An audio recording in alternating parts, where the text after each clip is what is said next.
Right, let's see if this is working. I can see the stream going, which is good. I don't know yet if the chat is working or not.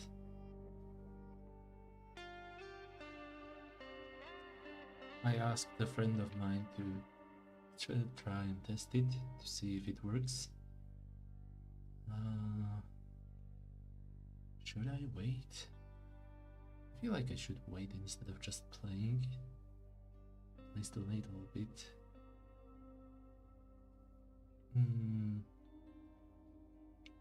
Never mind. Okay. Right. How am I enjoying this game? Welcome back, by the way. In case you are watching this after the first stream. I had some time. Okay, testing.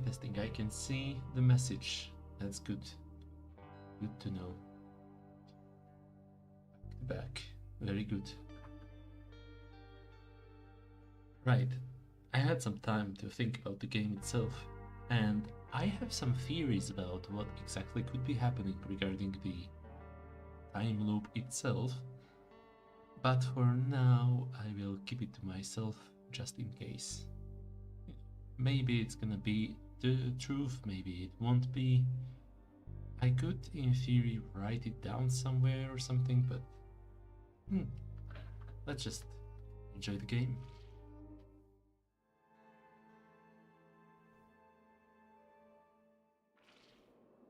Okay, last time we left off, I fixed the vending machine for her, and now we get to talk.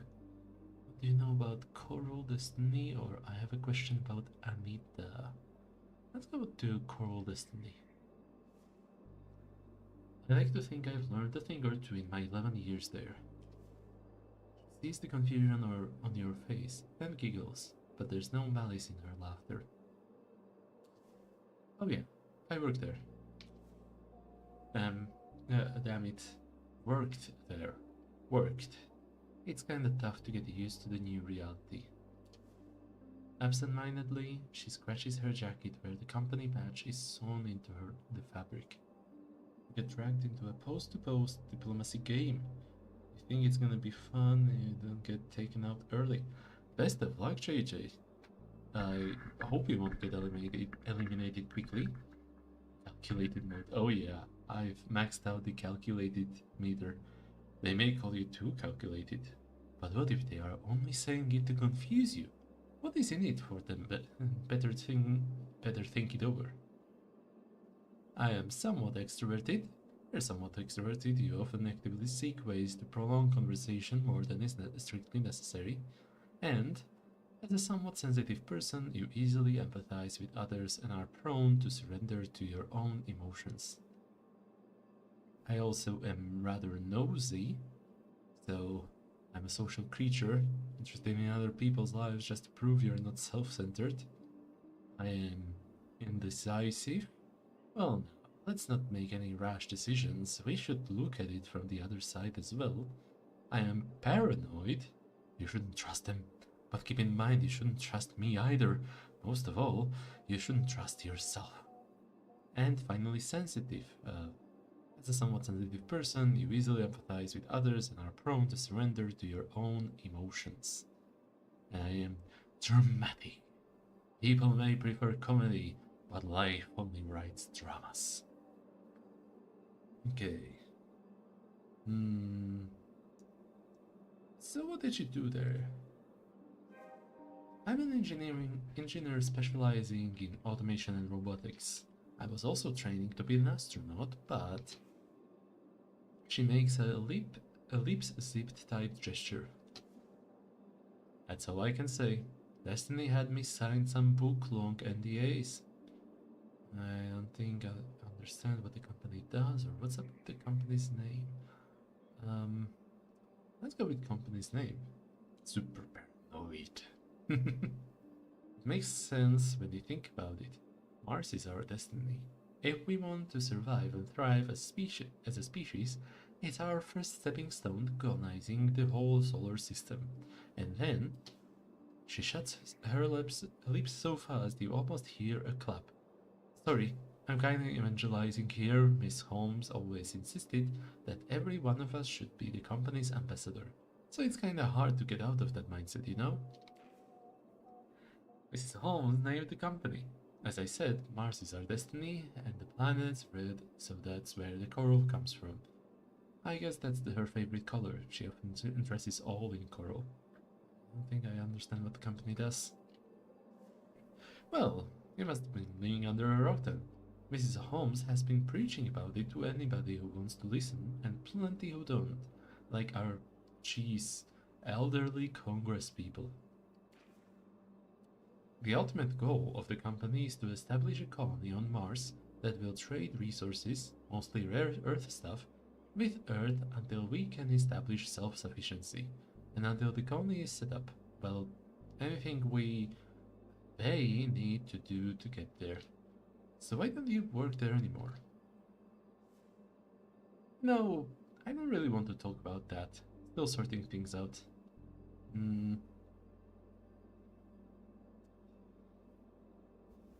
Can't be easy to be unemployed, not in this market.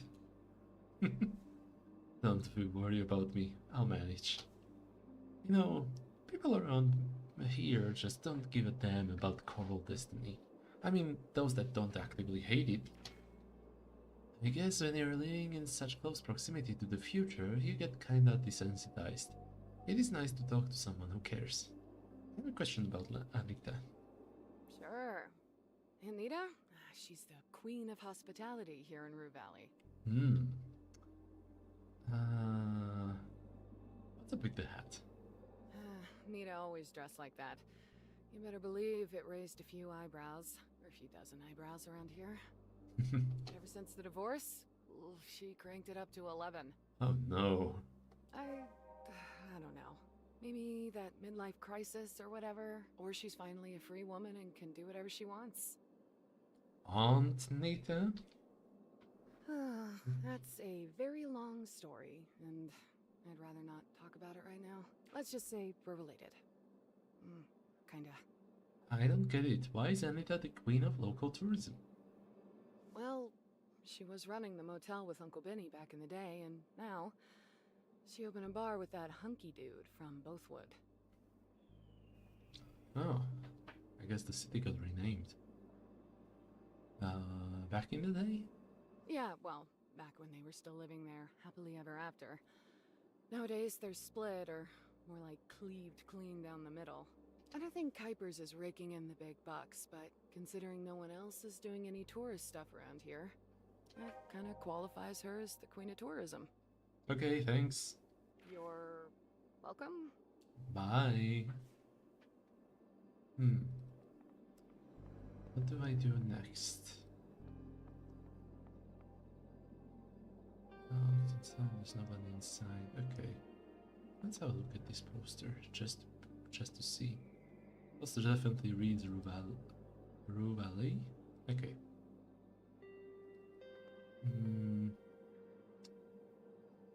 Let's go on the bench and wait until something happens. I want to see how the guy arrives here.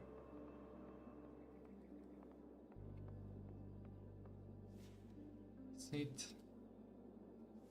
and wait until something interesting happens.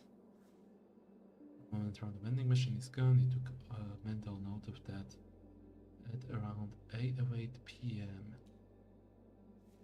Good enough. But let's see what's next in line.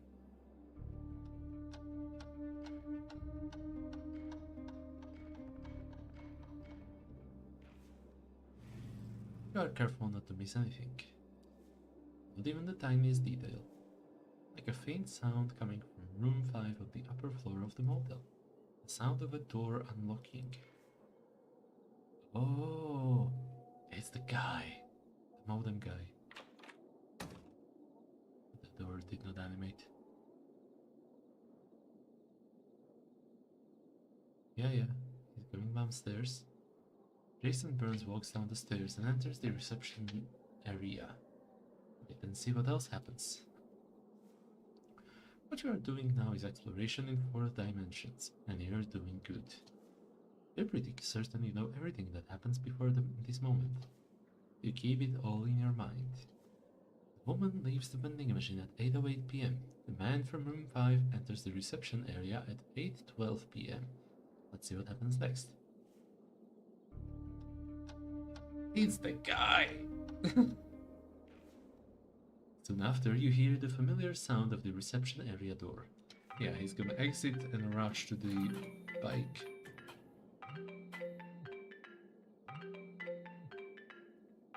I guess not rush, simply walk.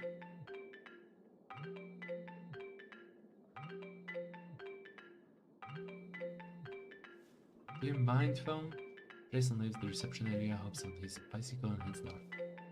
He was in a hurry. Where is he going? Let's just get up and cancel the phone because I don't feel like putting on silent and ignore it.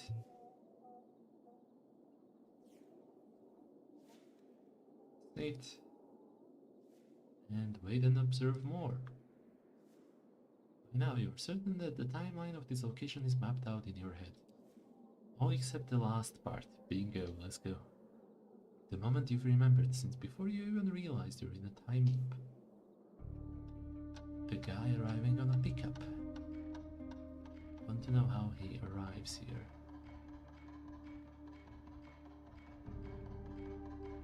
I like the subtle detail of the sign moving. Jeez. As the thunder subsides, you realize how with every passing loop it seems to startle you a bit less, as if your body is getting used to it. But suddenly, a feeling that something is missing takes hold of you. The parking lot somehow seems calmer and emptier. Try to replay the first time you witnessed the loudest thunder in your mind.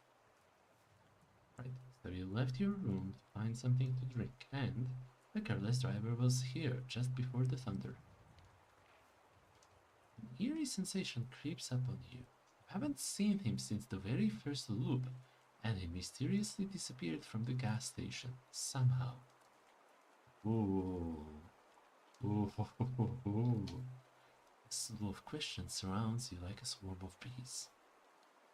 Why is he not back in his place like everything else? So many questions. But one thing seems certain. Somehow, he's special. Bingo. I knew it. I had a strong hunch. Oh, that certainly puts a wrench in my own theory, but... Okay, so Frank. CCTV footage shows the gas station shows him vanishing at exactly 8 p.m. It might actually make sense. He might have been there in the first loop, but not in any other. He did not show up again. Somehow he defies the loop. Somehow he is special. Oh, Robin Fleming. Her parents are divorced. Okay, I knew that much already. Anita Lopez. She was the owner of the motel along with her ex-husband. Makes sense. Doctor thinks his analysis of your dream was the key. His words contextualize your entire breakdown. The pattern is now blindingly obvious, and you're left wondering how you ever mistook this deliberate self-sabotage for an accident. Riley. She used to work at Cornwall Destiny as an engineer, specializing in automation and robotics, and was also training to be an astronaut. Okay. No current intentions available. That's strange. Where should it go? Let's go to the club. I'll go to the clock. Should I go to the gas station? Go to beer belt. Let's go to the club.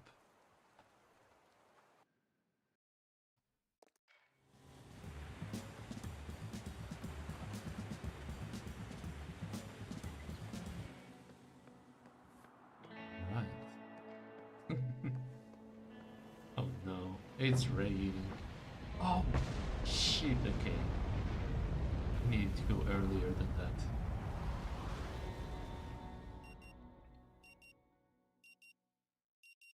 Lol, that car. me, Mr. Harrow?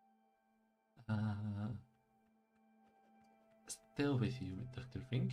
Mr. Harrow, I'm aware that you may be experiencing a slight lack of motivation right now, and Yeah. will surely be coming back to this condition of yours later during our sessions. But for now, I just want you to ignore. I'll try. That's good to hear. Now, in order to keep us focused, however, since this is your first session, I'll allow a few questions, if there's anything. Doctor, can we talk about Coral Destiny?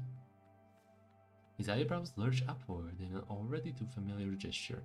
The doctor must be confused by your sudden interest in the corporation, or is unwittingly expressing his discomfort. Of course, we can, Mr. Harrow, though it took me by surprise. Your interest is perfectly natural and understandable, seeing as their starbase one is right here in Rue Valley. As part of my full discourse policy, I have to tell you I've worked there for a number of years, but can't talk much about my work or my time there, courtesy of a folder full of NDAs I have to sign. So, with that limitation established, what do you want to know? You can tell me any rumors from your time there? I'm afraid not, Mr. Harrow. The NDAs I've signed are comprehensive and enforced by the entirety of Coral Destiny's legal machinery. That's all I can and will say on the matter. Come on, Doctor. There's only the two of us here, and I won't tell us all. Sorry, Mr. Harrow. The documents I've signed are prohibitive. Please do not push me more on the matter. As I've said, I want our sessions to be a safe space for both of us. How far away from here is Starbase 1? About an hour or so away, if you're a particularly fast driver, hour and a half if you make the company's shuttle. If you take the company's shuttle. What exactly are they working on there? Of many different things, from new rocket propulsion systems to water shielding and decontamination, regenerative agriculture and soil enrichment, effects of limited living space. But this is all publicly available information. I can't tell you anything that you couldn't have found yourself, you see. Any other questions? No, that's all. All right then. That's it for today. You should go and check in at the office. Your room is probably ready by now. Okay. Let's see. I cannot interact with him. 802. These things have always fascinated and unsettled you in equal measure, and you can't quite say why. Oh, let's check the computer. It's an older model, built for office work and the occasional social media role. The exit is behind you. That's the bathroom. May I use it, please? Of course. Thanks. It's time to read. Read the blurb on the back cover. Lillian Miller is a decorated veteran detective of Grey City PD. When several prostitutes are found dead and horribly mutilated in the poor areas of the city, Lillian volunteers to go undercover. The hunt for the serial killer will send her into a spiral of romance mystery, and self-discovery.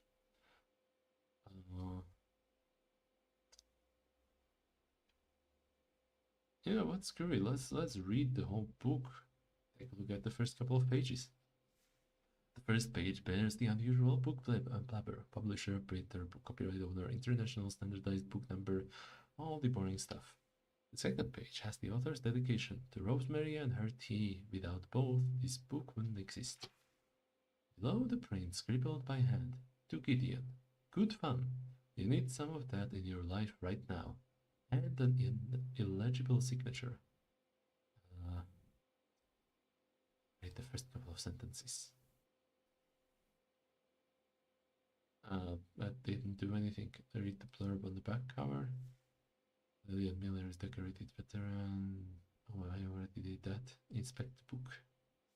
The book must be old, given the yellowed and well-thumbed pages. The cover is wrinkled with use, the printing flaking out in places. Despite the cover's condition, one particularly flashy point tries to attract all your attention, but in the shadows above the girl, you see the glint of a knife's blade and the white of a predatory smile. Take the book with me! Now let's find a calm and comfortable place to read this gem. I can't wait. And let's also have a drink.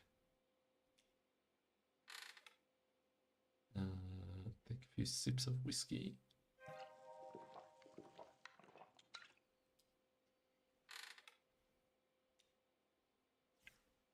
Anything more here? I guess not.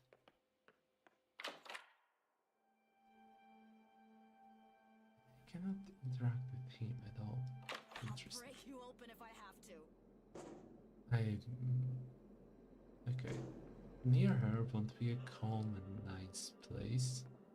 Let's go upstairs and... Oh shit, right. I don't have a... Screw it. Let's go check on the guy before the time comes up. A door marked with the number 5. Let's knock. After a few moments, Jason Burns opens the door. Yes? You know Max? He frowns, his expression twisting into something caught between confusion and surprise. Who? It's hard to tell if it's the topic itself or the timing that's caught him off guard. Maxine, from Max Gas? Oh, right. That Maxine.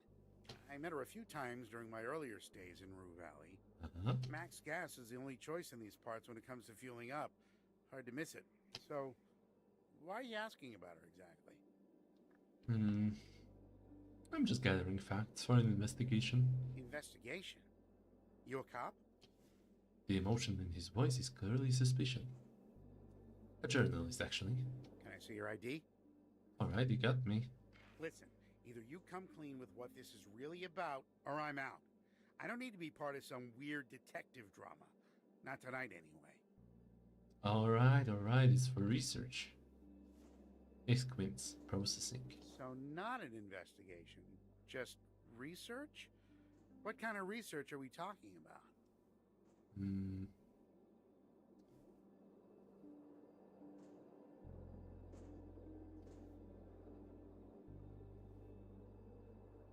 The network of who knows whom in small communities. You know, you don't have to dress this up as some kind of investigation. Research is okay, I guess. You can just say that. I know Maxine, but not well. Just on the surface, you know? I stop by when I'm driving in and out, fill up the tank, check my oil and whatnot. We usually chit-chat while I do my shopping, weather, local events, or whatever. That's about it. Granted, I don't drive anymore, so I wouldn't call myself a regular these days. Yet, he did visit the gas station today. She also sells these mini croissants. They're damn good. 24-hour butter bloom choco? Or those filled with vodka? Let's go with the first one. Exactly those. A guilty pleasure, if you ask me. He deflects smoothly, the topic sliding from Maxine to croissants like sleight of hand. You wonder, is this deliberate? Or are those little pastries that good? It must be the croissants. Does that answer your question? I was kind of hoping for more. Sorry, it's all I got. Alright, I won't keep you any longer. Thanks. Okay, that's done then. Let's go downstairs. And what do we do? Do I get the card or do I do something else?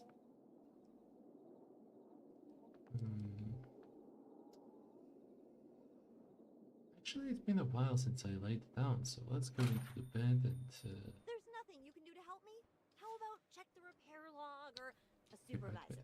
Phone call. She says to whomever she's talking to, I'd like a word with you if it's not a problem.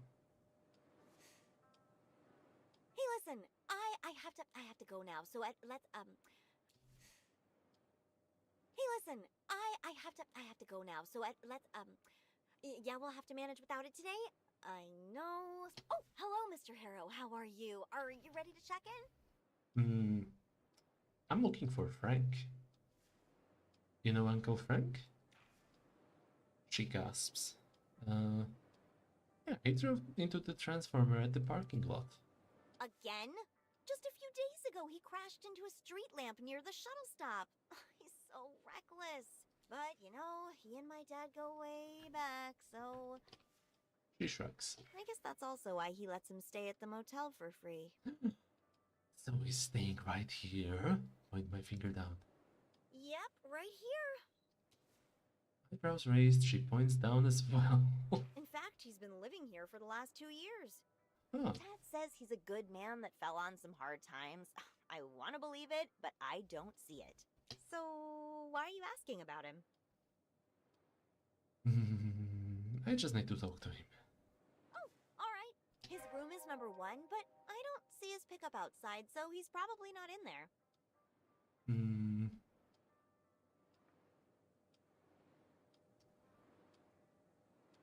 Yeah, but let's get my Alright my then, room let's stuff. get you into your room. Yeah, So, just in number case. 6, the last one on the second floor. Yeah, take the card. She exclaims with a surprise on her face. Locking eyes with her, it's evident that her enthusiasm to share the tale of electronic locks has abated. Alright, I'm here if you need anything. Enjoy your stay. Yep. It's Jason Burns is talking Robin, with the the receptionist. Wi-Fi is not working in my room. I've already heard this part. Wi-Fi is not working. It's working here. 101. Okay, so can I open it? Okay, yeah, he's not in his room, therefore I cannot open it. You could try to go downstairs and see if that's the room number 1. Maybe he's inside. Yes. A door to Frank's room. This whole time it was right next to Dr. Finks's room. Knock. No answer. Frank, I know you're in there. The only answer you get is full-fledged silence. Strain my ears for any hint of life behind that door. Silence only deepens, swallowing the room behind the door.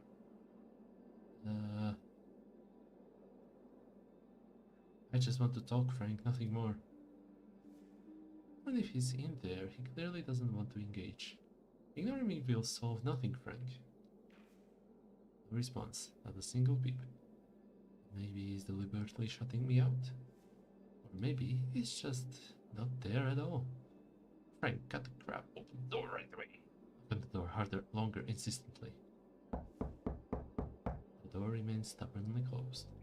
Okay, I'm not gonna be rude to someone I barely know. Let's try the doorknob though.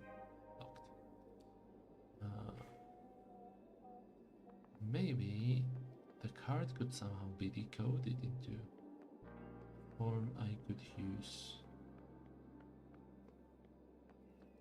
Like, since they are programmable and all. Unlock the door. Put case away. Now let's see.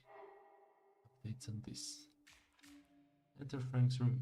Yes, how to commit. Frank is either not in his room or he won't open up. You need a key card to get into his room, or at least a way to bypass the lock. The receptionist loves talking about key cards when they try to check in.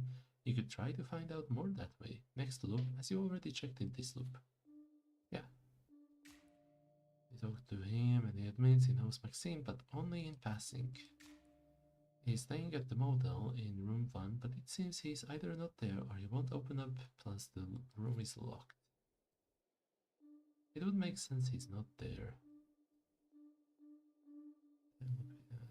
Rue Valley sucks. Okay, at least I got a new intention now. That's good. Let's kill some time with the book. Gorgeous redhead in a tight dress is still there, holding her gun. Let's kill some time until the loop ends. After the obligatory special thanks, author, editor, and publisher notes, we reach the page where the story begins. Her fingers trembled as she took out a cigarette from a case and lit it up. Maybe the nicotine and burning chemicals will mask the stench coming from the alley. Maybe. In all her 9 years in Grey City's PD, she never saw or smelled anything like this. Yep, dead less than a day, but smells like a week's worth of decomposition. Hard to tell until we find all the body parts. Even Jerry Weather, the grizzled and nearly retired medical examiner, wasn't left unfazed by the gruesome crime. Blackness started to engulf Lillian's vision as another dizzy spell was coming upon her. Not half as bad as you thought. Maybe you should get comfortable. Seems like it's gonna be a long ride. Get comfy and continue reading. Chair or bed? Oh.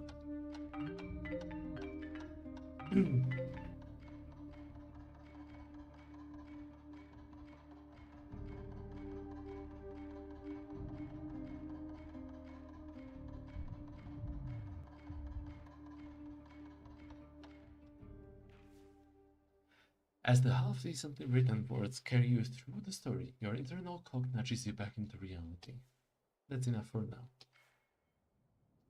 Boom.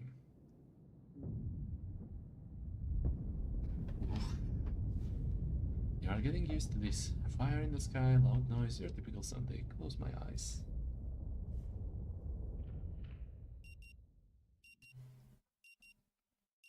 There we go. Still with me, Mr. Harrow? Yes, and I have a question.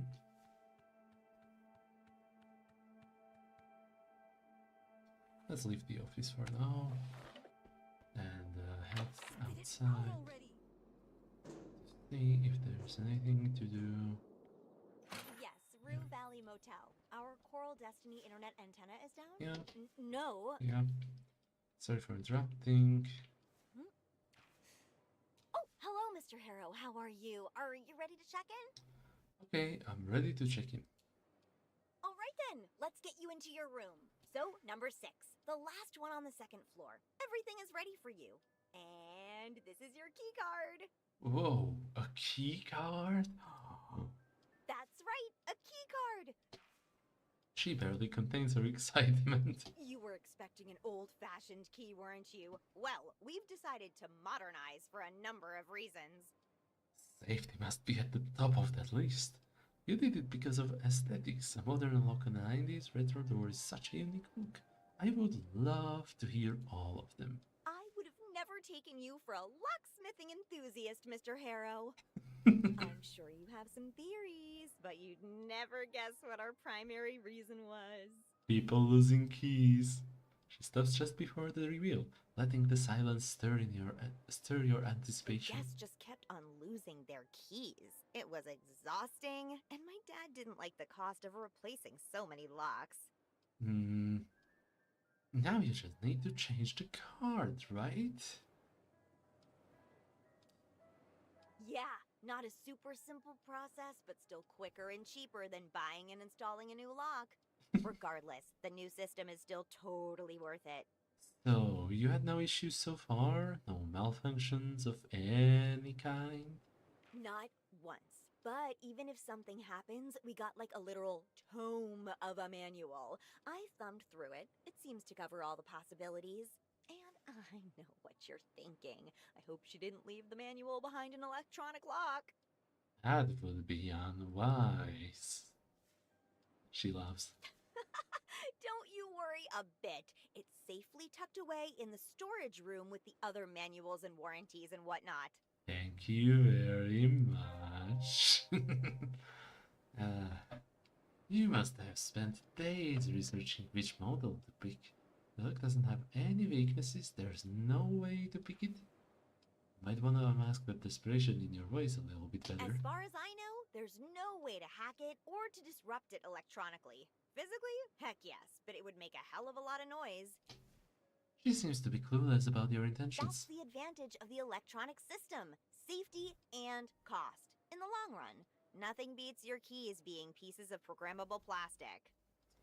So one key card could be reprogrammed to act as another card?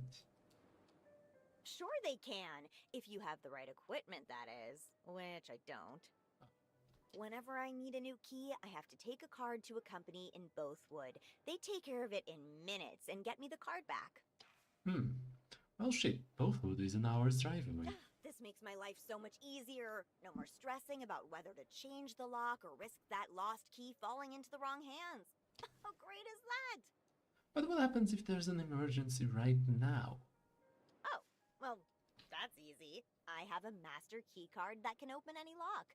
Do you now? So when I'm cleaning before a guest arrives, or if there's an emergency, I can open the door no problemo. How quaint. Aha, master keycard. Perhaps you could find out where she keeps it. So, if you don't have any more questions, Mr. Harrow, here. I'll just need your signature. Sign the document. Thank you. I'm here if you need anything. Enjoy your stay. Let's see the manual first.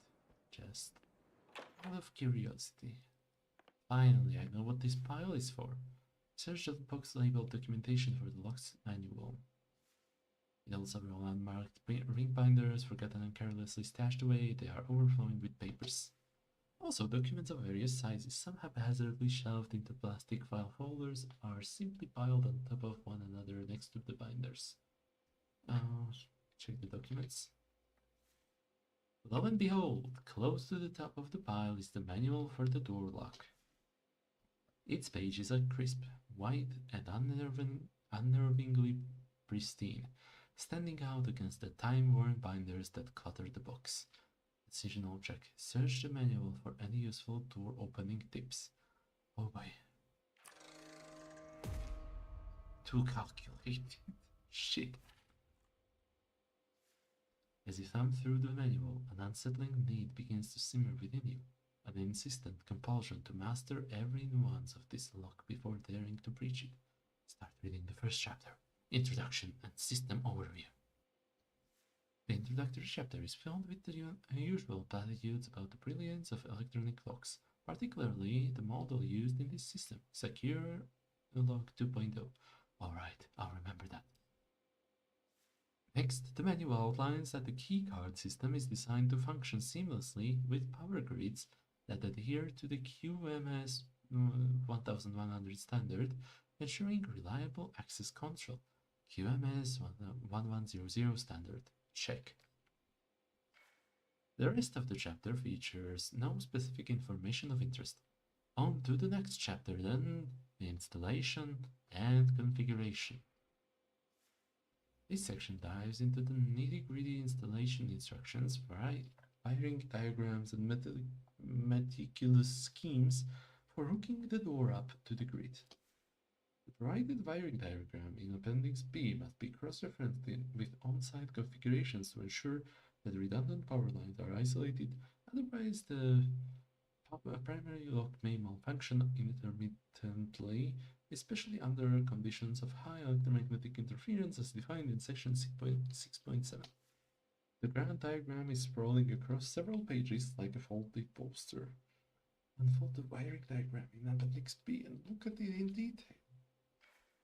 So many lines and shapes tangled together, it's a maze of circuitry that makes your head spin. The complexity is overwhelming.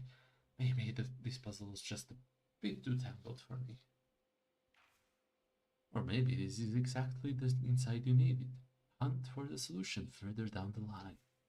Among cryptic symbols and lines, you notice a familiar term, QMS 1100. Wasn't that the standard mentioned in the first chapter? It is, but you're still not sure what exactly the QMS 1100 standard is, or why it is important. Alright, on to the next chapter, Operation and Maintenance. The chapter explains how to properly operate the lock during everyday activities to prevent malfunction or damage to the system. It is imperative that routine maintenance incorporates a thorough verification process to ascertain the persistent compliance of the power grid with the stipulations of QMS 1100, as this is crucial for sustained alignment with the operational standards set forth by the system. Is this manual sponsored by the QMS 1100? If you want, but you'll want to keep an eye out for it as you sift through the rest of the text. Next, it explains that the lock is hooked up with either the DetectAsense 2100 single or DetectAsense 2100 multi-key card readers. They should be kept clean at all times. So which variant is used in this case? According to the side note, both variants can manage up to 128 doors. The single variant employs one card for all doors, whereas the multi-variant supports a unique card for each individual door. Okay, so it must be the DetectSense 2100 multi then. A few paragraphs are committed to compatibility with access card versus access card V5 key cards and forward compatibility with access card V6. Seems like this system uses access card V5, but whenever you are ready to upgrade to the sleek aluminum-like design of V6, you're all set. That's good to know. The system should be regularly checked for potential issues, the most common being lock shorting and sensor override. Ooh, finally something useful. Search manual for an explanation of lock shorting. The explanation it drones on. Lock shorting is rare if you've got a QMS compliant grid. It doesn't bother to explain what lock shorting is. It's tossed around like common knowledge among locksmiths, something you're supposed to just get. Look for the definition of sensor override. A few paragraphs down, it hints almost offhandedly that in theory, prolonged exposure to a stroboscopic light source could trigger a reset in the lock. Never mind, I don't think I can find a stroboscopic light source anywhere nearby. No chance. Another dead end. The paragraphs blur together, numbers swimming in your vision. Fatigue starts to accumulate behind your eyes. Fear begins to creep in. What if this manual is just beyond your comprehension?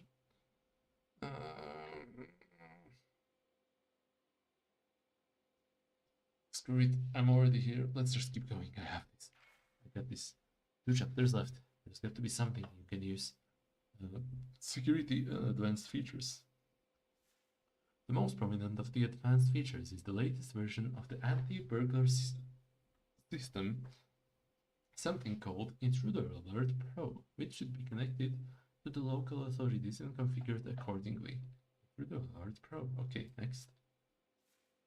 In accordance with the QMS 1100 standard, an embedded emergency feature facilitates the automatic disengagement of the locking mechanism during power failures, ensuring a return to its initial operational state upon restoration of power, thereby maintaining its systemic integrity. This again, the standard has to be the solution. I seriously doubt it, but hold on. Feature automatic disengagement of the locking mechanism during power failures.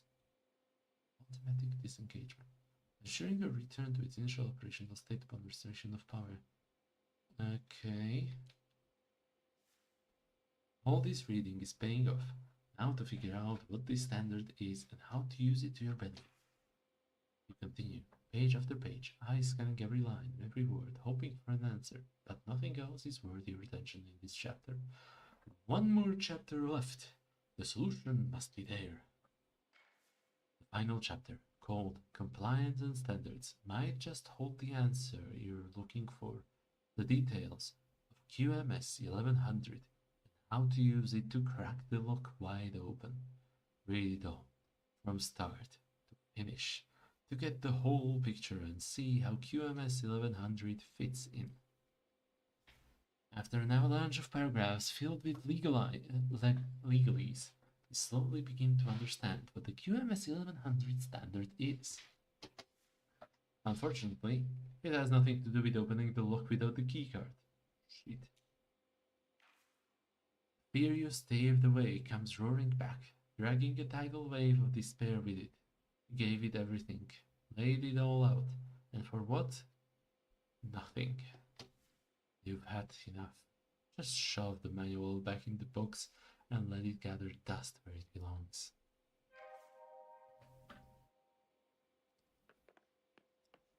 Okay.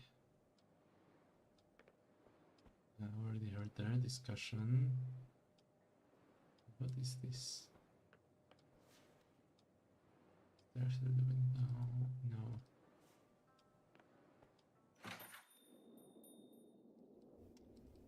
Oh, alright. Now let's wait for a minute or two and then go back to tell her you left the key inside the room. Yeah, let's wait for a while.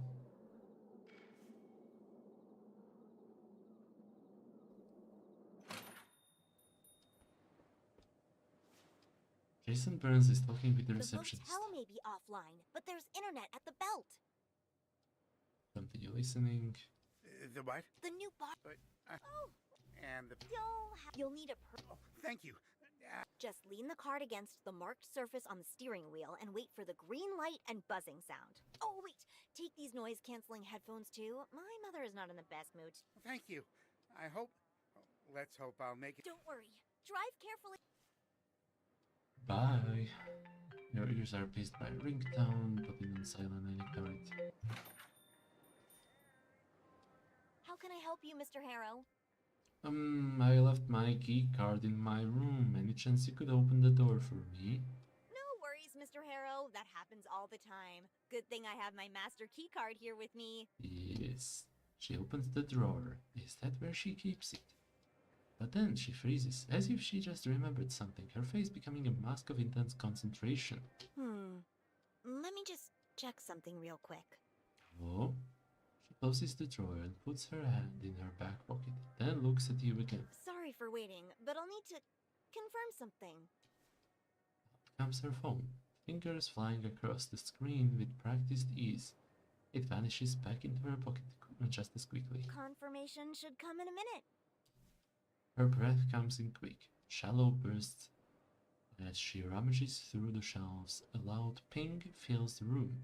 A new message. She pulls out her phone again, glances at the screen and sighs deeply before tucking it away. Listen, I'm really sorry, but we'll have to wait for my father to return. Excuse me, I need to wait for your dad now? Yeah, but don't worry, he'll be back soon enough, as soon as the roadblock is gone around 9. Oh no. Around 9? The loop will reset by then. You have to find some way to locate this master keycard. Persuade her to open the door right now. I'm too extroverted. No. Easy. Apply direct pressure and she will yield. Explain to me why we have to wait for your father. Well, we have to wait for him because I'm expecting a super important call and I don't know when it's coming, but it's crucial. Okay then, give me the master keycard so I can open the door. That's right. You don't really need her. You just need the master keycard. Oh, I'm sorry, but I'm not allowed to give the master keycard to anyone who doesn't work here. Can you at least show me your master keycard? It will make me feel safer. Mr. Harrow, no! Now, is there anything else I can do for you while we wait? This is hopeless. You tried with the manual. You tried with the receptionist. It's just not enough. What do you know about Anita? She gives you a sideways glance, but whatever provoked it, she lets it slide the next moment. Sure I do. I mean, as much as anyone can say they know their parents. She's trying to keep an air of indifference, but there's stale bitterness in her words. But I get why you didn't make a connection. We don't look alike, like, at all. Just the other day, I looked through some of the stuff she forgot here, and there was this camera. I saw Anita young, real young, and we looked nothing alike. Who knows what secrets are hidden in there? Might be worth looking into, but Robin certainly got nothing to tell you where they are. No wonder, really. Everybody tells me I'm the spitting image of my dad. Hmm.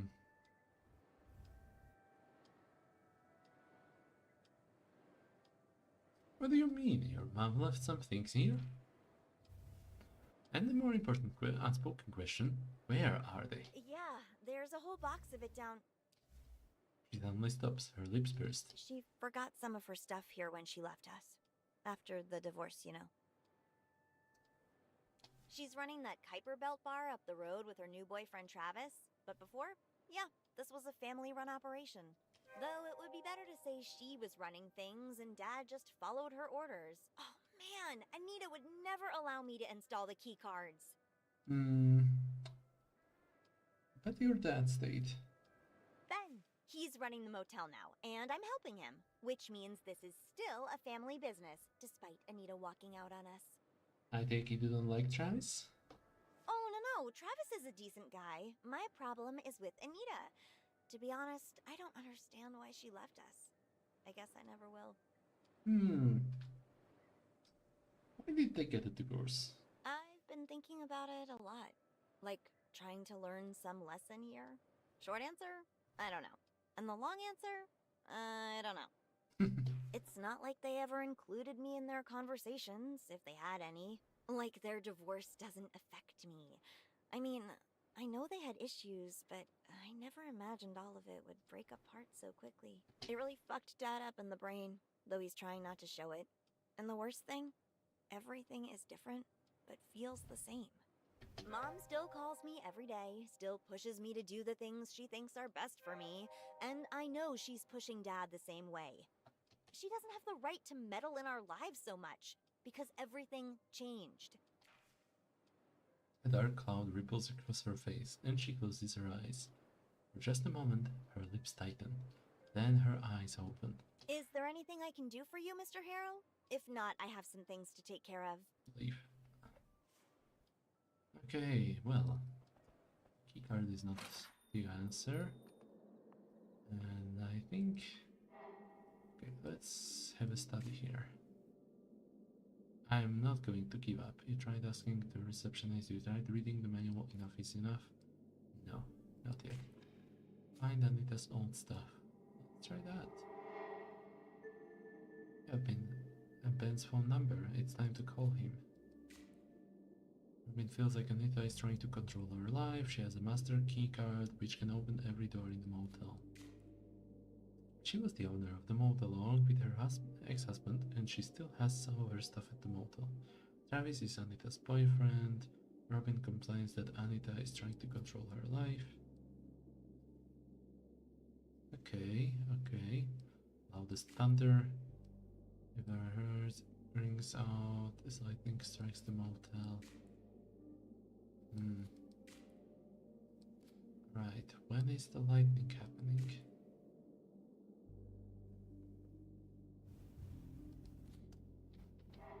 Can I wait until the lightning?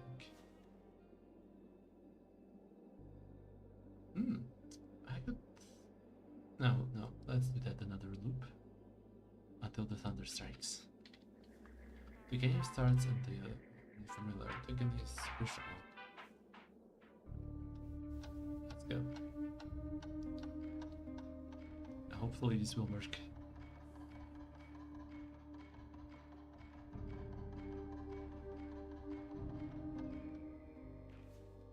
Enough of this for now. It's 8:37. Your good old pal, the loudest thunderclap, is just around the corner. The thunder strike. Okay, go. Door to Frank's room. Come on.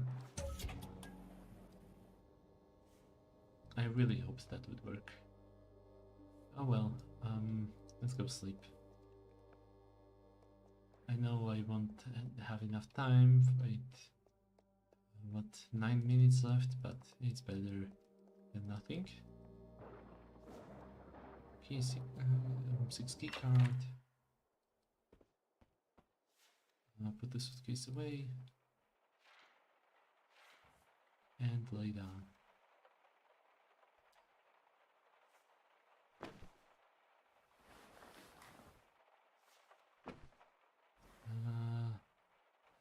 Mess with my phone? With a gentle touch, the phone screen turns on again. Call Ben to learn the whereabouts of Anita's stuff. The phone rings once, twice, 3 times, just as you're about to hang up, the line connects. Hello. His voice is hazy, like someone halfway between waking and sleeping. Say nothing. Hello, Mr. This is Eugene Harrow speaking. There's a brief pause. When he speaks again, his voice is even fainter. I'm not buying anything. No, I'm not here to sell you anything. I just need to ask you something. Yes? I need to get to Anita's stuff. The things she left at the motel. There's a pause, broken only by the sound of heavy, deliberate breathing on the other end of the line. Listen, I don't know who you are and I don't care. She knows where her stuff is. Ask her. He's not in the mood to cooperate. Maybe it's best to call him again later, after you've dug up some new facts to push the conversation in your favor. I feel like I can get to him. Let's go. Maybe, but you'll need more than gut feelings and persistence to crack him.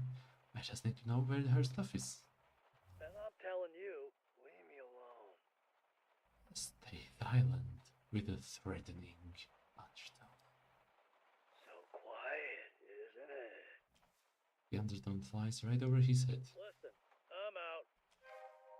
The line goes dead. He hung up. No room for negotiation. Okay, let's get up. I guess I'm not gonna be able to sleep now. Maybe I can sleep in the chair. Sit down. Well then, back to the phone.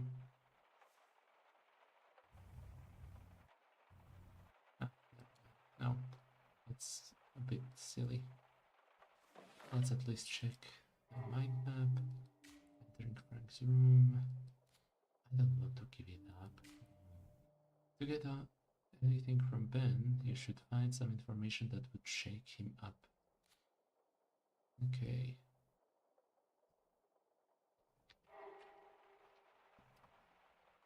Actually, let's check the bathroom.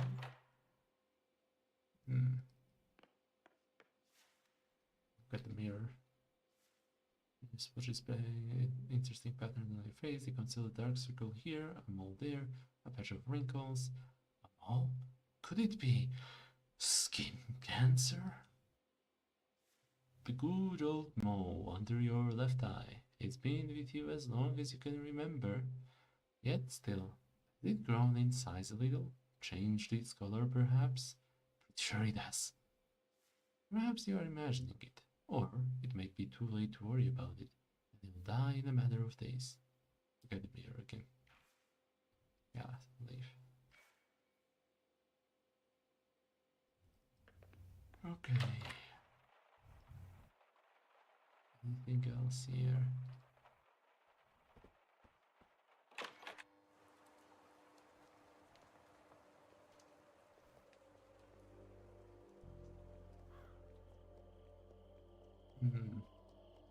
I mean, if it is really a time loop stuff, I could try to just break the window, but yeah, I guess that's not gonna be a thing.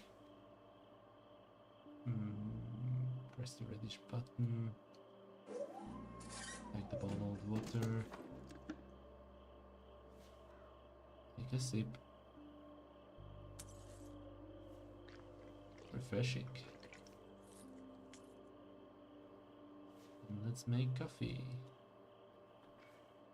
After you input the sequence and machine awakens, you insert the coin, press the button, and soon the smallest plastic cup ever. Blah blah blah. First, so it doesn't burn your tongue. Ripples rise on the liquid surface, destroying the existing abstract shape, but creating another. Same, but different. Take a sip of coffee. You bring the cup close to your lips, and before you even taste it, the bitter, smoky aroma guarantees its debatable quality. It's bad. Perked up. But wait, there's another taste that emerges within the sip. This machine was stuck, rendered inoperable, or for even the simple task of brewing coffee. But by your reactions alone, it has been brought back to life. The taste you noticed, it's the taste of victory. A small one, yes, but a victory nonetheless. Okay, I am feeling perked up, which gives me +1 calculated and +1 sensitive. That's not good. Good for me, at least.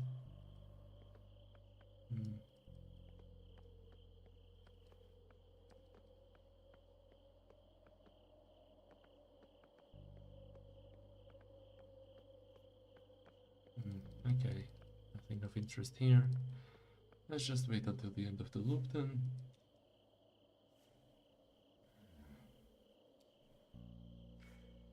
Whatever. Let's check this one more time. Yeah, I know I tried. But I could maybe, just maybe, figure something out. Like, whatever. Let's. No, I already did this. Let's play a game until the loop ends.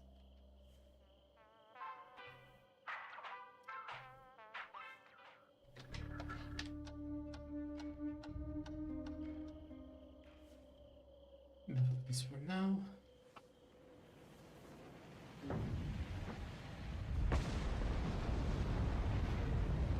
There it is.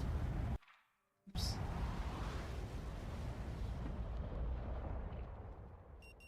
Skin cancer is spooky. Indeed it is, JJ. It sure is. Still with me, Mr. Harrow? How the heck do I sleep then? Maybe I need to get into my bed sooner. Yes, I am. Mr. Harrow, and we'll sure, but for now, I just Try. That's good to hear.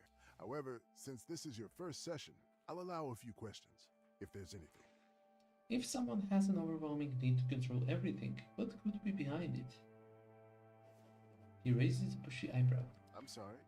Whom exactly are we talking about here?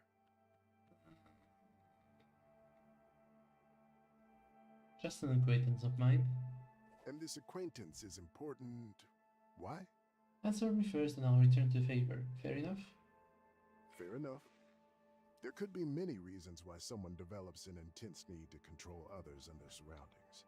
More often than not, it stems from an experience of helplessness or deep uncertainty, usually rooted in childhood.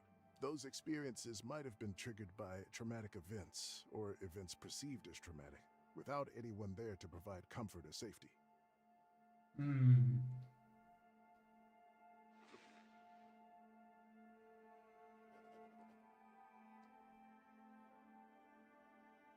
Thanks for the reminder of just how familiar I am with helplessness. I'm sorry to hear that. It must have been rough, especially with uncertainty mixed in. They tend to feed off each other, don't they? Those experiences can lead a person to develop an intense need to control their environment, trying to ensure that they never have to feel helpless or uncertain again. As a child, they cling to routines, to what's familiar and predictable. Later in life, that need can grow into micromanaging, or worse, outright intrusion into the lives of those around them. With time, and often through therapy, such a person can learn to strike a balance between their need for control and the unpredictable nature of the world around them. I hope that satisfied your curiosity. Now be so kind as to satisfy mine. Why did you ask me that? I ran into someone like that recently and I just wanted to understand her better. I understand that. If needed, we'll revisit this topic next time then. Of course. Of course. He glances at the clock, as All right. always. That's it for today. You should go and check in at the office. Let's go.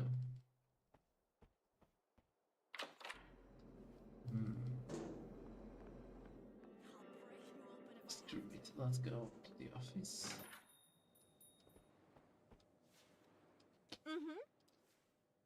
I'm in a hurry. Oh, Mr. Harrow. How are you? Are you ready to check in? Ready to check in? All right then, let's get you. So, number 6, the last one on. Wow. All right, I'm here if you need anything. Okay, let's go to the room and get some sleep.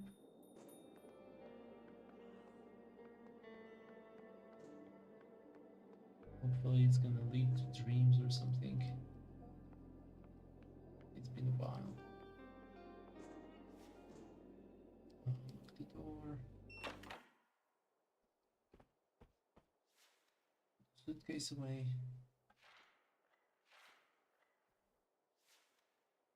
Fall into the bed.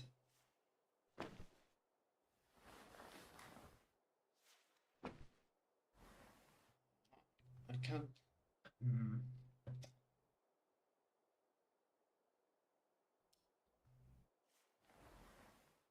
Dang it.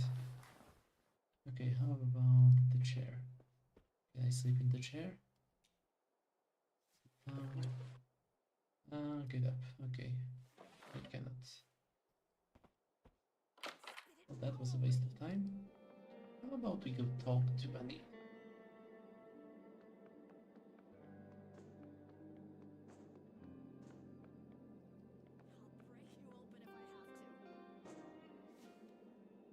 Go to the compare Kuiper belt.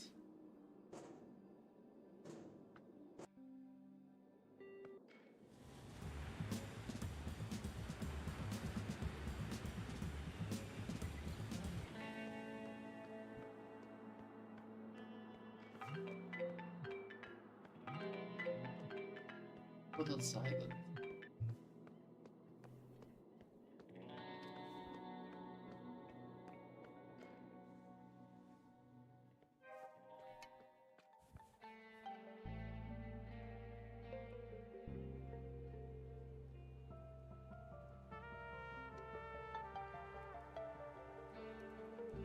Ooh, what's this? One has to wonder how this flower ended up in such a forsaken stretch of concrete. What seed decided that it was the perfect spot to take root, sprout, and bloom? I must be witnessing an act of evolution. Looks that way. The plants in their infinite grid have started siphoning nutrients from concrete. There's no shortage of this stuff. Wherever humans stomp around, that grey crust follows. Either that, or a stray gust of wind slipped just enough dirt into some tiny crack to give it life. Which do you find more believable? Just the wind helping it out. Life sprouts and withers, caught in its own brief flicker. Meanwhile, concrete remains until the desert claims it in the end. One day, it might all be dust, save for a stubborn bloom or two that refused to die quietly. You'll have to admit, it's incredible that a flower sprouted from concrete. Who knew that such a small thing could teach you such a large lesson?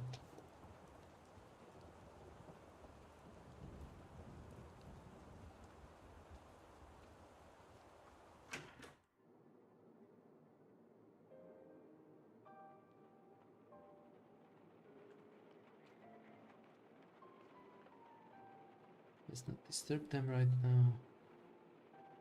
Okay.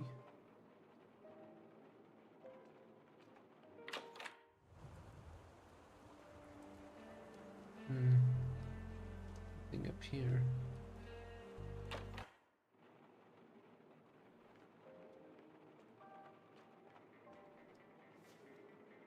Okay, arcade machine. Play the game to kill time. Until the loop ends. Oh, I don't want that. Let's check. No, I know I messed that up. I don't know what to do now. I could go to Max or someone else. Okay.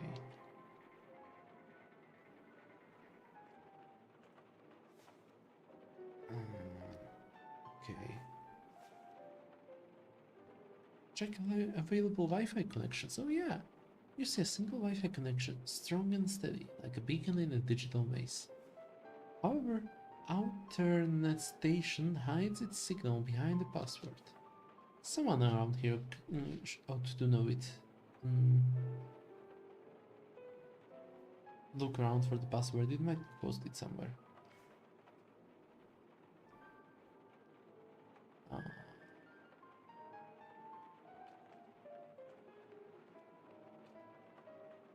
Let's not disturb them right now. Let's ask the big lock.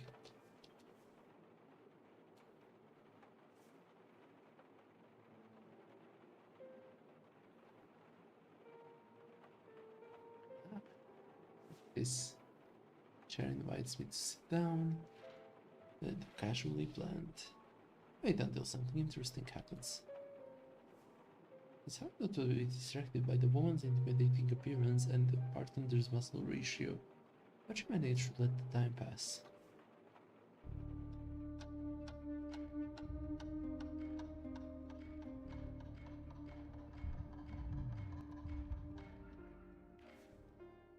After a while, the lady enters her conversation with the big guy and starts to leave. Oh, ends her conversation. As she heads up the stairs, Jason Burns, completely drenched, appears in the entrance. And as he takes a seat at one of the tables, you realize that it's 8:43 p.m. 4 more minutes until the sky sets ablaze. It's unlikely something else worthy of note will happen before then. Yeah,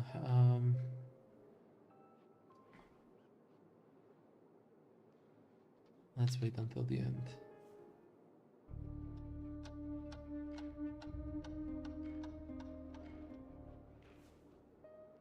Oh, the 4th minute is about to run out. The lady is still up on the roof and the guy is in the middle of his video call.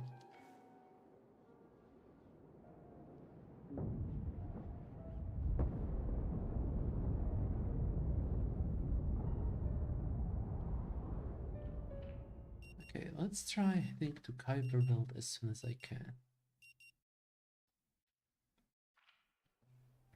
Still with me, Mr. Harrow? The doctor removes his glasses. He says, sorry, I have to go. Mr. Harrow, please.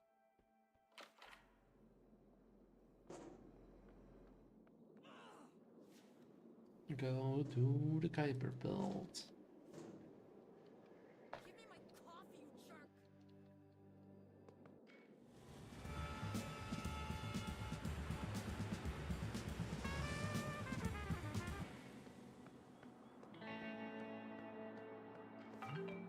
Yeah, put it on silent and ignore it.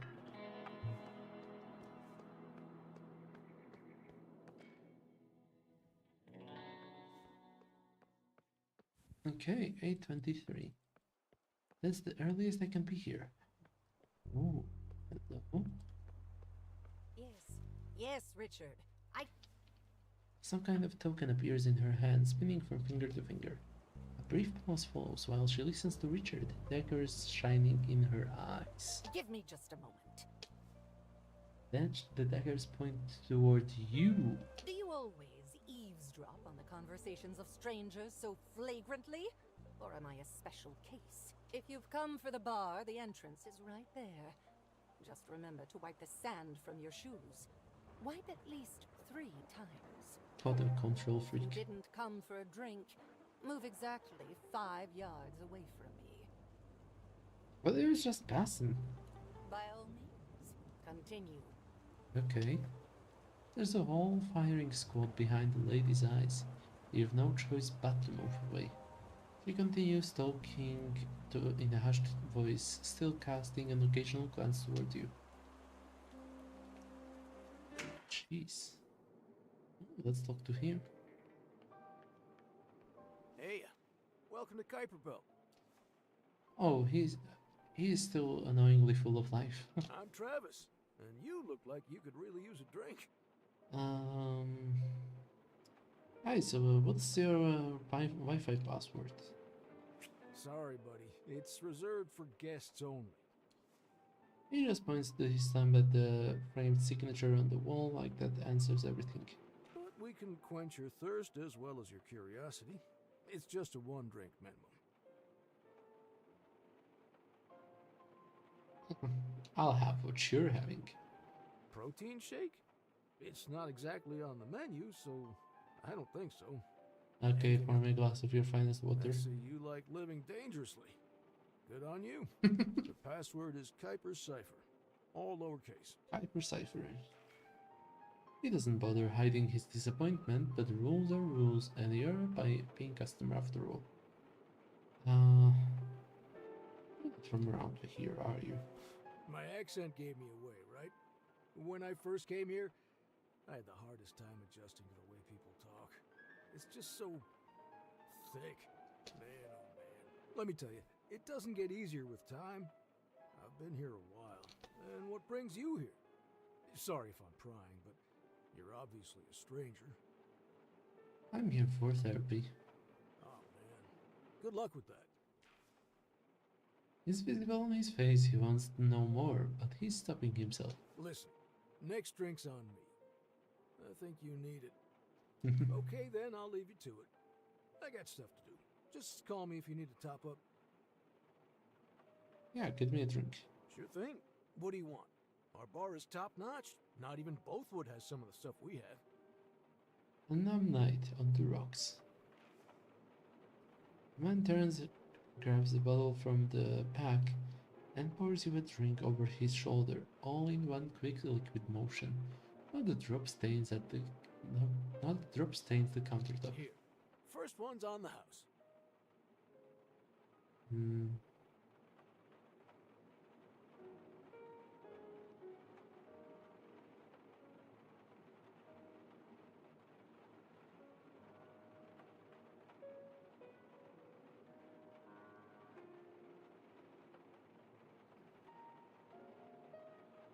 Yeah, I just zoned out for a moment. First one's in the house. Let's see. Cheer him with your drink and down it. He salutes you with a tap of a fingertip on his temple. Okay, let's see. I am very extroverted now, arrogant even. I am still indecisive, but at least not paranoid. And I am more indifferent, I guess.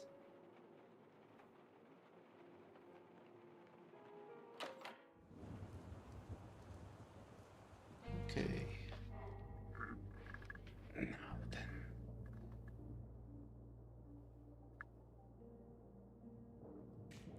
Eavesdrop on Anita.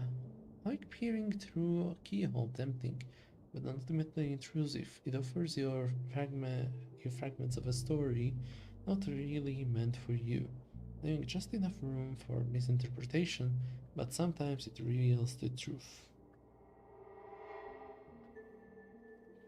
Okay. You know what? Let's wait here.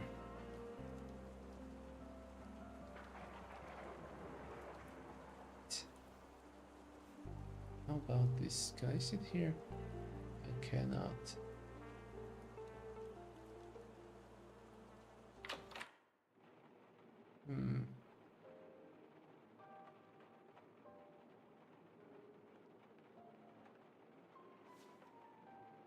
I'm gonna sit here.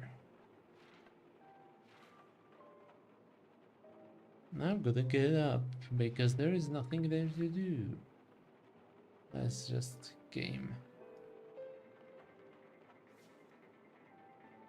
Playing the game until Anita goes through. Red shirt, joysticks, a battlefield of buttons, stained metals.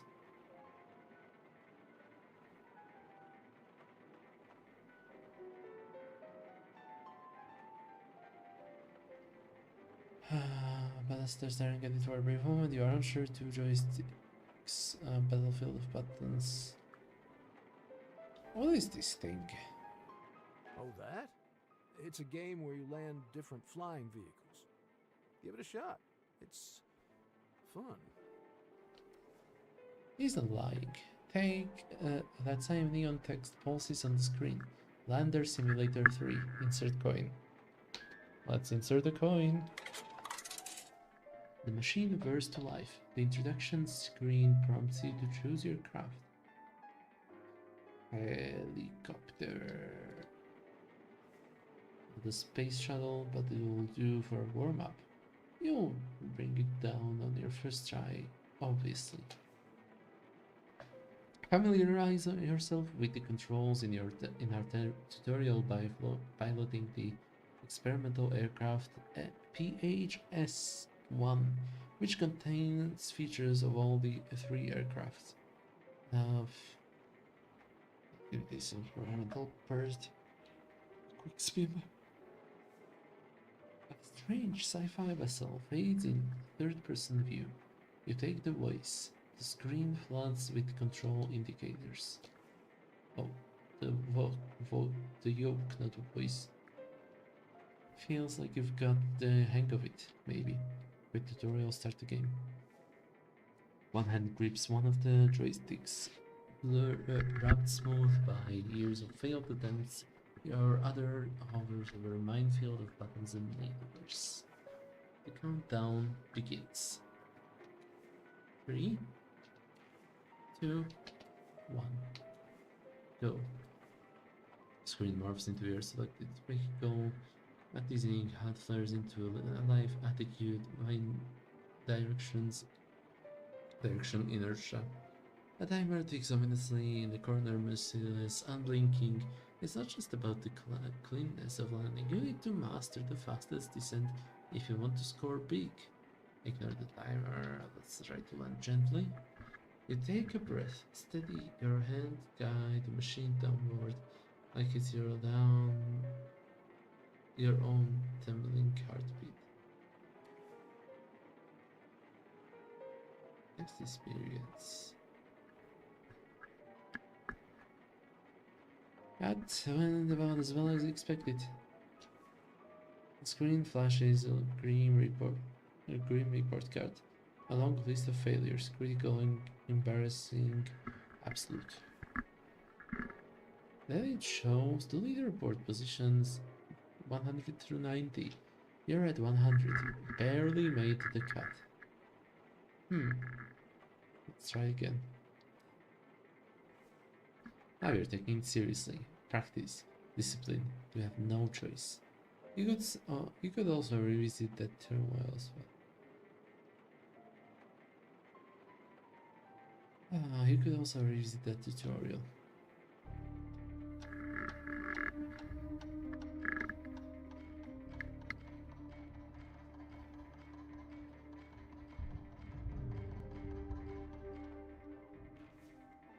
You step back from the machine, there are other things waiting.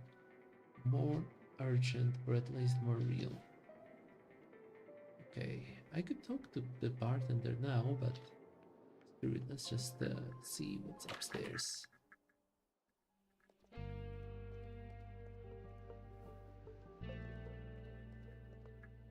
She stares far into the distance.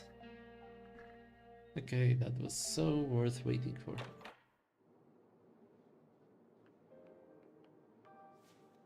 The bartender keeps cleaning the glasses. Watching these huge hands so delicately handling small fragile objects is mesmerizing. Why is it so damn hard? That's because it's not your average arcade game. What you're looking at is a state-of-the-art landing simulator, built to replicate real-world flight descent conditions with surgical fidelity.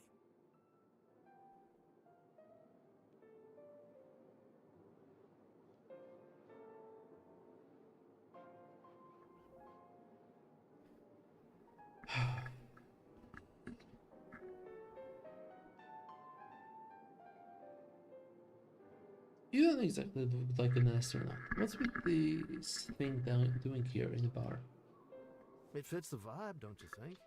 Super tech in a place themed around what that tech made possible. I'd say it belongs.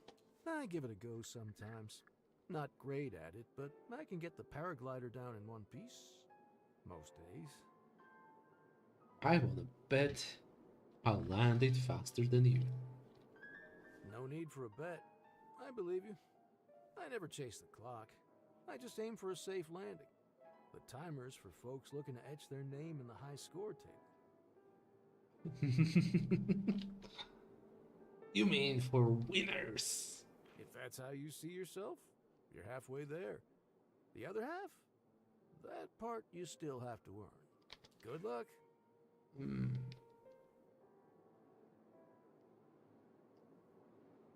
Okay.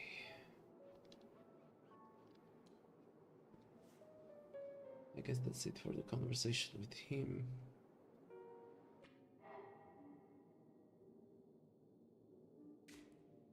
We saw him at the Cooper Bound, completely drenched.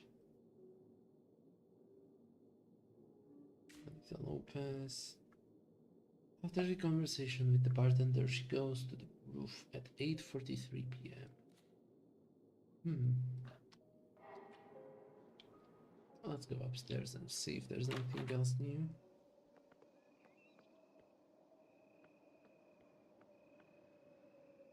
Rust kissed from long days in the almond. That's its best hold firm. Until the lupins, yeah. Fish tomorrow.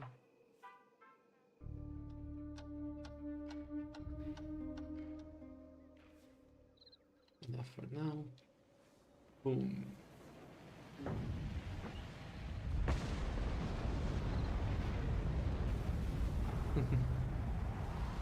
The bar really gives you the Disco Elysium feels. Yeah. Yeah, this game is quite inspired. Still with me, Mr. Harrow? Unfortunately. Mr. Harrow, I'm aware that you may be experienced and will surely, but for now, I'll try. That's good to hear. However, since this is your first session... Questions, time to go by. Okay, where do I go now? Let's go to the gas station.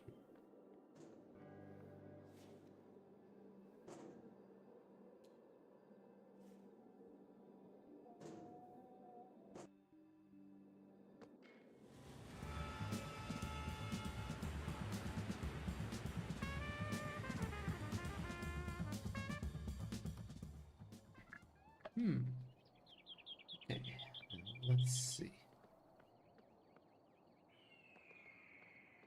Max gas.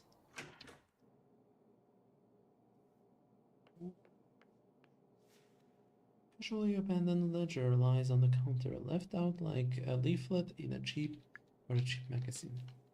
She either feels completely safe or the sparse numbers aren't worth protecting.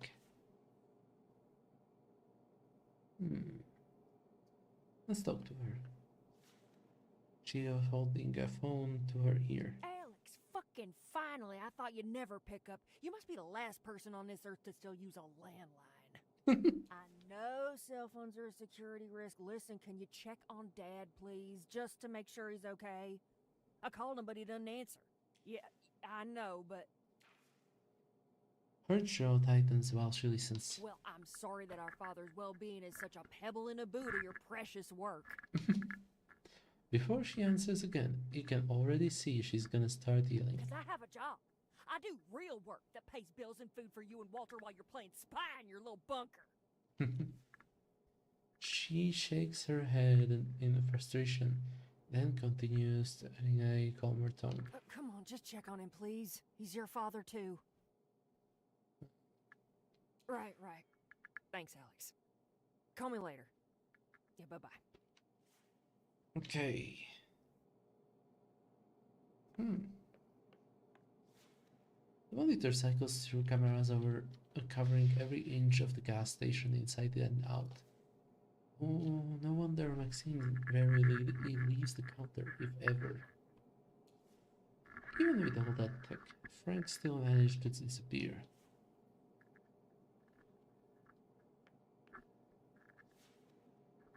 Though she meets your gaze, the woman chews on something viciously for a few moments before she acknowledges your existence. Welcome to Max Gas. You need some help getting gas in that city car of yours, you don't want something else? We got no booze, mind you. Hmm.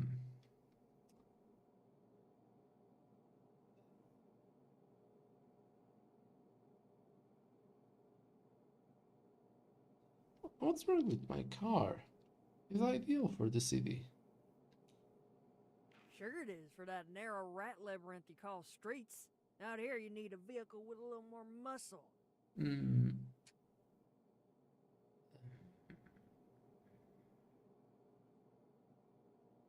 Okay, that wasn't a good start. Hi, I'm Eugene. Maxine K. There we go. She accepts your handshake, and her grip is stronger than a hydraulic press. And before you ask, yeah, I named the station after myself, Max Gas. I get the joke. You want your customers to think. You want our customers to get max gas. Oh, maximum gas. To be honest with you, I didn't give that much thought to it. The name just made sense to me. I wanted to have something of my own, and I wanted it to be known. Okay. Need to take a really quick bathroom break. Let's see if this will work. Yep. Okay. See you soon.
Alrighty.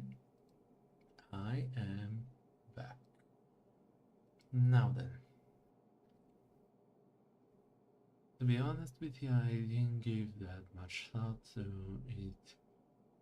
The name just made sense to me. Welcome back. Thank you, JJ. Hope you are enjoying watching this. I am having quite a time. Although I feel like I am stuck because I have all these goals and I don't know if I messed them up or how to resolve them.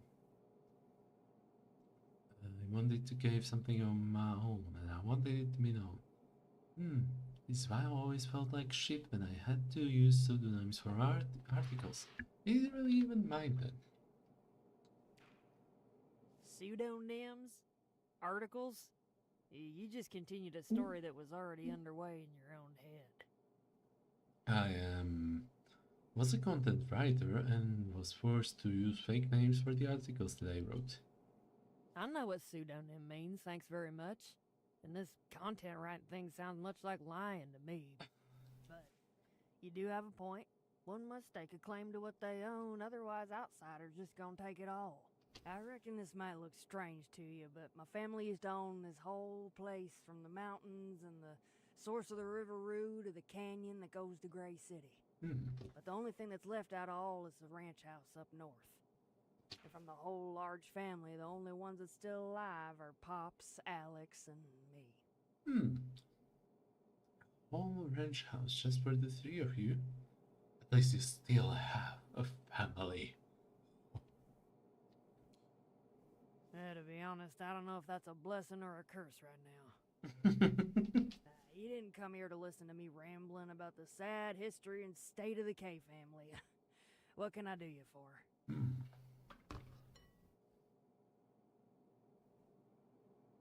No, please continue your ramblings about your family's history. This brought a faint and transient smile. Well, my great-grandpops came to this land some 130-odd years ago with nothing but a herd of cattle and a desire to make a name for himself. Maynard K was his name. Slowly, with hard work and a lot of sweat and blood, he purchased the whole valley from the state. Made it his own. Our family filled its coffers and prospered and built a magnificent ranch manor house.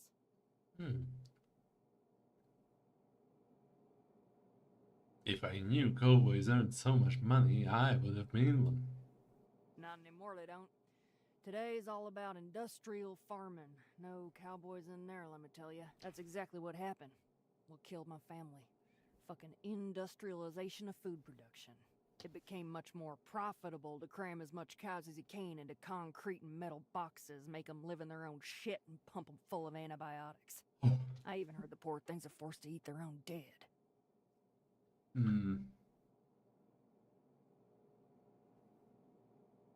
That's it, I'm not eating meat ever again. Imagine such a life. The world must seem like a living hell. Wait, what? Cows are eating cows? Exactly why I don't eat meat. I never question my mistake about its past life. Let's give it 2. Imagine such a life. The world must seem like a living hell. Yep. If I was a cow stuck in that shithole, I would have rammed my head into a wall as many times as necessary for my brain to leak out of my ears. Sounds like a detailed plan, as if she had thought about it before. Well, anywho, my grandpops Philip tried to persuade great-grandpops Maynard to modernize, to follow the new direction money could have taken him. They had an offer to make a co-op with General Meats. Maynard refused over and over again, and that caused some bad blood between the two.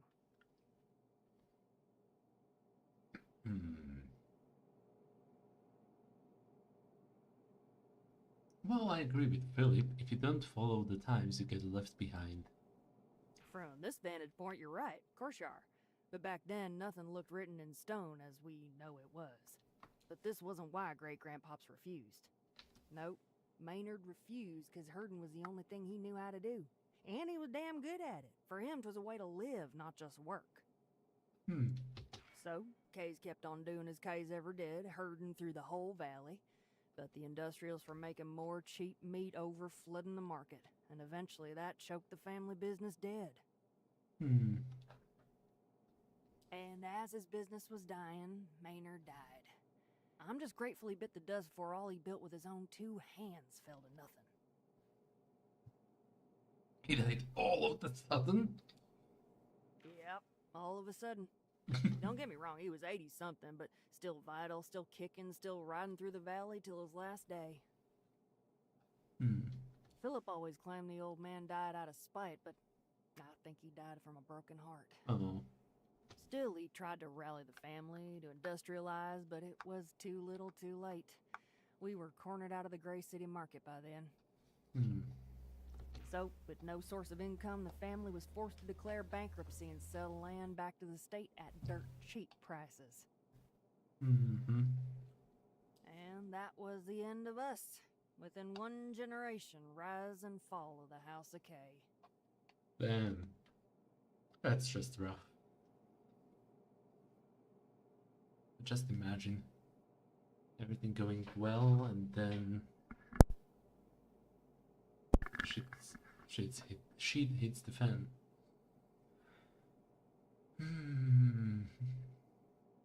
So corporate greed won, the story never changes. Yes, not.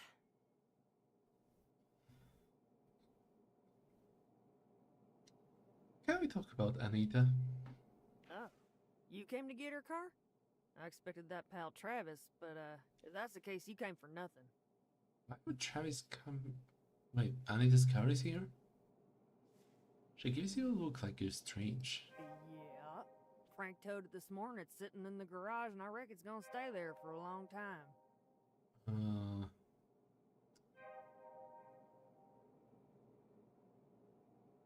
What happened to the car anyway?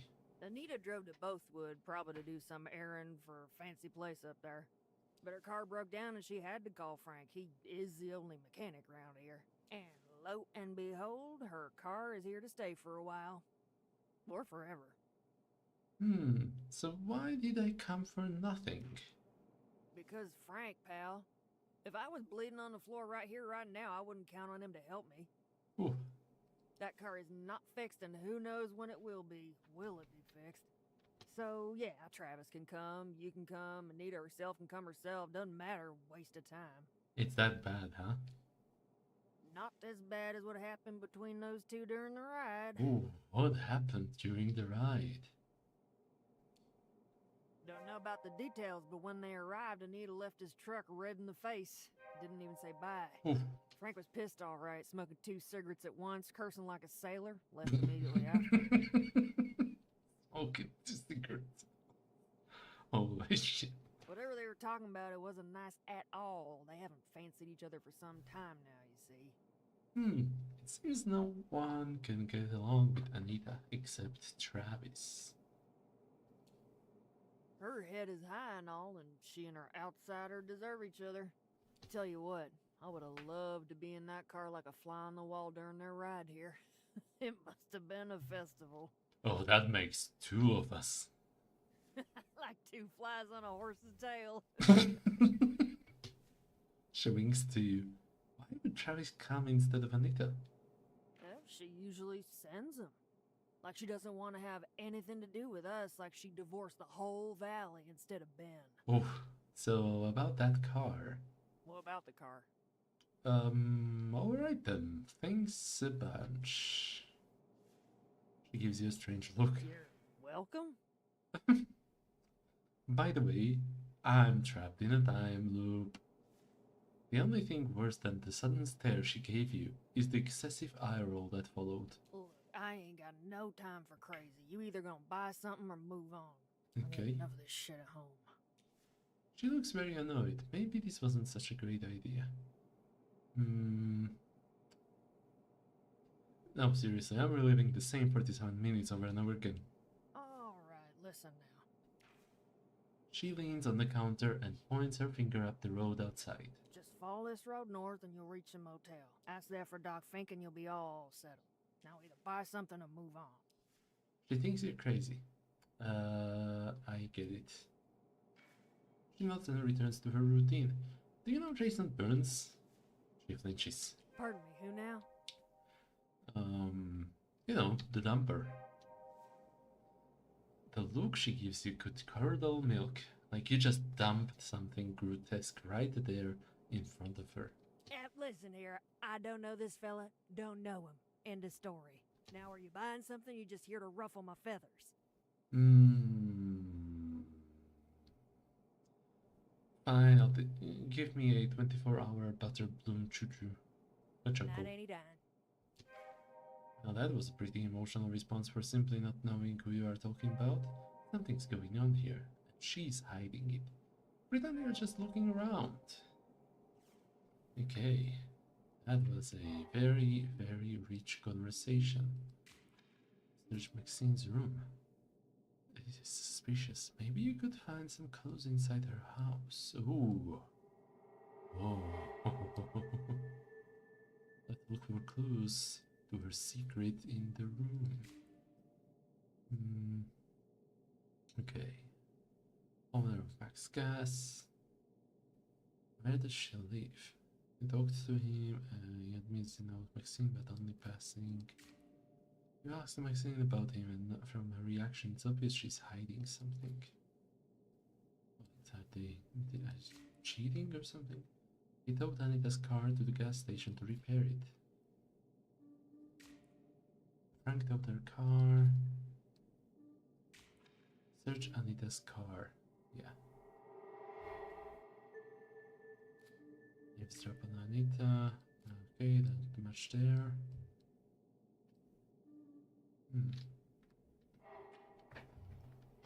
Anything else here? I could check this one more time.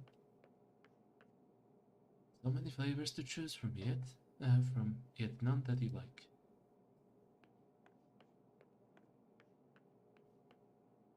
They look delicious, but there's no expiration date in sight. Glossy stacks that waste time and money, time loop or not. Okay. This windshield fluid makes the top 5 last year. You'd know. You were the one who wrote the article.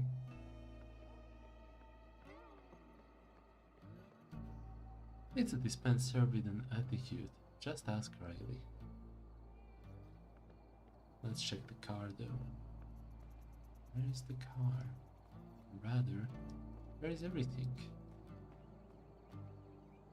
Are we leaving Rue Valley? No, you are not. Okay, let's see. Anything up here?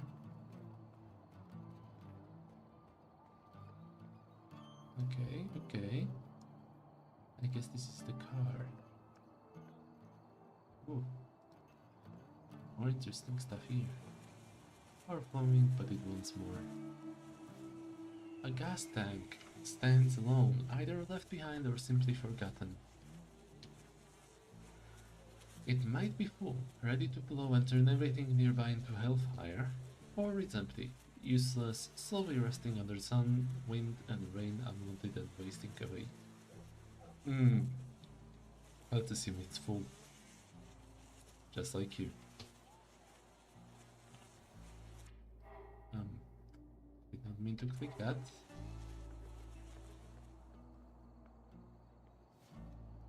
Search Anita's car, try to open the door. It's locked. Really no surprises there. But they would leave this fancy beast all alone and unlocked.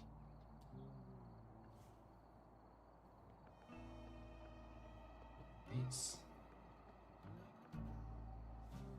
How much will I? Probably something like Safeguard Vision X TM, Defender Cam Stealth Edition, or some other verbose name like that. Huh? He's recording your every move. Wait a minute. What if this is a reality show? You mean being filmed on some rich people's amusement? Well, it would make sense, wouldn't it? Whole thing is staged. I need to check this. Where is the reality show? Is this it? Reality show. This time loop situation feels like a reality show. What if all these people are actors, extras to be precise, and you are the show star? You know what? I'm gonna So, you're in a reality show. Wait a minute. My whole body heals when the loop resets. Nobody could stage that.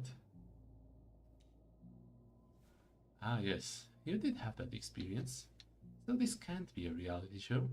Hmm. Unfortunately, no. Well, that didn't last long. Yay! To give up.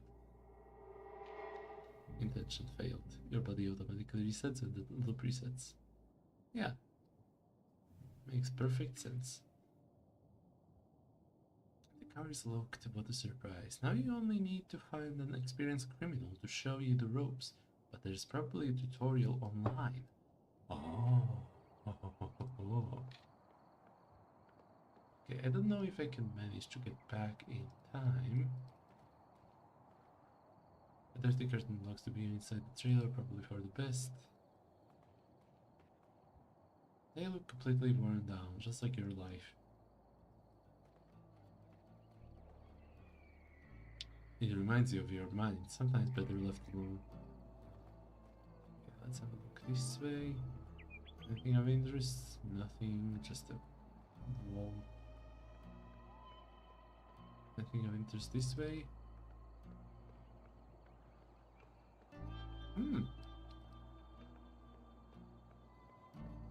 I guess not. Okay. Oh hey, it's her.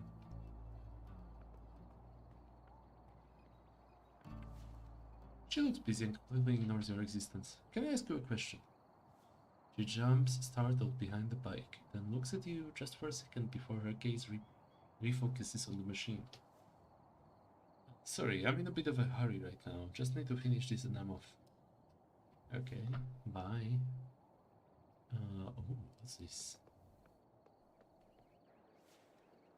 An old school setup, soapy water and wow, and a brush, meant for cleaning windshields with love and painstaking care. I hate it. Always went to the car wash instead. Still, the sight of a gleaming car always made you smile. Shame there's nothing like that around here. Maybe there could be. Anyway, I think that's everything here. Let's go to the Kuiper Belt.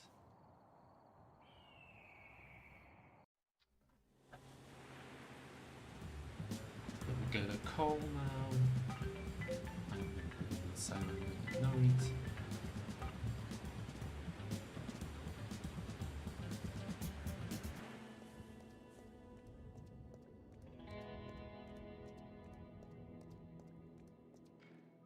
Okay, let's see if there's any tutorials online. Oh shit. The guy is fast.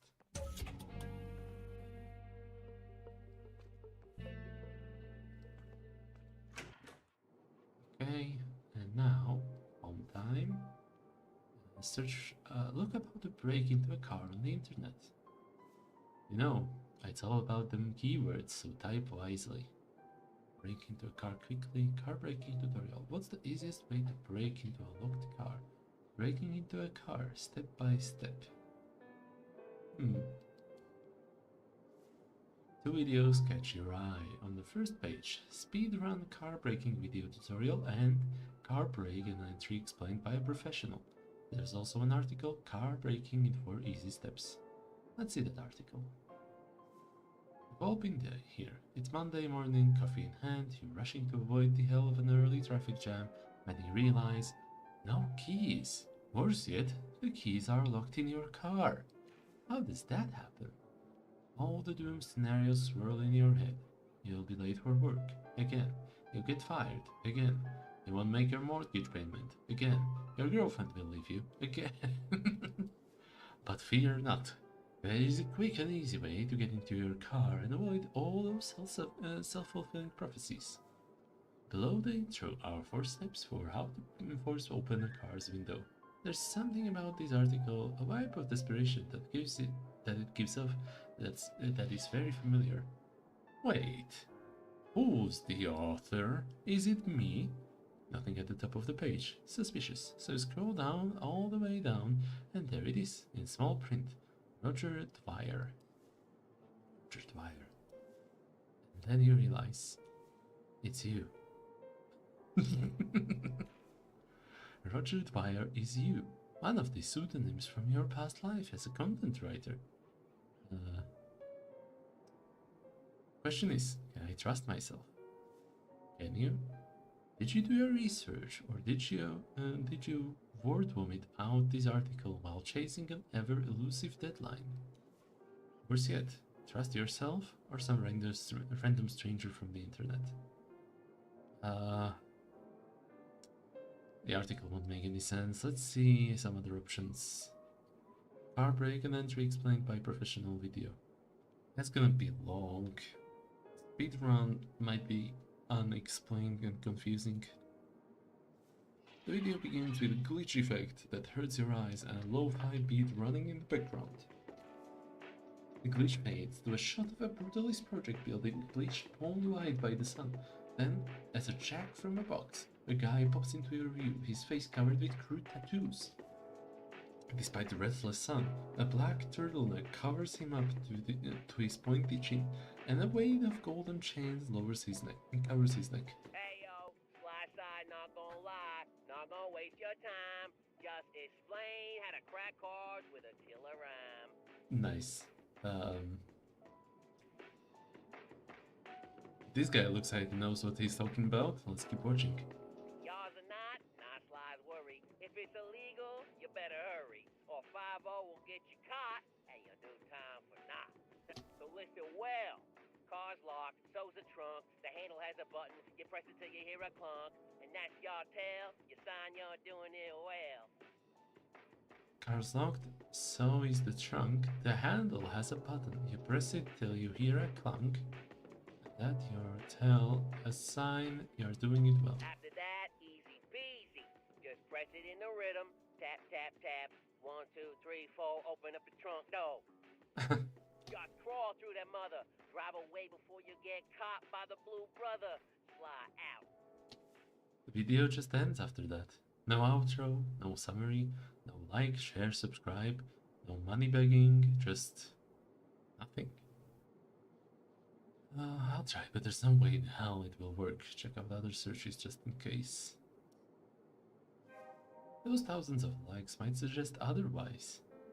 To the car break and entry explained by a professional video. It begins with a Rue Valley Sheriff's Department logo, a silver star engraved with an eagle atop a cactus surrounded by rue flowers. Watching an official police video is just begging to be arrested. Forget something? We're in a time loop. The world does not remember. Even if they get your data, all of it will be reset at the end. A fair point. The logo is followed by a shot of the sky, with clouds rolling along lazily, and the shot lasts uncomfortably long. Then, after forever, a first cough is heard somewhere off screen. The camera turns down, right in time to show a sheriff walk in, hat and cowboy boots and all, and stand in front of a nondescript vehicle. Howdy, y'all. I'm Deputy Sheriff Cody Cayness. Wow. Today, I'm gonna explain to y'all what to do if you accidentally lock your car keys in your own car. Oh, wait. K. Sheriff Cayness. Cody K. I guess he's a relative to Max. Interesting. Now, don't you dare do this on a vehicle you don't own. If you do, we'll get you. Lock you up for good. The sheriff points a finger at the camera, which swiftly falls down, recording only a pair of oiled-up leather boots. Come on, pal. Why can't you do one thing proper? Keep that thing straight, will you? Somewhere off screen, you hear, "So sorry, Cody, my hands got sweaty," and the camera is back on Cody. But this time, the shot is even worse, as you can only see half of him. So, following this police procedure won't damage your vehicle, but we'll let you get in. Let's begin. Let's see what the deputy sheriff is up to. Hey, if nothing else, it's free entertainment. The deputy sheriff carefully places his hat atop the car, then with a deep grunt, slides his bulk underneath it. He speaks, but it sounds more like yelling from a deep well. Now, every modern vehicle has hydraulics. Same goes for all your doors. That's why even you with dough arms can open them. But what happens when you cut the hydraulics pipes under the car? That's right. Oh shit! There's a loud snap from underneath the car, followed by a scream more akin to surprise than pain. From off screen, you can hear a familiar voice. Cody? Sir? You alright? Okay, he cannot be dead. I talked with him ever since this loop started. It couldn't have been uploaded this fast. The loop is almost over. That's what happens when you mess with things you don't understand. I don't know whether I should giggle or bite my fingernails from anxiety. Peak entertainment. Absolute cinema. Don't you worry none. All part of the plan. Now, with the hydraulics cut, you need to get underneath the car and... The deputy comes out from under the car, his face and chest marked with a viscous, tarry liquid that slowly oozes downwards. He seems unperturbed as he walks to the door and... There! He yanks at the handle, but nothing happens. Cody repeatedly draws a hand across his throat, and the screen goes as black as his face. Hey, he wouldn't be willing to go through all of this if it didn't work, right? You might be surprised. After a moment, the deputy is back. Strangely, his face and chest are not covered in tarry fluid.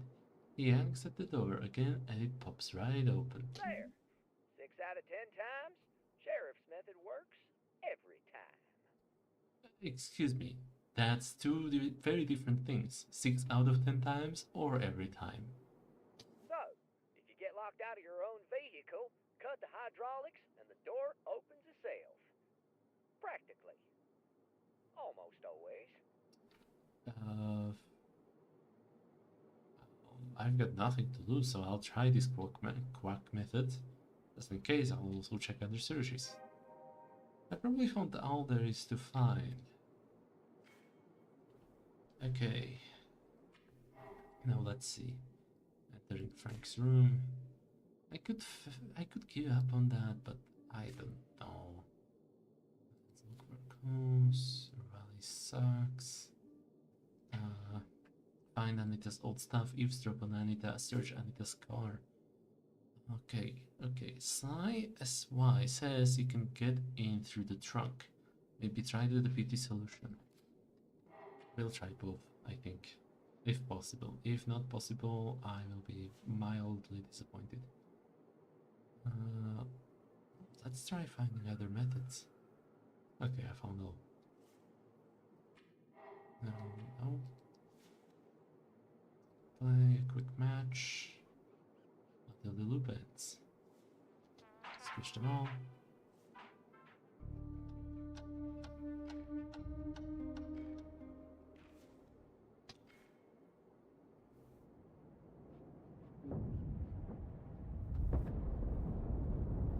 I find it mildly funny that the only person reacting is me, not any NPC.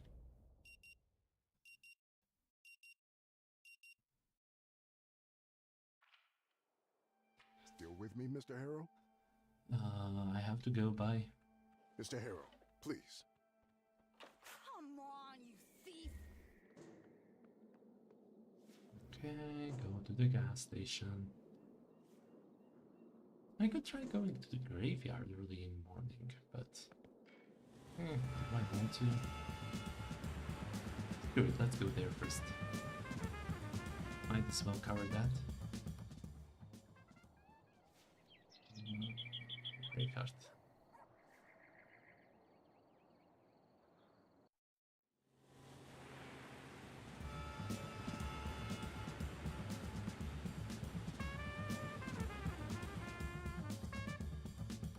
Okay, who am I gonna see here at this time of day?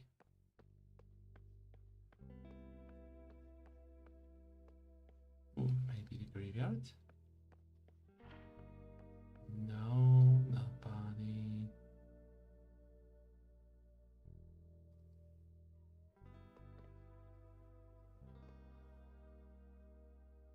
Come on.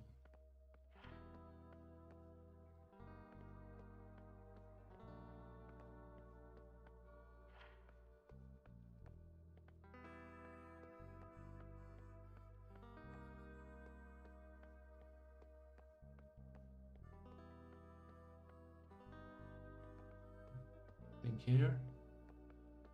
Last stop. What the hell? What was that sound?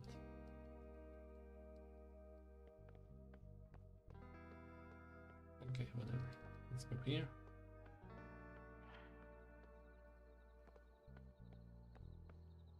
Nothing.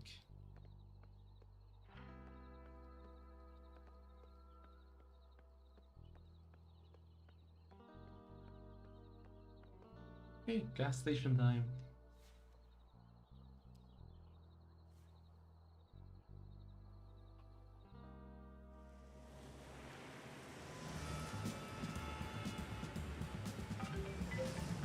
Violent.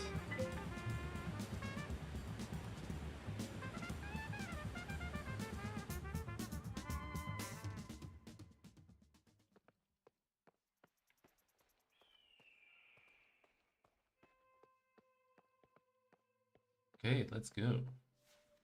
Let's try the trunk method. Well, what now? You better not start rapping. Shit. Press and hold the handles button. Press the button quickly, then slowly, and quickly, then slowly. Press the button gently. Continuously press the button. Let's go with the second. There's a click every time you press it, but the trunk remains locked. Press and hold the handle button. It clicks, but nothing happens. Continuously press the button. That's it. And there's a clunk from the lock, just as size it. What's the next step? Press a 1, 2, 3, 4 rhythm. Pressing the 1, 2, 3, 4 rhythm. You finger the button as size suggested, and there's a soft mechanical rumble somewhere in the locking mechanism. Then, much to your surprise, it pops open like a jack-in-the-box. Seems like Size High knows his shit. Let's enter the car. Finally enter the car, and the scent of wealth overwhelms you. Leather seats, wooden dashboard, LED light strips around the cabin, darkened windows. Props to you, Anita. And then there's me, eating stale rice noodles for breakfast, lunch, and dinner. Luxury all around, yet the car is broken down. Nothing is built to last these days. Let's check the car's multimedia device. There's a bunch of options. Music, navigation, emails. What she's listening to. The last thing Anita listened to was the album Midnight Shift by a band called Petty Gold. Ooh. Midnight Shift, I played that the last time I was in the bar. The navigation system. Seems like Anita was heading to 164 Cherry Hills Road in Bothwood. Never got there though, since this midlife crisis on wheels died on her. Open the email app. Anita's logged out. Seems like she doesn't trust Frank with her privacy. Well, you can sink your teeth into the juicy details. Screw this. Let's check under the seat. People lose all kinds of things there. You find only a handful of sticks of protein-infused chewing gum and another handful of nothing. Check the storage bins in front of the back seat. There's a half-drunk bottle of Coral Destiny Martian 2 in the right one, and in the left, a book titled How to Be the Best You. Flip through the book. Your eyes skim across dozens of pieces of generic advice, from drinking a cup of water first thing in the morning, to cleaning your room, to arranging a wholesome routine for yourself before bedtime. I've written dozens of such articles, some of them a veritable diarrhea of words. This book looks like an especially potent anthology. Oh, okay, this is for... a waste of time, keep on looking. Who even reads these things? The cup of water is valid advice. Keep on looking. I can't be the worst me. Future chick. Let's, yeah, this. Check the glove compartment. I feel like that's the biggest area where I could find interesting stuff, so let's check the sun visor first. A driving license falls into your lap as you unfold the sun visor. Take a closer look. The license looks decades old, the plastic tinged with a yellowish hue. Oh, it's driving license. I feel like I said license plate. Driving license, okay. The license looks decades old. The plastic tinged with yellowish hue spread to every edge. Anita, on the other hand, was young and striking. Her beauty is dimmed by a tired pallor even youth can't mask, laced with a lingering fragility, an echo of a past she fought hard to leave behind.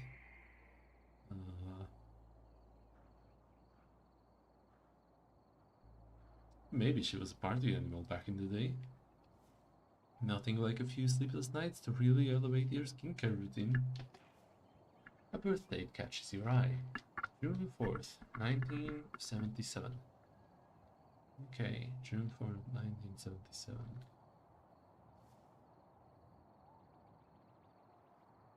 Glove compartment, a dusting cloth, driving gloves, 3 unopened packs of cigarettes of the long variety, a power bank, and a fancy leather notebook.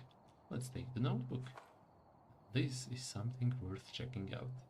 I've seen enough. Shame that I've seen enough. Okay. I seriously cannot walk through there? Okay. Let's go to Kuiper Belt, just out of curiosity.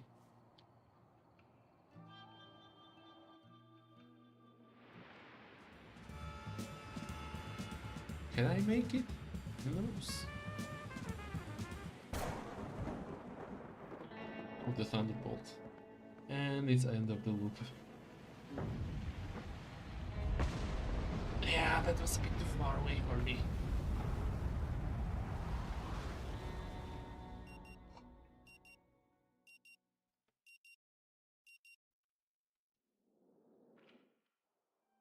Still with me, Mr. Harrow? Yes, sorry, but I have to go. Bye. Mr. Harrow, please. Bye. Okay, let's see. Search Anita's car. At least I know how to enter the car now. Yeah, but I searched it. What else is there to find? Should I go talk to her? I want to go talk to her. Also, I guess I might as well give up on this. I feel like I made a mistake. Oh, try harder. Yeah. Your attempts to enter Frank's room failed, and the failure makes it harder to try again, but it's not impossible. Okay, good.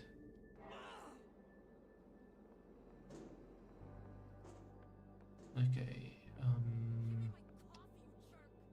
Kuiper Belt.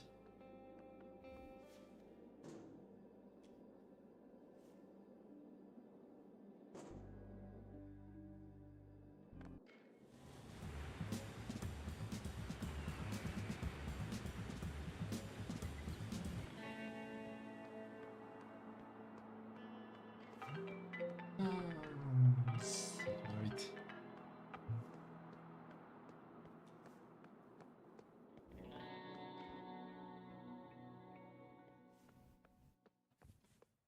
Okay.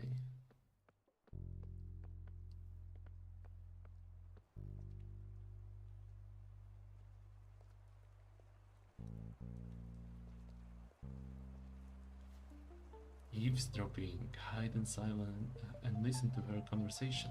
Let's go. before she notices you snooping. She won't see me. Behind the metal barrels.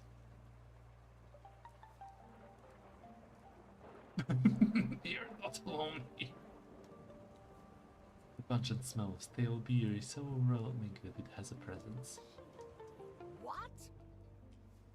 Her grip on the phone tightens, plastic crackling in the process. With the other hand, she spins the token in such fury, you're afraid she will cause a localized tornado. A brief pause follows while she listens to Richard, daggers shining in her eyes. I understand that, Richard, but you don't seem capable of understanding my instructions. So, I'm going to repeat them one more time and hope they get through all the noise in your head. Here's what will happen. Robin will apply. You will make sure her documents are filed as if the application was sent on time. Okay, the subtitles say something else. Robin will accept the invitation. You will make sure that the university's board disregards that whole past the deadline issue. What is it now? She squints her eyes and wrinkles pop up. In an instant, anger has added dozens of years to her face. Seems like her evening has turned into a real shit hurricane, and she's trying to fend it off with an umbrella. Like to take it out on others. I would give away my right thumb to know what's bothering her. She's just speaking her mind, seems like life just endless damage control. Let's go with figuring out what's bothering her.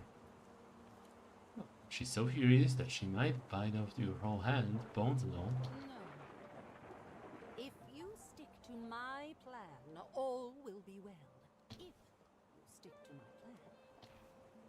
The token in her hand stops spinning and she grips it so hard that you see her skin turn red. Besides, remember that smell? It has grown so heavy and rich that you will pass out any moment now.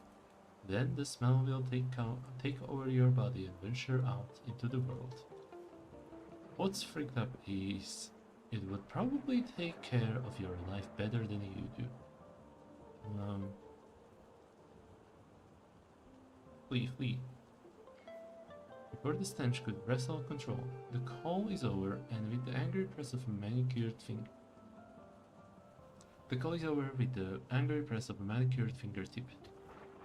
The tyrant has issued all the orders, it seems.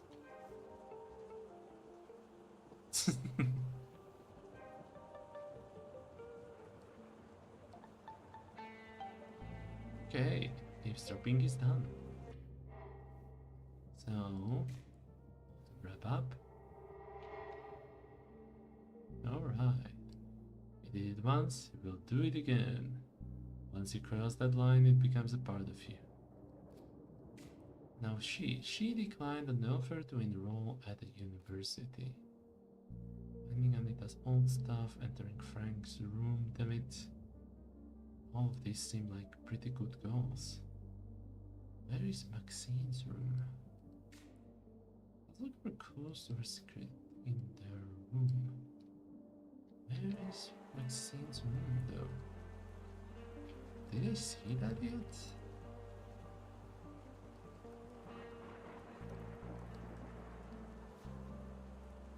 Like a snowflake resting on scorched earth, a car sticks out from the cracked asphalt of Rue Valley. Let's inspect it. It's either brand new or kept extremely neat. Inside you see how everything is in its place. Handbrake pulled, gear shift in neutral, steering wheel perfectly straight, keys in the ignition. Wait a minute, keys in the ignition? Oh, someone probably locked the keys inside. Does that mean the car is unlocked? No, let's go with locked the keys inside. That would be such a huge and convenient convenience. Either that or the car is unlocked. Let's open the door. As you grab the door handle, the softest click informs you that the door is open. But come on, you're not gonna steal someone's car. Or are you? Of course not. Close the door. Or am I? It is pretty close to Anita though. Unlocked fancy sports car. Oh, the car just stands here, there. Door open and keys in ignition. I could hold to commit. Ah, let's go. Let's screw it. Let's go. Just get inside and drive. Simple as that. Let's go. Get in the car and drive north. I think that's, yeah, that should be further up north. Yes. Oh. As the fiery sky catches up to you again, you see something in the distance. It's hard to make out, but the road leads into a tunnel. Some mining equipment and a car just before it. There is someone next to the car. But even with this car, you can't outrun the loop. Well, unless you start driving before the sun sets. Close your eyes and enter the loop in the comfort of your new car.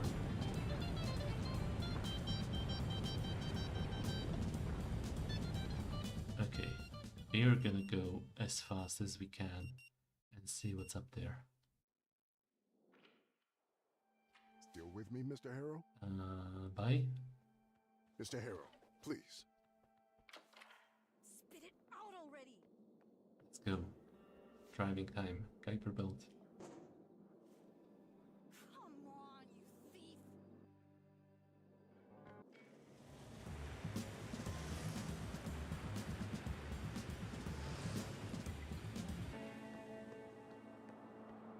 Annoying phone call time. Put it on silent. It's been a while since I picked up that call, but I don't really have time. Because right now, it's time to go to the mine. Oh, without the spot on it, it shapes the reflection of Rue Valley as well as yours. What? But I could have stolen it before. What's going on here? Search Maxim's room. Still the fancy car.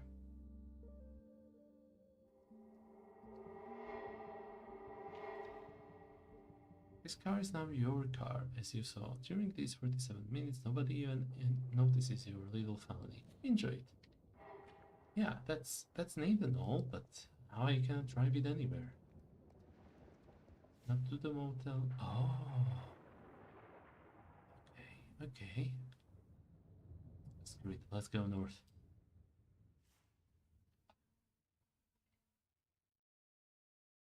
How convenient. Stomp it. I guess we're not even gonna get a chance. Our glimpse. Okay, let's check out what's down those stairs, because I don't think I've been there yet. Still with me, Mr. Harrow? Yes, bye. Mr. Harrow, please. I'll break you open if I have to. Yep. Kuiper belt. Driving time.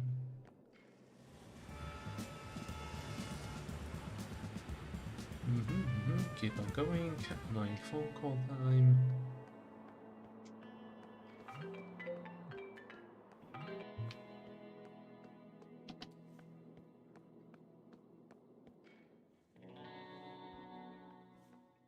Okay, done.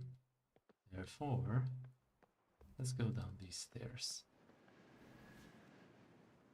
The way to the ranch, it's a bit of a walk, but hey, it's downhill. Let's walk down the road.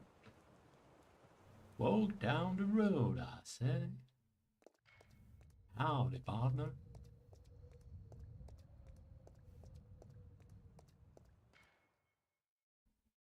Okay. That's getting soaked. Okay, family ranch. Okay, anything out here? Anything noteworthy? Okay, just an exit path. Okay, so this is where the Max's room will be. Other limbs stretch out behind, play the day, the seasons to test its steadfast patience.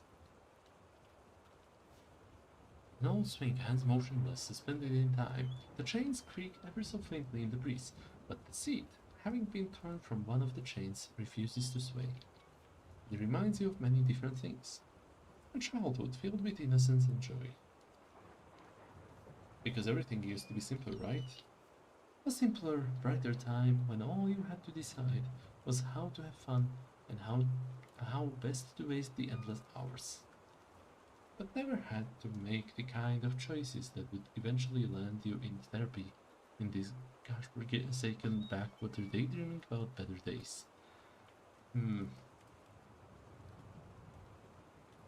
Maybe I can choose again. The good things. Maybe. You just have to try. Hooray! Okay, what's this? Something long forgotten. Something of miles long forgotten. Whatever.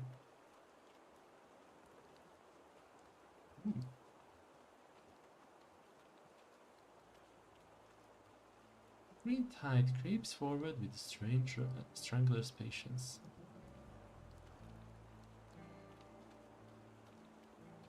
Ooh. The Kays have stopped tending their garden. The shed is full of discarded tools. That's a little sad.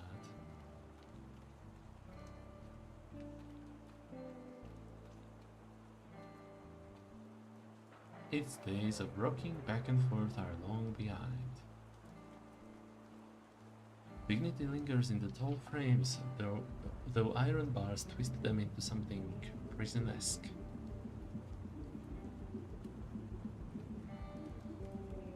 The dust says nobody's touched it. The dust says nobody's touched it for ages. Even here, on the front porch, you can hear music blasting from somewhere inside the house. Someone's having the time of their lives. The door looks brand new, unlike the rest of this accumulation of crumbling stone and rotting wood that could have been called a house once. Still, there is no doorknob.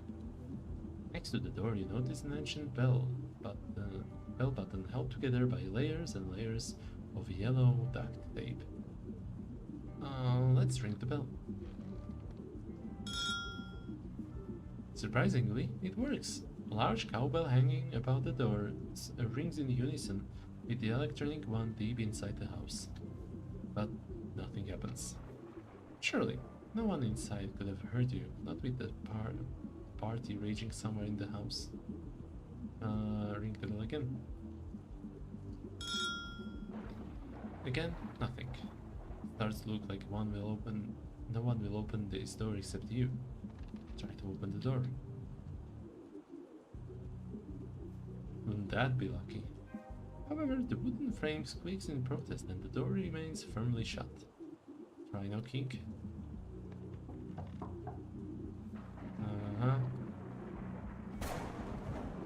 Okay, well, that's interesting. Break into the ranch house. I can commit to that, yeah. Maybe this stuff. Oh, wait. Okay, push the door with your back. Use your last freaked up shoulder to shove the door. Let's push it with my back. Well, it was worth a try. Use my... let's kick the door.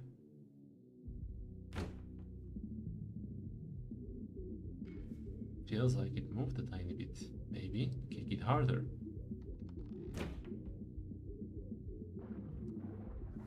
The door definitely budges this time, accompanied by a faint splintering noise akin to kindling breaking.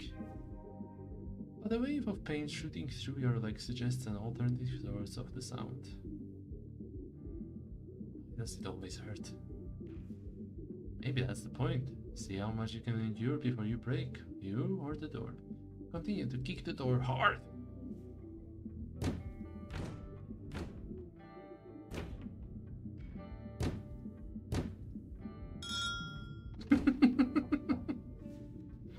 So, there you are, kicking the door of a ruined house in the middle of nowhere. Why? I'm fulfilling my destiny. Destiny? Nah, it's your unwavering determination that makes you kick down doors, time and time again. You won't achieve much from getting in through, though. Only a few minutes left until everything resets, and then you'll have to break in again. I may learn something, the loop won't change that. And then, what good is knowledge if you can't use it to change anything? It's not about that. It's just kick, feel the pain, repeat. I believe the next kick will somehow break the door. Hope that the next loop will somehow be the last. That's all you can do. Perhaps you're afraid to admit it's all hopeless because it would rid you of your only purpose. Break free from the loop? Shut up, it's not debatable. I am going to escape. Alright, you'll need to get angry.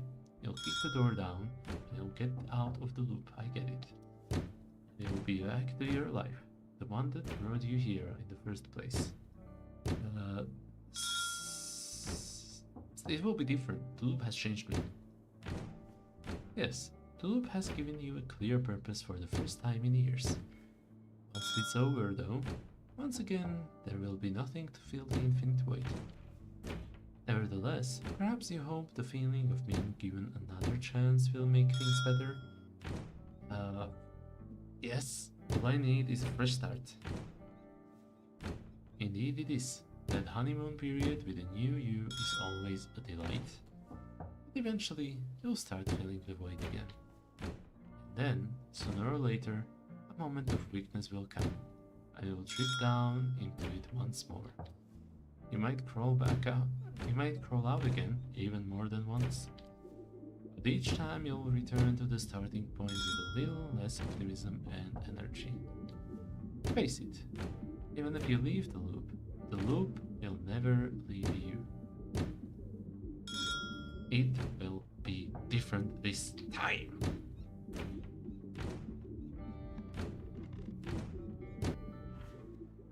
Rage surges through you like a tsunami. You kick the door with every ounce of strength you have, even more than you knew you possessed. Oh. Alright. Sun, rain, and snow left them standing. Neglect wore them down. The table offers its feast to dust and flies, not you.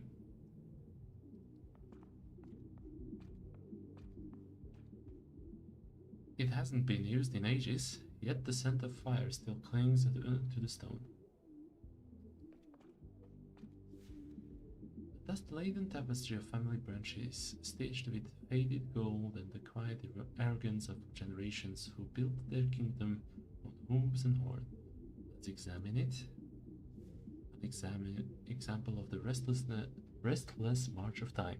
A patchwork of ancient portraits with calligraphed names alongside almost modern photographs with boring typed fonts. Try to read the names and make out the blurred pictures. Some of them are difficult to make out, but the stern figure on the bottom that all the others stem from commands attention with a bushy mustache.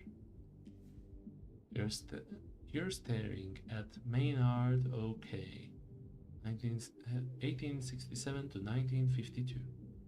Now that is a family progenitor. Actually, let's examine the portrait next to Maynard. A young woman gazes out from the vignette, every line of her voice whispering nobility, but her eyes disciplined. Glazed masked sorrow. Disciplined glazed. Masked sorrow decades in the making. The nameplate reads Lucretia K, 1881 to 1958. All the lower branches. From Maynard's elaborate frame, the vine splits neatly into two. The first name, Alexander M.K., 1913 to 1928, rests beneath a portrait that mirrors Maynard almost exactly, minus a few decades of formidable whiskers. 15 years. He died when he was 15. A quick tally of the years makes it clear he never crossed the threshold into adulthood. The second portrait, or rather its absence, draws far more attention. It looks as though it was scrawled over in charcoal, or perhaps used as an ashtray. The name is just as hard to make out, but with some effort you manage to read it. Philip M. K., 1913 to 1967.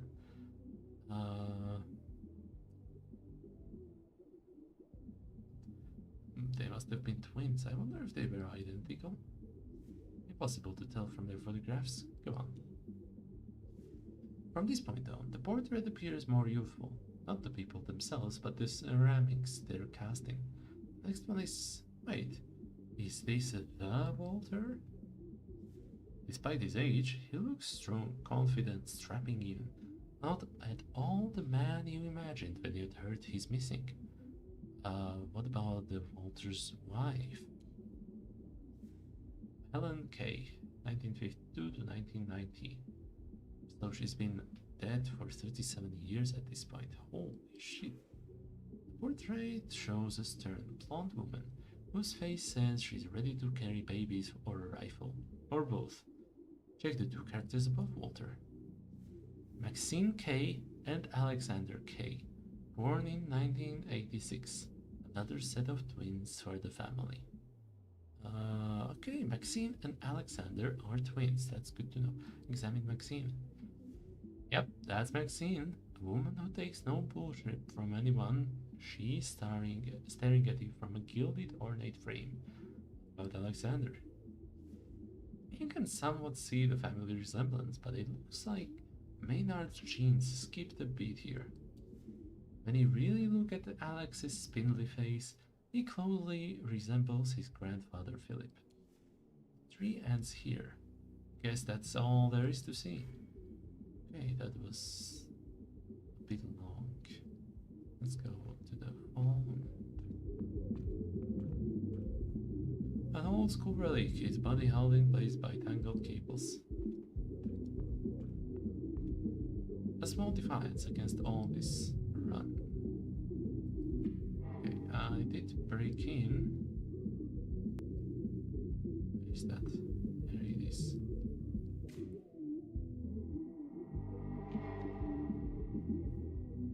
Yeah, way into the house, albeit not the fastest. In the best case scenario, you only have a few minutes to spend inside. Still better than nothing. And I have a hurt foot all throughout. Hard to walk, impossible to run. Oh. Oh, is that so? Okay, let's see what else. Break into the ranch house. Search Maxine's room. It's to the right of the table. So this one. Oh. Cute. A mix of handiwork and tradition. It looks old, something that's lingered in this house for generations.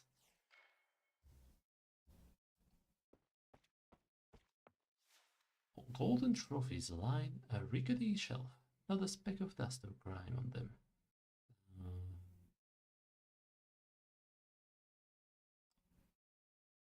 Trophies shaped like golden spur. The inscription reads Rue Canyon Country Fair and horseback riding Maxine K. first place in the year 2000. I knew this place kept such strong traditions for a way of life that's been dead for more than a century. Some things are just hard to kill. Galloping horseman shooting a rifle. Despite the deception casted by golden glitter, a scratch on one of the horse's legs reveals the trophy is actually made out of plaster. Time to explore everything. Change the timeline. A cursive inscription on the trophy base reads Horseback Shooting Competition, Bothwood Country Fair 1994, followed by first place, Maxine K. Wasn't Maxine like super young back then? What about it? You're telling me you wouldn't entrust your child to shoot a firearm from horseback? Please. Pick up the trophy shaped like lasso. You have to admire the craftsmanship. The texture really feels like a real rope bound in lasso. The base of the trophy reads 1997's Cow Herding Tournament, Crimson Desert Country Fair, and Maxine K. first place.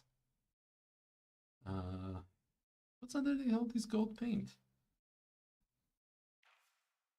As the paint slowly chips away, your nails reveal a real robe underneath. Whoever made it probably used a ton of super glue to make it work. What's with this golden scroll trophy? There's an inscription at the base of a trophy. 1995 Stockman's Quiz, Rue Spring Country Fair, then Maxine K, first place. What the hell is a Stockman's Quiz? I don't think I can search internet, I don't have signal here. Congrats to Maxine for winning this so young. She was, what, even 10? Back then, your primary achievement was not to mess up your clothes while eating. Seems Maxine was groomed from a very young age for a very specific way of life. One that doesn't entail owning and running a gas station. All of us are just ruins of our parents' desires.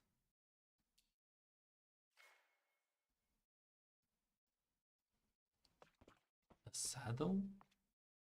All hide, nothing hidden. Okay, what else? These. A booklet with a lot of text written in very small letters. It's a stereo system, probably from the late 90s or early 2000s. You spent countless hours blasting angsty music through a very similar device back in your teenage years. Let's turn it on. The stereo hums to life and LED lights flicker across the control panel, almost too eager to show off its cutting-edge features. 2 cassette decks, a radio receiver, and CD player that can hold 7 discs, and the big bass boost option. Check out the CD player. What can you say? It boasts a 7-disc capacity. Wow! Yes, 7 whole discs. You could load up an entire week's worth of music, or just let it sit there, showing off its potential. Whoever last used it clearly didn't have the vision for that kind of commitment, as the display flickers indicating there's only 1 disc inside. Eject the disc. The CD tray slides out with a soft mechanical rear, revealing a burnt CD. Written across the surface, in uneven marker is the note. Not gassed there by the blues, music from Jace. It's only when you read it again that it hits you. Gassed there by their Jace. Could be Jason, the dumper Burns. No, it has to be him. Yes, and he definitely looks old enough to still be burning audio discs in 2027.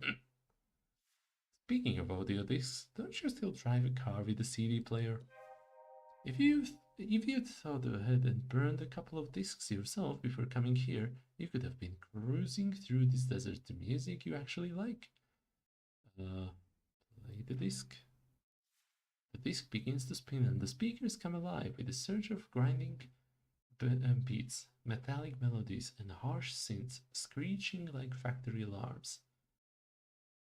Hell yeah, it's Iron Wave! The metallic chaos hits you like a fist in the chest, energizing and unapologetic. Check out Big Boost TM. Why isn't it on already? What kind of person would turn it off? Why is there even an option to turn it off? Check out the cassette decks. There's a cassette inside the right deck. The left one is empty. Eject the cassette. Let's see what it is. The deck doesn't budge at first, thinking slightly before you manage to pry it open. The label on the cassette reveals it's a DIY mixtape, but what was written on the label is faded and smudged beyond recognition. Let's play the cassette.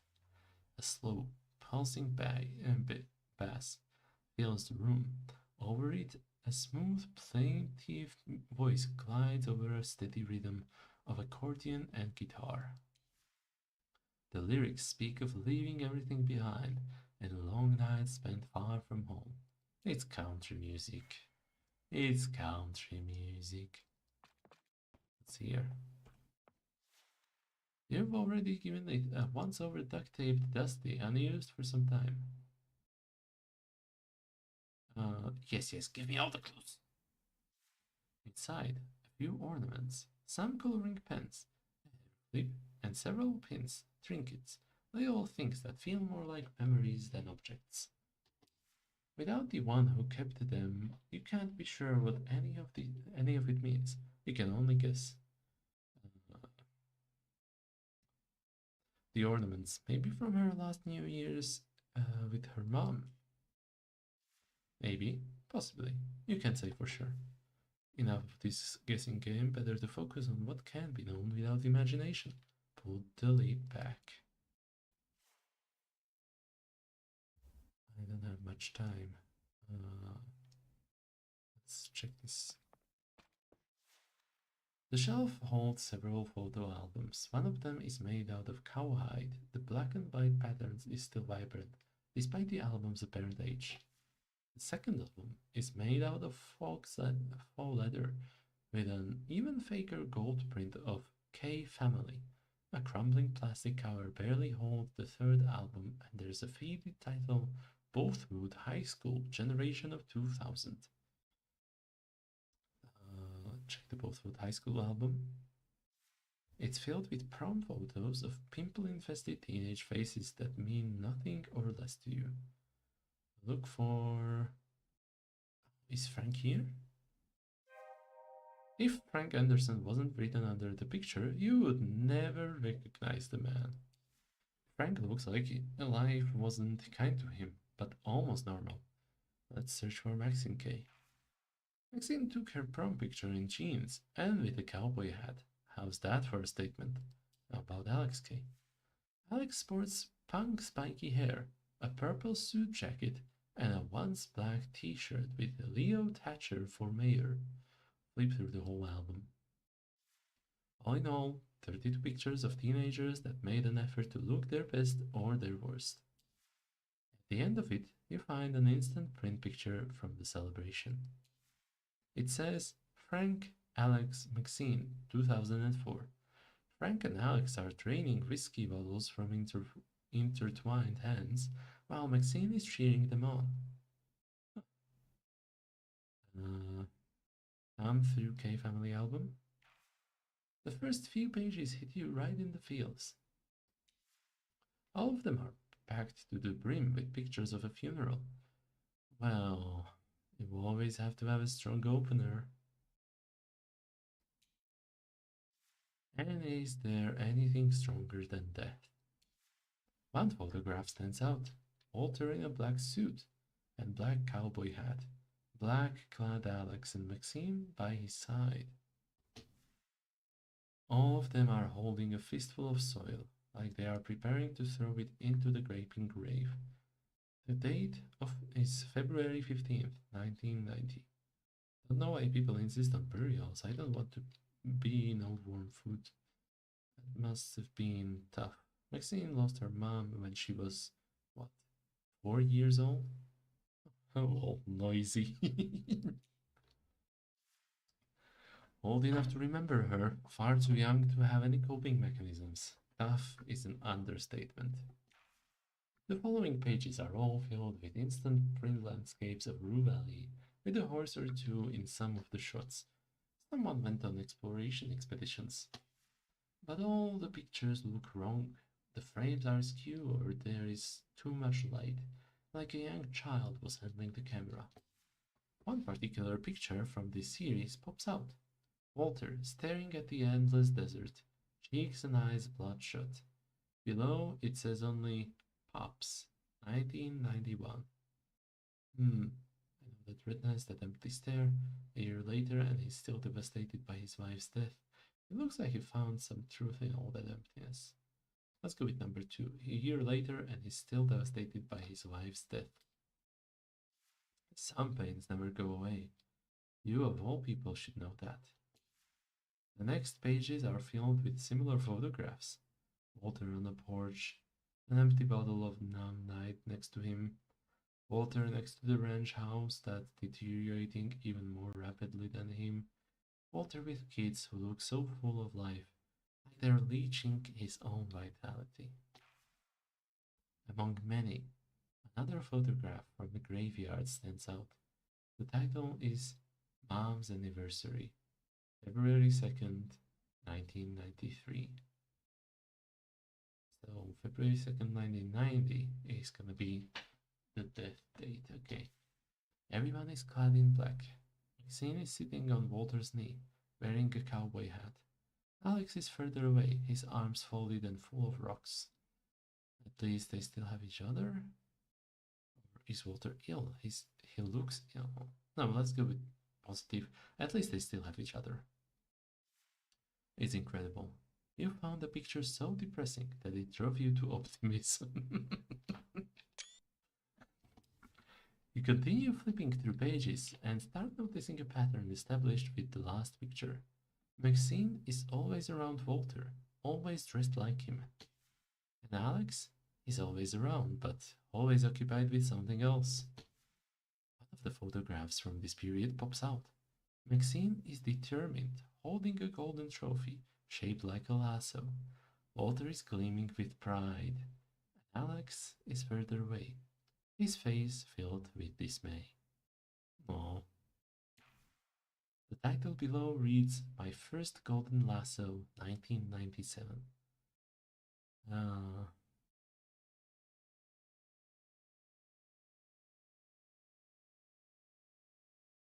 It's weird. Walter looks far happier than Maxine. Just tells you who actually wanted that trophy more.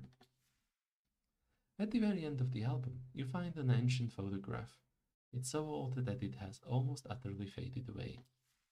A horse in full gallop, a rider standing in stirrups, spinning a lasso around him. Take the Cowhide album? Why would I take it? The touch of preserved hide makes your skin crawl. You feel like this album is more than 100 years old, like it will crumble in your hands. Oh, I just pick it up, no, take it, okay. The pages are yellow and thin, and each is filled with duct-taped instant print photographs that were also popular some 40 years ago.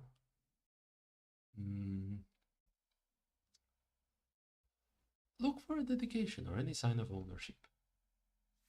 At the bottom right corner of the cover, you see Mock scratched into the surface.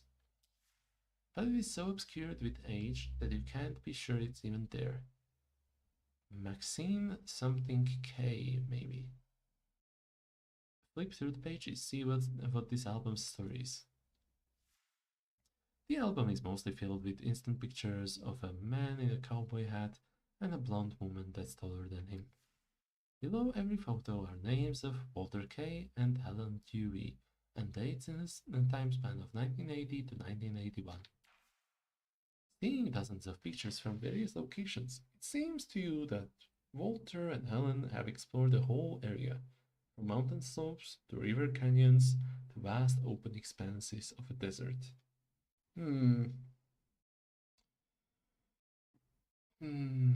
They look like a nice couple. There's a peculiar hunger that's evident in both of their faces, even through faded photographs. The following pages are filled with professional photographs of the modest wedding of Walter and Helen. He's still sporting a cowboy hat, but the suit is new. She's lovely in her lace wedding dress and high heels. The date is February 2nd, 1982.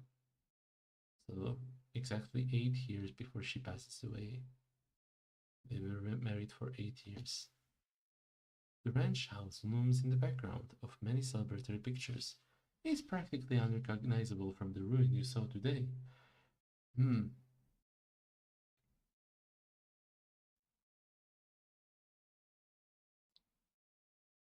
Maybe that was my mistake. I should have hiked more with her.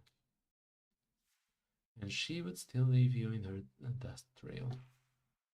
Face it, there was nothing else you could do. It was always going to end like that. Moving on from Heartbreak, at the end of the album you see 3 pictures. Helen is in a torn hospital gown. Her hair is messed up, eyes bloodshot. Walter is right next to her, gleaming with pride. Both of them are holding a newly born baby, screams and blood smears and all. Helen is cradling hers protectively, while Walter is proudly displaying what is undoubtedly his newborn son. Below the picture, you read Maxine and Alex K. and the date September 17th, 1986. Come on, people, at least give them a bath before taking a picture. That would kind of ruin the whole point of a birth picture, wouldn't it? The next photograph shows Walter and Helen with children who are a few years old.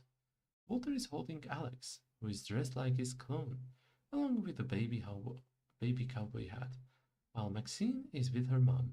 The date is April 24th, 1988. So, Walter was favoring Alex at first, then Maxine. The last photograph was taken by a real professional. Its colors are still bright and true. Walter is holding both Alex and Maxine on his shoulders, and Helen by the hand. Behind them is a large blue and red banner, Walter K., Mayor for Our Children. The date is January 12th, 1988. Alright, I've seen enough. It's time for the loop to end.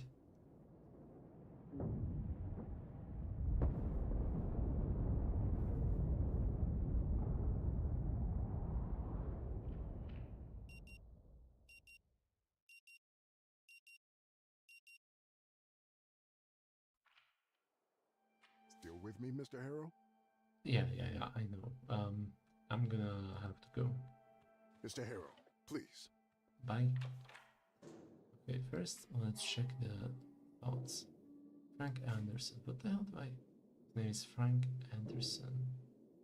Yeah, okay, cool. That's relatively minor. Searching Maxine's room. Harrow found a CD with the name Chase written on it. It has to be Jason's nickname. But there are still other things to check in her room. Perhaps Alex will recognize the nickname Chase? Oh yeah, I should probably talk to her brother. I guess that's all for now. Okay. Let's go back. K Ranch. It's gonna take a while. Yeah, I'm having a good time here. It is a very interesting game.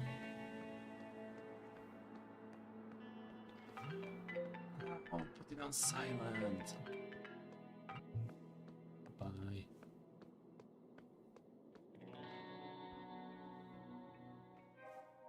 Okay, I am soaked, but that's fine. Oh wait, this is also interactable?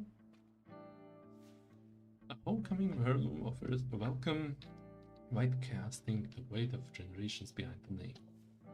It has seen better days for sure. Some welcome, might as well read the haunted house, keep out. The sign, surely. The family, absolutely. One mirrors the other.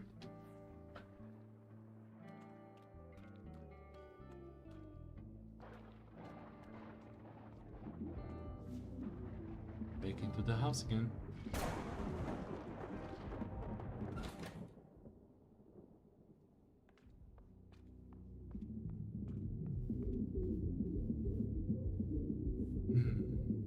Okay, if this is Maxine, this might be Alex. This would be their father's place. Let's see the plant. A small defiance against all this ruin. Okay, whatever. Let's first finish Maxine's room. There's something here. The gorgeous redhead in a tight dress is still here, holding her gun. Ooh. Okay, no, I'm not gonna do this now. This is a low-ish priority. This bed is neatly made, ready for sleep or simply for show. Nothing remarkable about it, except that it's Maxine's and it has the air of a family heirloom. Let's search it. You find nothing, except the nagging thought that it looks far more comfortable than the bed in your own room, despite being much, much older. It carries the faint scent of lavender and herbs, probably from a homemade softener. They really don't make them like they used to. Okay. I think, yeah, that's all of it, except for the book, but that one can wait. Okay, let's search this first, because this should be Walter, I think. Yes. Behold, an old cowboy hat, an outrider. No less a relic from simpler or maybe rougher times. Let's take the hat carefully. Don't want to trigger any alarms. Old houses, old objects. Maybe. Maybe the hat's booby-trapped. Or cursed. Either way, tread lightly. The rugged leather greets your fingertips scarred by wind and sun.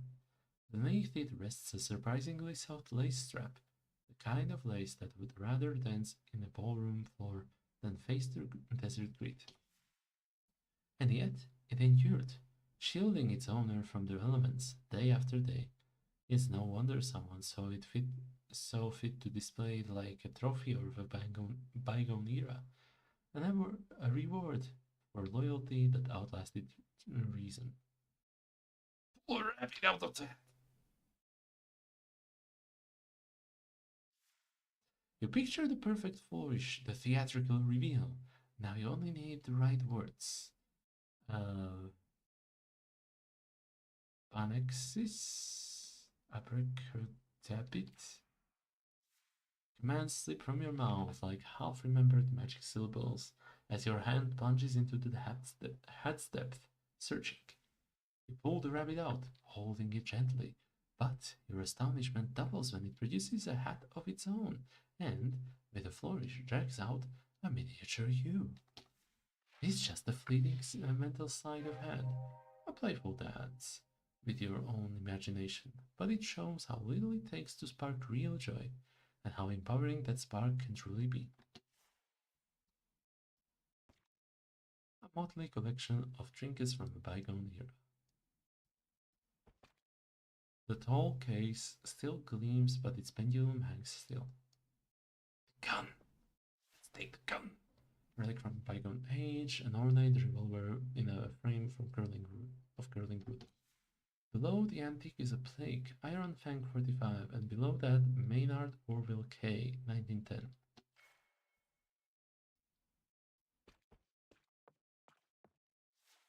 The front cover features Walter K. younger and barely recognizable because of his long hair and full beard, among a group of heavily armed people, all knives, assault rifles, and dynamite sticks.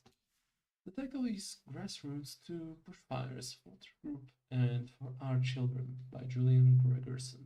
Oh, Georgeson. Read the blurb.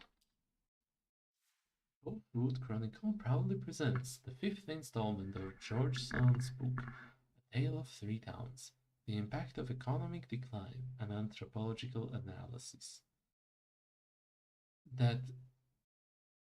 Hold on, that's 1 colon, 2 colons, 3 colons in a title.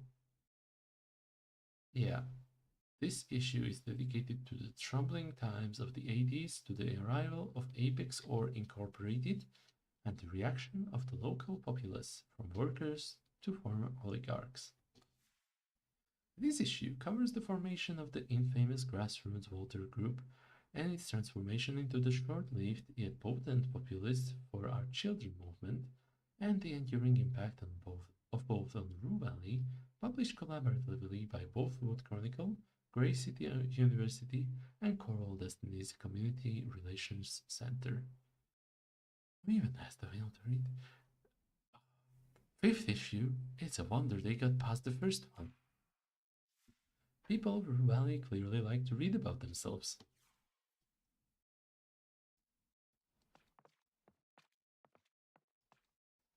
To elegant for this room, let alone this house.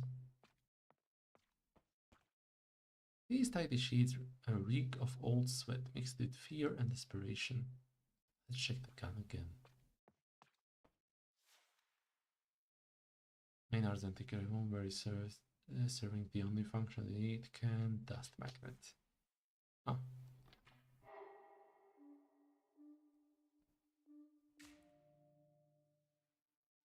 Perhaps Alex will recognize the nickname Chase. Okay, time to check out Alex Gay. We have 4 minutes. The loud music is coming from behind this door. Someone is inside, probably headbanging to this rhythmical noise. Take a peep through the keyhole. At first, your eye meets only whiteness, but then you catch a drawn shape, a hand with an erect middle finger.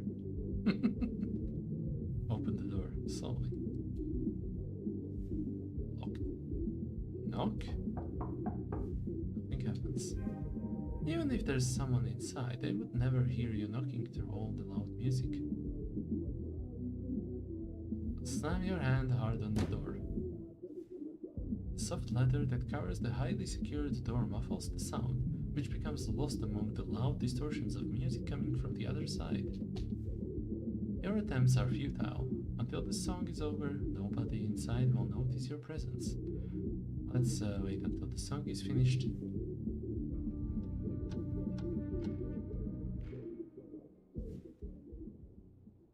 Start knocking before the next song begins. Music stops and the next song doesn't start. Instead, you hear footsteps approaching the door. Pops? Oh. What's the password for today?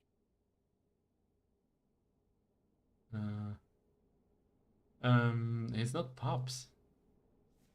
There's only silence from the other side, followed by a jumble of clicking and unlocking sounds. Hands up! He points the cannon at you, his finger already on the trigger. Ooh, exciting.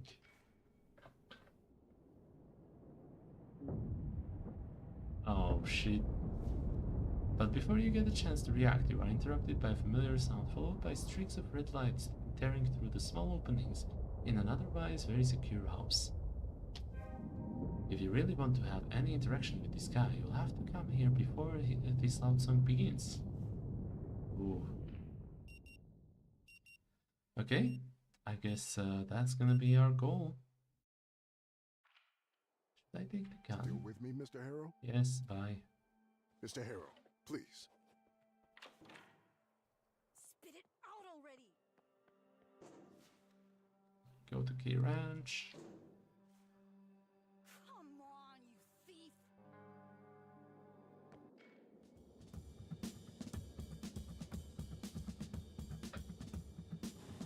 Okay, annoying phone call time.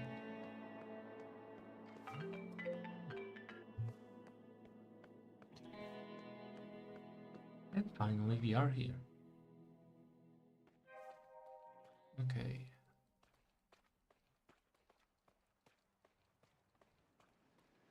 It doesn't sound like there's music now. We can do house.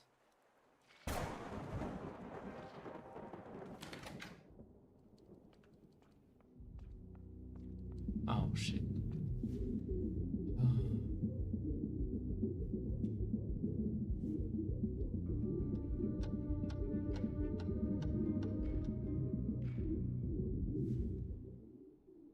Start knocking before the next song begins. Pops? What's the password for today? Password is Spurs. In a moment or two, he'll unlock the door and you'll stare down the barrel of that hand cannon. Hands up! He points the cannon at you, his finger already on the trigger.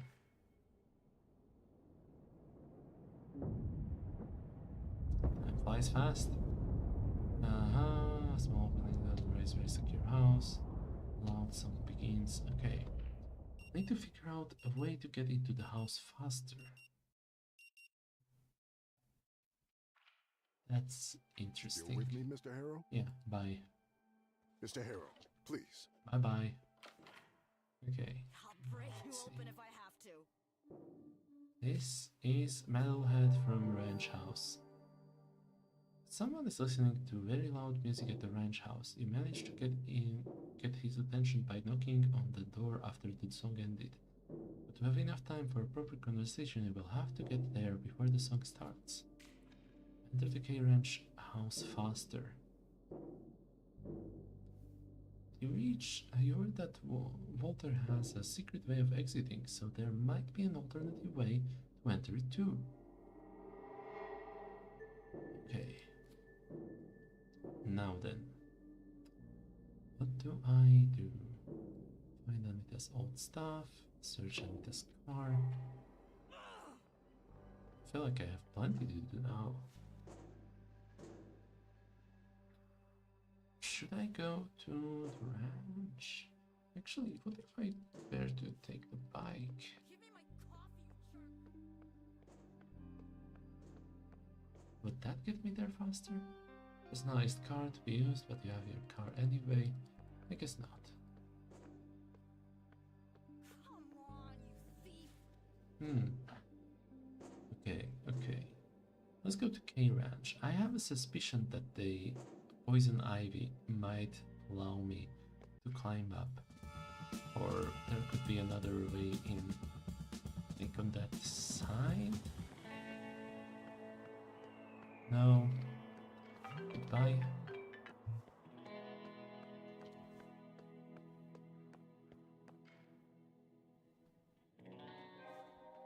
Okay, now let's see.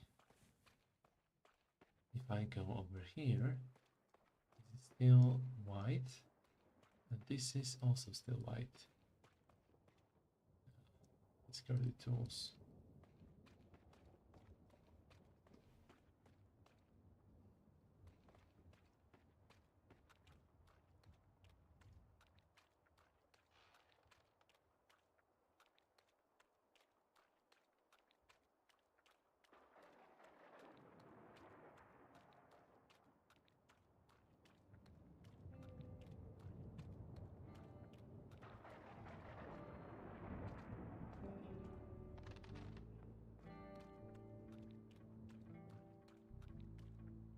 In time craves towards with destroying others' patience.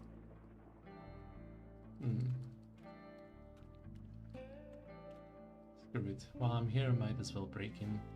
I don't think I could do anything else in this loop anyway. And let's examine this. The kitchen at the bottom door, of course. When someone stuffs things into a corner like this, it's usual to forget about them. Or just to move them aside temporarily, with the promise that they'll be sorted out later.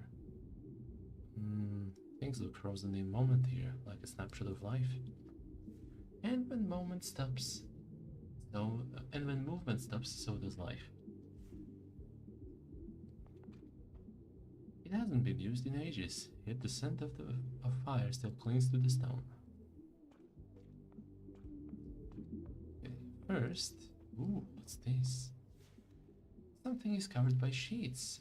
By the looks of it, it seems like a sofa or couch. But it could be any number of things. A beast that is sleeping.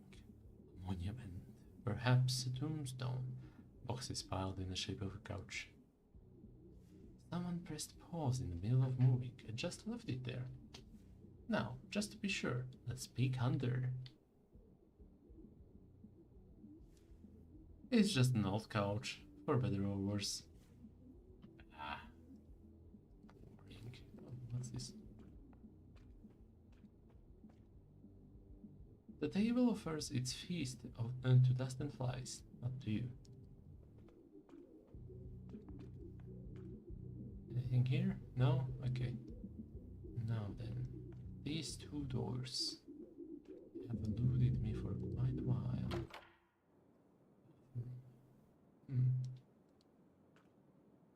Cold to the touch, hardly surprising. Smooth to the eye, rough to the touch, and locked to the bone.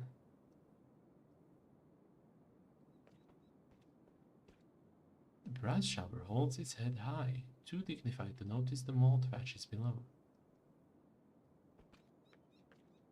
Ordinary at first glance, the skid marks add a personal touch.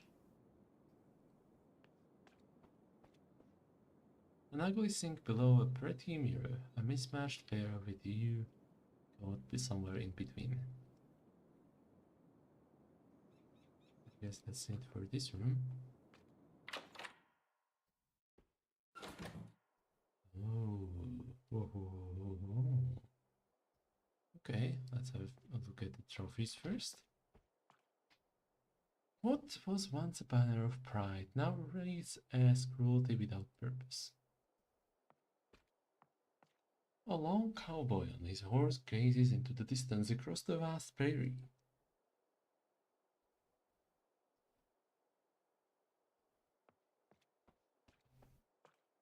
No matter the source, water follows the course it's given. Okay, one of these closets, what the hell?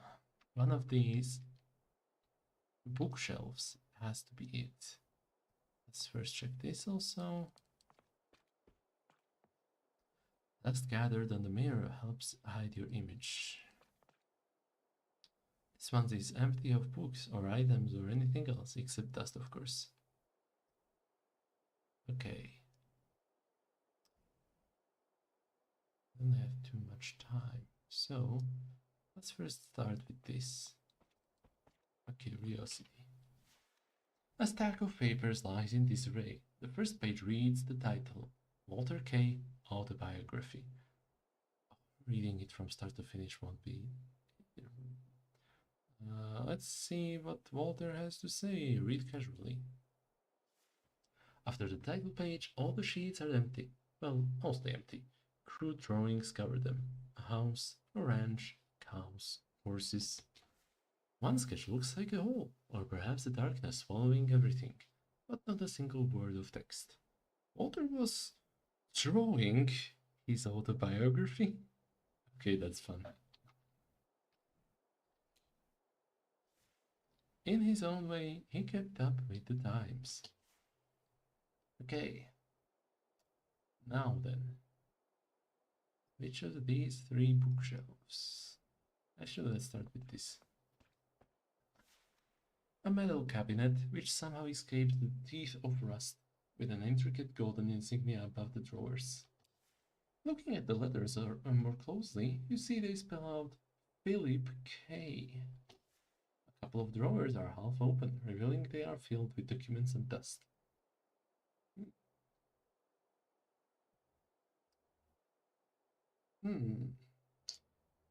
See how the documents are organized. Every drawer has an almost faded label with a year starting at 1935, 1938, 1939, 1942, and so forth, and it all ends at 1966. Judging by the open drawers, each of the folders inside is labeled with the year and month it covers. Someone was either a master of organization or obsessed with tidiness, or both. What kind of madman gathered all these papers? Madman or workaholic? It's all a matter of perspective. Why would anyone need all this paper? Have you already forgotten the age before computers and the internet? It wasn't so long ago. It was a long time ago. True, you are old. Let's look at some documents. There are thousands of documents in this monstrosity. It's like someone even kept the receipts for chewing gums.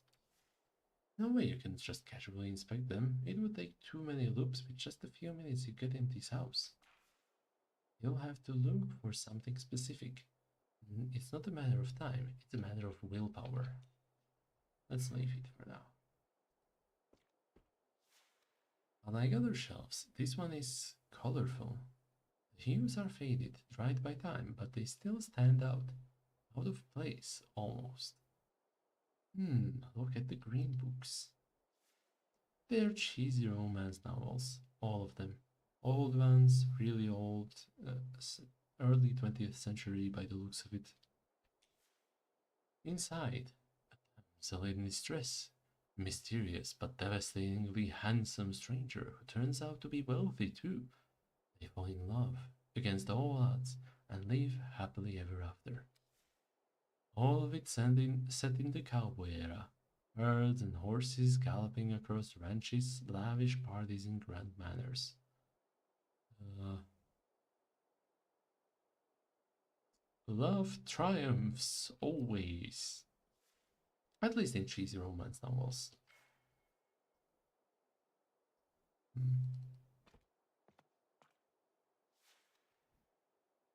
shelf holds plenty of thinner books. Magazines, journals, publications. Mixed in are several bulky volumes that look like photo albums. Look at the albums. The photographs look old, 30 years at least. All from gatherings, rallies, meetings. A striking figure stands at the center of them all. Walter K.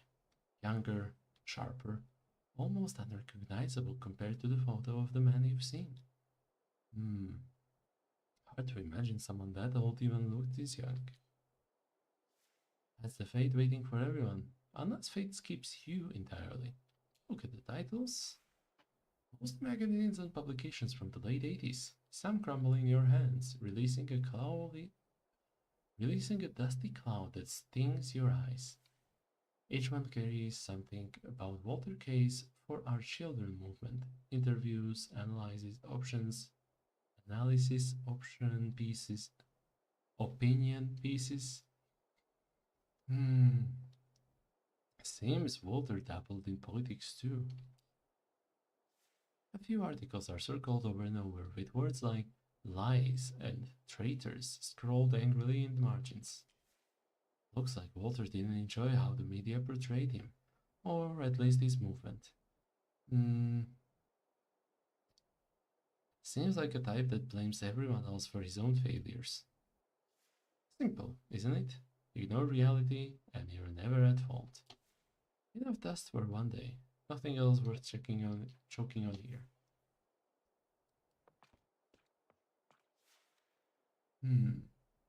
Heavy tomes dominate the shelf, museum pieces from a bygone era. Look for the oldest book. Hard to say which one truly is the oldest, but a few are clear contenders. One even has a year imprinted on it. 1880. It looks like a guide of sorts, the kind explorers wrote to share their experiences.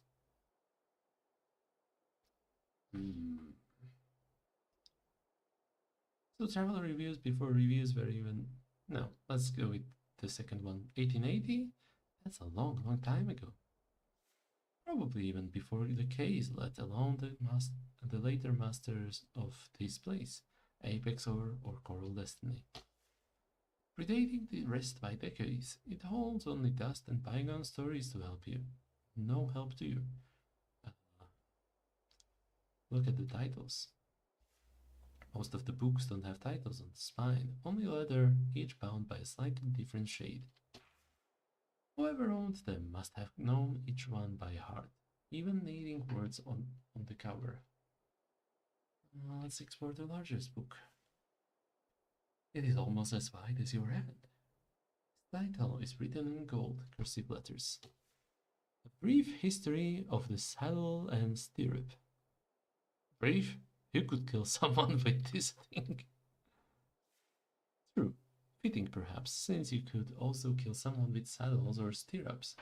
Drop either on their head from the right height and that's that. You could spend the whole day here, rummaging through the past.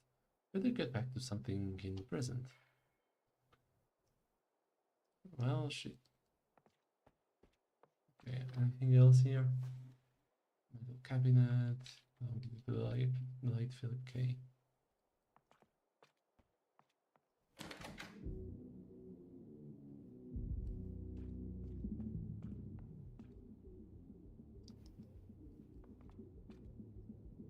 Okay, screw it. Let's just reset. Check available Wi-Fi connections. Find an unusually strong Wi-Fi network for a place so remote. Its puzzlingly long name only adds to the mystery. The signal practically passes through the air. It's password protected, naturally, but its strength feels almost deliberate, like someone's intentionally overreaching. You know what? Screw it. Let's try this.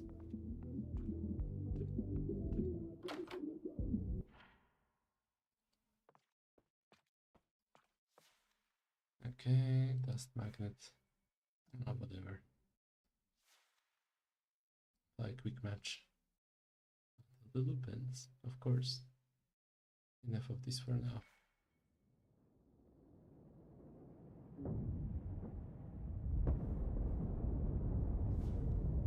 There is the good old fire in the sky.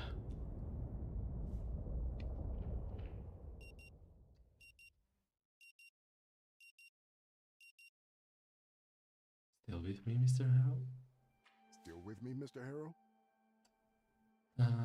Yes, and I have a question. Actually, no, bye.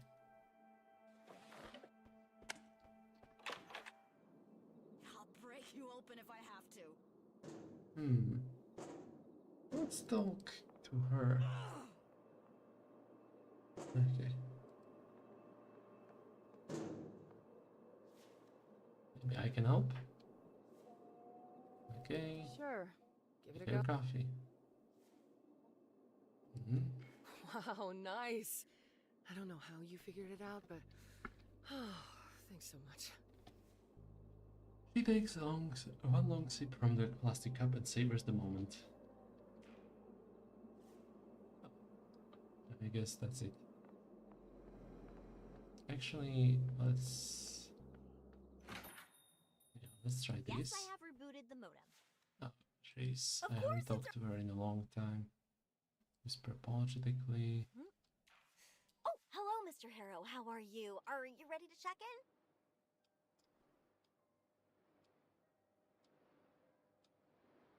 Are these parts deserted or something? There's no traffic and hardly any people. The place has literally never been more alive. You should have seen it like 10 years ago. A total ghost town. I mean, I Jeez. could walk all the way down the main street of Bothwood in the middle of the day and see maybe 2 people, tops. Oh, I will literally die from boredom. You know, there were times when I felt exactly the same. The loneliness kind of gnaws at you. Until it gets you. She makes a silly face to show how it feels when it finally gets you. I mean, when there's like 8 kids in your class, you don't get to choose who you hang out with. And it makes cheating on exams impossible, let me tell you. She loves. Yeah, wasn't easy growing up in the valley. All that changed when Coral Destiny came here. It was like our ghost town was being raised from the dead by the magic of space money. Anyhow, Bothwood is still a small town, with a small town mentality. Most young people still leave as soon as they can. Well, a big city offers more opportunities. Yeah. But listen to me ramble on and on and on. Can I actually help you with something? I am trapped in a time loop. Oh, well, that's an interesting thing to hear. You managed to transform her extreme enthusiasm into pure awkwardness. Anyway, let's get you into your room. So, number 6, the last one on the 2nd floor. Everything is ready for you. And Here's your key card. Here we go again. here, your key card. With the enthusiasm of the picture, the prolonged explanation of the key cards and electronic locks is also gone. She just holds the piece of programmable plastic in her hand, waiting for you to take it. Congratulations, you managed to make this very awkward, and you're usually not an awkward person. Don't you worry about anything. Dr. Fink is the best. And she thinks you're crazy. You think I'm crazy? Of course not, Mr. Harrow. Like I said, you just must be very tired. Why don't you go to your room and get some rest? She's still holding the key card. Never mind, just take the key card. Thank you for your trust, sir. Don't I need to sign a document? Oh, you can do it some other time. Don't you worry about anything. Okay. Let's see. The sturdy chair hasn't changed or moved. Let's sit down again. Let's see what this does. Okay, I don't feel like browsing my phone here. That sounds like a waste of time.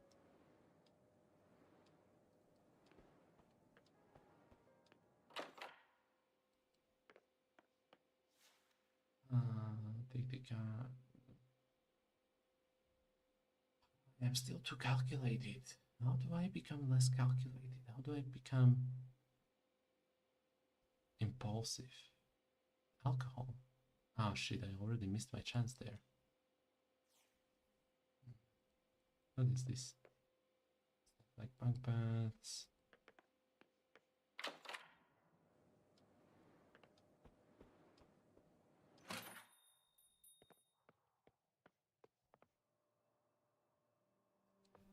Let's go talk to Max. Go to the gas station.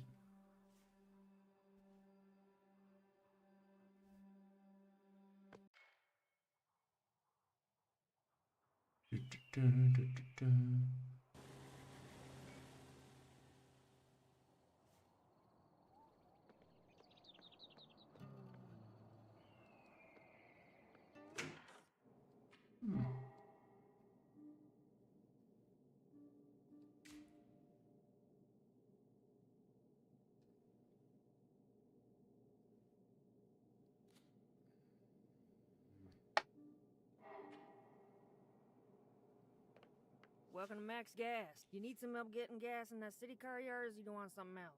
We got no booze, mind you. Nothing here. Damn.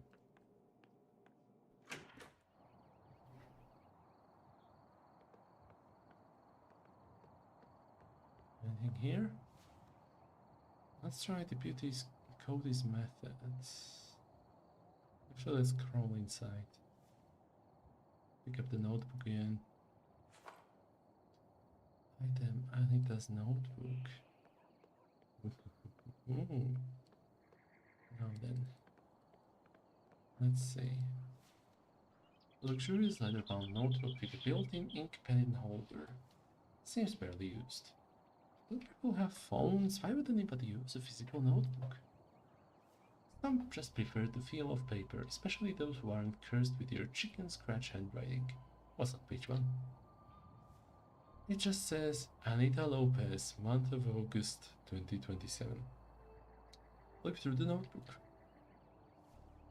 You breeze through the used pages in a single breath.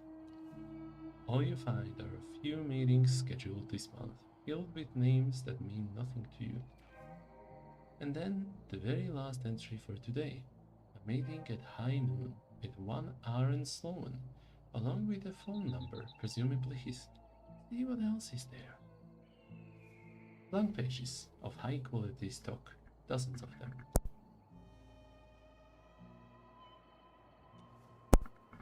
That is, until you flip to the end, where a neatly folded sheet of paper is tucked in the crease. Examine it. As you spread the paper, you notice a filigree SS logo watermark adorning the upper right corner. Oh no! It was the Nazis all along. A colorful chaos of overlapping pie charts, tangled flowcharts, and cluttered bar graphs. It's a dizzying database designed to confuse rather than to clarify. Upon closer inspection, you realize it's the annual financial report for Kuiper Belt. While you're no expert, the mention of insufficient revenue suggests that the bar is facing a substantial loss. Maybe that's why Anita wanted to meet that Sloan fellow. And then her car broke down. With her business falling apart and you snooping around her dirty laundry, no wonder she's in such a great mood. Okay, let's bring this to Anita and see how she will react.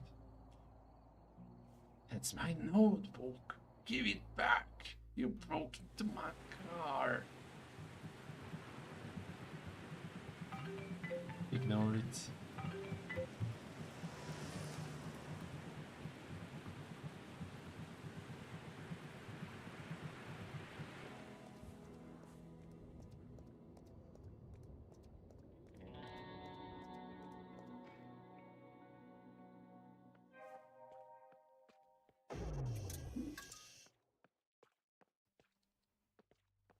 I was really far from the lightning, I guess.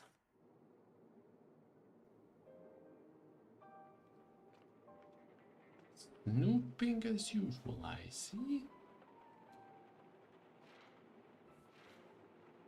With a squeaking friction between your pants and the leather, surprisingly comfortable chair.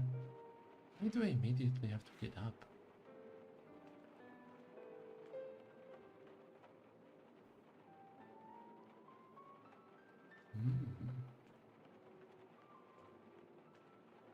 The door is locked and the sign says staff only. Why cannot I try talking to them again? Luckily you're in a time loop. Next time we can try a more conspicuous approach.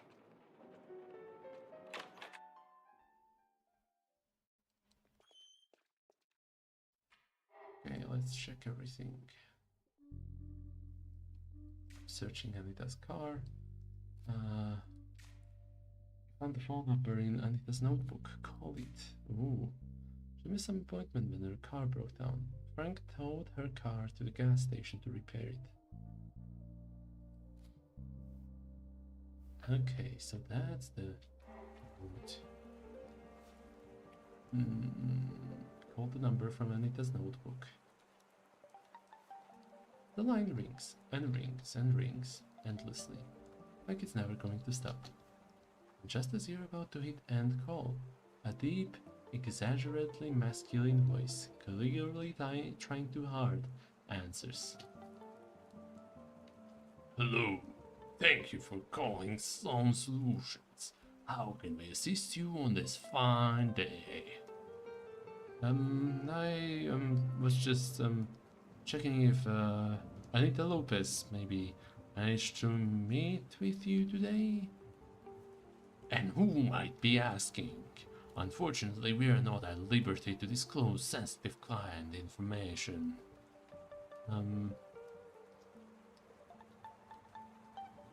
Mr. Nightingale, Miss Anita Lopez's personal assistant. I didn't realize Miss Lopez has surplus funds or even the need, but given your apparent obliviousness to her meetings, I take it you're budget friendly. What a dick. Anyway, no, Miss Lopez may stay our apartment. We'll send her the documents for a review via email. Signing them is of the utmost priority. Documents? Yes, I'm sure you're aware that the motel is officially in default due to Mr. Fleming's missed mortgage payment over the last 2 years. As the rightful owner, your Miss Lopez reached an agreement with a New Horizon bank to have the foreclosure, along with the taxes, handled through the acquisition, which cannot proceed without her signature. Oh, those, the documents for the motel's documents. Nice reference, I get that one. Wait a minute, who is this? I'll inform her as soon as possible, thank you.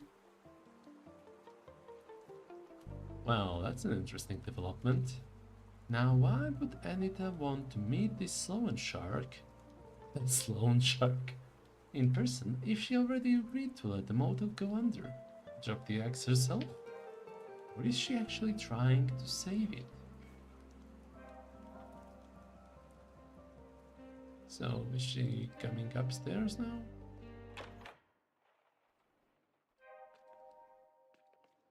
Okay, I finished this one.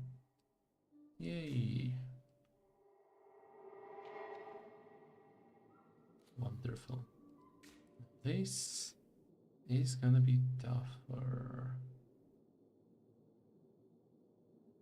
Oh, I discovered that motel is being bought by the bank. Sounds like it would be a good idea to convince Ben to tell you where Anita's things are. She missed an appointment with the lawyer when her car broke down. Anita planned to pay off the hotel's mortgage.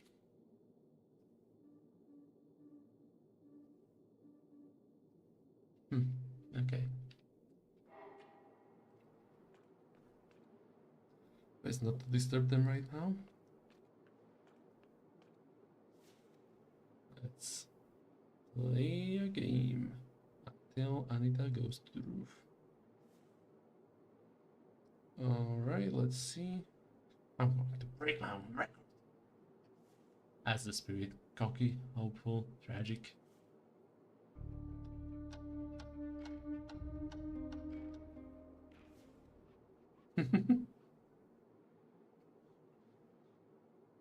Enough for now. You've tasted simulated the descent. Time to return to the descent you can't control. Okay, so let's talk to him. Hey, I'm Travis, and you look like you could really... I cannot really do anything there. I can talk to her, finally. Lady with the big hat, Anita. She stares far off into the distance. Under her veil, the silver in her hair shines in the cold air. She stares at nothing with a 1,000-yard stare, while the token absent-mindedly spins in her hand. Nice view. The bar is downstairs. Her voice is razor sharp and cold.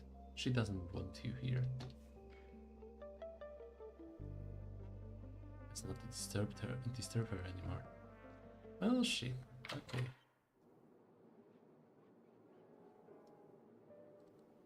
Let's read. Okay, take the book.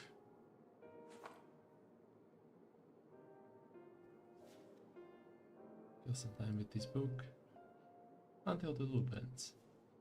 After the obligatory special thanks, story begins. Tonight, the fumes of the dirt side smelled worse than ever. Lillian lost track of how many weeks she had been forced to spend here, among the downtrodden, the deranged, and the discarded. People wanted to disappear from the face of the earth, and the long arm of the law where there was no better place. Unfortunately, she was almost penniless and by now almost friendless. Even in her exile, Lillian was determined to discover who the real killer is and who framed her. To do that, she would have to cash in all the favors people on the force still owed her. A strong start, murder framing self-exile, a rogue investigation, better snuggle down and dig in, settle in and continue reading.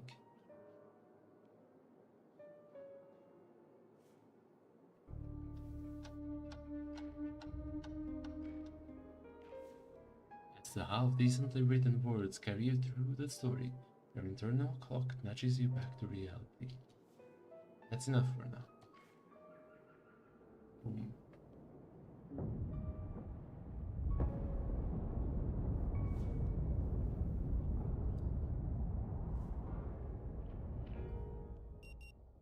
Okay, this is interesting.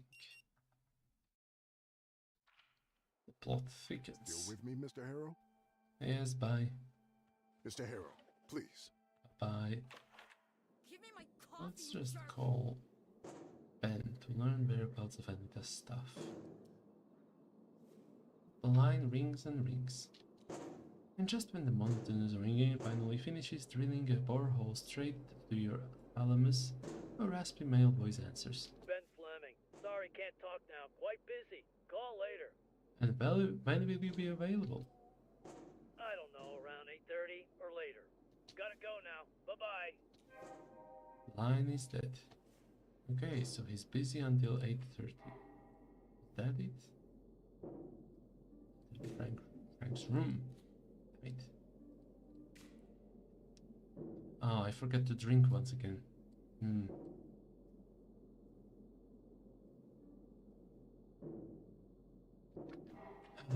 Do I just reset the loop again? Screw it, let's just make most of it. Where do I go now? Do I want to annoy Anita with her notebook?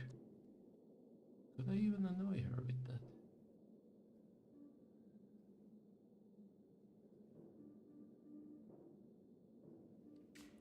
This is suspiciously unconnected to anything else. Okay, screw it, let's try to search for the manual. Listen, I know what I'm talking about. Your repair tech said it.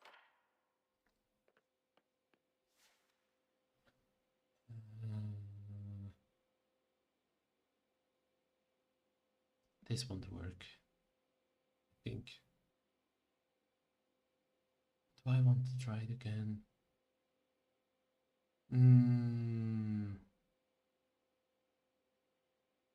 Maybe it's gonna be a different approach this time. The manual pages are as crisp and wide as the first time you opened it. I was too eager to grasp everything at once the first time. You got tangled in cross-references, footnotes, and the glossary, losing sight of the bigger picture. You overlooked the manual's flow. Perhaps I should read it all the way through, from beginning to end, just as the writers intended. You should, and don't worry if you don't understand it at first. Just read it.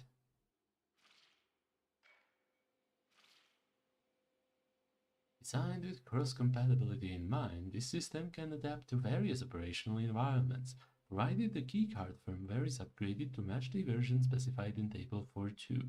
However, unregulated firmware could lead to cascading failures in the access control hierarchy.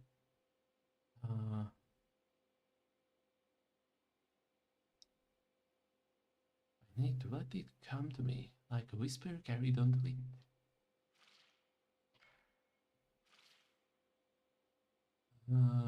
Emergency protocols must be programmed into the system's firmware to activate redundant fail-safes during power surges, but these protocols must be tailored to the operational context, as improper configuration could result in the system defaulting to an unlocked state during high-priority events. Truth is a melody, echoing softly beneath the surface of these dense pages. In the labyrinth of jargon, clarity lies in the pauses I take.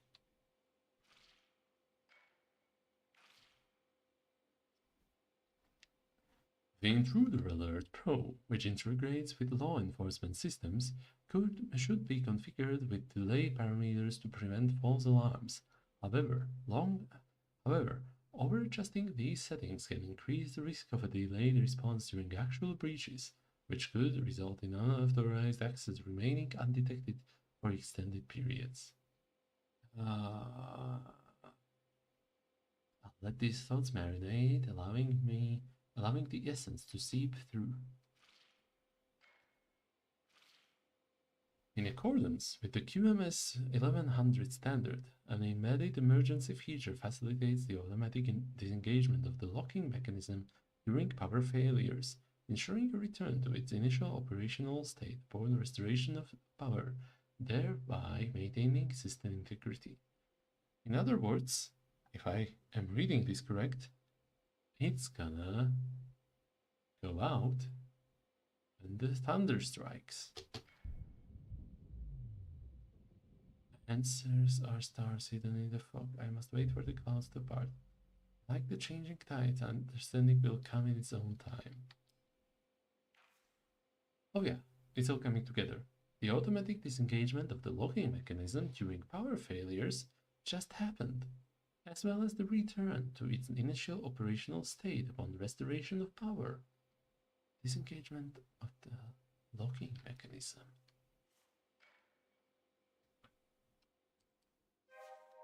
That's right. Power failure will cause the lock to reset.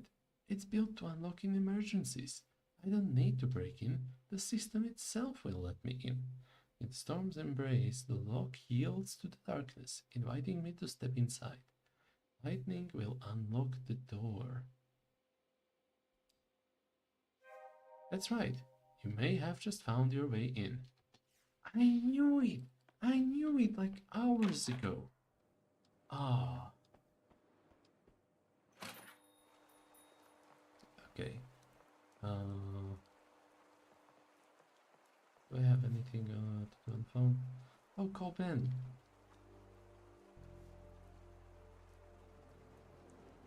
Official capacity. Alternate use myself as Anita's lawyer. Anita's assistant should suffice. Original, but hardly plausible. He might not buy it unless you sell it well. Phone rings once, twice, and then again. Each pause between the rings chips away at your hope that anyone will pick up. But then, finally, the call connects. Hello? His voice drifts through the line, hazy and unfocused. Good evening, Mr. Fleming, I presume. This is John Nightingale, your ex-wife's assistant. Assistant? My ex-wife has an assistant now? Incredible. You ever notice how assistant sounds like insistent? Sorry, words feel weird tonight. I've been informed that your motel will be repossessed by the bank. Silence falls, weighted and uncomfortable, punctuated only by the sound of him clearing his throat, stalling, maybe, or just trying to find the right words. Where's this coming from? I mean, yeah, it's possible. Actually, let's call it probable. Very probable. My boss told me to swing by and pick up her remaining items that are still at the motel. Her items?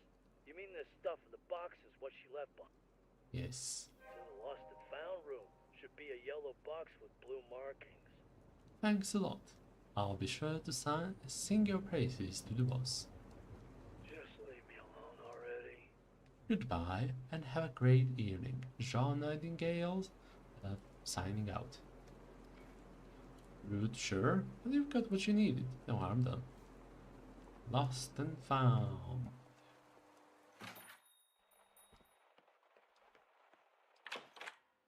Lost and found. Is this gonna be here? Look for a yellow box with blue markings. There's a whole mess of things here. It's gonna take a while to sift through them all, even though you know exactly what you're looking for. After a bit of rummaging, you spot the box Ben mentioned. But inside there are three smaller ones. A cylindrical one, a green one, and a plastic one. This is like a setup for a joke. Look in the green box. Inside the box, you come across a stack of old books of entrepreneurship and starting your own business. Serious classics, the kind people swear by, the kind that promises to change your life if you let them. She did her homework, no doubt about that. The pages are scarred with underlines, ravished by a fervent need to understand, to conquer every inch of that knowledge. Check the contents of the plastic box. Shoes, all kinds. Classy for work, high heels, low heels, no heels, comfortable ones, torturous ones, anything you can imagine, and then some. That's a lot of shoes. A lot? Understatement of the century.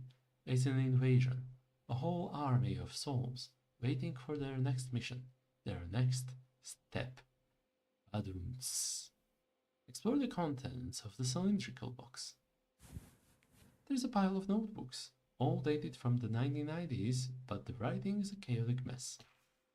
Every page, it seems, is covered in sketches and doodles, tangled up in half-finished thoughts. It's raw, frantic.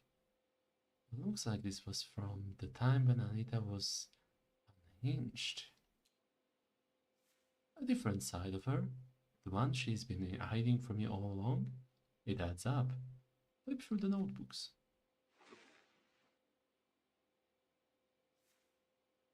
You do your best to sift through the jumble of barely legible text. It's a disordered mix of thoughts, ideas, and dreams all thrown together, impossible to follow like a tangled thread. Every now and then, certain words or phrases jump out, screaming for attention amidst the chaos. Read the passage where the word hope is repeated. Some words are unreadable, but you manage to piece enough together. Hope, the word sticks in throat like a splinter. Hope is good to you through. Hope, hope, hope, like a record that won't stop. Hope's a trickster, a liar. It gives, then rips away. I hate it. She was in a really dark place. Like you would have done any better if you were in her shoes. Let's examine the pages with Ben's name. It's all over the place. His name is scrawled everywhere, like she was trying to exorcise him or summon him back. On one page, his name is in a heart, retraced in ink over and over until the lines bleed together. On another, it's struck through so many times that the paper tore. And then there's the page where his name is written again and again, no spaces, just a relentless chain of letters. Like she couldn't stop, like she had to get it out, all of it, until there was nothing left. Oh no, this sounds like an obsession, and a dangerous one. Maybe he was a lighthouse, bright, guiding yet blinding, just as much as a beacon as he was the fog that swallowed it. A place of safety, sure, but also a place you'd run from when the light got too harsh. Look at the passage titled Not Alone. This one looks organized, stripped down, almost clinical, like it's been transcribed from somewhere else. Not alone. That's what we want you to understand. You might feel like the world was left and it has left you behind. It's okay if all you feel is anger, sadness, or nothing at all. But know this, there are hands that will hold you, voices that will speak when you can't, shoulders that will carry you when your strength is gone. You're not alone, not here, not now. You might not believe it yet, but we're here, and we're not going anywhere. Together, we keep turning right.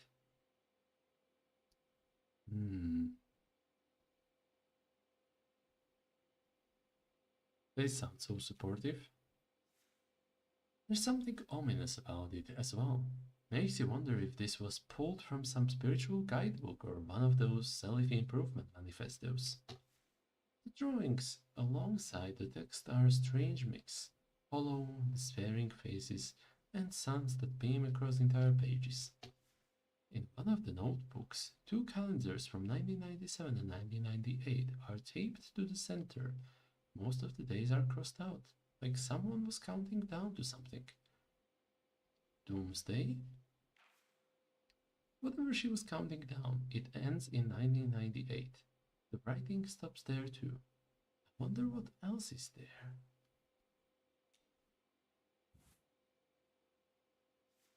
As you sift through the contents of the box, you uncover an old VHS camera tucked away in a clear plastic case.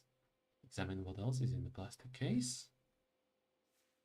Aside from the bag and other camera accessories, there is an unopened battery. Brand new, untouched, like someone brought it but never got the chance to use it. Inspect the camera. The camera itself looks worn, but still in good condition. The tape is still inside, but there's no battery. Unpack the battery and insert it into the camera. The battery fits perfectly, and the camera has the juice now. Turn the camera on. Slowly. The screen flickers to life, starting with the company logo. Then it jumps to a list of videos, each one creatively labeled as video, followed by a number. The titles offer no clue as to the content. Only one way to find out what's inside. Let's press the play button. The screen goes live with a close-up of Anita, like she's holding the camera pointed at herself. She looks young, way younger than today, but her face, it's pale, tired, like sleep's been avoiding her for years.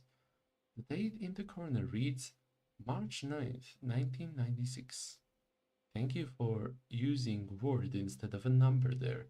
I would have been confused whether it's the 9th of March or 3rd of September. Someone was a party animal back then. Is she happy, tired, or just tired? Hard to say. It looks and feels like the kind of tiredness sleep won't fix. The camera turns and it sails a man. And in sails a man. He looks older. Older? worn down, like a train that was hit by another train and then pushed into a river. Ash gray face, dark circles carved beneath his eyes, lips scorched and cracked. He looks sick, really sick. Oh, this guy is probably dead by now.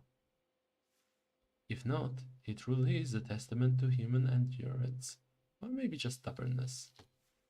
Suddenly, Anita's voice cuts the silence from behind the camera. Ben, look what I bought. So that's Ben. The camera moves closer. His face fills the shot, and it's even worse up close. The grainy footage makes it all feel like a cheap horror flick. His eyes are filled with nothing but desperation. He reaches out, hand brushing the camera before the picture jostles, shakes and cuts into black. What the hell happened to that guy? Who knows? Whatever it was, it's on the film. Start the recording titled Video 1. The small screen and low resolution barely lets you see all the details, but after a few moments you realize it's the wedding recording. The camera focuses on the bride and groom at the table. They look familiar, younger, and with big smiles on their faces. And then it hits you. The couple are Anita and Ben. The date at the bottom of the screen reads September 6th, 1999. Continue watching the tape, I'm nosy. The cameraman moves through the banquet hall, weaving between guests, trying to capture the atmosphere and the people gathered there. The recording shifts to the entrance of the hall, where the camera catches a group of teenagers teenagers talking, laughing, and playfully showing each other around. Yes, I am very nosy, JJ. It's hard to tell them apart at first because the camera zooms in and out. One is dressed for the occasion, while the other two are in plain clothes. Still, they all seem to be having a good time.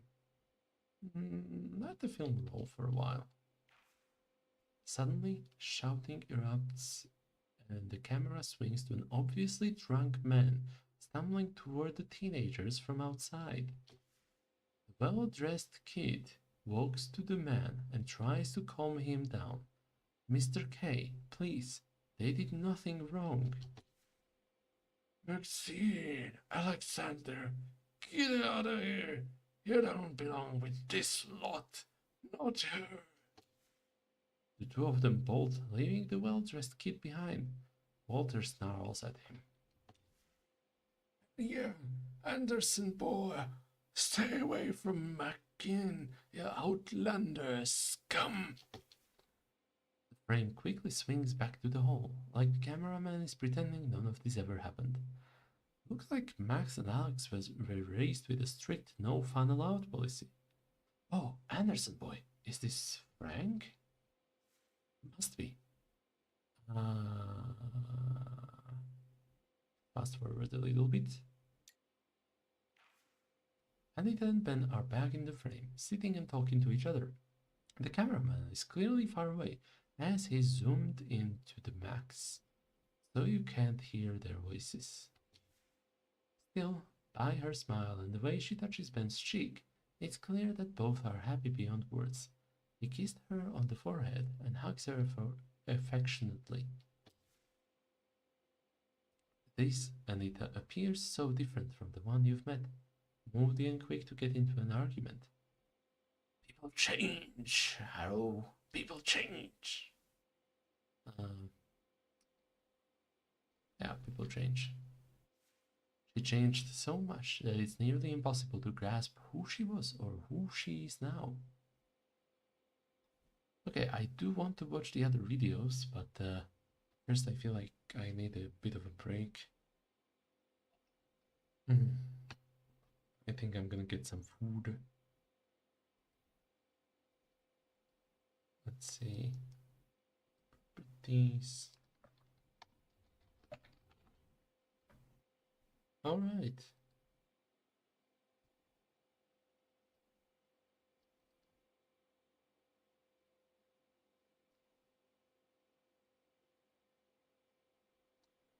I am acting very professionally right now. I will be right back.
Alright, I'm done eating. Audio is back. I'm still kind of glad I didn't read out all of those videos because they were long and I don't know. I feel like it would take a long time. And maybe some emotion out of it. Since my throat was getting already rather dry. Okay. Riley is Frank's sister. Huh. Wait, I already knew that. Riley Anderson. Yeah, she's Frank's sister. Okay, what else? I guess that's it for now. I did get a new intention, playing a special song for her. I still want to enter Frank's room. That's gonna be interesting. I discarded the fact it's a reality show. I like that.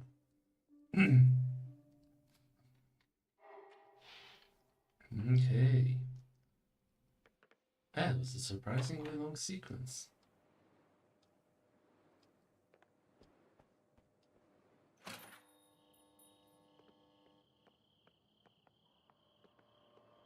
Let's see, anything of interest? What am I even looking? It is interesting though that the car tires are here. Very, very interesting. Okie dokie, welcome back, boys. Thank you.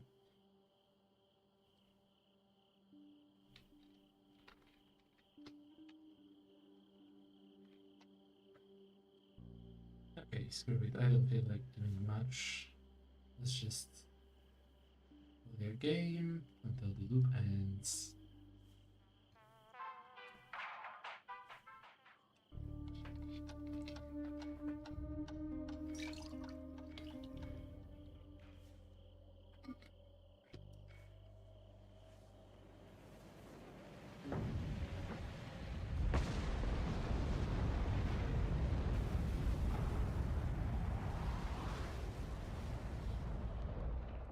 Just my typical Sunday, nothing else.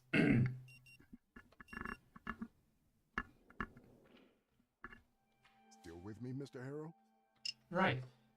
I have a small theory, but I don't have evidence for it yet. Here's the thing, right? At the start of the game, I go through my first loop. I return to this couch here after the explosion, feeling really anxious. So anxious that Dr. Fink gives me a purple pill. At one point, I have no option to progress other than just eating the pill. I'm thinking that maybe the time loop is a hallucination caused by the pill. Maybe, possibly. I could be very wrong about that, but it is my running theory. And currently it feels very unlikely because there's so much stuff going on here. It feels like too much for a hallucination. The other running theory is a simulation, but that's like out there. I don't think if it is a simulation that guy's life could just return back to normal after. That would be life-changing. Okay, bye. Mr. Harrow, please. Oh, I forget to drink stuff again. Anyway. Give me my coffee, you jerk! Okay, I don't need to do this. I'm gonna play Anita a song, but first let's try to get into Frank's room. So, I'm gonna play this till... Ooh! Thunder strikes.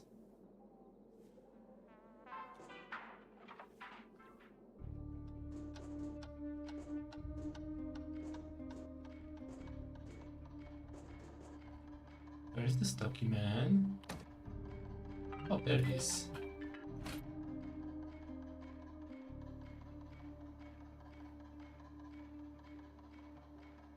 Okay, come on. Any moment now. Enough of this for now. Let the thunder strike.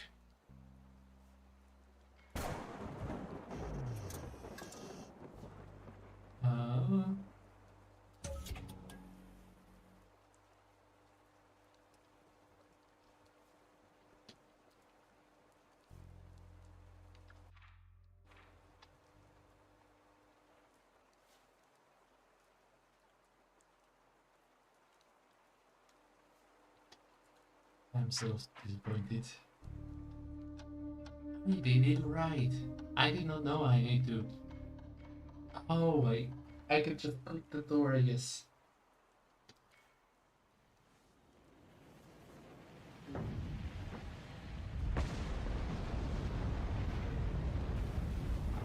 And I can stop waiting until just before the thunderclap.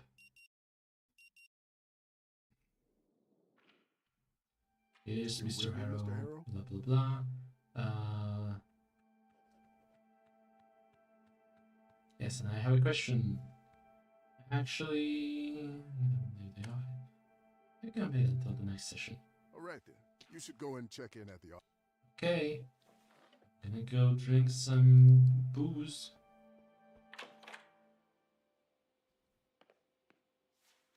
Open the mirror cabinet again. Take a few sips of whiskey. Leave the bottle. Leave. Let's take this also. Take the book with you.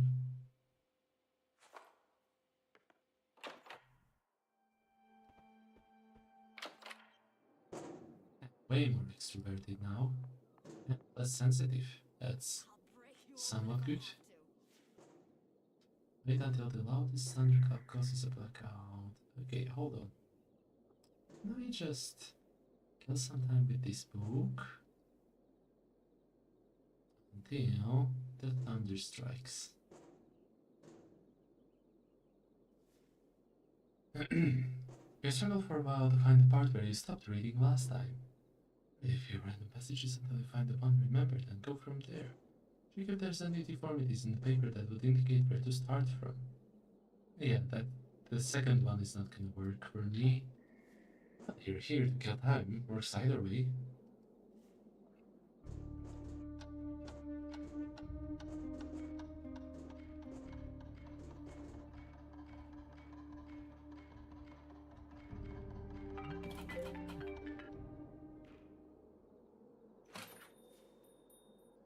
5 minutes. That's all the time she has to make herself presentable before the meeting with Lieutenant Bumbleton. Barely enough time to splash some water on her face and try to hide those dark eye bags under a thick layer of makeup. If the lieutenant sees she has trouble sleeping again, he'll take her off the case. And that's simply unacceptable. The girl is a mess. Reminds you of anyone? Just continue reading. Okay, please don't miss it. Please don't miss the moment.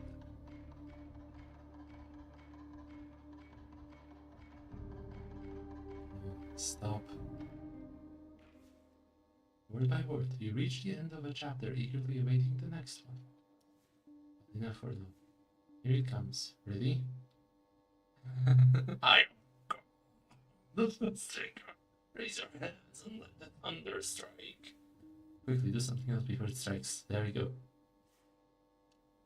And here, enter as the thunder causes a blackout. It's 8:37 p.m. Any moment now. Let's go. The sky is split apart by a crackling root of blue fire, and as heaven above is bathed in light, the world below is shrouded in darkness. As the following thunder rolls over your skull, you hear a faint click. Push the door now.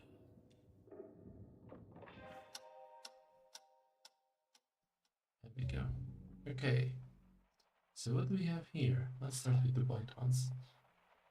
It's a popular science magazine, and this issue is dedicated entirely to space travel. To the touch, it feels full of clothes, dreams, and desperation in equal measure.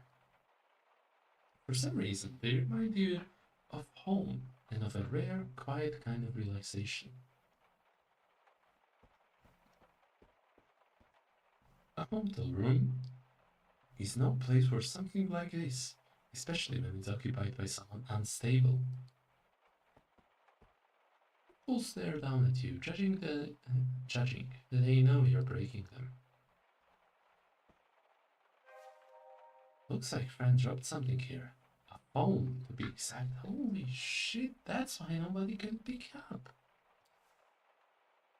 Maybe you should pick it up. It's not like you aren't already breaking the law by being in his room. But I'm doing for the good of everyone. Let's take the phone. Oh shit, it's out of battery. It's an older model, of course. With back casing, the edges are worn and bruised, and the screen's clearly been cracked for a while. The owner didn't care much about keeping the phone in good shape. Explore the phone. You tap the screen a few times, but there's no response. The side buttons also yield no result. Probably a dead battery. Put the phone back into your pocket. Yeah. Okay, what else? Let's go with this. A worn-out plastic folder sits neatly on the table, packed with papers and held together by a large rubber band. The front of the folder shows a picture of a huge rocket with a group of people in red jumpsuits. Above it, the Coral Destiny logo stands out in full color, along with some small print at the bottom of the page. Coral Destiny. These guys again? Local suppliers of free water bottles and, oh yeah, space exploration and colonization. The fine print at the bottom of the page confirms it. The real question now is, how is Frank connected to them?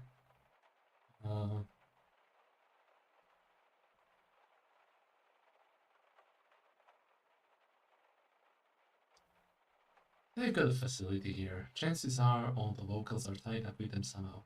I already know that Frank is Riley's sister and Riley used to work there, so that's probably how he's died.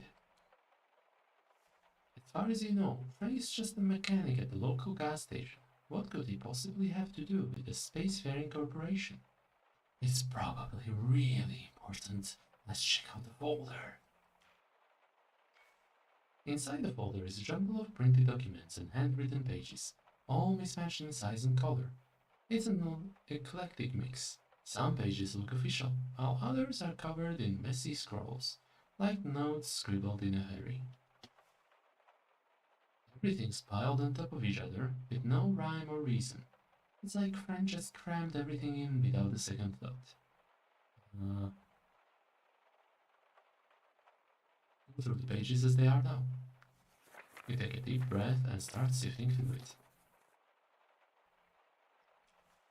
What you manage to piece together is what all the papers seem to be connected to something called Guiding Light Mission.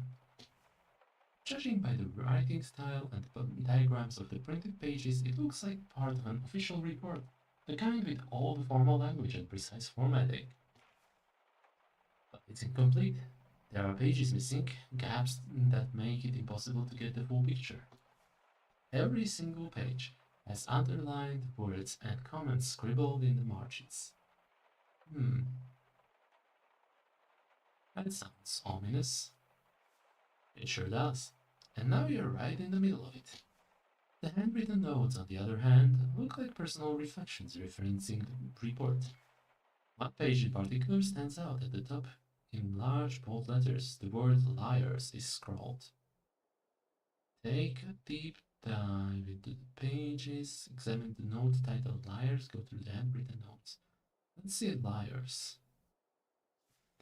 Turning the page, you find a printed section of the report. It looks like part of the conclusion, but it's covered in frantic handwriting. The word accident is heavily underlined and repeated over and over. The word accident, I see.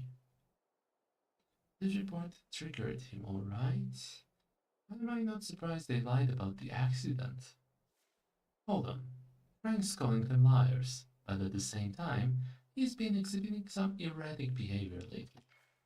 It's hard to tell if he's onto something real or if his mind's just spiraling out of control. Go to the...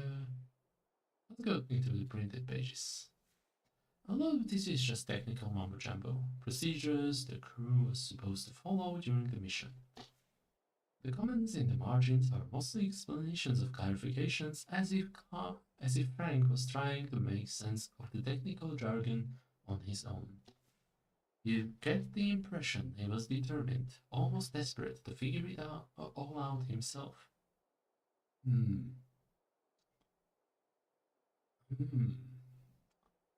Turns out he's not just a careless driver after all. There's actually a brain behind this. I never imagined Frank would be capable of diving deep into something like this. Go through the handwritten notes. Despite your best efforts, the handwriting is nearly unreadable, a jumble of disjointed sentences. It feels more like stream of consciousness than anything coherent, just a fragment of thoughts scrawled down in a rush. Seems like he used this as a way to clear his head. Or, alternatively, what else could I expect from someone who drives like a maniac? Let's go with clearing the head. Not that it did him much good, judging by the state of the rest of the notes. So it's all about the guiding light mission and the so-called accident. Interesting. It sounds like something that should ring a bell, but then again, you've written about everything under the sun except space, so it's no wonder you're out of touch on this topic.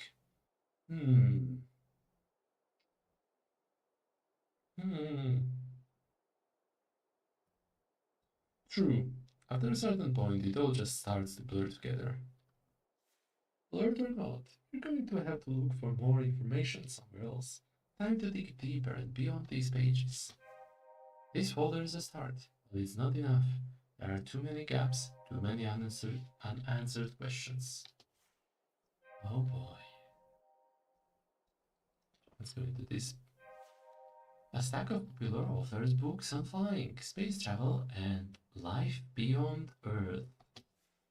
On top sits a copy of famous air and space exploration disasters. Oh, look for the guiding light incident. No mention of that accident. The last one listed is from 2014, an airplane that vanished into thin air and was never found. Okay, you remember it well. You even wrote an article about it. Let's skim it. The book is worn and creased, as if someone's read and reread it countless of times.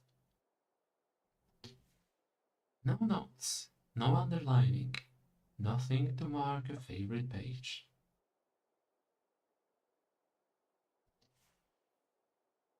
Huh. Let's check the bathroom. What the hell? Why is it red? Was he producing photos here? The tap yawns wide, shadows bubbling where water should be. Stiff and dry to the bone, its fibers set like brittle straw. Mottled and stiff, the bag exhales the unmistakable scent of damp mold. The dark glass over the sink offers no reflection worth keeping. Low top beaters, scuffed and sour, but just your size. Better walk barefoot on broken glass and slip those on. They look more like petri dishes. Who knows what diseases are laced in those? Walking in someone else's shoes? Definitely not your style.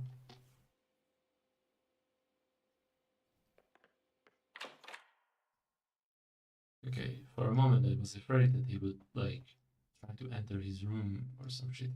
It would be like, hey, what are you doing here? Get Get out.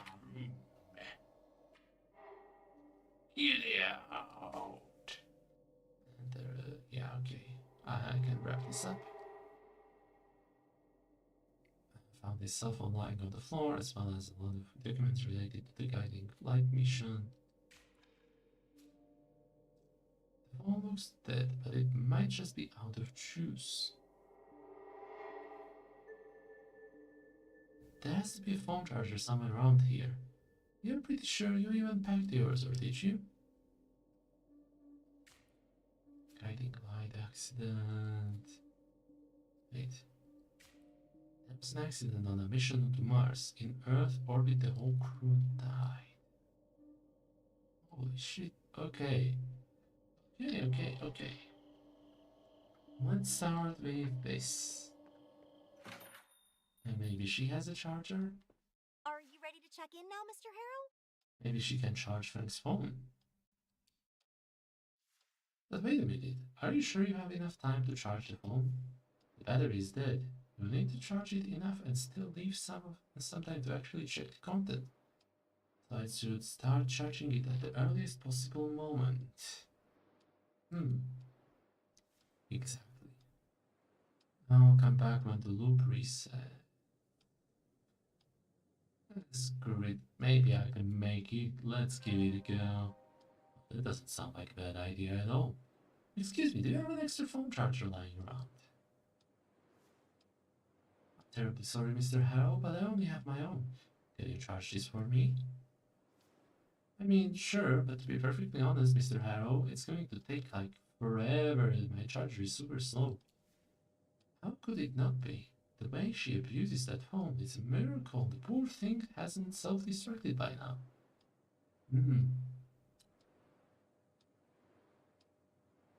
Okay, I'll check elsewhere. Shit, the time passed. Let's leave.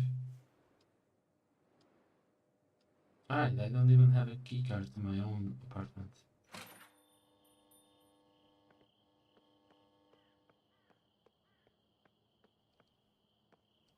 Okay, whatever. Let's see. This is Frank's phone. It would be best to charge it as early as possible. Okay, how about this? I'm gonna spend some time waiting until the end of the loop. And I'm gonna talk to Riley. Let's see if we can get any information from her.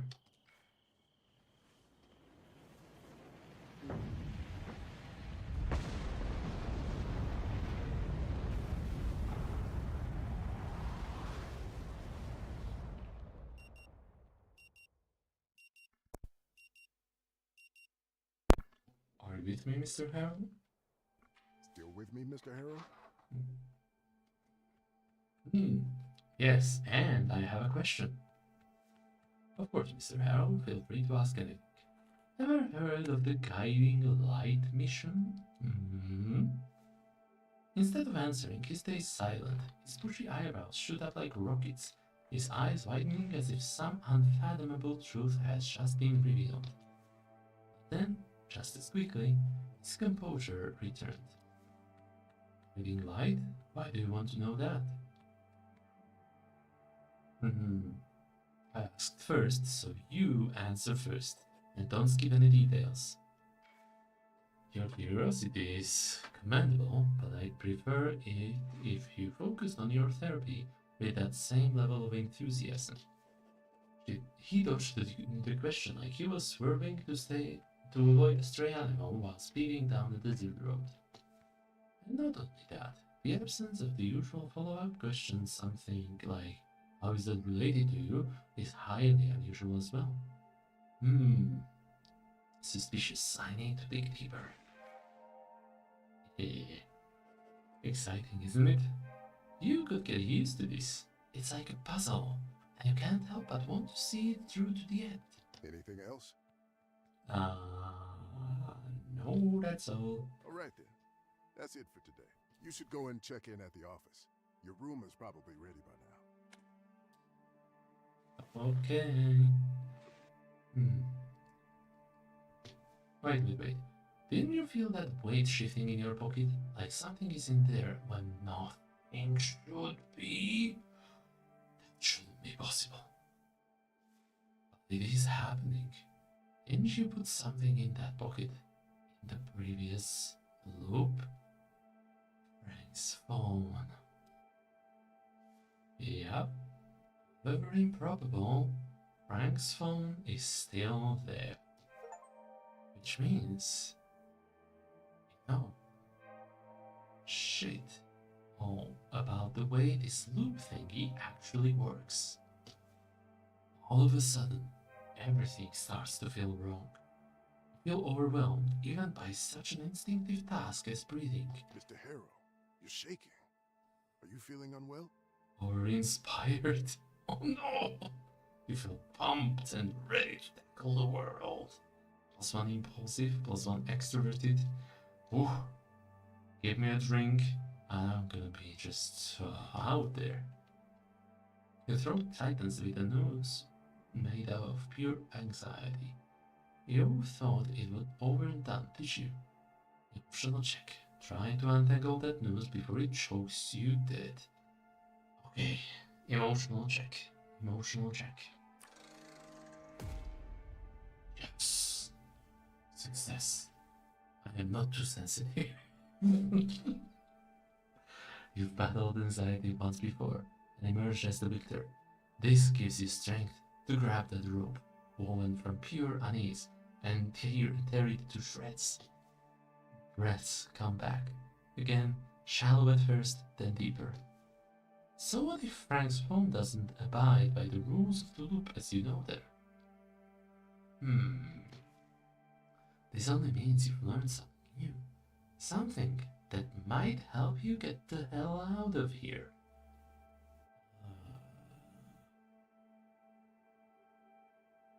I'm alright, Dr. Fink. I started tripping myself down a rabbit hole, but realized it's not that important. That is excellent, Mr. Harrow. I commend your bravery for admitting you were leading yourself astray, and your mental fortitude for pulling yourself from that path once you realized where it was leading. You take out Frank's phone as if to check the time. Your fingers find the unlock button, the screen bleeps to life, but once again it only shows the insistent blinking of a thirsty battery. Then, if that is all, do you have a spare charger by any chance? no, unfortunately. Good night, Mr. Harrow. Good night. Do I get more booze? Do I want to get more booze? Let's drink. Open the mirror cabinet and take a few sips of whiskey. Yeah. And just to be sure, let's also take this. Because you never know when you're gonna have to wait.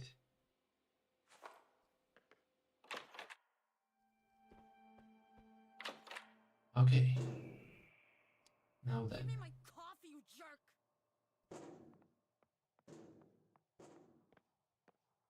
Escalate to customer engagement. What does that even... Alright, fine. Transfer away. As an extremely extroverted person, you seek others and their attention at all costs. Only with them and through them is your existence meaningful. Okay. This is gonna be horrible. Hi, yes, Coral Destiny Antenna, Rue Valley. And she says to the person on the other end, sorry for interrupting. Blah blah blah. Hello, Mr. Harrow. How are you? Are you ready to check in? Can we go and talk about Dr. Fink? Actually, I'd first like to get into my room. All right then. Let's get number 6. Blah blah blah. All right. And one more thing. How can I help you, Mr. Like, Harrow? maybe more than one more thing. Let's charge the phone as soon as possible. Well, that doesn't sound like a bad idea. Excuse me, do you have an extra? Can you charge this for me? I'm not sure, but to be perfectly honest, Mr. Harrow, it's going to take like forever. My charger is super slow. How could it not be? The way she abuses that phone, it's a miracle the poor thing hasn't self-destructed by now.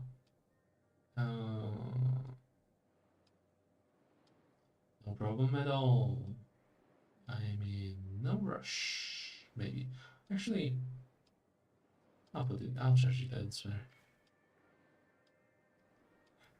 How about I put it into my room to charge up and then go talk to her about Gideon Fink and stuff. Also to Riley. Let's prioritize talking to Riley first because that's gonna... That's time limited. Okay, enter room. Charger. I need charger. Open the suitcase and find the charger. Your eyes are the word of air-packed items. You really hadn't planned on staying here long. Now that's an amazing thought. The open zipper grains back. Turn the hour, shake everything out, and fish the phone charger out of the heap. Yeah, show that suitcase was in charge. Plug it in and socket above the bedside cabinet, aiming the phone's charging port with the cable connector. Insert carefully. Wrong side. Oh, come on, aren't these the things universal? Flip it and try again. Wrong again. Flip it and try again. You've done it. Third time's the charm. And now we wait. Okay. My phone, I mean Frank's phone, is getting charged. Let's go to Riley. Hopefully, we'll catch her still. Luckily, walking down those stairs doesn't cost me anything.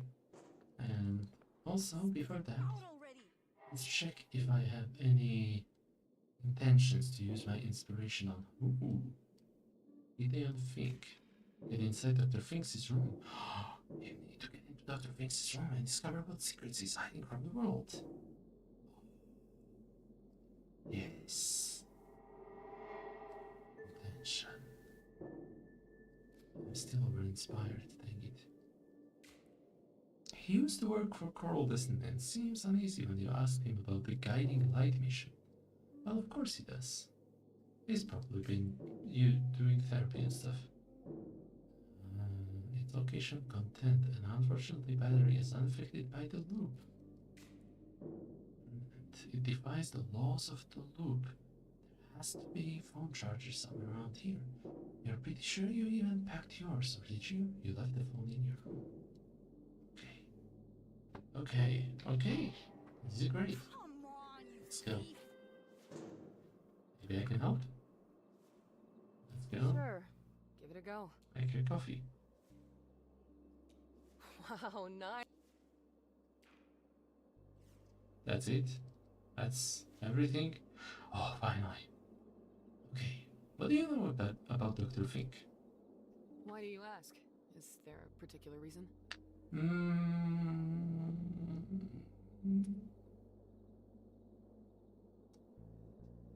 I just want to know the man better.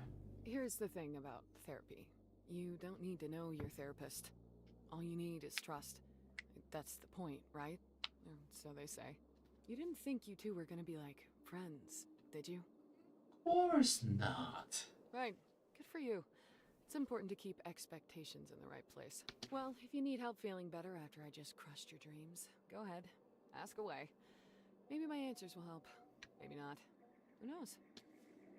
Maybe they'll just make things worse, but hey, that's the game, isn't it? First of all, how long has Dr. Fink been living and working here? If you're asking how long he's been in Rue Valley, at least 10 years. He came here to work for Coral Destiny. Lived and worked on campus at Starbase 1. That was his life. Until a few years ago. Specifically, he stopped working for them 2 years ago.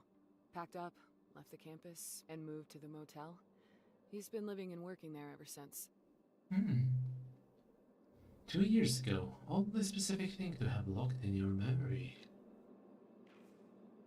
She shrugs, her tongue casual, but her body language betrays something else. A secret, hesitation, or just tiredness.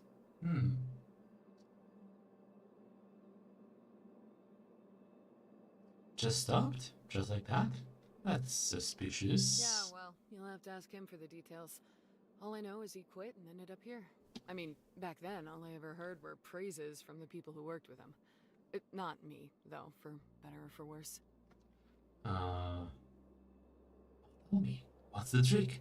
How do you slip past him? I didn't. We had an interview back when he was at Coral Destiny. He said I showed high resilience in stressful situations. Strong adaptability. Should have put sarcasm and gallows humor on the list. But hey, he told me I could talk to him if I ever felt the need, and that was that. So I guess me handling stress well is the answer. Sorry, no cheat code for skipping therapy. What is he even doing there? He's not an engineer. No, he isn't. But space exploration, colonization, it takes more than just engineers and scientists. Space travel grinds you down. Days, weeks, months inside a pressure-sealed can. Nothing but metal walls and the cold black outside.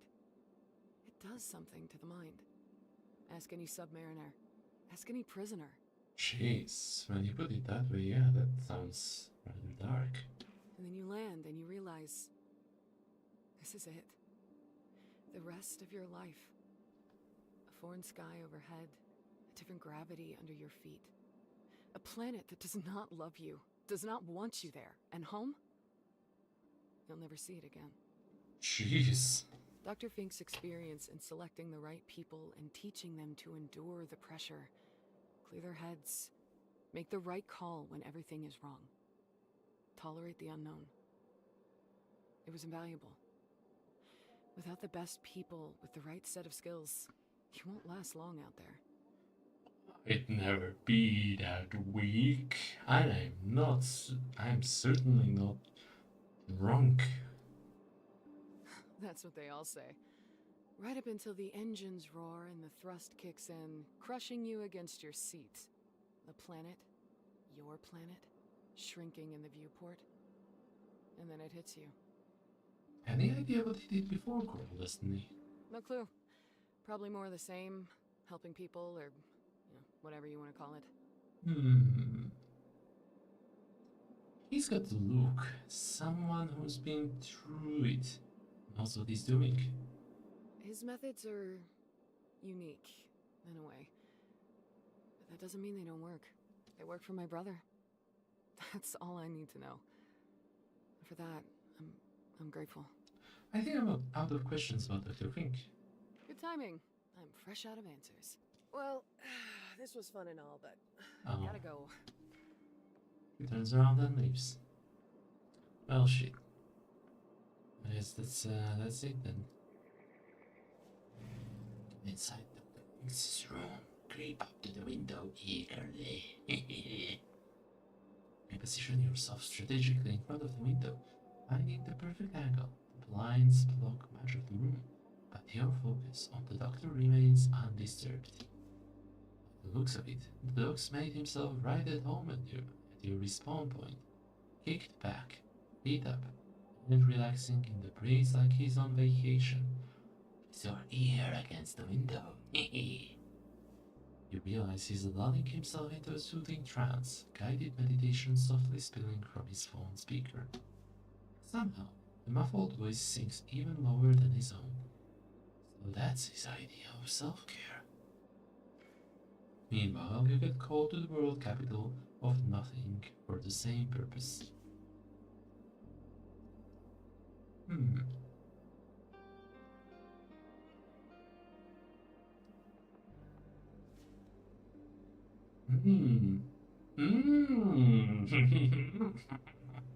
You never thought you'd want to use this door from the outside, did you? Actually, I don't know. Like, I might want to see what's on the phone.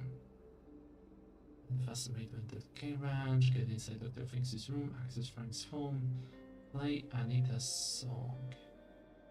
Screw it, let's just wait until the outage. Slick idea. Just a bit early for that. Come back when the lightning strike is close. Okay, fine. Good thing I took this. It's time to read about the gorgeous redhead in a tight dress. Until the thunder strikes. As the words grab your attention again, the world around you starts to fade.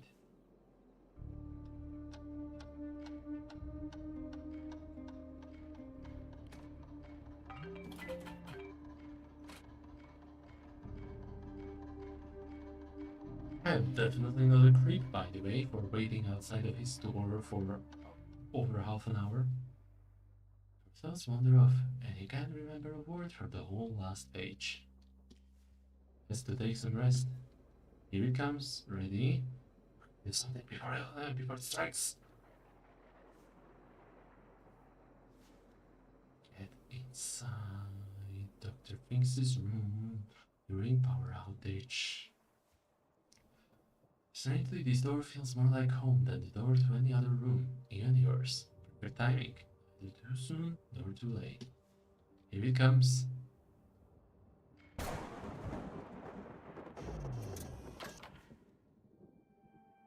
Right as rain, the old reliable thunder works its magic, clearing the path ahead for you to slink into the good doctor's room.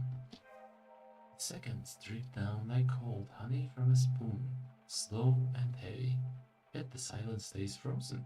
Your intrusion goes completely unnoticed.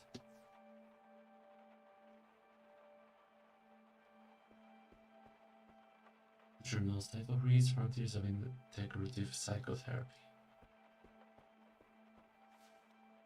The clock is a relic of an idealistic bygone era, its metal frame painted a faded green, once a color that screamed futuristic, now just a tired mockery of ambition long past.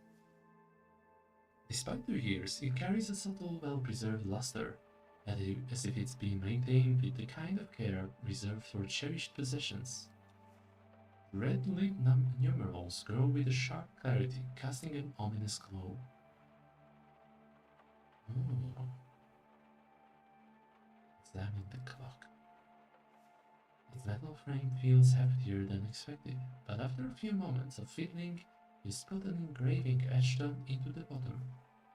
Gideon Fink, congratulations on taking yet another leap of faith.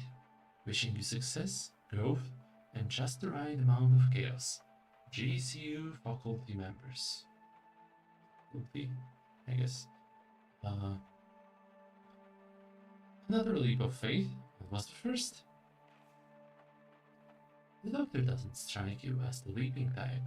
You, on the other hand, build for the drop. Ledge, stool, take your pick. Change the time. Tiredest you are of the time, messing with you. Wait, the clock won't actually push it forward. Set it to 007 and turn it upside down so that it spells low. Maybe the loop will end if I set it to 8:48 p.m. It's still going. Looks like you need to look for answers elsewhere. Nice try though. Turn it off. Besides the button for setting the time, you can't find the obvious on-off switch, but a quick yank on the batteries might do the trick. All the batteries. If only all of life's problems were this easy to unplug. Just leave the clock be. Shoes. Why his shoes gone? Doctor thinks his shoes lie neatly beside the couch, placed with deliberate care. Try walking in his tie his shoelaces together. Yet another pointless loop, spiraling with no punchline in sight. Although coming up with a prank at this point might actually be a sign of progress. Try walking in his shoes. Hopefully you mean metaphorically. No need to stick your foot where it doesn't belong. No, I really want to try him on. Well, I did try to waddle through the swamp of your emotional wreckage. Guess it's only fair for you to return to favor. Comfortable, cushioned, supportive, flexible, durable. Qualities that seem old foreign to you. They are perfect fit. You still need a little time to grow in them. Examine shoes into them. See them brogues still cling to their shine, though not a cobbler. The doctor clearly knows how to treat his shoes right. It runs his feet, apparently. A close inspection reveals orthotic pain relief, acupressure insoles, subtly hinting at a life of careful steps. Hmm. Everyone's got their own way of easing the pressure. That explains the tiptoeing around actual solutions. Is even the good doctor isn't immune to a little well-placed cushioning, physically or otherwise. Let the shoes rest. Okay, actually, let's check this because I feel like it's not to interrupt Doctor thinks is sacred alone time. Yeah. Finks' table is sparse, almost surgical in its tidiness. A laptop, a lamp, a half-empty glass of water, standard fare. But then, there's the folder. On the front of it has a Coral Destiny logo. It's been sitting here all this time. Unnoticed, unacknowledged. That's the same type of folder as in Frank's room. Dread slowly coils around your stomach. The report. You hope not. Open the folder and check its contents. Inside, a collection of handwritten pages bound with a plastic spiral, giving the whole thing the look of a manuscript. Bullet points scatter across many pages, raw thoughts still in the scaffolding stage. Some sections are struck through, others lined with margin notes, corrections, reconsiderations. The front page is a battlefield of rejected titles, each one violently crossed out. There is only one left standing. Title goes here.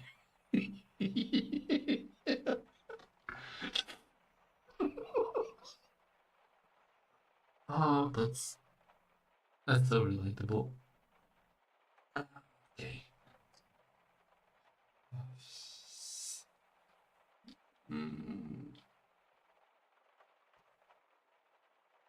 I remember that terrible feeling of searching for the right title.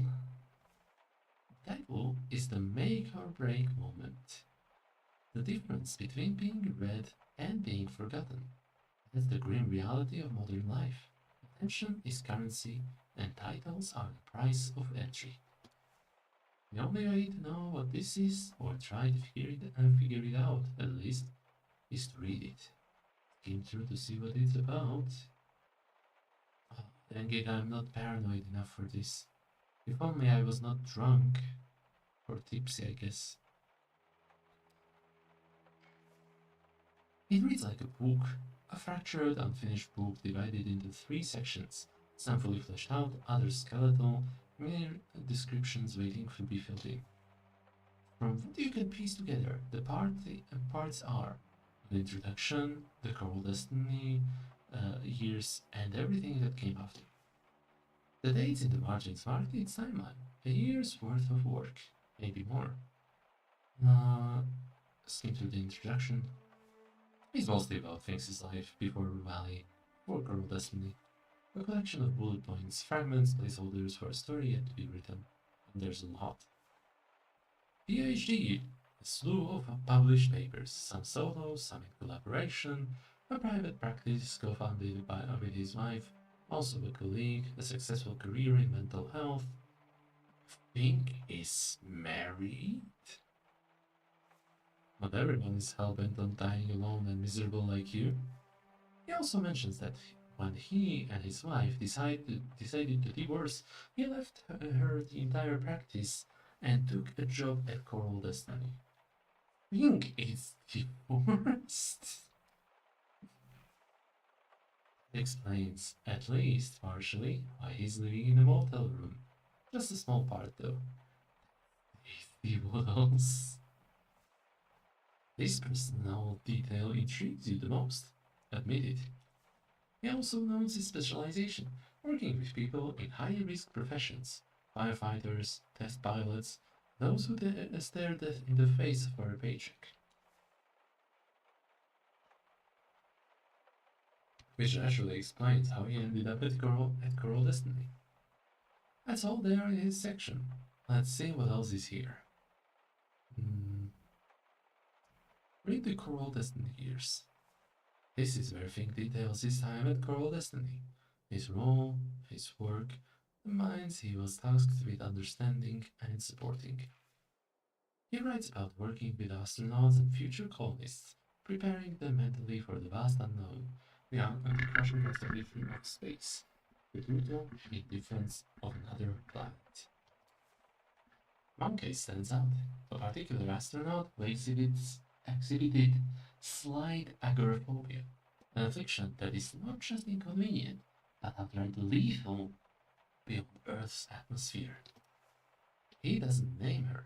Instead, he gives her a pseudonym, Brina Truth, a woman with a critical role, one of immense responsibility. Maybe it's Riley. Possibly, but it's unclear at this point. Fink writes about his process, how he assessed the severity of Brina's condition, determined whether she was fit for the mission. His final judgment: it wouldn't be an issue. She could go. Interesting. Why focus on this case? And then at the end of this section, a confession, subdued but heavy. He was deeply affected when he heard that the astronaut he signed off on for a mission died in an accident in space. That's why. I wonder what this Rena Truth is. Her death is obviously haunting him. This section is over. One more and that's it.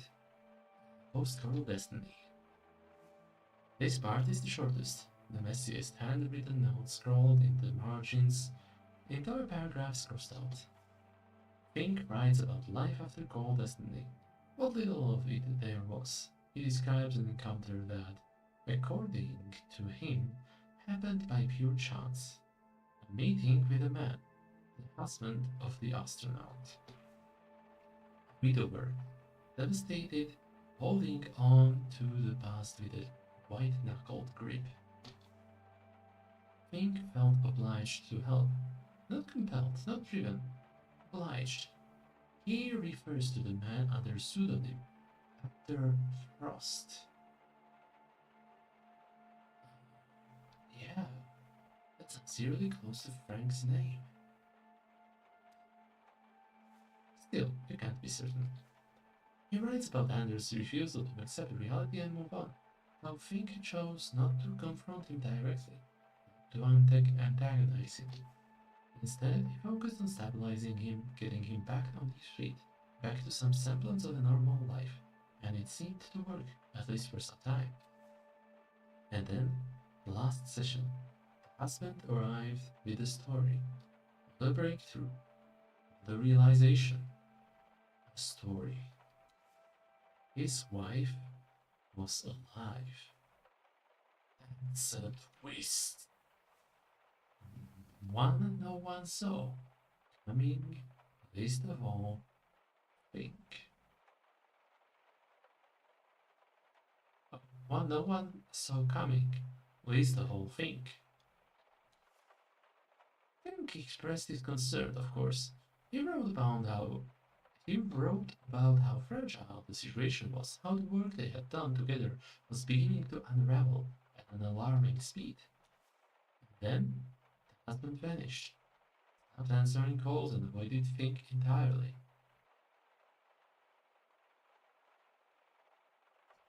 This is unsettling. Who failed here? The therapist or the patient? Who bears the weight of the unraveling? That's pretty much it. The manuscript in its raw, unpolished form. A mess of half-finished thoughts and incomplete truths. Clearly, still in its early stages. As you close the manuscript, something slips free. A pale envelope dislodged from between the pages. It must have been tucked inside, only to shift loose as you turn the pages. Take the envelope. It feels light in your hand. Inspect the envelope. Plain white, unremarkable on one back, unremarkable on the back, written in neat handwriting are the words, "For Judy." Oh, come on Now it's too obvious. Reina Jewel's actual name is Judy. The man has to do a better job of hiding his secrets. From people going through his personal belongings after breaking into his private accommodation, open the envelope. Inside there is a letter on a single page written by hand. The date is March 3rd, March 8th, 2026. I hope. I don't know if the order of the month and date is consistent or not in this game. Read it. Dear Judy, Dubbing. in your absence, this letter is the only way I can speak to you. I've recommended this method of communication to many of my clients as a way to cope with their loss. The irony of now finding myself writing one of these letters isn't lost upon me. A reminder of how life circles back in ways we never expect.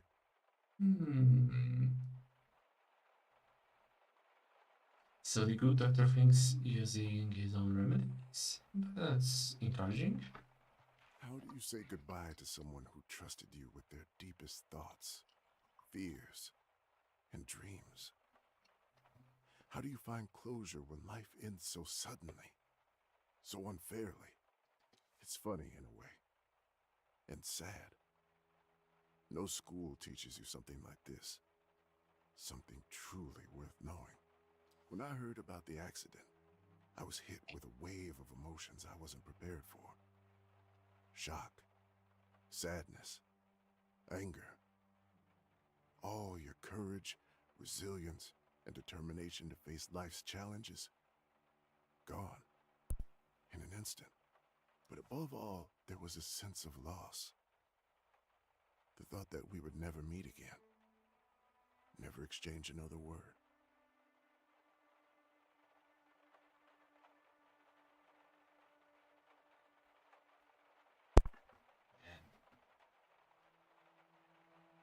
Every conversation will be the last. The terrifying part isn't the goodbye, it's not knowing when it happens. Conversation left hanging in time, never to be finished. I can't stop thinking about the last time we spoke. The look on your face when I approved you for the mission, it was radiant. You had worked so hard for that dream, and I felt proud to be part of it, even if all I did was sign a piece of paper. That signature, though, has since become a source of doubt for me. Think doubting himself? This is new. Let me be clear. Not for 1 second did I think you were responsible for what happened. No, this is just me dealing with the guilt. Wondering if there was more I could have done or said. Would it change anything? Save the expedition? Save you? Of course, I don't have the answers, and I never will. But the questions linger.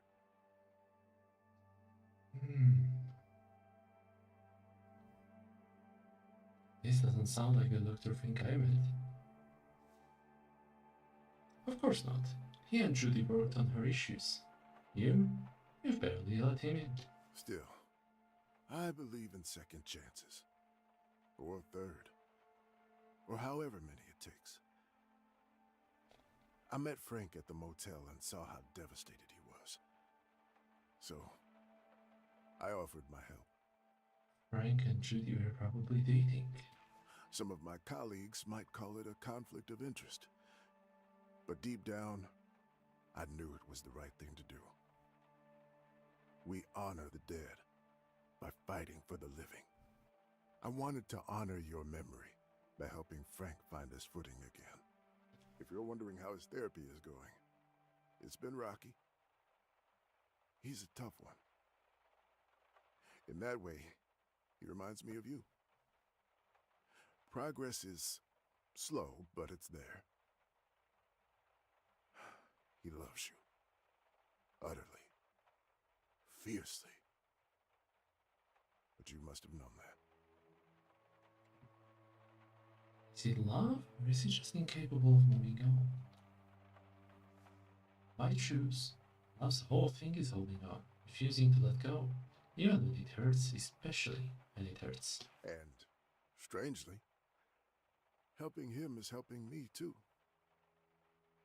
I plan to go back to therapy, this time to help the ones who need it the most. And write a book too. We're both putting one foot in front of the other. Baby steps, as they say. The next paragraph begins with "I hope," but the words are crossed out as if mid-sentence he changed his mind. I want to believe that you found your place among the stars. You always said that even though we're not built for space exploration, we belong there. Someone has to fill all that vacuum, Dr. Fink, you said. Well, now you're there, where you belong. She is, isn't she? I'll look up at the sky tonight and raise a glass to you, to whatever comes next. Yours, Gideon Fink. I don't think so. Oh shit! The sound jolts you back to the present. You lift your head from the letter only to meet Dr. Fink's gaze.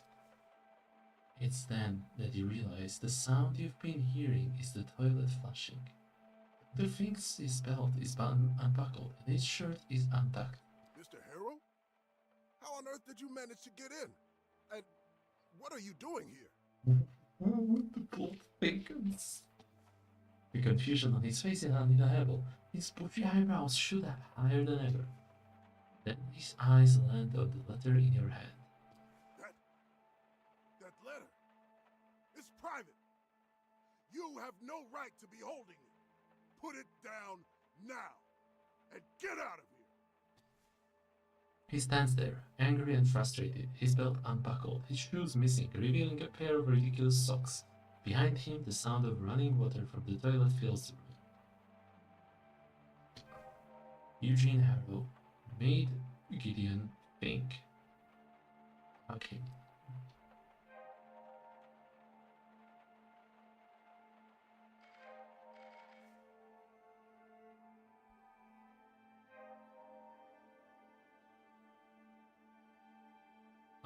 Oh.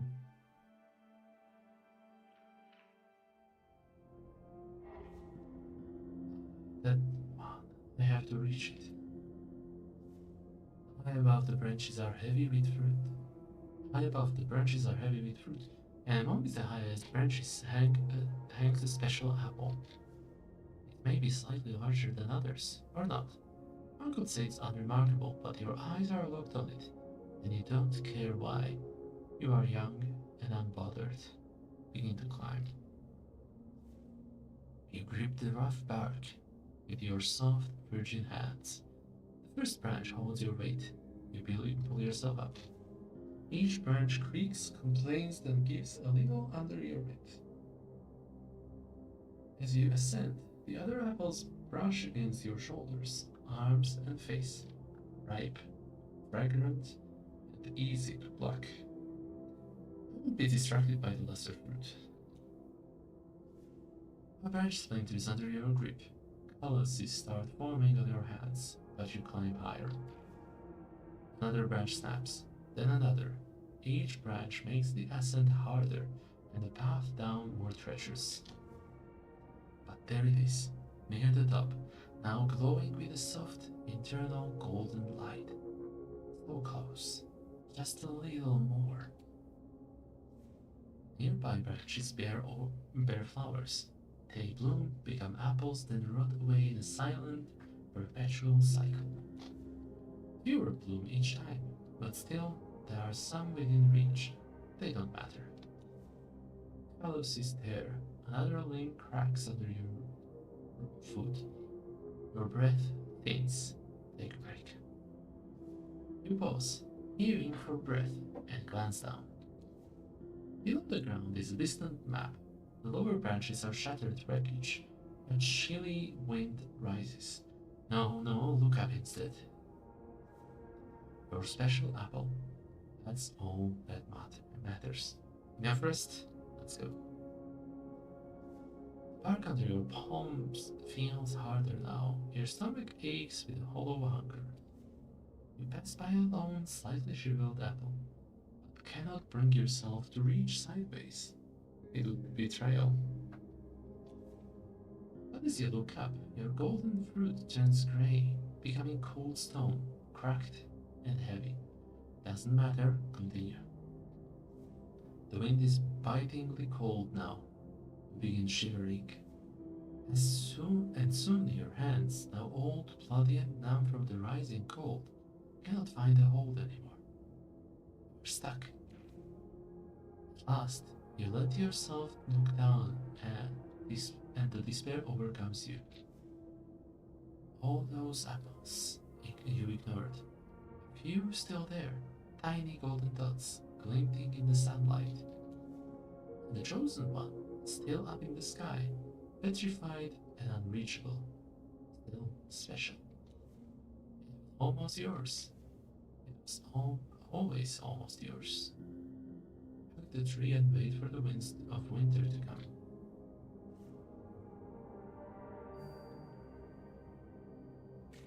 The golden apple.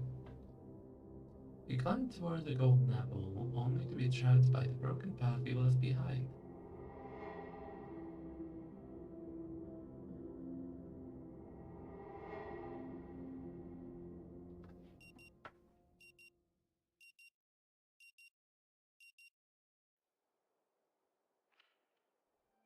Still with me, Mr. Harrow? Yes, and I have a question. Of course, Mr. Harrow, feel free to ask anything. I had a dream.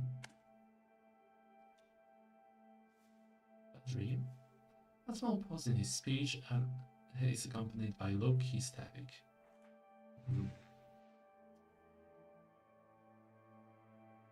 Maybe I can focus on the... Can we at least start dissecting it, just to have some food for thought while I'm in bed tonight? I suppose we can at least make a start on this today, focusing on the most vivid aspects, and we'll continue with a deeper exploration tomorrow. Alright, Mr. Harrow, please go ahead and share your dream. Share the dream about the golden apple.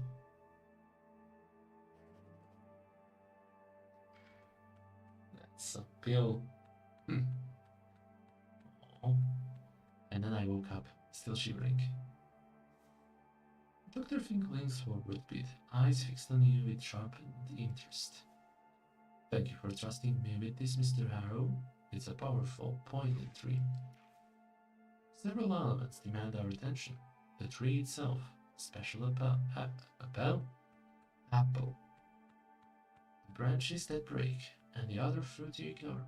Where would you like to begin? The golden apple wasn't even that special at first. The more I climbed, the more I needed to get it. Let's consider this transformation. Its value was not inherent. It was assigned by your focus. Your pursuit made it golden. And then, ultimately, it turns to stone. What does that shift tell you? From unremarkable to radiant to lifeless.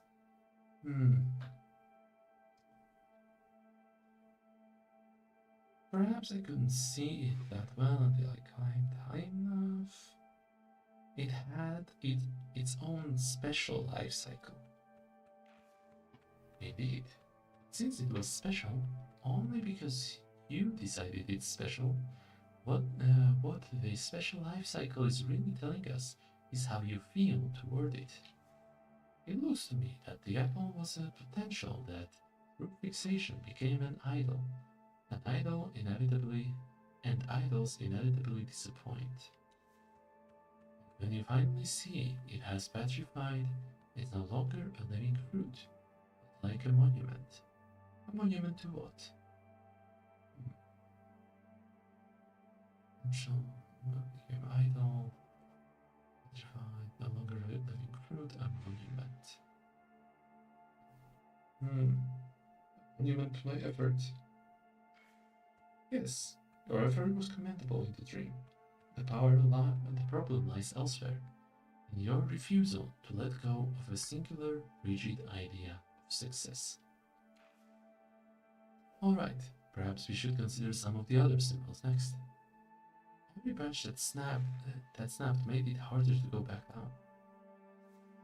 A very obvious metaphor for burned bridges and forsaken alternatives, you'll agree. Each broken branch is a path closed off, an opportunity sacrificed in service of your single goal. The higher you go, the more you destroy your own safety net, and at one point, descent becomes more terrifying than continuing. The other apples, the ones that brush against you, ripe and within reach. Now that I think about it, the flowers turning to fruit and rotting away, that part really struck with me. Yes, life goes on. People change, opportunities come and go, whether we pay attention or not. We chose to ignore all the other apples, even though we were starving, even when the golden one had turned to stone, and these others still held life. They were lesser fruit, they didn't matter, or of far lesser kind than the topmost fruit, yet edible and within reach, unlike the one fruit above them all. What a loyalty to the topmost fruit. An obsessive allegiance almost, don't you think? Now let's shift our attention to another symbol from your tree. The tree was, I don't know, everything? I completely understand what you mean. It was your entire world. What does the tree represent to you? Is it a path? A version of yourself?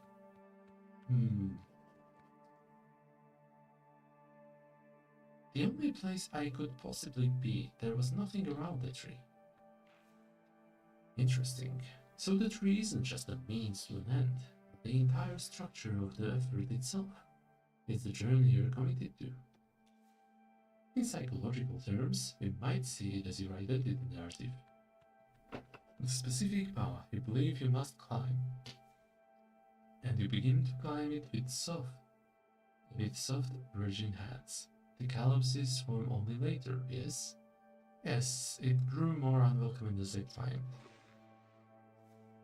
Let's say the climb itself reflects our imagined life story, but it gets harder and harder the higher you climb.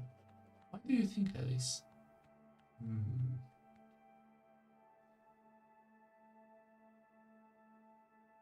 Well, it's obvious. As I climb, I'm getting older and weaker.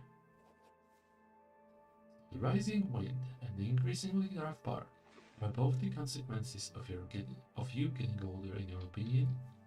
You can shake the feeling of being attacked, and just as you open your mouth to defend your case, he stops you. It's about interpretation, but let me offer another perspective.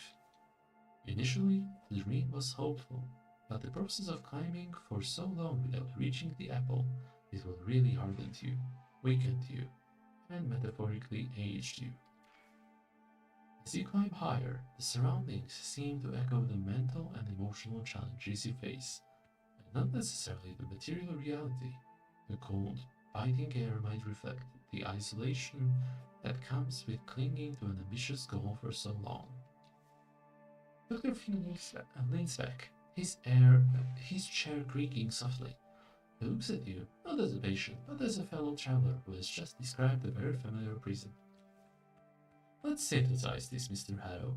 You committed to a path and a goal. The pursuit itself infused that goal with unbearable significance. Along the way, you sacrificed other paths, other versions of your life, breaking the branches that could have supported a different future. Now you find yourself trapped and clinging to a plan you know you can't follow anymore. The identity of a climber who will reach the golden apple is now your cage.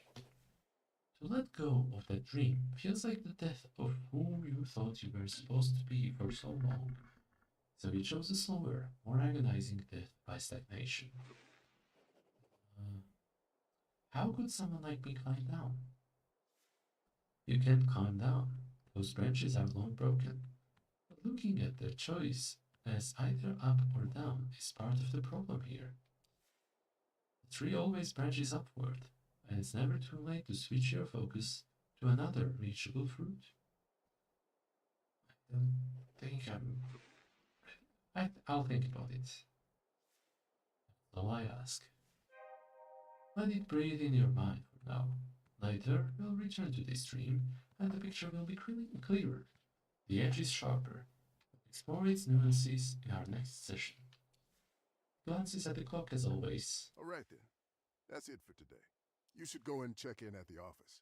Your room is probably ready by now. Okay.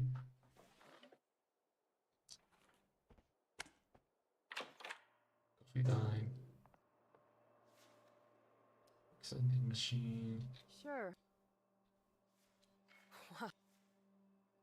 You're probably familiar with Guiding Light mission and the accident.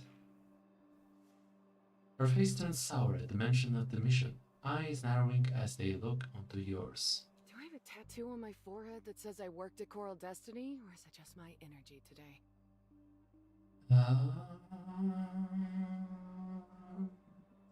Well, you might have mentioned it earlier today, at some point. That doesn't sound suspicious at all. What are you even talking about? We just met. Sorry, I misspoke. I think I heard someone mention it, but I'm not sure who. Right. A random person just happened to mention my name in my old workplace. Totally legit. Even though I no longer work there, don't think you're getting any insider info. I signed some seriously long NDAs.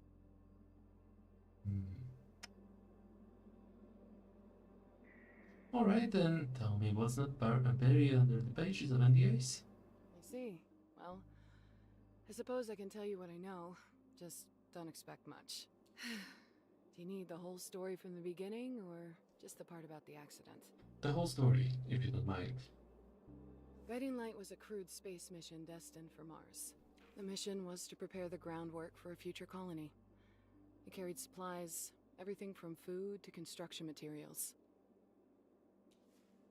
She pauses for a moment, her gaze drifting off. But unfortunately, due to the accident, the mission failed and the entire colonization effort was set back significantly. You can hear it, traces of mixed emotions in her voice, like a mismatched salad made of garlic, cucumber, and a rotten apple. The question is, why?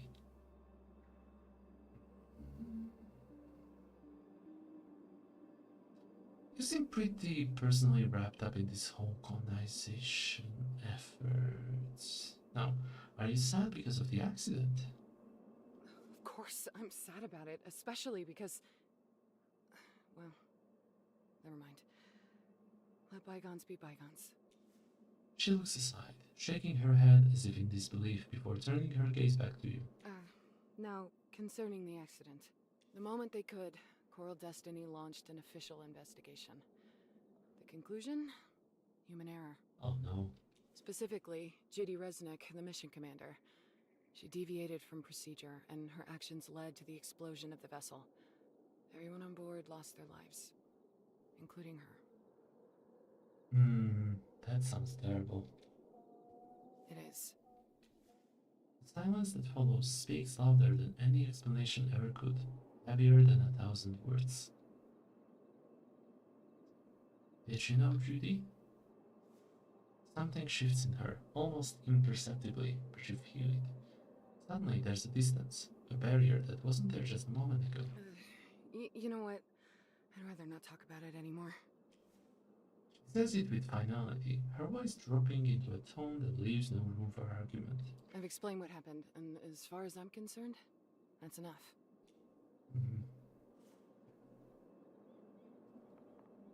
Well, time to go into my room and check my phone. The text said it'd be up by noon today, but it's 8 p.m. now. Yes, you're. I'm in a hurry. Oh, so numbers. All right. Let's How ask can I help her. you, Mr. Harrow? Can we talk about Dr. Fink a little bit?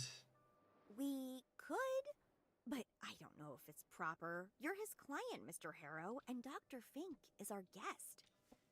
Despite her words, you feel she's eager to talk. She just needs a nudge in the right direction.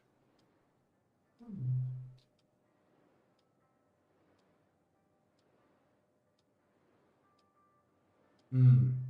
That's exactly why I'm asking. Who knows him better than his hosts? This is true. Dr. Fink is with us for a good long time. Please, Mr. Harrow, this has to stay between us. I don't want people to think I'm a tattletale. Don't you worry. So, what do you want to know? Hmm. You don't know what you're looking for, so cast the net far and wide. Hmm. Hmm.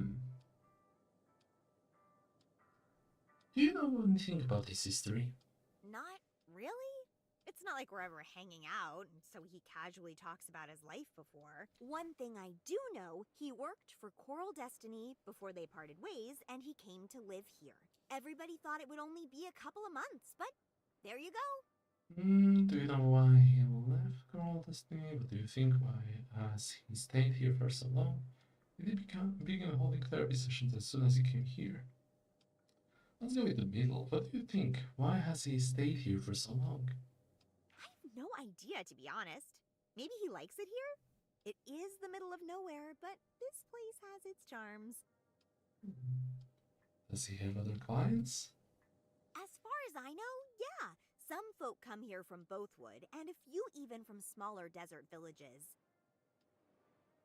Yes, last year all kinds of people got assigned to him though. Through the, what did he say it was called? Ministry of Public Happiness referral system? I think all of them are sent, like you were, Mr. Harrow. Some of them come once and I never see them again. The others stay for months. To be honest, I have no idea who decides how long they stay here. What does he do in his spare time? I have no idea, really. It's not like I spy on the man. A sour smile twitches on her lips. But I often see him from here, dragging a chair out, just watching the sunset or reading a book. Oh, sometimes late in the evening he does laundry here, and he's very particular about it, like which type of fabric softener he uses. Has he been a guest for long? Oh, yeah, forever, really. I think he's been here since, I want to say 2025?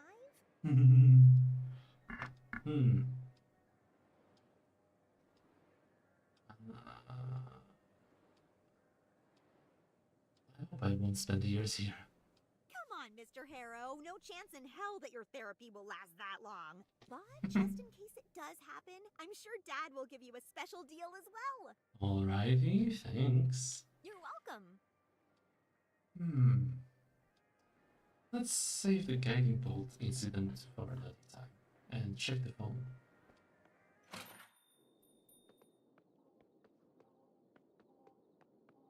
I also low-key want to check that other guy's room. But later, not now. Okay, let's enter my room. Okay, phone. The crack covers most of the screen, but through a small gap, you can still see the battery percentage. It's almost half full. Pick it up. Okay. First, let's organize our thoughts. Oh boy, this net is growing so complicated. I got into this room. Reading Dr. Finks' letter to Judy dissolves the enigma. He is fragile, fallible, and unmistakably human. Strangely, the thought brings a warm smile to your face.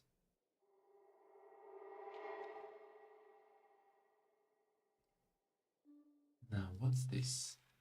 A job offer. A detail from the lady with the big hat's phone call. Comes back to you. What could Robin's reason be for turning down the university offer? It would have given her a real chance at a better life, far beyond being a model receptionist in the middle of nowhere forever. And then another memory comes to you, so vivid you're there again.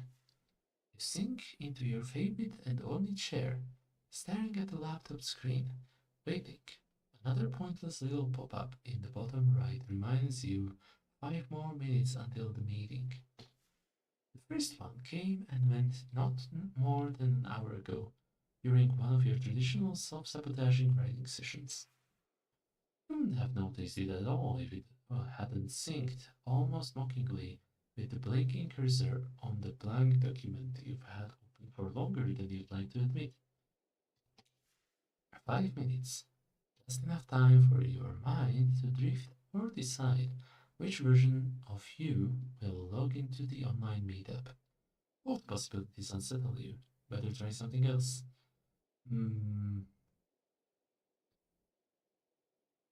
What do they even want from me? Come to think of it, who even schedules a meeting for 8 p.m.?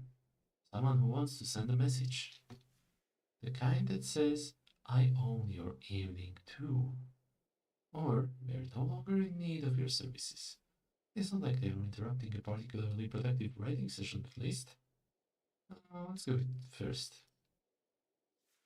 Possible, you didn't exactly hit all your targets this month. The clock has not yet hit 7:59 when the ringing starts, and the notification announces Patty Webloom, HR is calling you. Shit. Breathe in, breathe out. Accept the call. Hello, Mr. Harrow, how are you today? Remember, that wasn't really a question you're supposed to answer. Just play along. The last time you two spoke face to face was when Webloom first hired you as an independent contractor a few years back.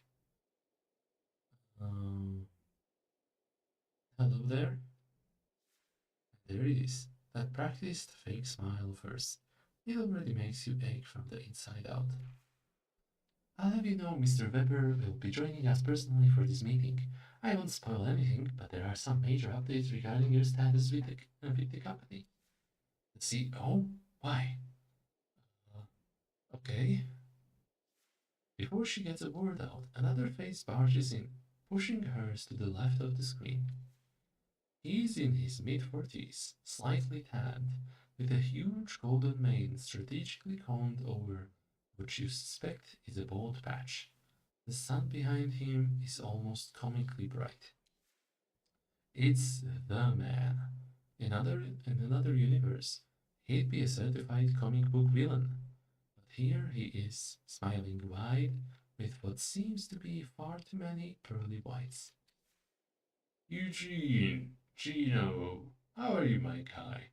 Patty here tells me you're a genius with words, if you catch my drift. Yeah, but here wouldn't recognize good writing unless it opens with, I hope this email finds you well. So I've been thinking, we can't let this guy slide. We gotta get him in our ranks officially, instead of treating you like a hired gun. Patty, what did I say? I said, and I quote, this individual has new content director written all over him, and he's been hiding in plain sight this whole time. So what do you say? Of course, you don't need an answer to answer right away, but here at Webloom, we're practically a family, so I wouldn't mind an unofficial yes on your part. Wow, I'm speechless. Haha. Not a good look for a wordsmith such as yourself, but I get it. I got you tangled in our web, and trust me, I let nothing fly. I gotta run, but I'm leaving you in the hands of our lovely Patty over here, as you can discuss details with her. See you around, Gino. He disappears like a genie, along with that smug second-hand sunshine. Through the mental fog, you nod along to Autopilot as she recites benefits, salary, bonuses, corporate culture, 9 to 5, team buildings, like reading the back of a cereal box. And just when you feel yourself slip away, she yanks you back into reality. I'll write you the contract draft first thing tomorrow. Any questions you have, we'll walk through in a separate meeting, alright, Mr. Harrow? Right. Good to hear. Welcome aboard, Mr. Harrow. Doodles. But she pops out as well. The questions you're left with have nothing to do with the ones she might expect. But you're in no shape to unpack them now. Ah, go back to your blank graphic novel script. It's futile. Your mind spirals, slipping past your grip, and the universal excuses you've relied on until now suddenly fall apart. They were built for damage control, not for the moment you've handed a chance to stop.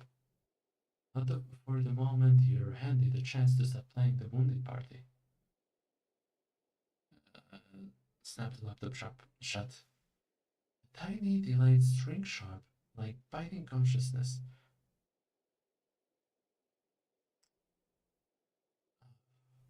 Parsing sentences is so hard with this one. A tiny, delayed sting. Sharp, like biting consciousness, but too trivial to matter. A strip of skin caught in the hinge. Perfect. Just enough pain to excuse not starting anything tonight. You know you're only one breakthrough away. One spark, one panel, one perfect line that will finally tie everything together. Why did they have to test your resolve now? Well, I do have bills to pay. Yes, and your part-time content writing work slowly wrapped itself around your life like ivy around a dying fence. Every assignment has you wearing a new voice, a different pseudonym, another persona. At first, it felt like harmless roleplay. Now, you're not sure where the masks end and you begin. It was all meant to be temporary, a financial crutch while you work on important stuff. But in reality, you rarely get to return to your true self. A graphic novel writer. But if this part-time work takes up all of your life anyway, wouldn't it be smart to admit your plan is not working and accept all the benefits of steady, full-time employment? No, I will not quit my dreams for safety and convenience. Sure. I'm hitting the hay, my friend, have fun. You too, JJ. Thanks for coming along and sleep well. Admitting the failure would feel like killing the real you, but is he really alive anyway? Go back to your laptop and open your email. She said she'll send you the thing tomorrow, but it's better to get this over with immediately. Write in draft. Regretfully, I must decline your offer.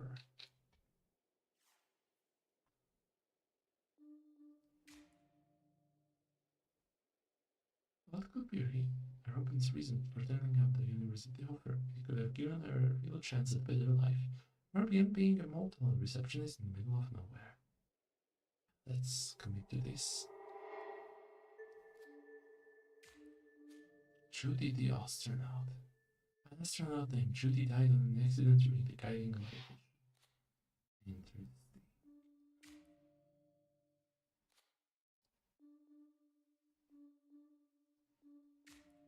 He wrote a case study of an astronaut who exhibited slight agoraphobia and died in a space accident. Okay, I need a bathroom break. I will be right back.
Guess who's back?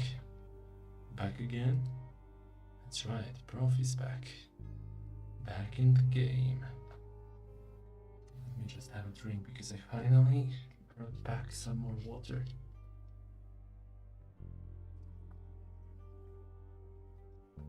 So far, this is a very, very interesting game.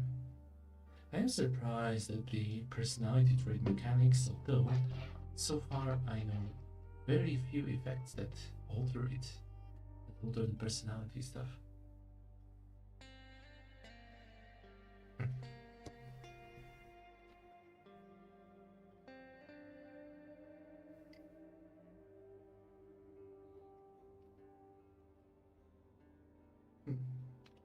Okay, that's good.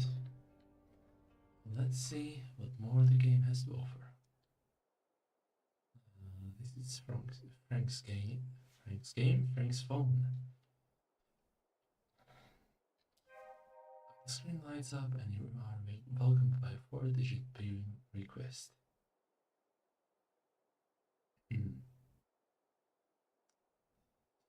I'm not gonna type in anything until I find the exact pin. Four-digit numbers that hold some meaning to Frank. Okay, can I put it back on charger?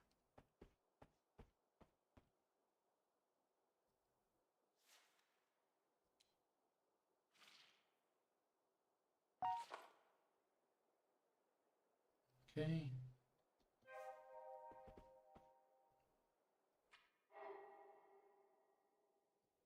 Access Frank's phone. You managed to bring the phone back to life. The good news is it defies the loop, so the battery won't reset. The bad news, it defies the loop, so the battery will run out sooner or later and you will have to charge it again. But the contents of the phone are still locked behind the 4-digit pin. It's doubtful that the number will be known by someone other than Frank. Maybe there is some way to figure it out, a significant date or something like that?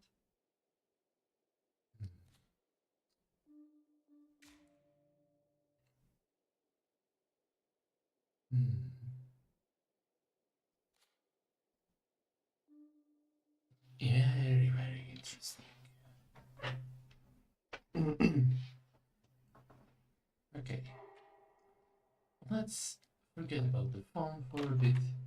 And how about we head downstairs and the croupier build? It's still pretty early in the day, so maybe I could get to the piano.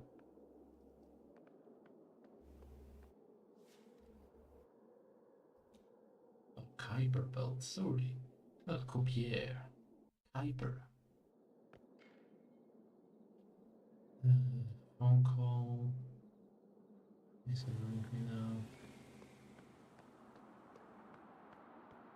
No? There we go. It was silent.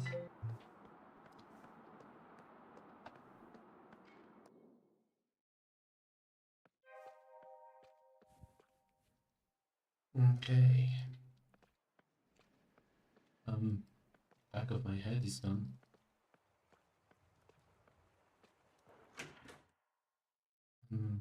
Hello? Play Anita's song. Play the song for Anita. Let's go. There she is, just about to argue with Travis. Don't let that happen. All looking piano seems older than all the furniture in this barn. Let's play the song.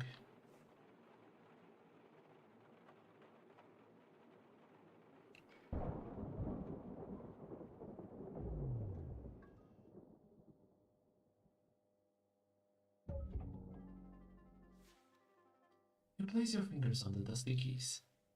Feel silence enveloping the room. You got this. Take a deep breath. You breathe in the air and the song comes into focus. Close your eyes, you let your intention lead you, and then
Eugene, you have a beautiful voice. Whoa, nice. I didn't know you could sing like that. There's still a lot you don't know about me. I'm gonna head to the roof. That was interesting. I can't let out the tear. Do you think maybe now she will finally talk to you? Am I guilt-ridden? Oh, sensitive. Inspired, overwhelmed. Oh. Without guilt, let's go to the roof.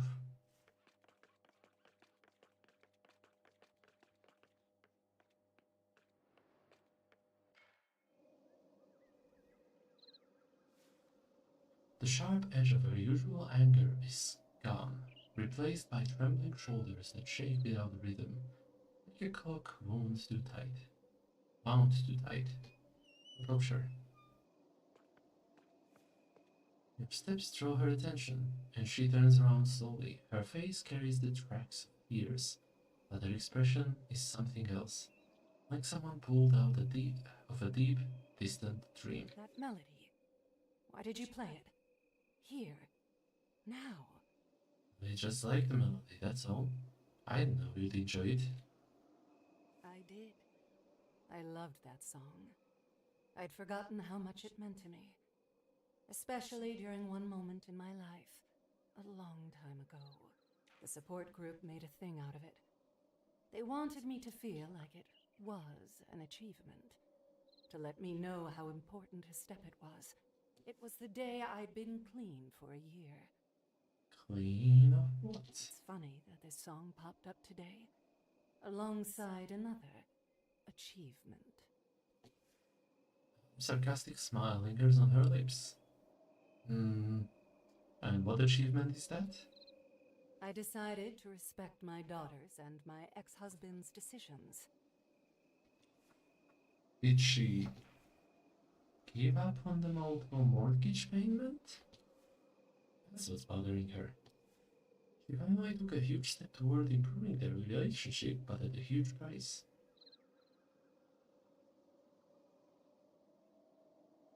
Stay silent. This might seem like an easy thing to do, but trust me, in my case, it's far from it. Funny. You're the second person I've told all of this today. And that's not even the strangest part. The first person I told? Someone I know and utterly despise. And now here you are, a complete stranger. I couldn't even imagine more opposite people if I tried. Maybe that's the thing, though. We can only be truly honest when the listener either hates us or knows absolutely nothing about us. There's a kind of freedom in having no expectations to live up to. She glances to the side, her gaze distant for a moment, as if some thought finally clicked into place. Then, as quickly as it came, it's gone. She turns back to you, smiling. Thank you for the song and your ear. Oh no, the time. The end is soon. You're welcome. I think I'll stay here for a while. You have like 1 minute, so... Small token appears out of nowhere and starts flipping freely through her fingers.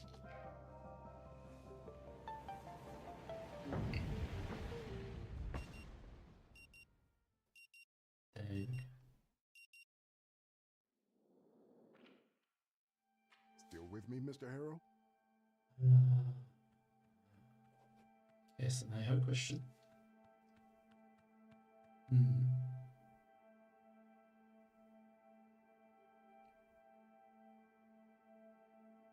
Really help me figure out whether an insight I had recently actually makes sense.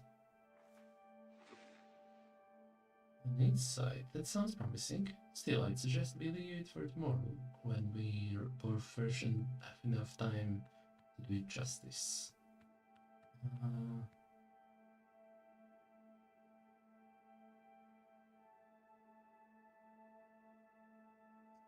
My brain is on fire after our first session, and it would be a waste not to use it while it's still sizzling. Well, when you put it like that, alright, let's hear about it. After think, I've realized I tend to get stuck on old versions of myself, and it keeps me from moving forward. For just a second, there's a brief flicker of surprise at your candor, before his composed facade slides back into place. This is a significant observation. Can you describe how this stuckness feels? It feels like I'm honoring a promise I made to a ghost. Like breaking out of it would be a betrayal, even though remaining stuck in it is killing me. Let's go with the first one. That's an apt metaphor. It feels like I'm honoring a promise I made to a ghost. Language used is very telling. It suggests you have bound your present identity to a past ideal, with the cords of loyalty and duty. What happens emotionally when you imagine becoming someone else? I feel like I'm disappearing, I feel like nothing, like I melt into the background of my own life, or I become terrified that if I give up on becoming this ideal version of myself, everything will become meaningless.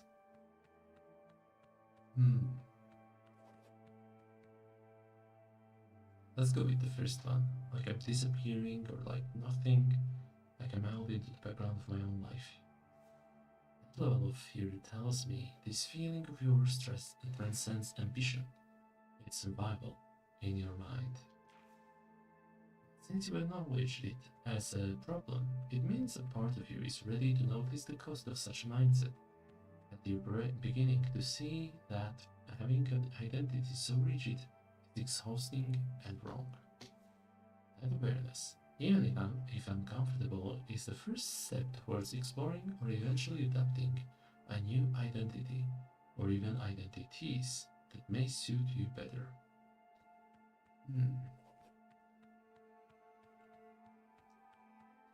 I cannot turn back the clock. There are so many moments, opportunities lost in time.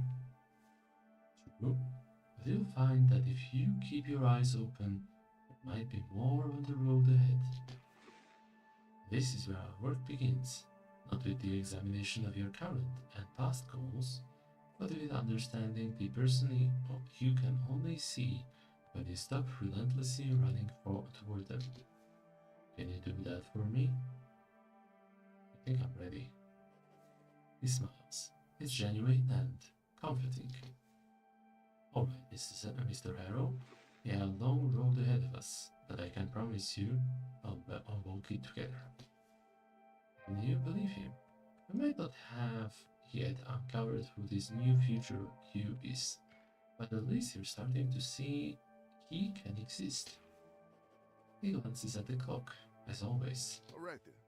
That's it for today. You should go and check in at the office. Your room is probably ready by now. Okay. Bye. Do I want to drink? Let's see if extroverted. Let's not. Anything else here? Let's check the laptop. The model, occasional social media brawl. Okay. I'll break you open if I have to. Okay, now where did I go? Personalized identity. What could be Robin's reason for turning down the university offer? It would have given her a real chance at a better life, far beyond being a motel receptionist.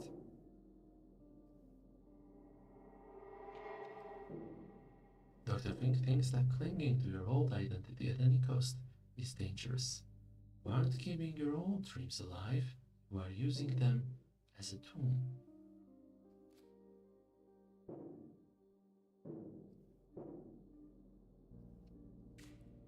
It seems like the song did its thing and you finally got your chance to talk to Anita.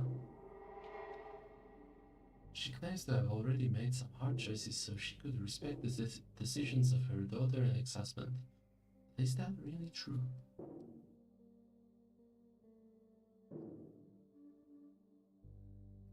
Okay, match. Rue Valley sucks. Access Frank's phone. I need to figure out some kind of date. Significant date or something like that. Okay. Maybe I can help. Sure.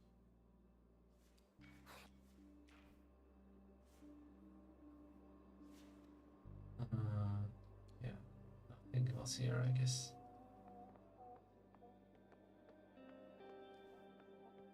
Okay. Physical antenna.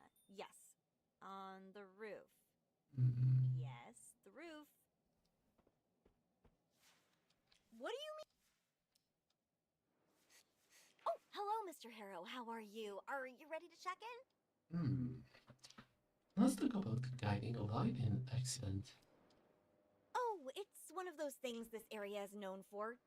Kind of. And definitely not in the best way. Why is that? If you have to ask, it means you haven't read all about it. I can spoil it for you if you're okay with that.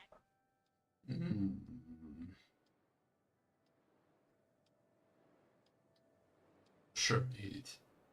Guiding Light is the name of a mission involving a manned starship that was supposed to make it all the way to Mars. It was set to launch, what, about 2 years ago? Ooh, 2025. Except it never really left the planet. It blew up in Earth's orbit and the entire crew died. Since it launched from the facilities here, you can see why it's kind of a local thing. Are you sure it was an accident? Well, it's hard to say. I mean, everything official says it was an accident, but I get why people question it. It's not like space is a safe place to begin with. Either way, it doesn't make it any less tragic. But I suppose that's just how life is sometimes. You take the good with the bad. I like to get into my room. Alright then, let's get you into your room. So, number 6, the last one on the 2nd floor. Everything is ready for you. And this is your key card. Take the key card, blah blah blah. Wow. Alright, I'm here if you need anything.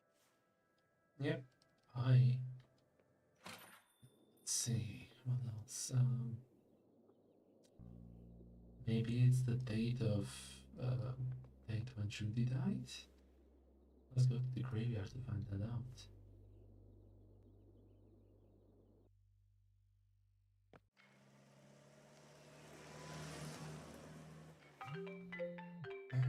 You know what? Screw it, this time.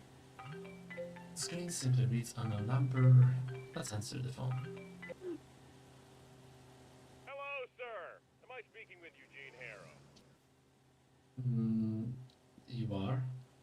My name is Percy Rugger, and I'm a senior sales executive at Ulterior Paralegal Exploits Consultancy. That sounds great, Mr. Rugger. But I have a question first, if I may. But of course, Mr. Harrow. I'm here to answer any questions you might have. At your service, as they say. What can you tell me about Dr. Fink? An interesting question, Mr. Harrow. First though, I need to know your relationship with this person. You know, so we can avoid any conflict of interest. I thought you already knew every detail of my case. Mr. Harrow, the agency has insight into publicly available documents only, and the name of your therapist is not included in them, for your own protection. But when we take over your case and sign the necessary contracts, we will be able to request access to all court documents. Until then, please provide me with the name of your therapist so we can start building a case. Today. Now. Dr. King. He's my therapist.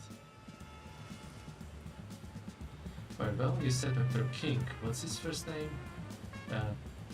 Gideon. Last name? Fink. F-I-N-C-K. There's a crackling phone line struggling to hold connection. You hear the frantic clicks and clacks of furious typing. He is not in our database, meaning none of our clients have been assigned to this Dr. Fink. Or have we cooperated with him in any capacity that makes everything so much easier? Are you thinking of filing a complaint against him for his practice? With valid grounds that could easily strengthen our case? What counts as valid grounds? It can be a lot of things. The list is too long for a phone call. Leave me still. If you're raising concerns, something must feel off. That being said, do you suspect he's unfit for the task? Wasting your time, leaving you stuck wherever that may be. I'm not sure, honestly. We only just started therapy. Understand the way it was described to me, it is a process. It takes time to see results or not. From what I'm hearing, you have enough on your plate. Please let our paralegal services help you and we'll handle the heavy lifting, including dealing with this Dr. Link. How can you help me if you can't remember his name? I'm terribly sorry. I got carried away with the thought of my company helping you deal with this individual. Can you tell me anything about him or not? Mr. Aaron, since you're so straightforward, I'll be just as direct. I don't actually know anything about Dr. Fink. That being said, let me do some research on him and I will be able to give you more information next time we speak. You're under no obligation to hire us. Consider it as a gift of goodwill, an assurance that someone is working on your behalf. This conversation hasn't been very helpful. I agree, Mr. Harrow, unfortunately. As soon as this conversation is over, I will start digging, and when I find something, not if, when, I will give you a call. Mysterious Doctor, practically weeks of litigation. We will uncover the truth behind Dr. Pink in no time. Let me just check my volume. Okay, I guess it's okay enough. The ka-ching of money is back in his dough. Just give up on correcting him. Until such time, Mr. Harrow, choose. Okay. I guess I can afford to talk with him while I am driving. That's good to know. Let's see. Anything useful here? A somber memorial that somehow feels like a PR piece. Yep, no details. Cool. How about this way? I'll be able to find out more.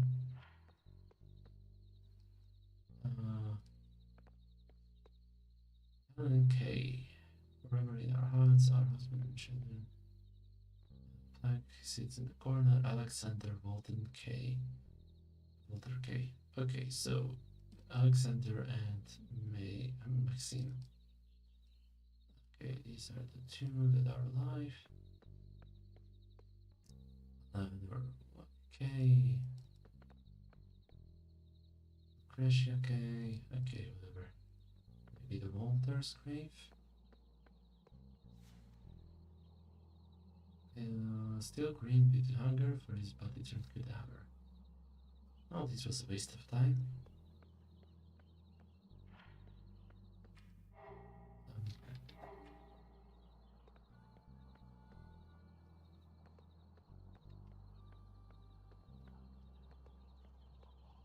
How about we blow the mind of Maxine, maybe? Let's go to the gas station and see what we can do.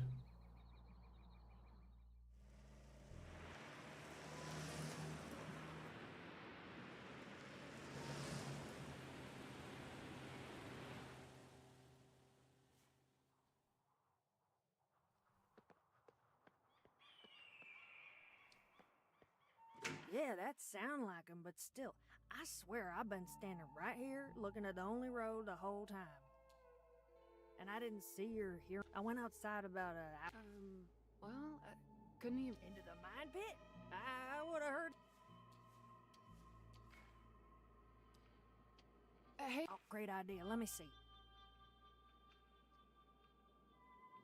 We've already heard this conversation once. Sucks. No. Oh. Very... Oh, wait. I didn't. Look, it says a... Go... Okay. Played it... Oh. Oh, my... Why would he... So you... Well, me... Well, look. Now, just... I'm telling you, something strange is going on here. You know, Anything else here? I guess not until the lightning strikes. I think that's exactly when she leaves. Sit and wait.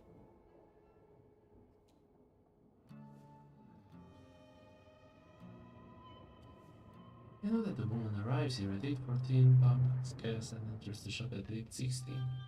But when does she leave? I feel like a stalker. Remember, you're holding this information that might help you deal with the time loop. For that reason only.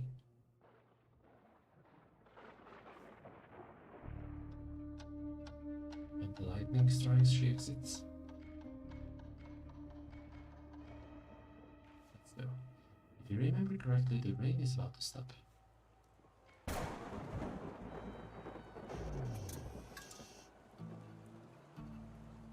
Yeah.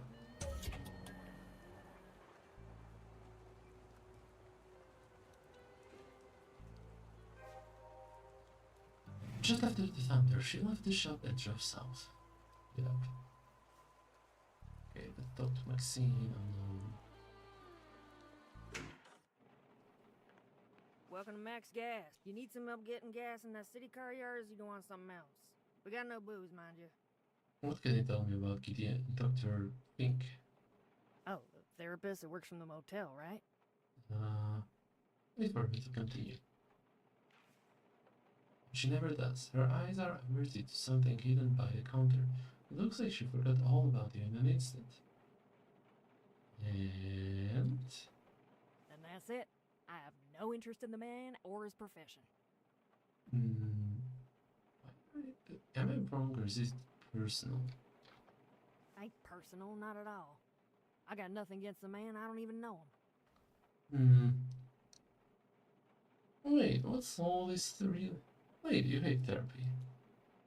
Hate? Nah. Despise? Yeah. The fact is, you don't need therapy. No one does. First of all, what kind of person are you if you don't know what's wrong with you? Or are you lying to yourself? Or are you so weak that you can't look at yourself and truly see who you are? Second, if you know what's wrong with you, surely all that yapping won't help you none. You have to take action and fix all the shit that's clogging your mind. Damn. And the third, the drugs they prescribe, don't even get me started on that.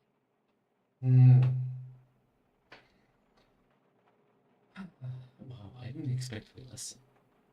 I didn't expect to tell you all that, so there you go. And come to think of it, take that Fink of yours. If he was really worth something, wouldn't you think he'd still be working for Coral Destiny getting 6-figure regular paychecks?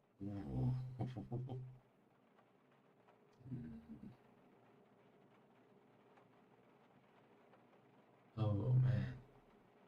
If she's only for the money, he would still be working for Coral Destiny. Perhaps he didn't leave out of his own free will. Alex told me Fink was hella nervous before he left the company.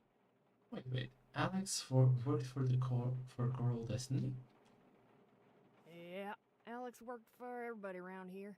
But Destiny's his own personal record, 2 weeks and 4 days. Holy shit. That's what happens when you don't go to work 5 days in a row and you're not the owner or someone indispensable.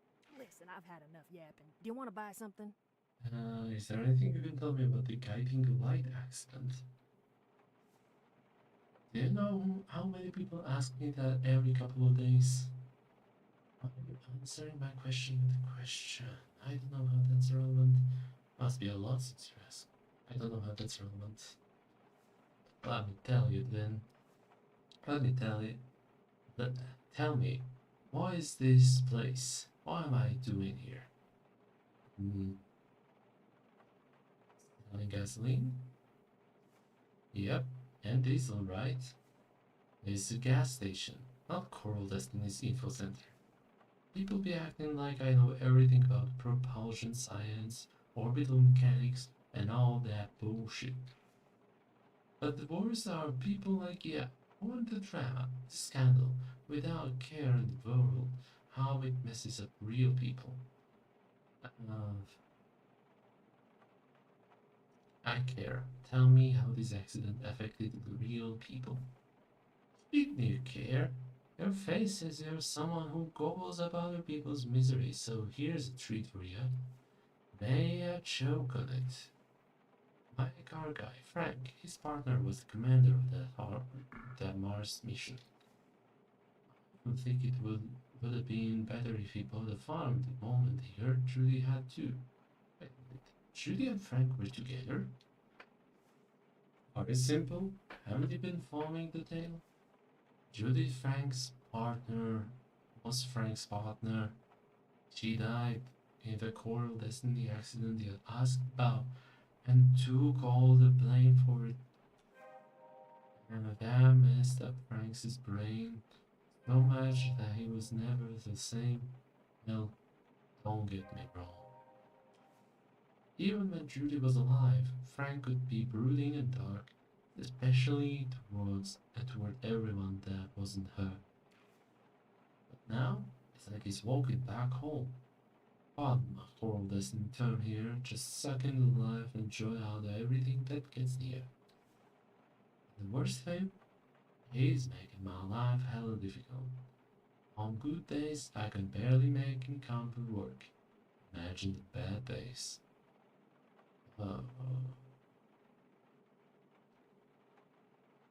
Sometimes a man in that condition needs to be prodded out of his stupor. You would know. Try that. Worked like shit, he just disappeared for a week, came back living the same old black slime trail of depression. Listen, I don't want to yap about this no more. Just give me heartburn. Just looking around. Okay, I guess that's it then.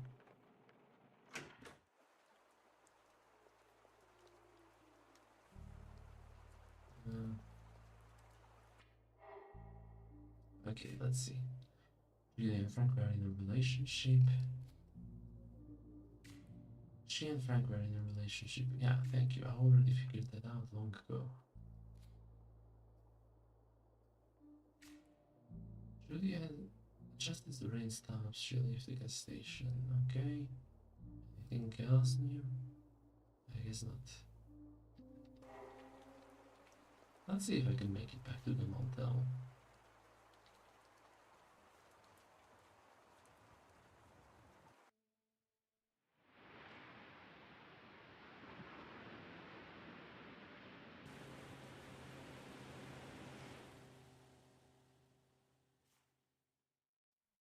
I guess I made it.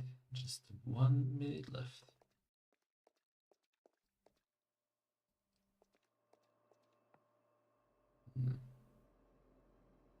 Interesting.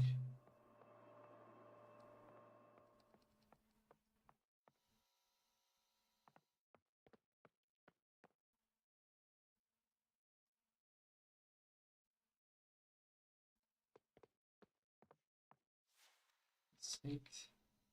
And we get up. Ah, okay. I thought it was gonna let me wait. It took his time. Play quick match. The loop ends.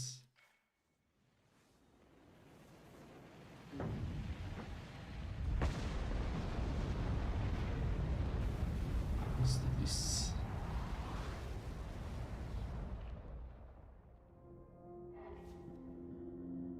Well-worn path cuts through an expanse of tall grass. You follow the reassuring rhythm of your guide's familiar gait, just a few paces ahead. The sun still hangs low, gentle and pleasant on your skin, but you can already see the grass thinning here and there, where fertile soil has given way to coarse sand. The desert is near. The thought of it holds no fear. Your guide's presence is a promise that you will cross it together. You follow, lulled by the rhythm of your own footsteps matching hers. Soon the path's edges start blurring into the encroaching sand. The guide's footsteps, once crisp on the path, now fall into a softer crunch. Yet her pace doesn't falter, so neither does yours.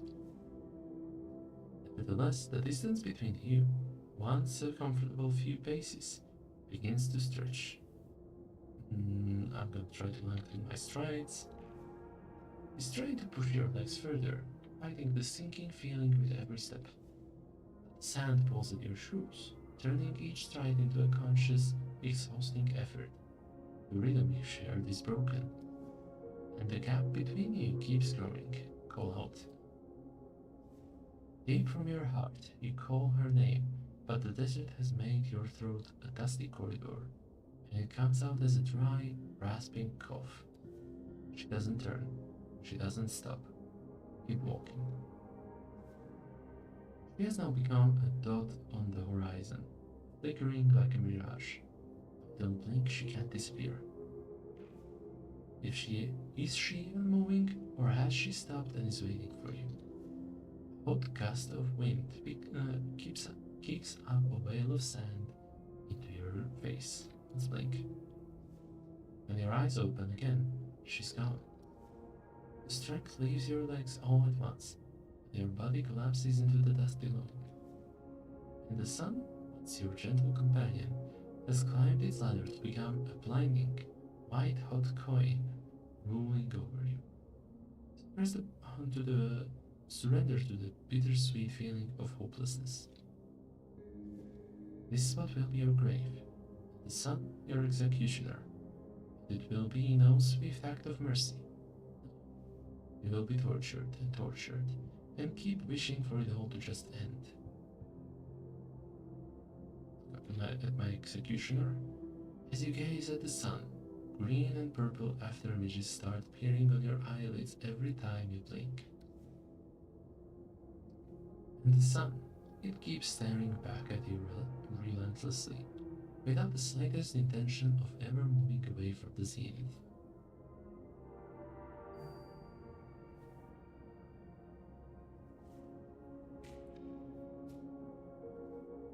You trusted your guide to lead you through the desert, but ended up facing the sun's merciless judgment alone.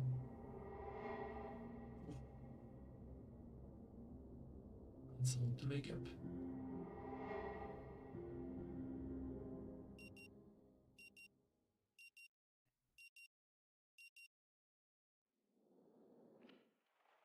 With me, Still Mr. with Harrow? me, Mr. Harrow? Yes, and I have a question. I need help out of my dream. Share the dream of walking through the desert.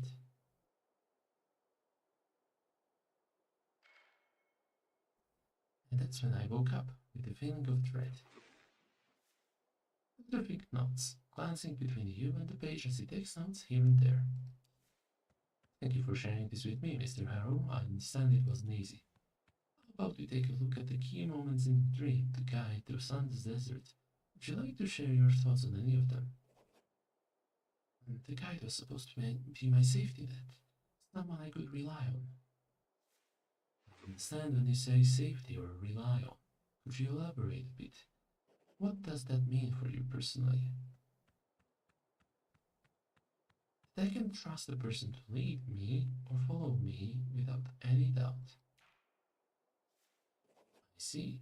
So you trust the guide. Fall into the step with her rhythm. That's what being securely attached to someone feels like. Your steps syncing with theirs, almost without thinking about it. But upon entering the desert, the space between you and the guide begins to grow.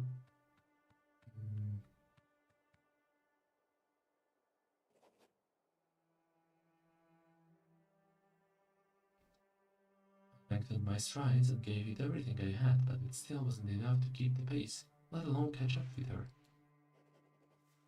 You chose controlled pursuit. You tried to keep the rhythm, keep your composure, but with extra effort layered on top of it. Top. If you stay in control, she won't disappear. That's the underlying idea. Jim jotted something down in his notebook with a quick, practiced motion. And how did you feel when you realized the guide was gone? Abandoned, betrayed even. And it makes perfect sense that you felt that way. In your dream, she was the only source of safety, so important that you did everything you could to stay connected to her. Yet, despite all your efforts, when she vanished, you found yourself in a hostile environment. No shelter, no path, no guide, just you, despair, the realization that you were completely alone.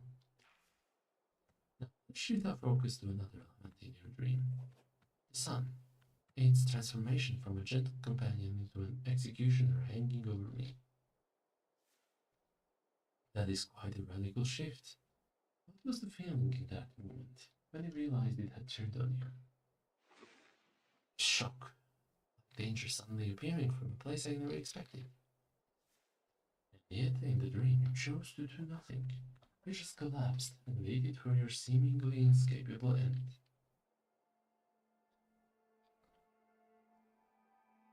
I made myself look straight at it. Yes, it took the courage to look your so-called executioner in the face, but I wouldn't really count it as an action meant to change your circumstances. Why did you try to retrace your steps back to the vegetation? Oh, why didn't you try to retrace your steps? Why was there no attempt to impose some kind of protection? A makeshift hat, a shelter, anything? Why was there no struggle, only surrender? I burned through all my strength chasing the guide. There was nothing left in me. Be that as it may, allow me to point out something that seems obvious in the dream. The moment the sun flips from friendly to hostile, you seem to completely give up and decide there's no point in living anymore. There's a sense of finality in how you describe it, but even in the dream, you are not really executed. You just lay there, waiting to die. And instead of dying, one could imagine that you eventually find your strength again and get up. Perhaps the rain comes, or something passes by, maybe even becoming your new guide. Okay, this time we moved on to another symbol. The desert turned out to be a trap. Of course, it was one I walked into willingly. But it didn't start as a desert at first. It was a tall grass, and if I remember correctly, you knew it would eventually turn into desert, did you not? True, I knew what was coming, but I thought I had a guide. Of course, with her leading you through it, you felt secure. The change, the uncertainty, none of it seemed truly dangerous, as long as that feeling of safety was there. Since we've already covered the guide, let's turn our attention back to the desert. So, the lush vegetation gave way to dry, lifeless sand, and the path which was giving you clear direction disappeared under your feet. How do you feel about finding yourself in a situation like that?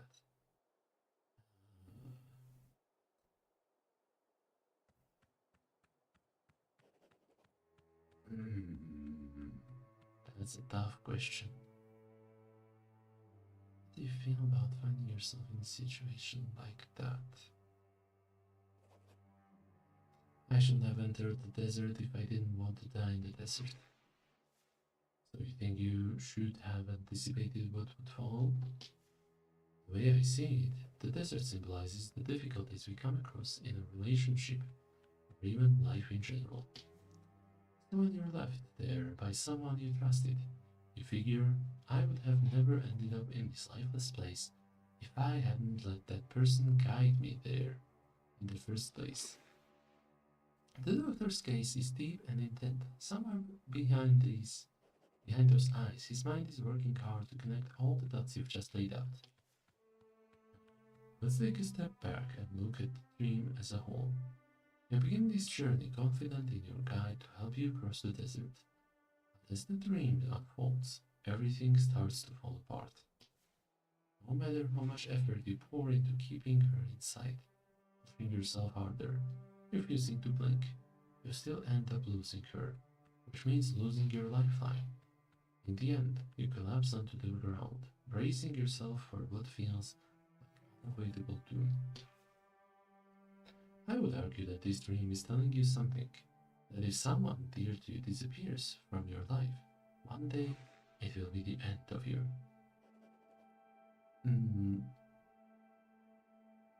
That's why keeping a safe distance from others is important. My late mother used to say, if you want to avoid pain in life, die young and miss all the fun. Nothing can guarantee that a relationship will be painless or easy. Accepting that pain might happen is what makes any relationship possible in the first place. I'd say the whole dream is your projection of what may happen when there's trouble on the horizon in a relationship, and of your instinct to dodge any pain that might come with it. It seems like you decided you won't trust any guide ever to lead you through the desert again, and will simply stay in the tall grass instead, alone. But by doing so, you have forgone a chance of ever reaching forests and jungles or any other magnificent biomes lying beyond the desert. He takes a deep breath before he continues, almost like preparing to dive deep. Tell me, Mr. Harrow, does dealing with trouble in relationships feel overwhelming to you? So overwhelming that just anticipating the hurt already makes you want to pull back, or even leave altogether. I'm not fond of being in pain, if that's what you're asking. I'm not asking whether, when the storm comes, you wipe away all the good you've had with someone and pull back to protect yourself. And then the question becomes, are all those moments before the storm still worth the trouble that comes after? If we take that logic to its extreme, it suggests that getting close to other people and forming any meaningful connection should be avoided, because the pain will come, sooner or later. The question is that life worth living? So you're asking me to embrace pain just so my existence can count as meaningful? Mr. Harrow, I'm not asking anything of you, here, not in this particular story. I'm simply listening and following your logic to its conclusion. Think about all of this. Let it settle. Next time we can return to this dream of yours with a fresh perspective and clearer heads. He glances at the clock as always. All right then. That's it for today. You should go and check in.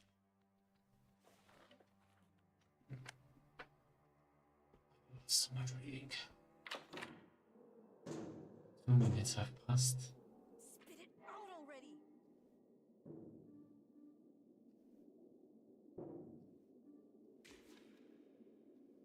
The photos of little Alex that you saw in his sister's room come back to you. His mother died and his father decided he's not good enough to be the next K patriarch.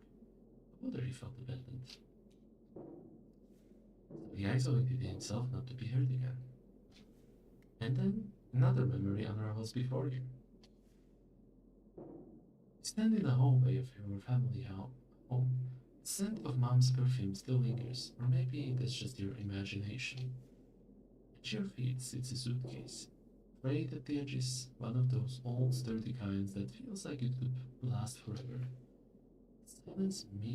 Silence breaks, muffled, running water, then the squeal of hinges. Your father steps out of the bathroom and stares at you, bewildered.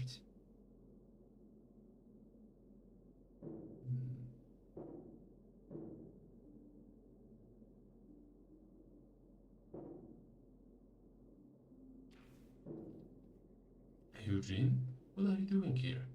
You just got back from a trip.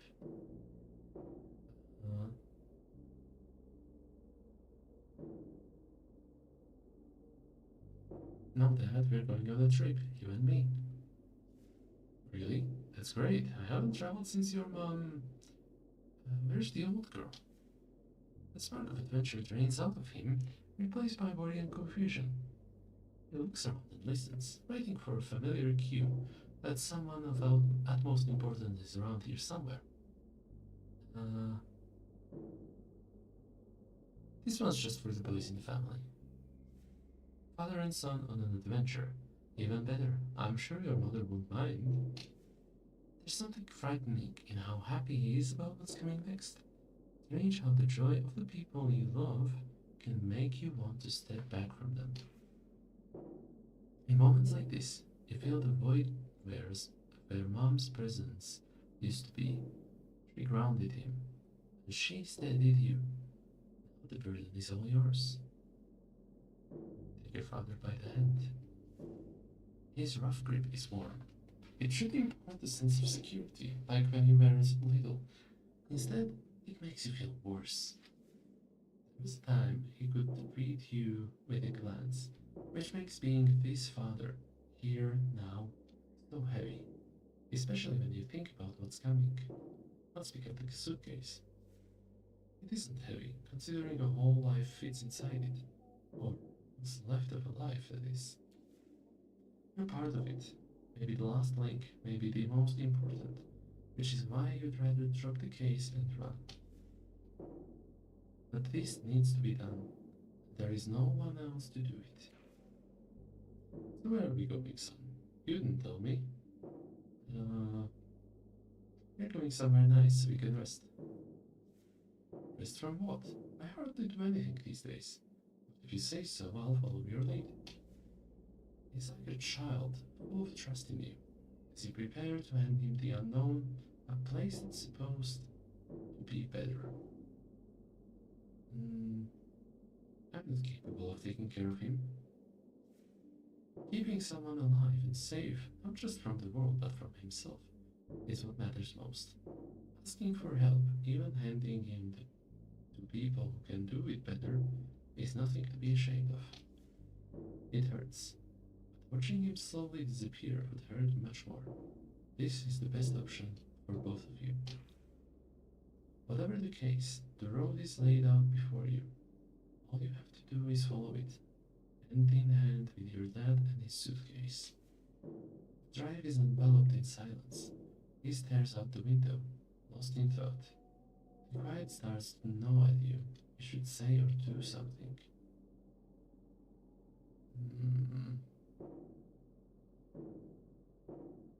Dad, what are you thinking about?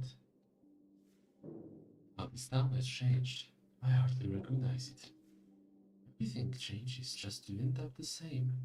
That's what your mother used to say. Two things catching you in your chest. The way he seems estranged from his own hometown, and how you felt the same about the city since Mom left. Got the traffic. Suddenly there are so many things to notice and discuss. Speedish drivers, roadwork signs, shifting lanes. You simply can't catch a breath. Your father doesn't seem to notice your effort, sunk deep in his own thoughts. Better to keep driving and keep quiet. You need to stay steady, eyes on the road, and a little distance between you and him. You point out a lot in front of a large house, fenced so tightly, the ground floor is almost hidden from view. The only glimpse of the inner yard is through the black iron gate. Dad, you're here. This is it. Take the suitcase and lead Dad to the gate. All you get is a confused look and a shrug. He's probably forgotten you even set out. You feel like a traitor escorting a former comrade to his execution. Not just that, the worst kind of traitor. The one that runs before the final act. By the gate sits a small booth, and from it, a chubby guard watches you with a tired, questioning look. We have an appointment, admission for Raymond Harrow. The crunch of gravel on the path underfoot is the only sound as you approach the building. What kind of place has security at the door? Did you get famous, UG, and forget to tell me? He laughs and you're briefly grateful. He hasn't called you Yuji in a really long time. It stings in a way you didn't expect. At the entrance, a middle-aged nurse in scrubs greets you, name tag unreadable, obligatory pen clipped to her pocket. Good day, must be Eugene, and this must be your father, Raymond. So nice to meet you. The stretched out vowels scrape across your nerves. You didn't know a voice could eat your brain like this. Every neuron is lighting up. Force a smile. Man, no need to drag out your words. I'm not deaf to certain syllables. I miss this spark in him, his quick retorts. Only when it flashes out like this do you feel how absent it's been, how badly you need not to stand here and watch even that week out forever. He's so sweet. We're going to get along just fine. Is that his suitcase? May I take it? Enter the suitcase.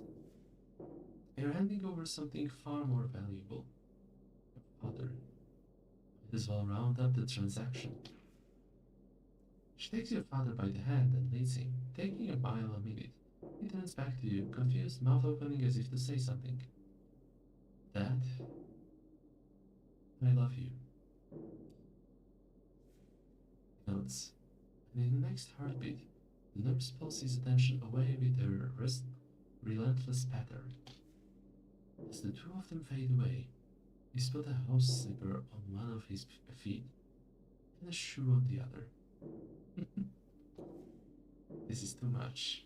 You need to leave while you still can, while it still feels okay, while the picture of him being at least partially himself still lives in your head. Leave the home. As you arrive by the car, the pressure in your chest feels like your ribs might burst. Then your phone starts ringing, slicing through everything. Who's calling? The nursing home, of course. You just fled that place. Now they want to know what happened. Answer the phone. Mr. Harrow, where did you disappear to? I came back and you were gone. I've sent a little father in. He's still disoriented, that's normal. He'll need a few days to adjust. I'll also ask to go home, so please avoid answering directly, okay? We also need to finish some paperwork. You know what? I'll come back tomorrow to take care of it, okay? And leave for an urgent meeting. You know what? I'll come back tomorrow to take care of it, okay? In the quiet between words, you can tell she's heard this 100 times. No judgment, no comfort, just understanding.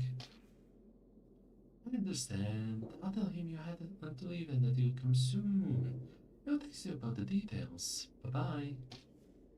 He's done. Finished. You placed him somewhere safe.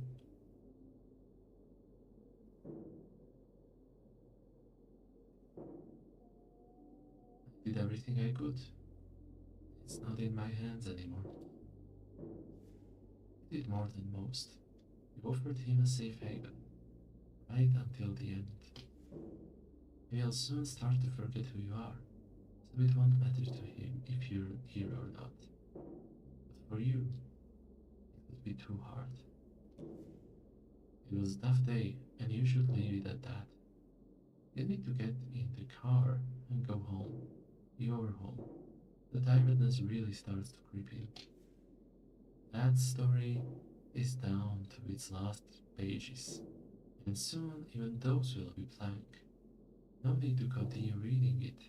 You can just close the book before the end. Holy shit, that was so heavy. Oh. Alex's mother died, and his father decided he's not good enough to be the next K patriarch. No wonder he felt abandoned, so he isolated himself so he wouldn't be hurt again.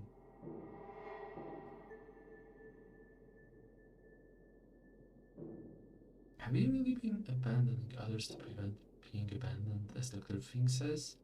You should talk with him about this.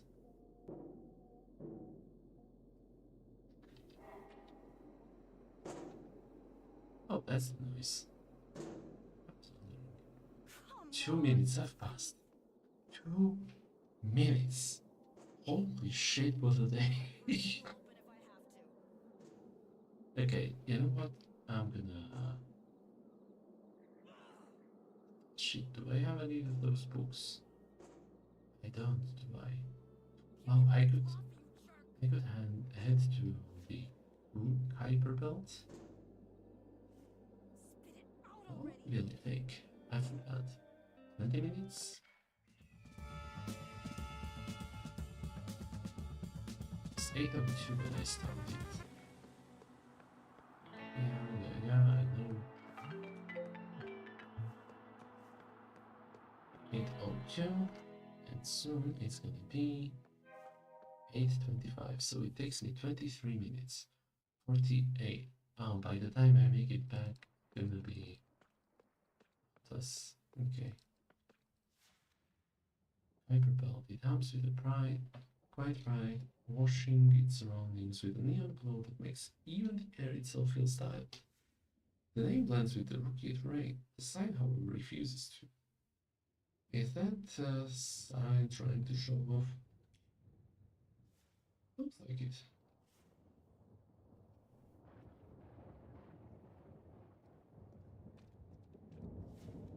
Watchtower Pros 360, keeping watch.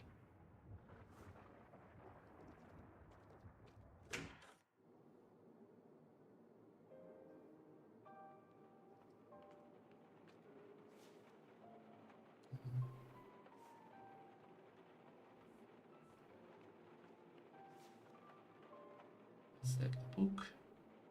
Just get to reading it, I guess.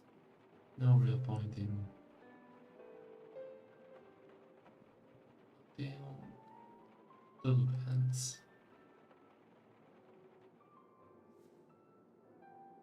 Struggle for a while to find the part where you stopped reading last time. Check if there's any deformities. It's all part of the experience. Be a detective.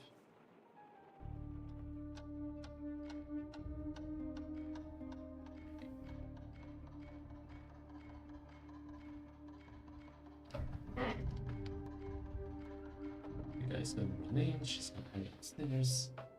More backwards, you reach the end of those chapter, eagerly awaiting the next one. But enough for now.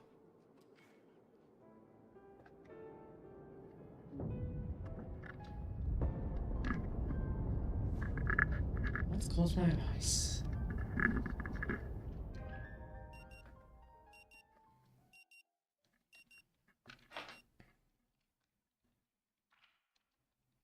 Still with Still me, with Mr. Mr. Harrow? Harrow? Yes, and I have a question. I realized something important and I need to share it with you. It'll be quick, I promise. Preemptive goodbye. Dr. Fink, I realized I have issues with abandonment, especially when it comes to the people closest to me. His bushy eyebrows jump up, a small jolt of surprise and interest that you can feel as much as you can see.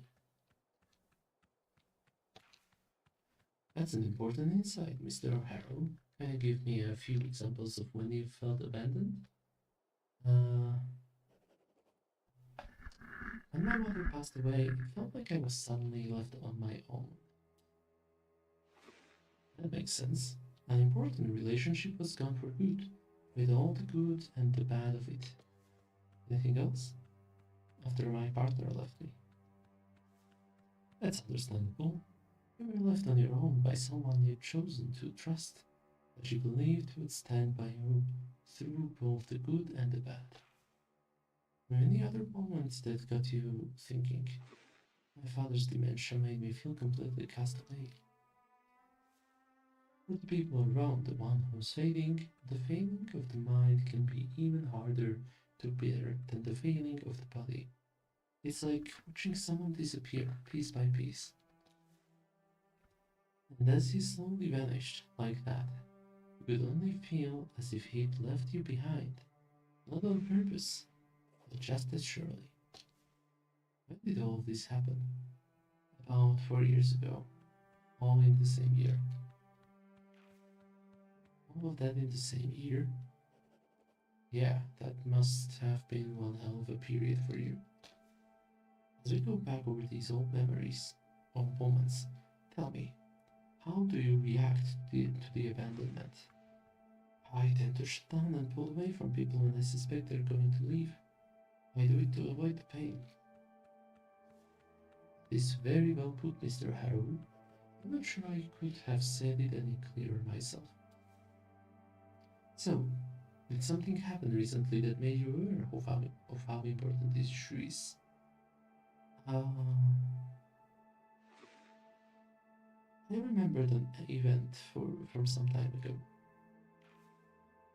Sometimes tension and stress push all kinds of things to the surface, including situations we've tried to suppress, the very ones that can give us a head start in understanding a problem. It surprised me too, honestly. Not all surprises are bad. That's something worth reminding ourselves of, myself included. This is very good news. Now comes the hard part. This is only the beginning of your journey toward changing it. Without work, it remains just an idea, with nothing solid behind it.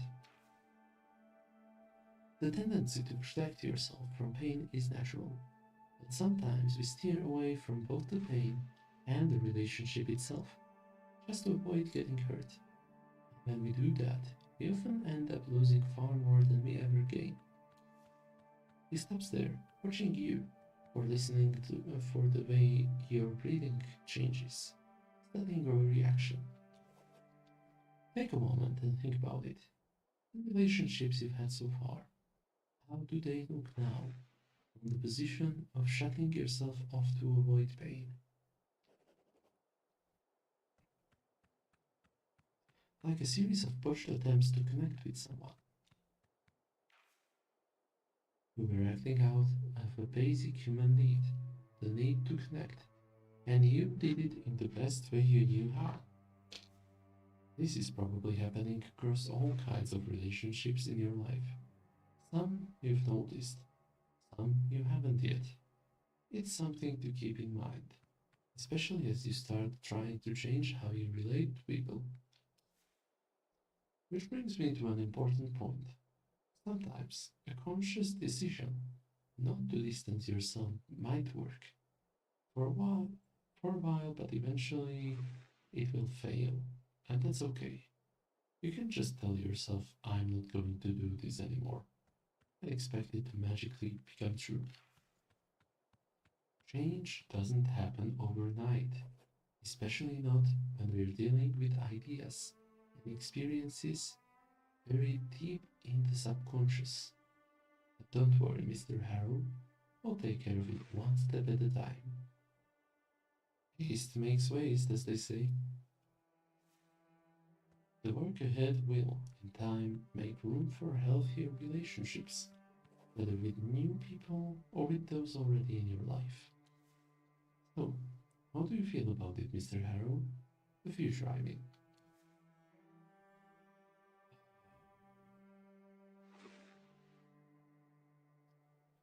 Like something might actually change for the better.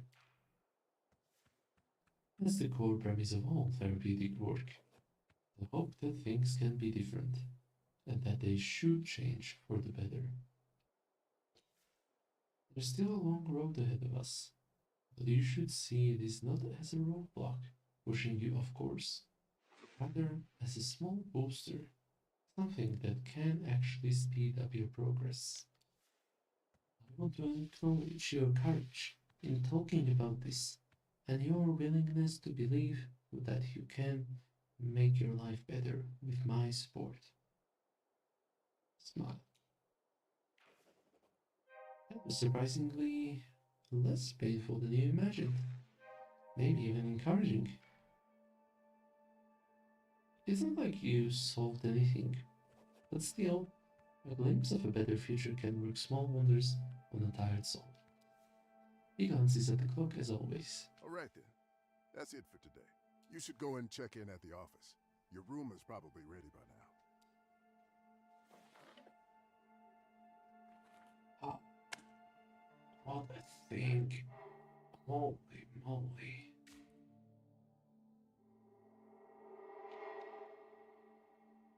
You have been abandoning others to prevent being abandoned, just as Dr. Vick says. Anything else I can invest points into? Accessing the phone sounds pretty important.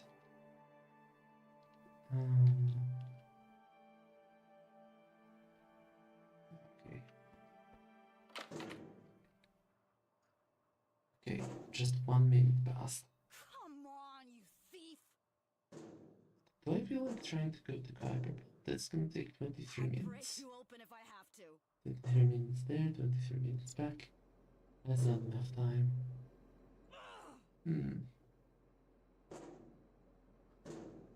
Let's snoop Give me my around the coffee, you jerk! other guy's room, I guess. Although I don't have anything to read. Was there anything at the gas station to read?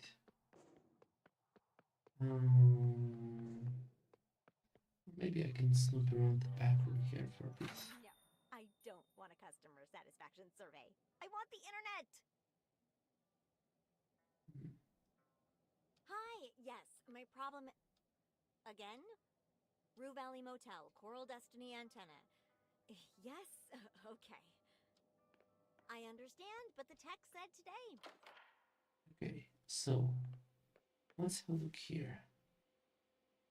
I don't ban monsters documentation. Okay, I guess that's not gonna happen anymore. No, I don't need to unplug the modem. Of course, I've rebooted it 12 times. Let's see if I can find out more from Riley. Give me my coffee, you jerk! Sure.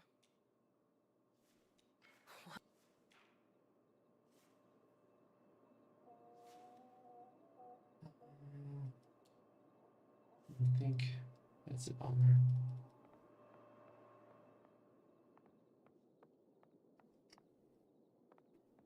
I want to enter all of the rooms, I guess. Maybe that's what I could try doing the next couple of days. Let's start with this one.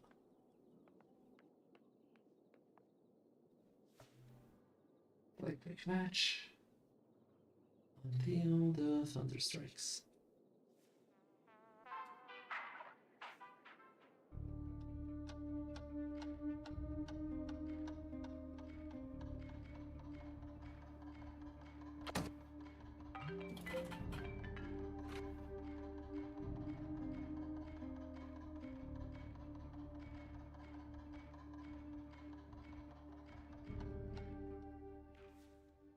Enough of this for now. Here it comes. Ready? Quickly do something else before it strikes.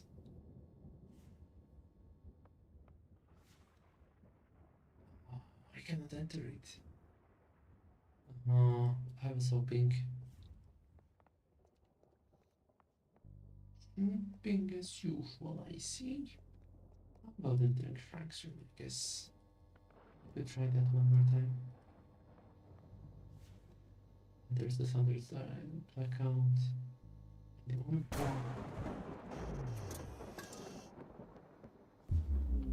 push the door now. Okay, now let's see. Anything else here? Guiding light. It's just a bunch of the early technical mumbo jumbo. Our science magazine. Detached, it feels full of clothes, dreams, and desperation. For some reason, they remind you of home and of rare, quiet kind of relaxation.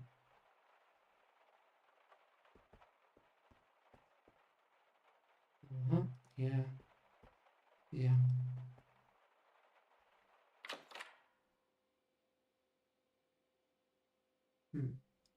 Nothing here.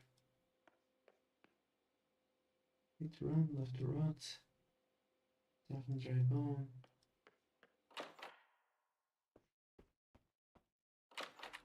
Okay, that was pointless.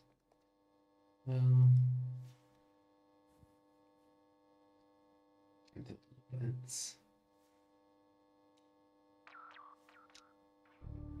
let's think. What else am I missing?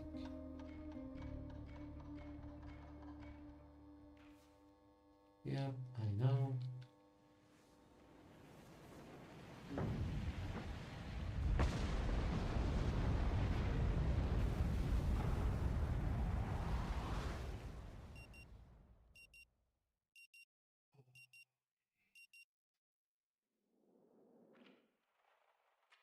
with me, Mr. Harrow? I need to access Frank's home and find a faster way to enter the K Ranch house. I have a question.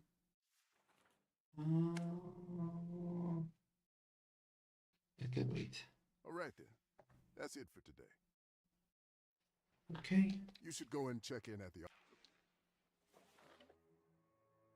Let's go here. Take this just in case. Take the book with me.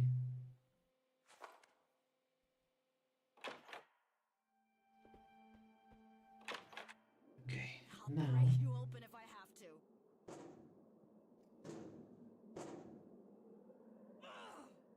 screw it, let's try heading to the mine. Just to see if I can make it there somehow faster.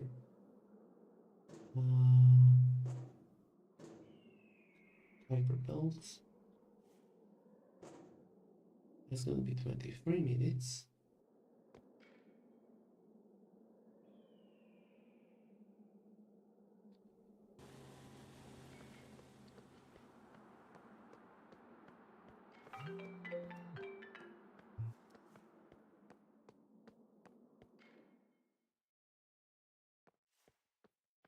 And next up, let's get into this car and head north. Yeah, drive north.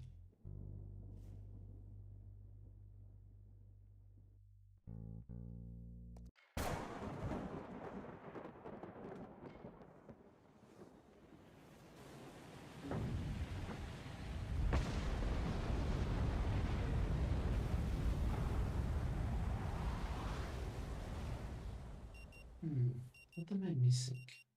I guess I haven't been to Roadblock in a while, so maybe that's something I could You're try. with me, Mr. Harrow? Yeah, I have to go. Mr. Harrow, please. Give me my coffee, you jerk! We'll check the roadblock one more time.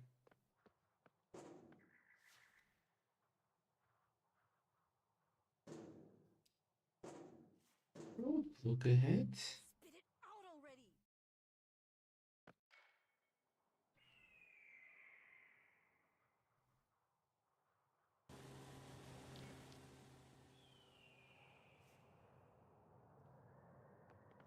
Okay, let's see.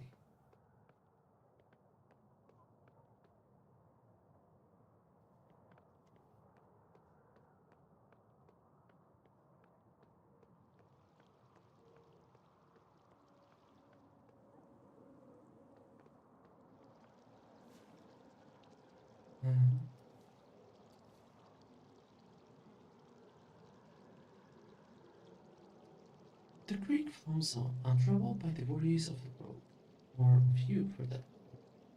Suddenly you recall a gloriously dubious article about the water memory you once churned out for one totally reputable pseudoscience website. A ridiculous hypothesis, right? Shouldn't time loops be just as improbable? Ruminated that.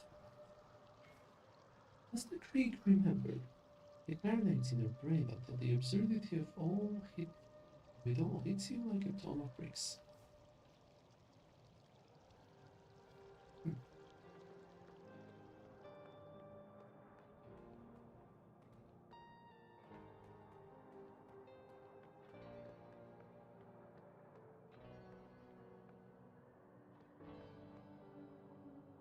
Hey, there's not only one first time to take this all in. Yeah, shame indeed, but it is what it is. Walk up to the edge and sit down. Wait and see what else happens. They're back at the empty road. Tranquility engulfs you, and you wait for something noteworthy to happen.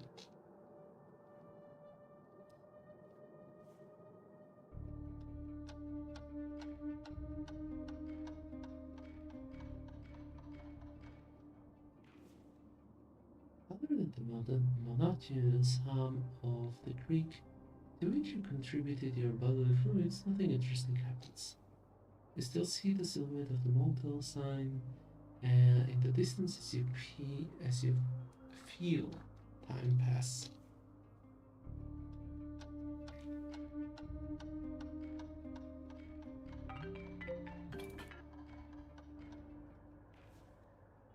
What's that? You see Jason Burns, gasping for breath while riding a bicycle.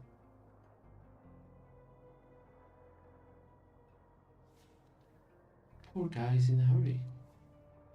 I already know he will be soaked before he even reaches the bar. Let's get up. And screw it. I guess I could try driving him there sooner or something. Quick match, available Wi-Fi connections. Put the phone back into your pocket. Let's check the connections. Just to have that. Struggles to find anything. Okay. Here we go. More civilized area. Until the loop ends. Reach them all.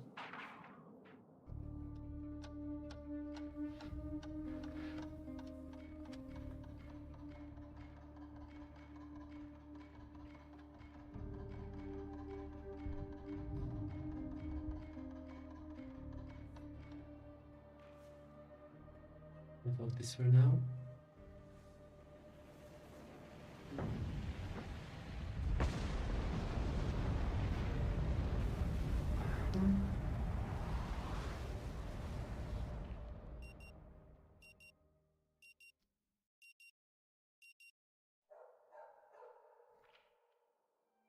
Still with me, Mr. Harrow? Yes, bye.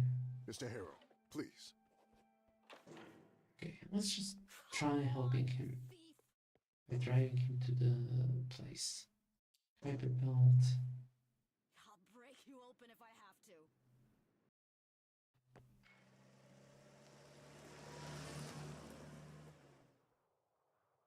And then I will drive to the roadblock.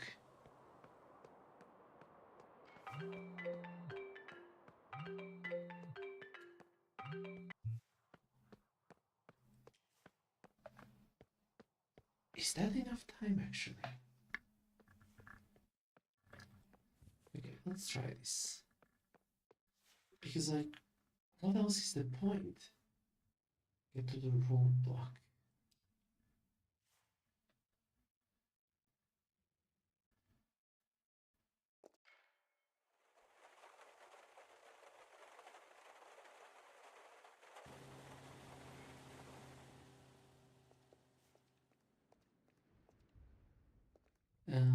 Any sign of him? I guess not. Is he? Burns.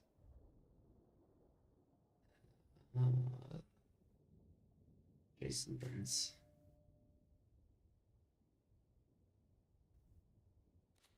Yeah, I guess I missed him. Okay, so something is missing, probably.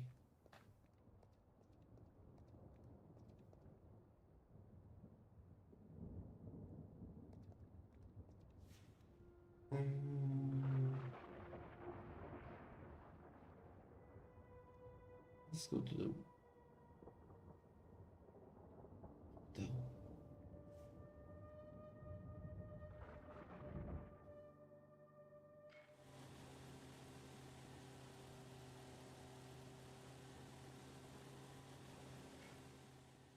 Okay. I have a way of getting to Kuiper Belt and back, and still having plenty of time left. The guy is already gone. Let's see. Are you ready to check in now, Mr. Harrow? Thank you. Sweet. Okay. Find a faster way to enter the K Ranch house. Let's just try to do that then, maybe? Either that or accessing Frank's code. Frank's phone. Let's just check in first, actually. And check the Frank's phone. Are you ready to check in now, Mr. Harrow? Yeah. All right then. Let's go. Number 6. The You like that side girl? And we like that side, it makes good. Wow!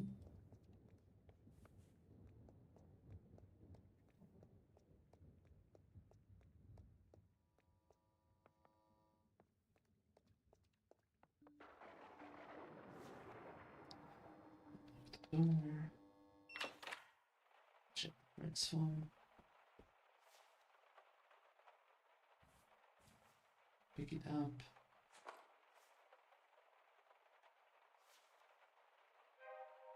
That's my phone.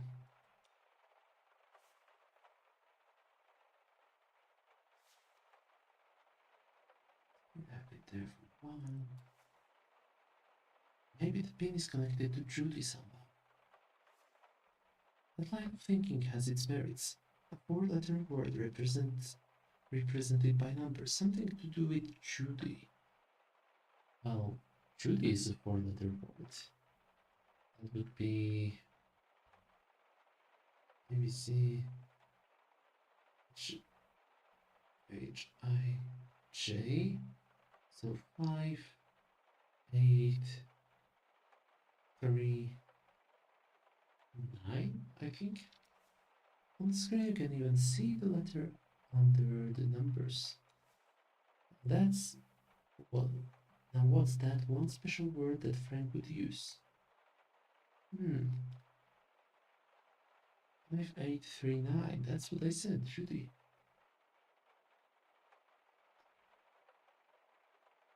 Either that or love. I don't know if he would use stay. Let's go with Judy first. Finally, the generic lock screen fades away and you can almost hear the pixels screaming as they die. A woman in a Coral Destiny spacesuit greets you instead, her face shining with a contagious smile. The grazed screen goes right across the entirety of her body, shattering that smile.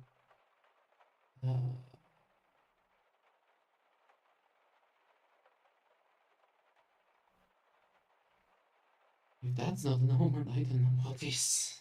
Actually, Judy, I presume? No wonder Frank lost his mind. She's beautiful. Was beautiful.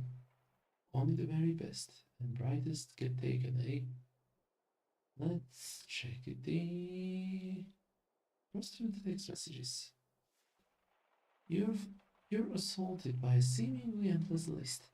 Most of the texts have never been opened, signified by the little number in a bubble icon. This is like looking for a needle in a haystack without even knowing for sure there's a needle in there. Maybe check the top first? Ooh. What are the most recent messages? On the top are 3 texts, all from today. The first one is from Double T. Please. Unopened. The next is from Boss Lady, surprisingly opened. And lastly, text from Smiley Riley, also opened. Double T. Let's open Boss Lady texts. There's a chain of several messages, all from today. Frank, you know I'm flexible and all, but Anita's car must be fixed like yesterday. She's calling me so much I wanna buy a shotgun.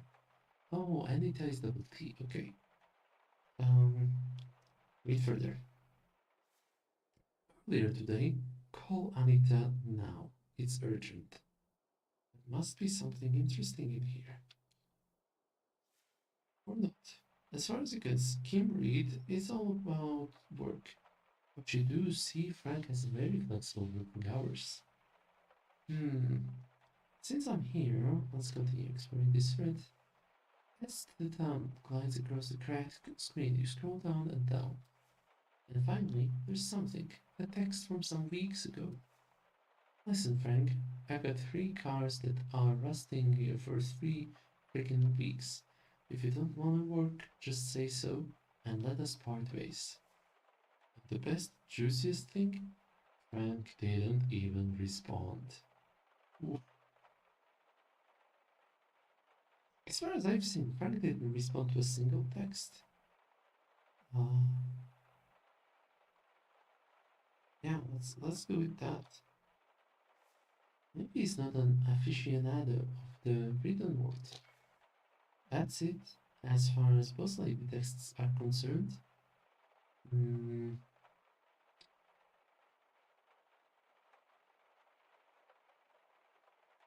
Team read the contact names, the vast majority of which are unknown numbers. Seems like Frank isn't a paragon of organization. Those few names you do see are obviously nicknames.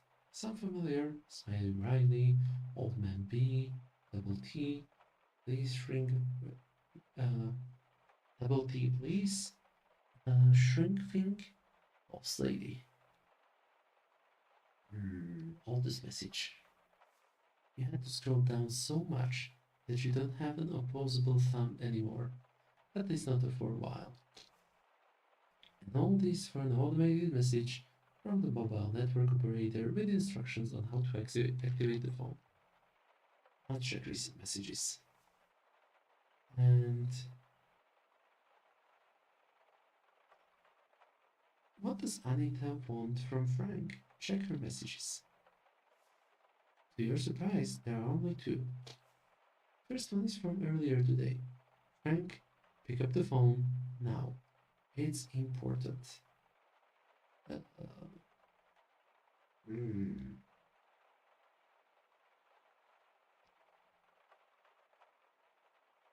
If someone is not answering your countless calls, what's the point of a text like this? Yeah. Desperation works in mysterious ways. The second message is also from today, some 10 minutes before the start of the loop. I still think you're a selfish shithead, but I have to admit you're right. If only you could take your own advice. Ooh.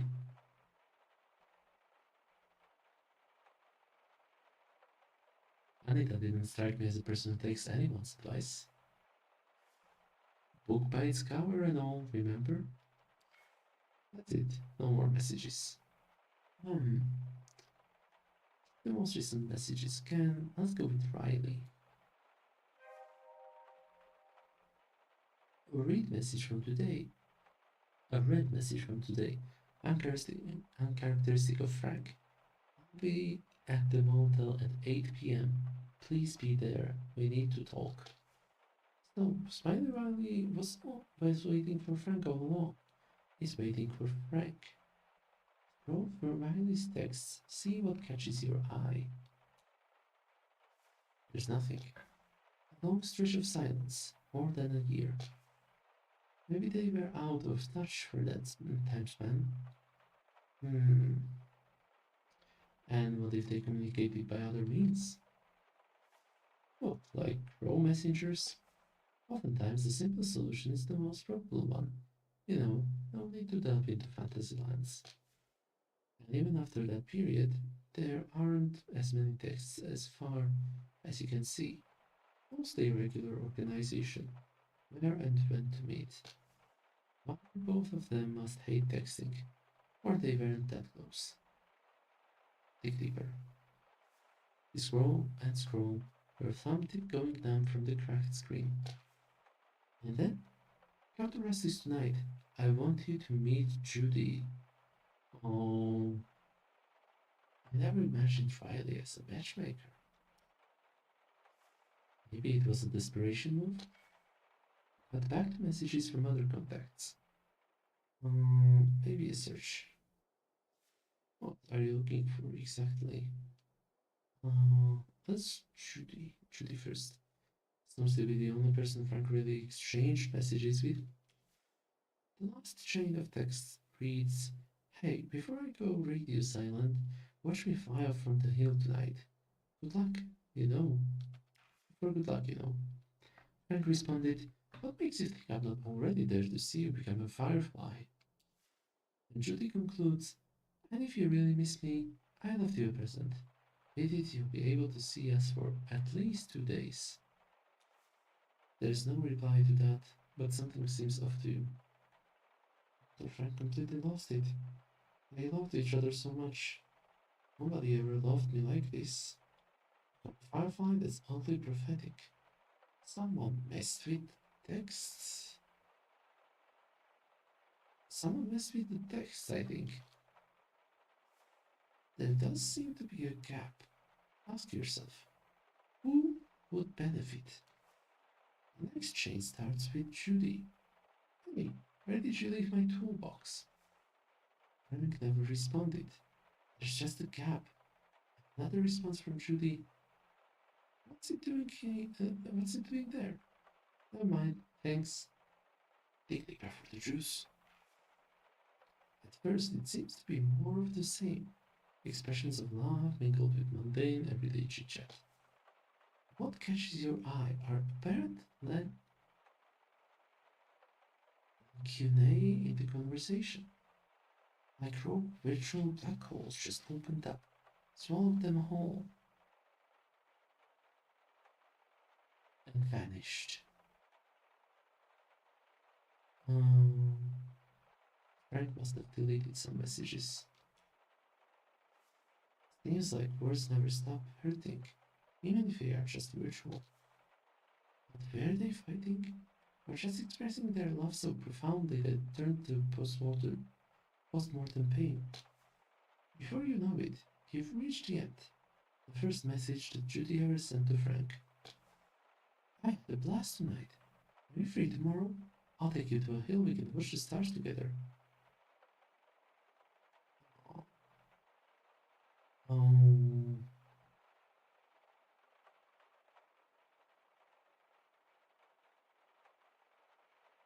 Frank, you lucky bastard. At least you knew true love for a while. It is better to experience the thrill of love and the pain of loss.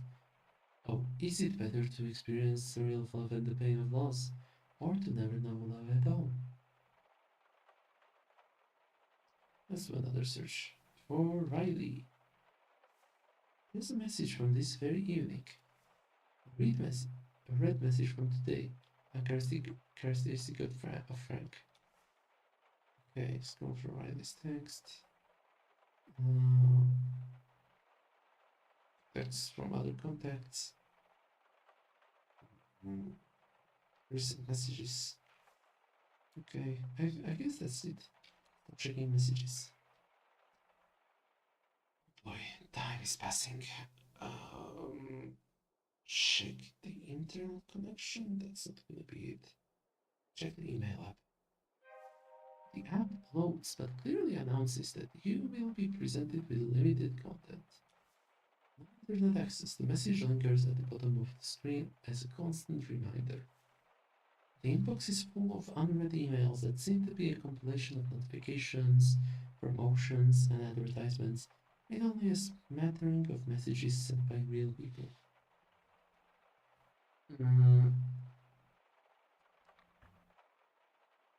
Check notifications.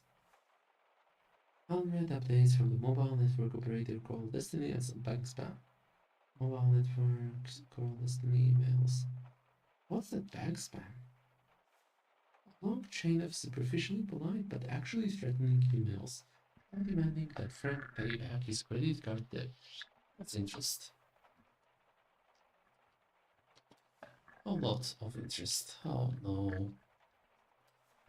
Besides this juicy tidbit, there's nothing of interest here. A veritable dead end. Let's skim through promotions. Dozens of offers from online stores for car tools, spare parts, radio equipment. I get, but radio equipment? What, a man can't have a hobby? Check how far the list goes. Some founding and you've reached the end exactly 1 month ago. July 8th, 2027, I think? The hell? I'm refreshing the app. Nothing is happening. Surely the lack of internet is not helping. Oof.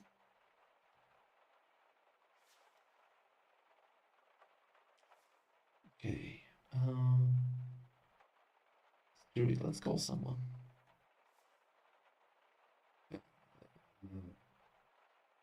Good idea, if only you knew anyone here. Unless it's not like you've snagged phone numbers with anyone. Dial my own number. Brilliant. Who would want to have a regretting conversation with themselves? You can even leave a voicemail about how much you enjoy your company.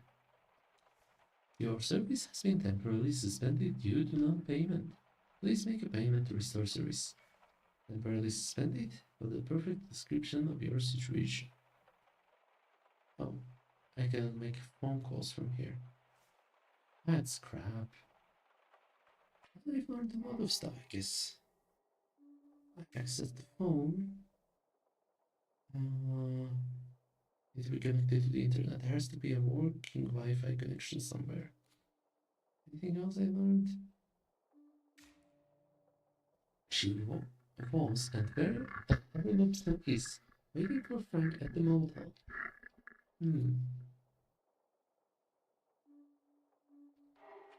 Okay. Okay. Let's bring the phone with me. And oops. Let's play until the loop ends.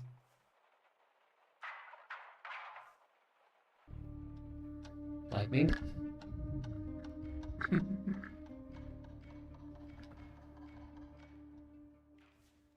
Okay, there we go. That's the end.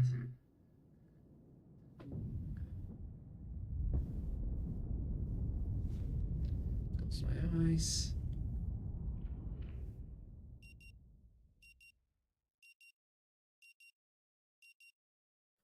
Mr. Harrow. Still with me, Mr. Harrow? Hey. Mr. Harrow, please. Okay. Let's talk to Riley. Big sending machine.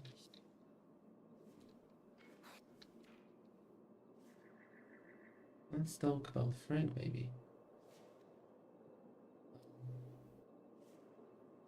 Okay, well, time to go to Kuiperveld.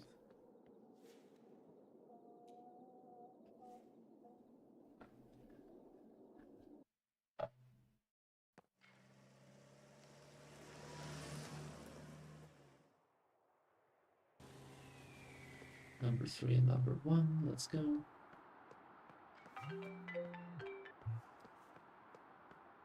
Easy peasy.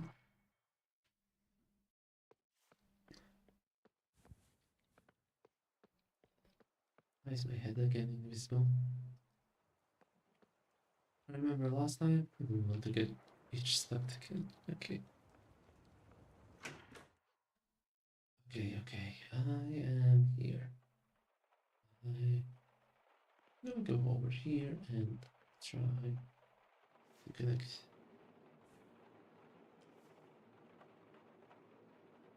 You have to wonder what kind of a man would torture himself like this, forcing himself to see the love of his life every time he unlocks his phone. He must be obsessed. And that's an understatement. Okay, check the internet connection. You can see that the phone is connected to Kuiperveld. See like the internet works. Check the email app again. Before it loads, the app notifies you that it's properly connected to the internet. The inbox is full of unread emails, mostly promotions and notifications, buried underneath all the junk, blah blah blah. Only personal stuff, but also some weird things among the rest. Let's get into that personal email juice. Let's first. So many. Okay. Let's go with the most important personal email juice. If you were hoping for a treasure trove of information, there's only disappointment here. It seems like Fran's not too keen on emails. There's a message from a familiar name, Ben Fleming, and another from Rosetta Simmons. Who the hell is Rosetta Simmons? Frankly, you're still not returning our calls. Hope you're taking care of yourself. Paul and I are coming to the valley for the anniversary. If you can't be at the memorial, let us take you out to dinner at least. She might be gone, but you're still family. Judy's mom, yeah, that makes sense. This might sound pleasant, but there's so much sorrow in every letter. Now Frank went to the dinner. I do get the impression that they came to Rue Valley for every anniversary. And a classy lady at that, wanting to take Frank out for dinner. What's Ben up to? When the mail subject is thought of you don't know what exactly to expect. The whole email is an image.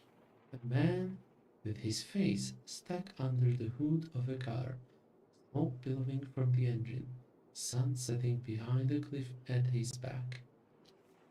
There is a caption as well. When your car breaks down by the roadside, at least you have a good view. At least Ben is trying to cheer Frank up. Who makes these beams anyhow? Knowing our world, there's probably a whole department of monkeys armed with typewriters somewhere. Hey, that's the lady coming back. Okay. Cranking these things up by the top.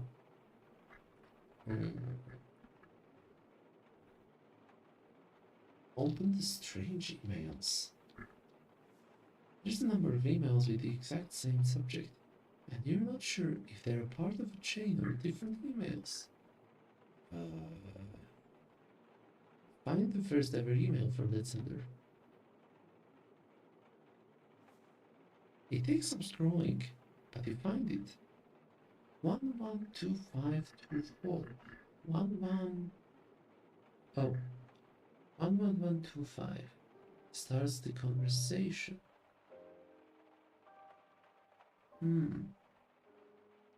So it's November 25th, 2024 at, I don't know, my place tonight. I knew it. Frank had a lover. This is why all the secrecy. You would just love that, wouldn't you? The very the thought makes you salivate. Frank simply responds, I can't tonight, busy.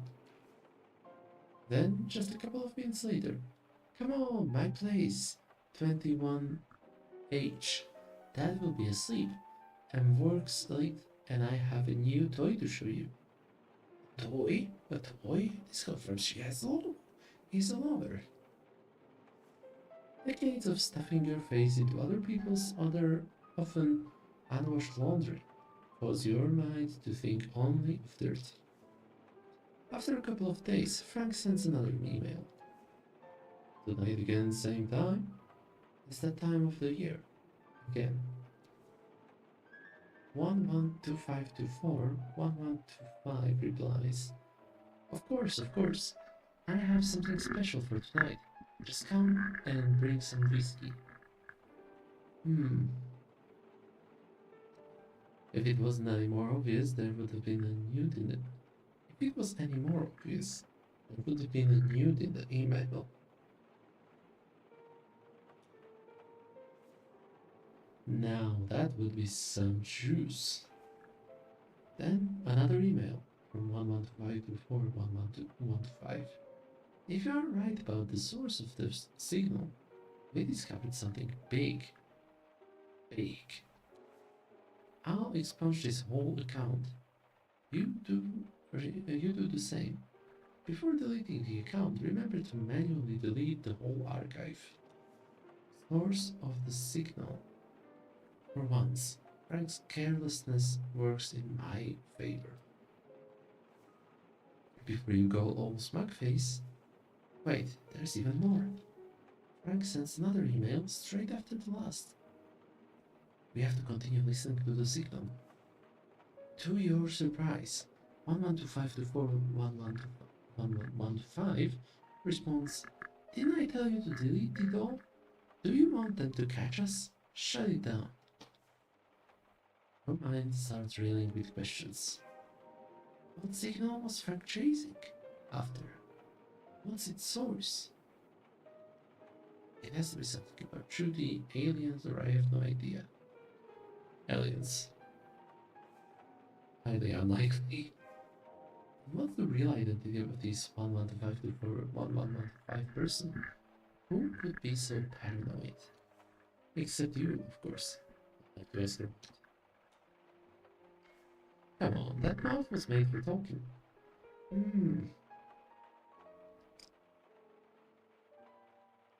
Browse through the text messages, maybe. Most recent messages again. The texts. Still checking the messages. Check the email app again. How many mails there are? Scroll and scroll. This seems endless. You have to come up with something else. Leave the mail app, I guess. Okay. That's been plenty of browsing. Oh boy. Access Frank's phone. Sure, I got that.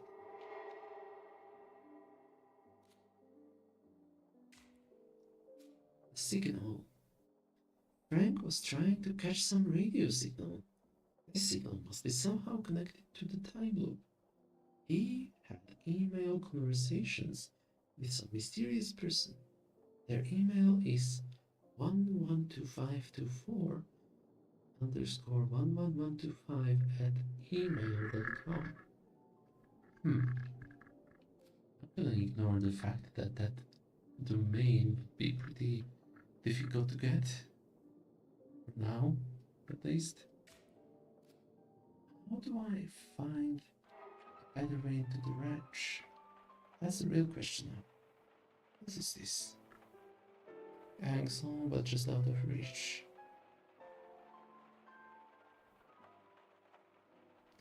Okay, screw it, let's just go read until the loop ends. Take the book. And let's read until the loop ends.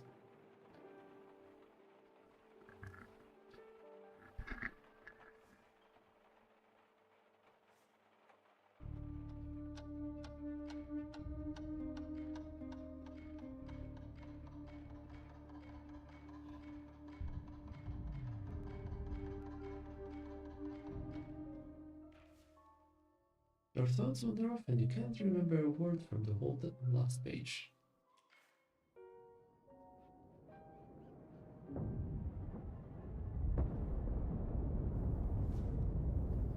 Yep, close my eyes. Still with me, Mr. Harold?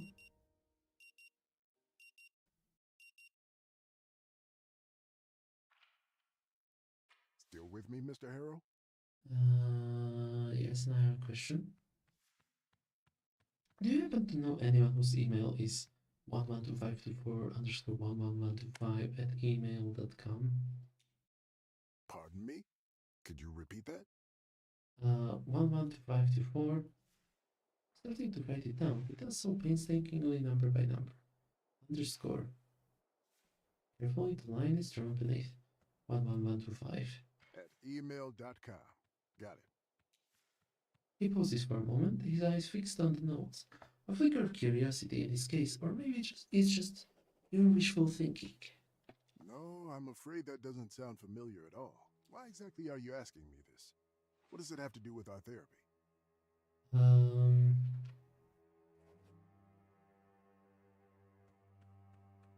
None whatsoever. Let's stick to the subject at hand then, shall we? No wandering off into email lists. Glances at the All right, clock. you should go and check. Okay. Okay, time to reach out to Riley. Maybe she knows something about the Give me email. my coffee, you jerk! Sure. If there's not gonna be anything special to talk about, really, after all I've done for you, press the reddish button. Okay, the boiling water. Okay, anything I can talk to you about? I have his phone. What more do you want? Check the email, internet connection, text messages, leave. Okay, okay. So, what the hell? Am I gonna make sense of it all?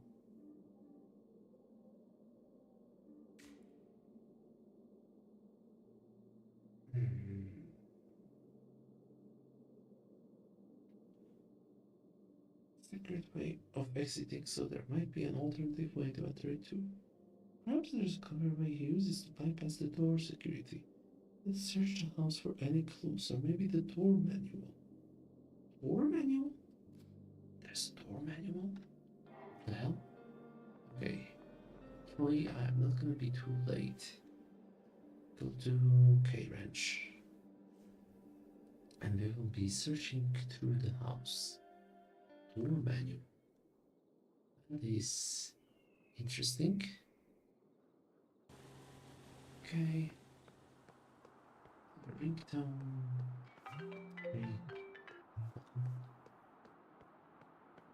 And finally, Case Ranch, I think. Hey, I'm soaked. I'm soaking here.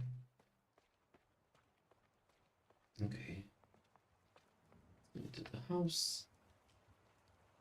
Not sure if I have enough time. Ooh, that's close. Really tight. What the hell?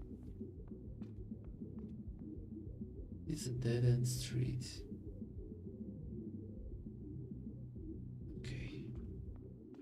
Maybe there's gonna be something in his room? Nothing but the gun. Maybe in her room?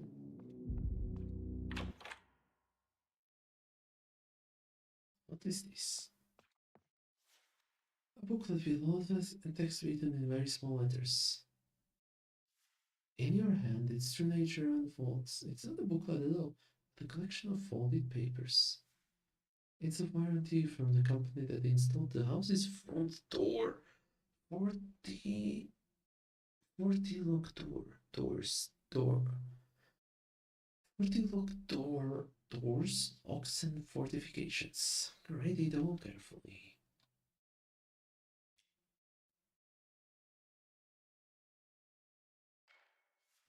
Legal jargon sprawls across the pages, dense and impenetrable. A fortress of clauses, terms, and conditions designed to frustrate more than inform. It's the kind of text that only matters long after it's too late. The date and the footer are the only useful parts. The door was installed and the warranty began on June 15th, 2027. The footer points you to 40 Locked Doors website, 40lockdoor.com. Could there support concession hold secure to unlocking the door faster? Possibly. Good. Let's get some reading done during the last singular minute.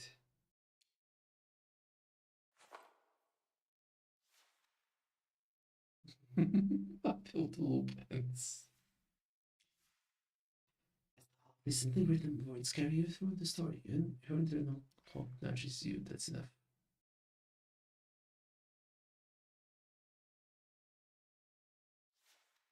Yep, close my eyes.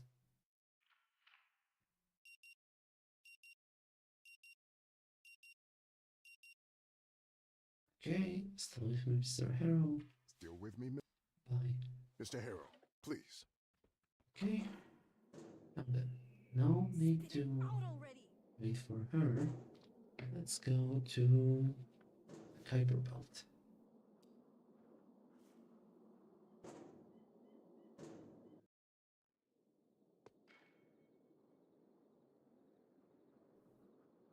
Okay. We're so close, gang. We're so close. 3, 1. We're so very close.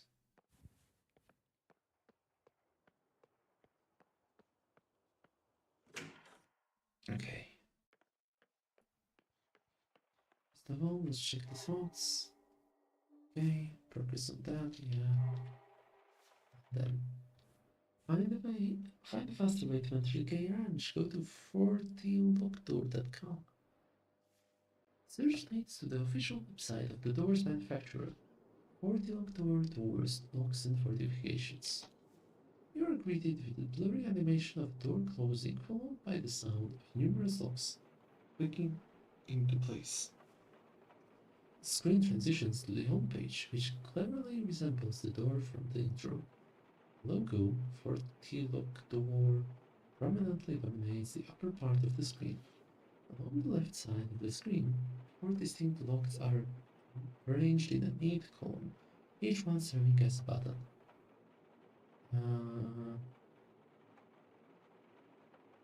4 distinct locks.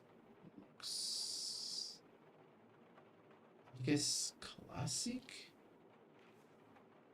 A key appears and opens the lock, transforming the screen into the support and FAQ section, which resembles an old-style forum.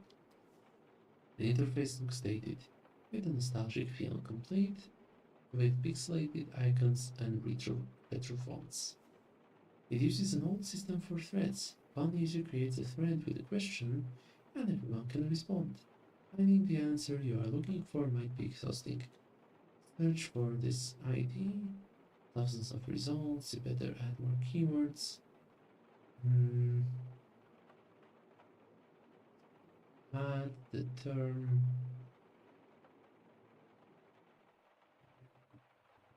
no keycard. There are still hundreds of results, better add another keyword, escape. This shortens the list of the results, but still too much hassle.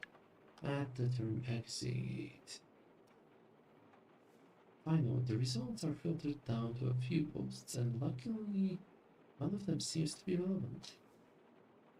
The subject reads, "Need help. Dad keeps getting through a locked door." User named Max86. Writes about an issue with her father, who is suffering from dementia. Is that so? They installed the ST3000 XT door to prevent him from leaving the house unattended. However, he keeps disappearing from the house, even though the door is locked and untampered, and he has no keycard. They even barred the windows on the ground floor, making it impossible for him to leave that way. Can't be. Father refuses to explain how he manages to exit, leaving the family puzzled and seeking help to understand how he gets out without being seen. Technical support offers a generic solution at first. Check the card reader's power source and try turning it off and on again. The original poster answers that they checked it and did a reset on the device, but it keeps happening. Other users join the discussion and post their solutions or ideas. As you read through the pages of the thread, you see that it slowly dissolves into a quagmire of arguing between users, stale memes, bot posts, trolling, an occasional warning from the administrator. You'd rather not read all of it. Let's just check the last page of the thread. The last post is from the official support, and it marks the issue as resolved, linking to one of the user's posts inside the thread. Yes, let's read the post. You come here with a problem and then refuse to listen to hundreds of well-intentioned pieces of advice posted by both official support and well-meaning 40lockdoor users. If none of our suggestions are correct, I say it's clear that your father has superpowers, either flying or teleporting. Well, she must have made them angry somehow. Perhaps you could search inside the thread for a possible answer and see what people say about it.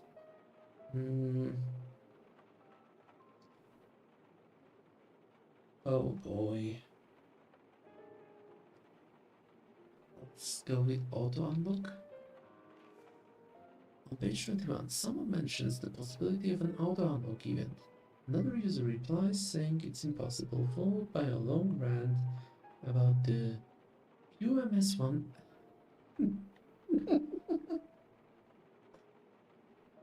I am gonna lose it. UMS 1100 standard and 40 locked doors unwillingness to comply with it.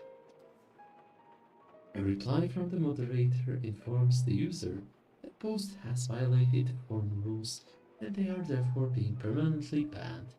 Nobody mentions this again. How to unlock event. Impossible. Don't grant about the standard. Unwillingness to comply with. Okay. So it doesn't open automatically on the lightning strike. That's interesting. Let's go with error. On page 11, someone brings up the rest of the family. Max 86 replies that her brother is the only one with another keycard, and he, of all people, would have no reason to let their father out. Still, some users brought the original poster to double check maybe her brother's playing her for reasons only known to him. Let's see tailgating. This search yields a post on page 15 about the famous magician Henry Judy, who used tailgating to gain access to many places. He mastered walking silently behind people, entering or leaving locked buildings, and waiting for the right moment before the door closes to slip by unnoticed. Other users reply with news clips or videos showing how he did it. Impressive. Alas, the original poster answers that they closely monitor the father when they come and go, always ensuring the door is closed behind them. No solution here. Upper floor? On page 21 of the thread, we find a post with a suggestion from user Punchy for Life that the father may be jumping through a window on the non-ported upper floor. The administrator appears with a reminder that the company is not liable if someone is injured in the process. The original poster implies that the windows on the upper floor are too high, and the father would definitely hurt himself if he tried to jump out. It's a dead end. Let's try something else. I'm gonna guess bug. A post on page 31 mentions the possibility of a software bug contributing to the door being opened. Once again, a reply from the moderator informs the user their post has violated the forum rules and the user is permanently banned. Basement? It gives no results. I guess nobody thought of that. Then again, they probably buried all the windows and exits in the basement as they did on the ground floor. Search for ventilation ducts. Post asks about alternative routes out of the house, suggesting that the father may be using ventilation ducts. The original poster, Max86, explains they live in a really old house, which lacks such modern structures. Another user, Secure Freak, replies that the lack of certain modern structures, listed in an attached file, may lead to a number of hazards. His next post is an ad for a construction company, Secure North, Builders, that specializes in renovations of old houses to meet modern standards. Answer paramount. On page 82, somebody mentions anti-ghost tours that the company makes in collaboration with a popular TV show. The discussion descends into a clash between the haters who claim it's all fake and fans of the show who defend it. At one point, Max86 reminds everybody that their father is still alive, so whether the door is ghost-proof or not is not a factor. She receives the answer that he probably won't be long for long, as it's a known fact that many future ghosts being demonstrating at least some ghost-like abilities shortly before their death. You have exhausted all your search ideas, and you are now closer to the truth. Perhaps the official support was right. This is about Walter, not about the door. Perhaps his superpower is knowing how to jump from the upper floor window without getting injured? Whatever the case, you could try to find a way to learn more about his past disappearances. His past police records could be a good place to start.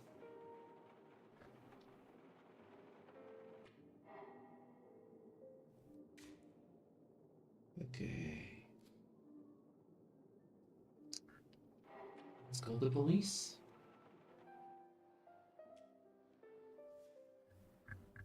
Bothwood Sheriff Department. Deputy Sheriff Cody speaking. How can we help? The Deputy Sheriff is caught in a downward spiral of boredom, and your call is just an insignificant interruption in the grand scheme of things. Ask for Walter's police records. I'll just give you that info. Perhaps if you introduce yourself as someone else, I will pick something. You're a content writer after all.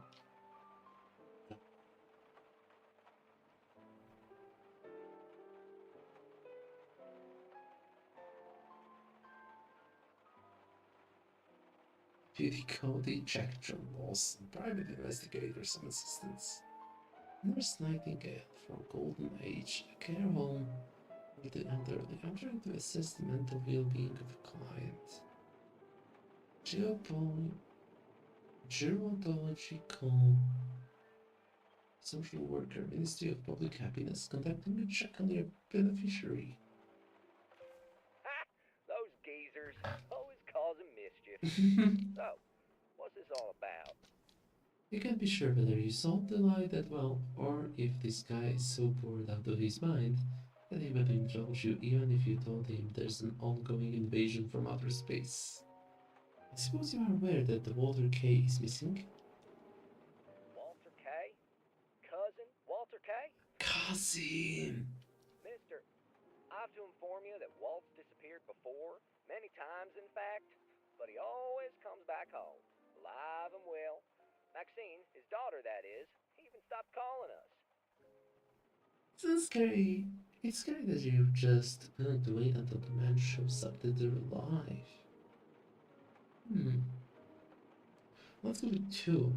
Mr. K is quite old. Even a simple fall could endanger his life. What? Walt's a tough guy.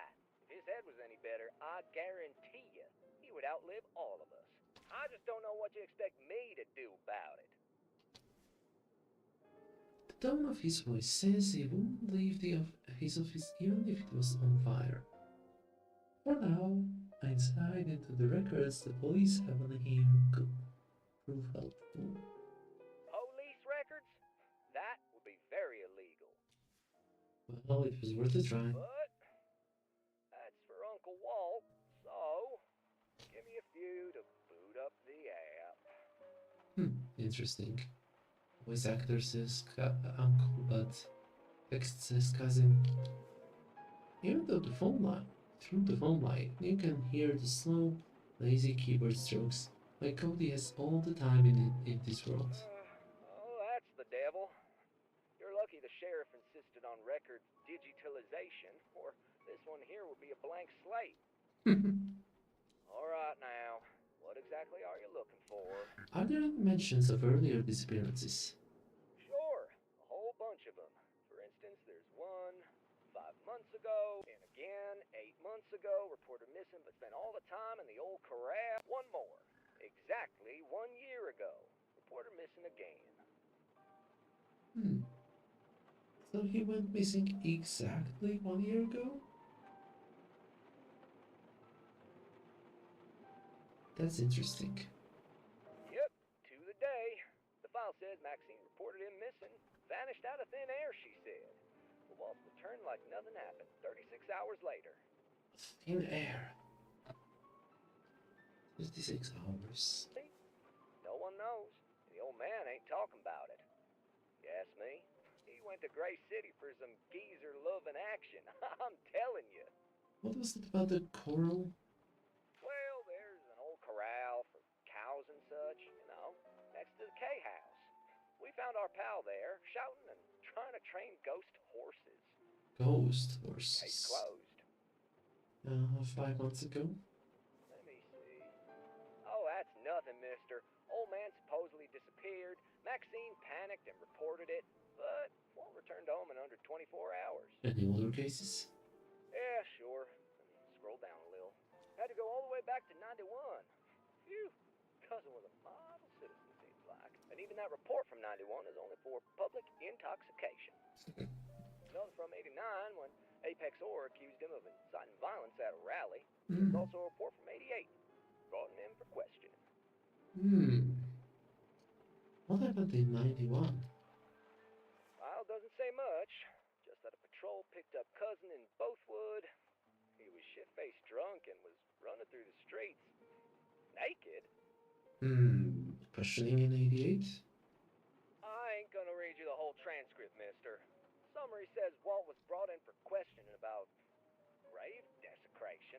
I'm thinking of graves. Says here the case detective concluded that Walt had nothing to do with it, because his alibi was rock solid. Case closed. Right. Is there anything in there about disappearances? Yeah, Lemon. No, this one's from 82. Unrelated. He's mumbling to himself, long whispers that almost sound like words. Hell, have to scroll down even further. I'm in 1960. Only something about Philip reporting cattle rustling and accusing Walt, but nothing relevant. Yeah, gotcha. September 25th, 1948. His very first record. Actually, is an official warning given to his father, because Kay was a minor back then. Ooh.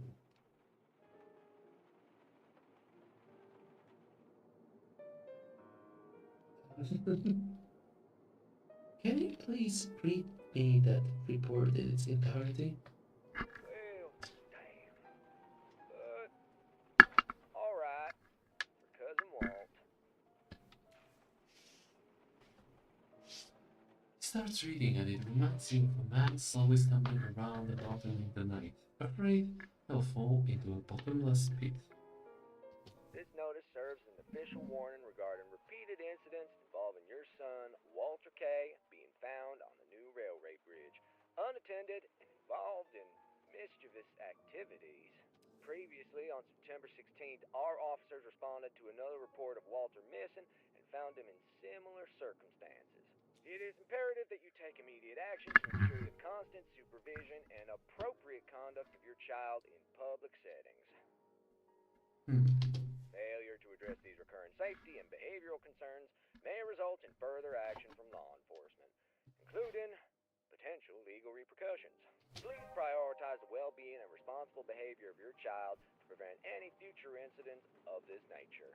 At the end of the report, not sure if you picked up anything from it, but as I've said, there's nothing else on Cousin Walt. That's it. Compliments to Rue Valley Sheriff's Department. Hey, nothing. I'm here to serve and protect. Hope any of this helps you find Uncle Walt. Wouldn't want anything happening to the old man. The line is that. Okay. That's 1. Oh, 2 minutes. Okay.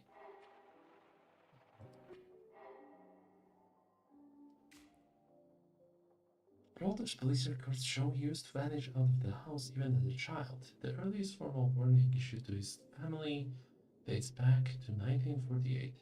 The house is full of old belongings. Maybe there's a chance of finding some relevant documents from that era. Okay, screw it, let's go there.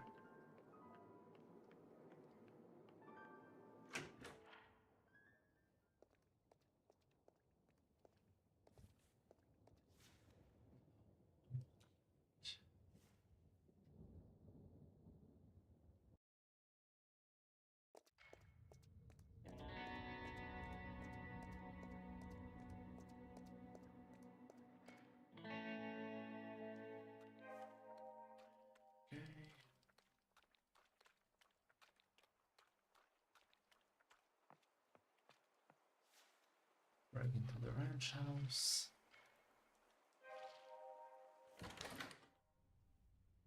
Okay, not here. Probably inside of here. Over here. A metal cabinet full of dust and documents belongs to the late Philip K. Find a faster way to enter the house. Browse through the documents from 1948. There are hundreds of page short mailed papers set in folders for each month of the year. Reading them all would be a colossal undertaking that would melt your brain, and have you admitted? Oh wait, you're already admitted, kinda. I'll just use my skim read through to quickly identify which documents are worth really looking into. Good idea. No one can read or write as quickly and superficially as a content writer. I have to say, and this is not something personal against Rue Valley, but I just don't like M-Dash's connecting to words because it makes me, especially if it looks like an N-dash or just a regular dash, it makes me think it's one word. Like in the previous message, it's skim read foo, and in this message, we have read or write as. They look pretty much the same to me at a glance. I know it is not grammatically correct to have spaces around those, but it would make it so much easier to read. I just keep noticing that I stumble on these words again and again. There is filled with accounts, bills, financial reports, and other bookkeeping stuff you have no name for. Next month, February is the same, but among the accounting documents is a letter from the head of Walter's elementary school. Let's see what the letter is about. Personal letter written on an official school stationery, and the school principal is writing as a friend of the family. Turns out Walter has beaten another boy blue just because he insulted Walter's grandfather. The principal promises he'll make sure the case is not investigated further, but urges Philip to control Walter's wild side. Much for Cody's model citizen. Let's keep going. Looking through the folders and papers on the margin, you find mostly contracts about selling cattle and other bureaucracy. However, your trained eye catches a mention of water in what looks like a financial report. Let's read it. It's a complex financial report, with charts and graphs and accounting tables, and you can't grasp it all. However, there is a conclusion below, and it's written in plain language for a change. In short, K-Cal Company is doing business at a loss, a severe loss. And below the conclusion, in tight handwriting, will Walter and I inherit only dust from the old man? Think about the disappearances, though. Let's keep reading. But wait, look at the time. The loop is about to end. I guess I'll have to go back here in the next. I still didn't finish. Well, you'll have to go back here in the next loop. Shit. Okay. I can do that. One more loop.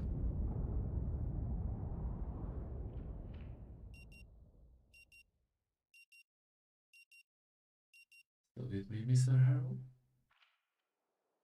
Still with me, Mr. Harrow? Yeah. Mr. Harrow, please.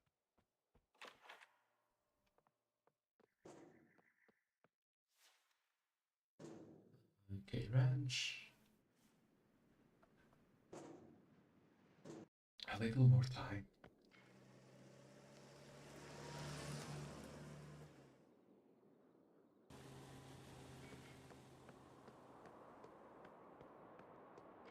Turn.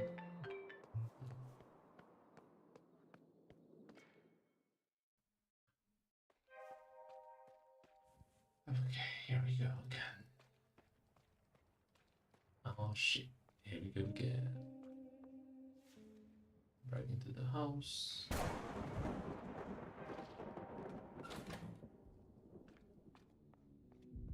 I don't know why the back of his head is missing, but I'm not gonna ask questions. Okay, continue browsing through the comments from 1948. March, find mostly contracts, bus and cattle, the bureaucracy. Something about inheriting, something carrying on. Don't you? Finances don't have anything to do with Walter's ability to vanish. Or do they? Wait, read the report. I already read it once. Maybe Walter and I inherit only that from the old man. Nothing about the experiences though. Read on. As you open the April folder, another cloud of dust spews forth. Document by document, but nothing of interest. Next folder is for May. Philip has archived a copy of a letter he had sent to his father that mentions Walter. Wait a second, why would he archive and save a copy of a letter he sent to his own father? Well, he seems to have been a very organized man. I'll buy there's something more. Father, I have done extensive calculations and our company is done. There is no other conclusion. Please accept and sign the enclosed offer from General Meads to become partners before it is too late. If you don't want to do it for your empire, do it for little Walter, your own blood. Your son, Philip. Oh, that's supposed to be a line break. Oops. The tone of the letter suggests some bad blood between these two. Open the folders for June. June has very few documents compared to other months, and none of them very interesting. Alright, next up July, and first we will see of other documents. July has a letter from Maynard K. to Philip. What? They're sending each other letters through the postal service? Aren't they living in the same house? Skim reading time. Yada yada, scumbags, not a son of mine. He leaves everything to little Walter. Duh. Oh my, what family trauma. Roll over the letter. Philip, I'd rather die than partner with them scumbags who want to destroy everything I worked for. The fact here, even considering it, tells me you're no son of mine. You're not a true K. Unlike Walt, they tell me it skips a generation sometimes. I'll consult with my other lawyers and leave everything to little Walt now. But now, kid, I liked it better when we didn't speak to each other. Oh, that's why they are sending each other letters. That hits the spot. You're out of time again. I have to come back here again. You put a lot of effort into this, you can do it. Try to zone out and come back as soon as the loop resets.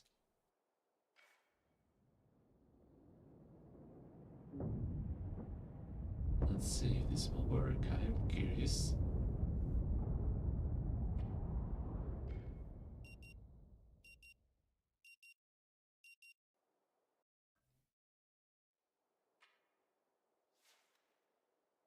Still with me, Mr. Harrow? Sorry, look, I gotta be somewhere else as soon as possible. Go back to the ranch.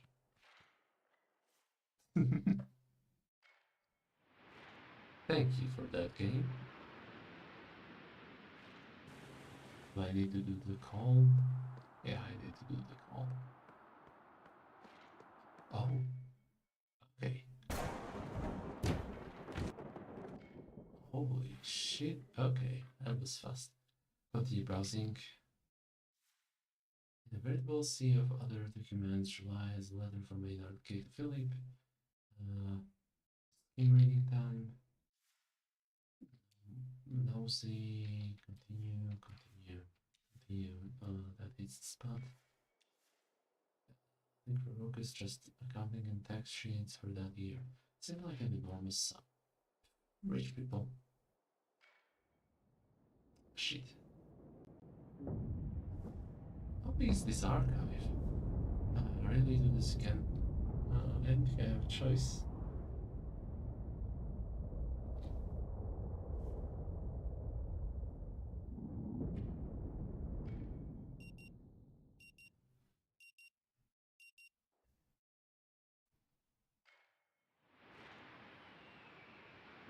Wow.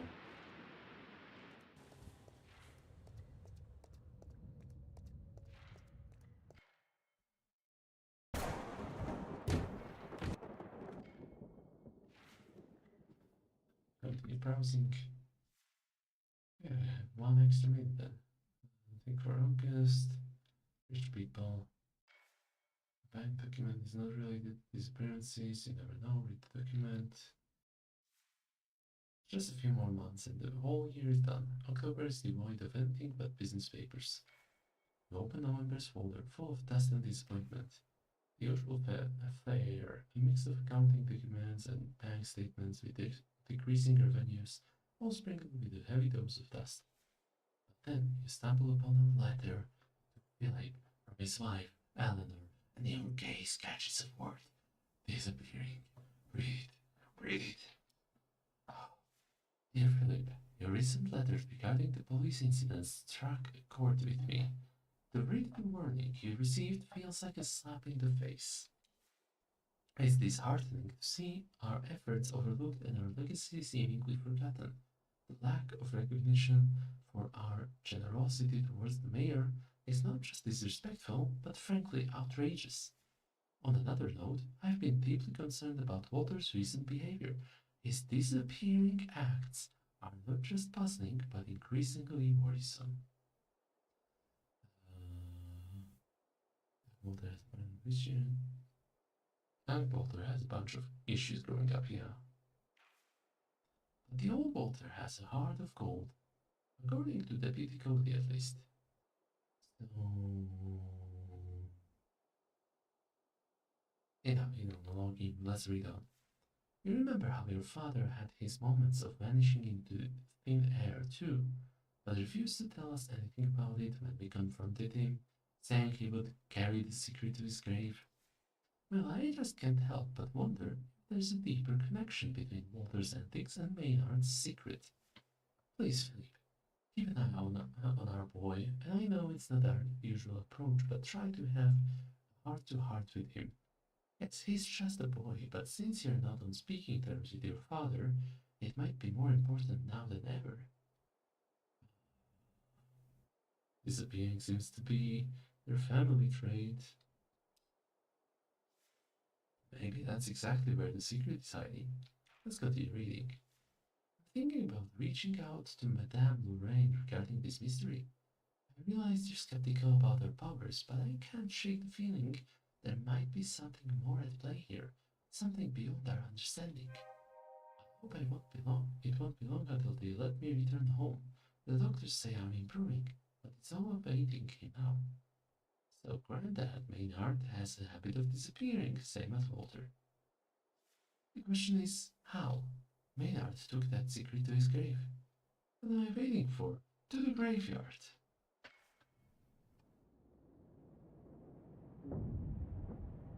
Oh yeah, that's what I'm waiting for.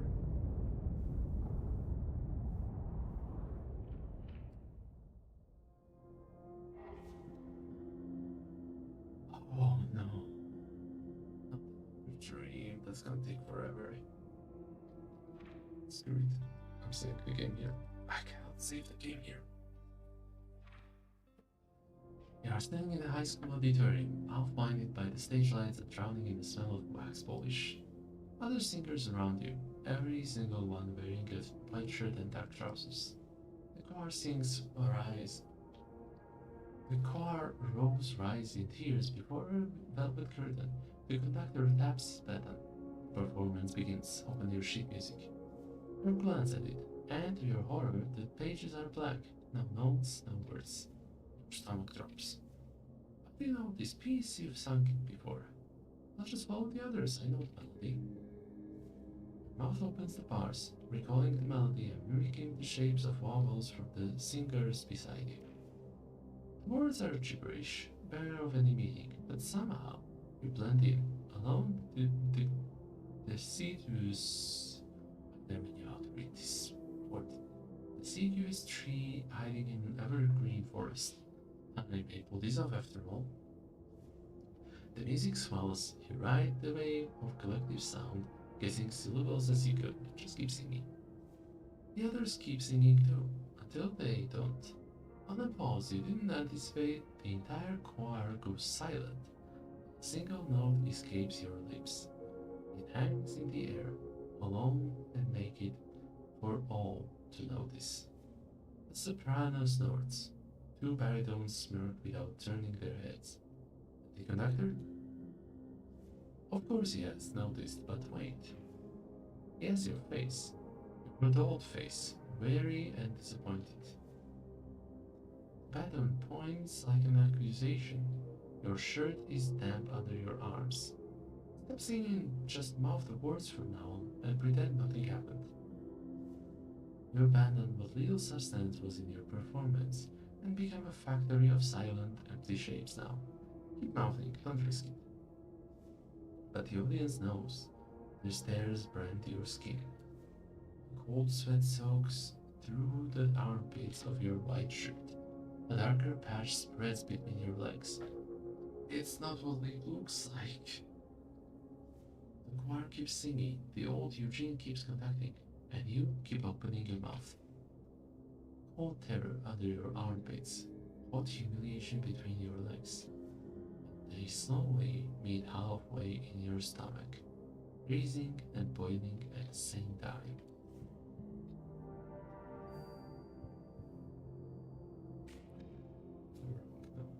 Oh, you try to blend in with the choir, but your own voice betrayed you in a moment of solitary shame.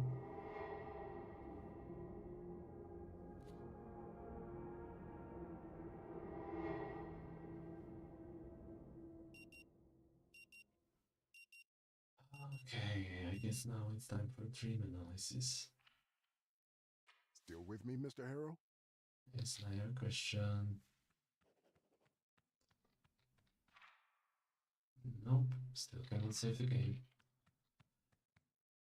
Fine, I need to understand the dream. Let's explain it. And that's when I woke up drenched in cold sweat. At least you didn't piss yourself. Dr. Fink takes off his glasses, bushy eyebrows assaulting the world, and looks you straight in the eyes. Thank you for sharing this dream. I know it is not easy to be so open and honest, especially since we've just met. Now let us attempt to break it down and make it clearer for you. The conductor with your adult face and the black sheet music stand out. Can you share your thoughts about these two elements? The conductor is angry at me. Based on your description of the dream, I would argue he also shows disappointment that you even tried to sing. Does this adult Eugene represent a figure of authority to you? Why are you afraid of him?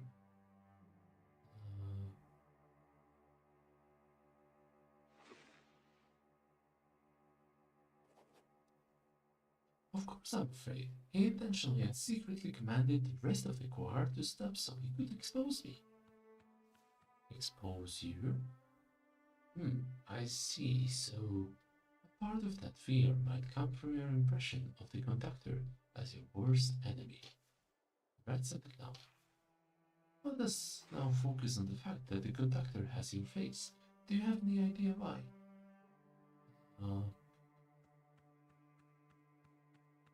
Because I know I'm a fraud and I subconsciously want to expose myself. I feel there's more to it. You'll agree that the conductor holds a much greater authority than your fellow singers, so his approval or disapproval also carries much more weight. And since in the dream you are much younger while he is an adult version of you, his disappointment that you tried to sing when you should have stayed silent tells us a lot. It seems to me that you may have used to try things as a young man, but as years passed by, slowly adopted a rule not to try in order not to fail. Let us now analyze the remaining symbol. I saw that blank note page. Red oozed out of my skin as cold sweat, as if my life was in danger. Yes, that indicates the triggering of the fight or flight response, meaning your mind perceived the danger as real. Why do you think the sheet music is devoid of notes?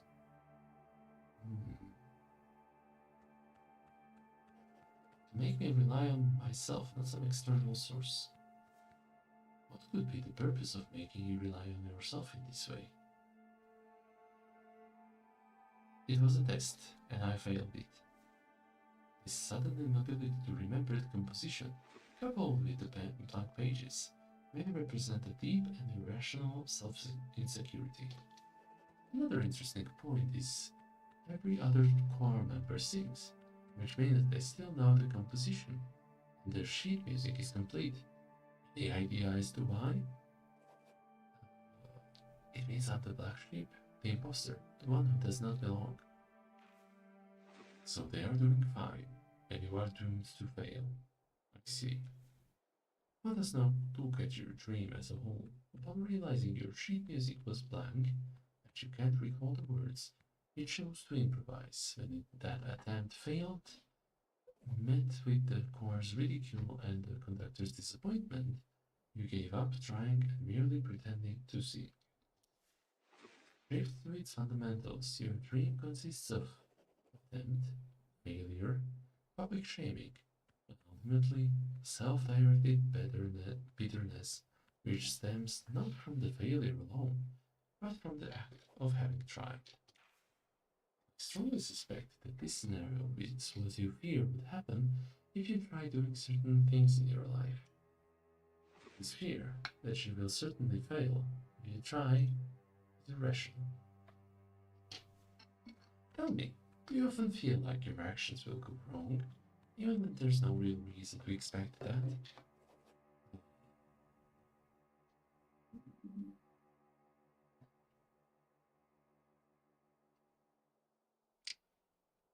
I have since developed a sharp instinct for trouble.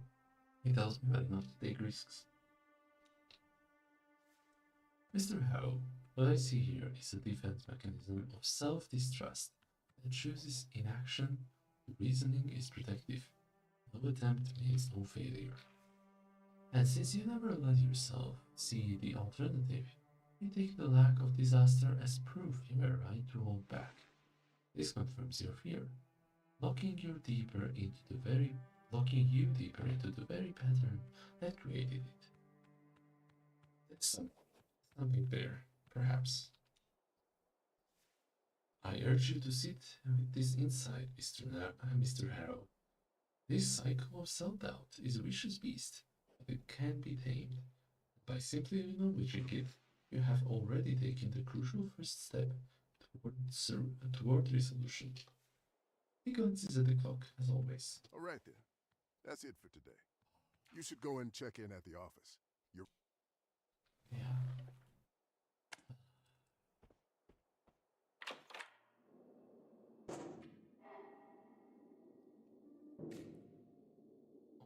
Sent from Walter's father to his mother mentions that his found grandfather Maynard Gay used to vanish the same way. Swore to carry the secret of how he did it to his grave. Let's check in.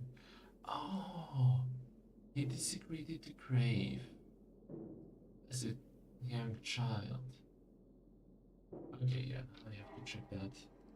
I don't know if I will be able to sleep if I don't. Graveyard. Give me my coffee, Okay, I arrived there at a timely manner. Oh boy.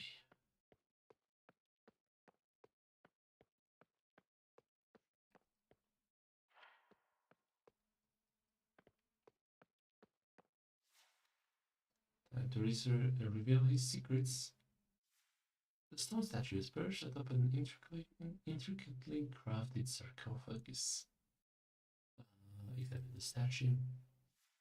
All statue uses action. Man and animal, muscles taut, driven by a singular will. Maynard is ruthlessly driving the horse into a wild gallop, preparing to cast the lasso. Maynard stands tall and proud, the form capturing his bravado and determined spirit perfectly.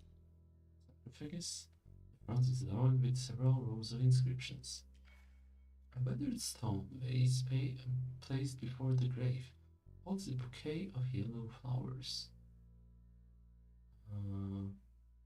Read the inscriptions.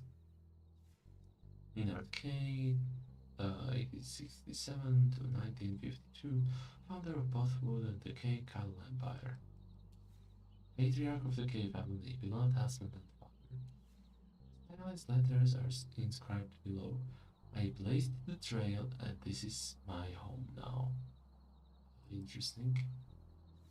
It was just about being the first, it was about staking a claim, establishing a legacy, ensuring that his efforts and achievements would be remembered.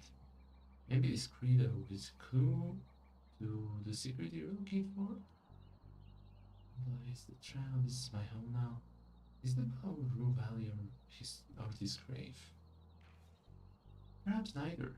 What if it hints at a hidden chamber, a place where he safeguards his most cherished secrets? Deeper meaning? Perhaps Maynard sought something more profound in his life's work, something hidden beneath the grandeur of his public persona.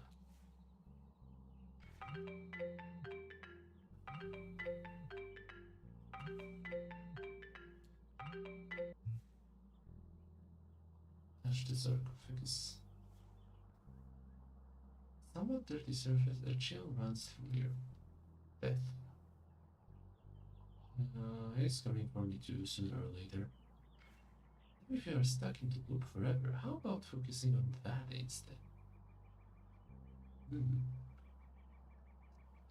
Statue's face? Its face is sculptured with rough-hewn human features, a hint of stubble adding a rugged charm. His expression is a mix of smiling and screaming, as if he is ecstatic about something, probably catching a cow. Let's check the vase. The vase is as ancient as the sarcophagus, but it holds a very fresh bouquet of new flowers. Someone still visits Maynard's grave, even after all these years, and that someone may know the Maynard's secret. Kind of a hasty conclusion, but no harm in finding out who is the person leaving the flowers. Look at the horse. The horse is amazing. The head of the horse is slightly turned to the left, resulting in an eerie effect, as if the horse's eye were following you around. Observe the overall posture. Maynard's stance exudes confidence and authority. His posture is balanced and purposeful. Every detail, from the way he grips the reins to the firm set of his jaw, speaks of a man accustomed to the rigors of ranch life, and at ease with command and action. Focus on Maynard's arms. His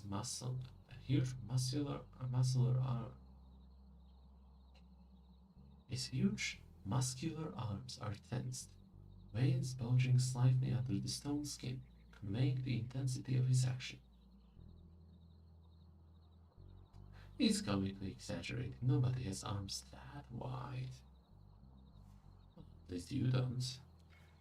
His left arm extends forward, gripping the reins tightly, while the right one is drawn back, poised to release the lasso with precision. Gaze upon that chest. The way his clothes cling to his muscles is like they were made to highlight every bit of his masculine strength. Well, damn. Wrote, sculpted, just begging to be caressed. Okay, enough about his chest. Right, let's focus. Examine the statue's lower torso just in case. It's as if the sculptor knew exactly how to capture Maynard's allure from every angle. Craftsmanship leaves little to the imagination, the fabric of his pants clinging to strong, muscular thighs. And between them, wait. The contours and texture of the stone subtly suggest his virility, his manly allure, his stop. There's something odd about it. It's true. Something is sticking out of his groin area. But the details are hard to make out in the dim light. Climb onto the statue and inspect it close. Use your phone's flashlight. Yep, the groin area definitely looks different. But you still can't figure out the details from down here. Let's climb onto the statue. The entire area appears somewhat brighter and coarser. Do I need to touch it? You do. And the texture confirms your suspicion. It's made of a different material than the rest of the statue. What could be the reason?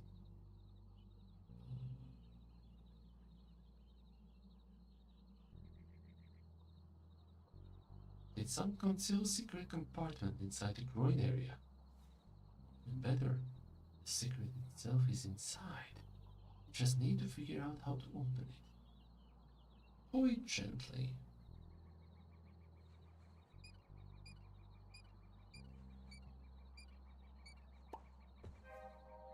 The secret hidden behind the statue's groin is finally revealed, and it's an irregularly shaped hole, evidence of past damage. It's clear now that a different material was applied during the repair process, which explains why it looks so strange. Okay, in hindsight, that's the only logical explanation.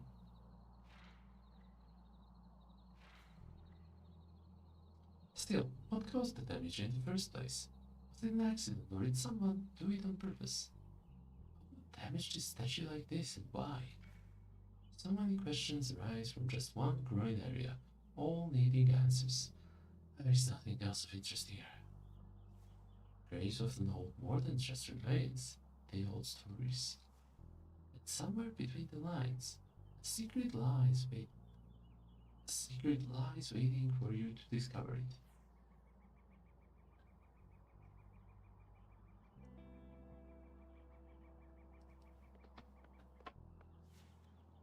Okay, buttons are clever. Let's see. If the statue's groin damage be connected to main art's secret, you should both search online and ask around about it. Man, this is getting deep. I'm getting so tired. It's a good game, but holy moly.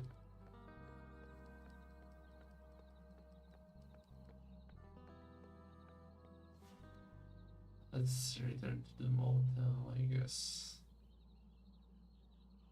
Gas station. First gas station. Let's stop by.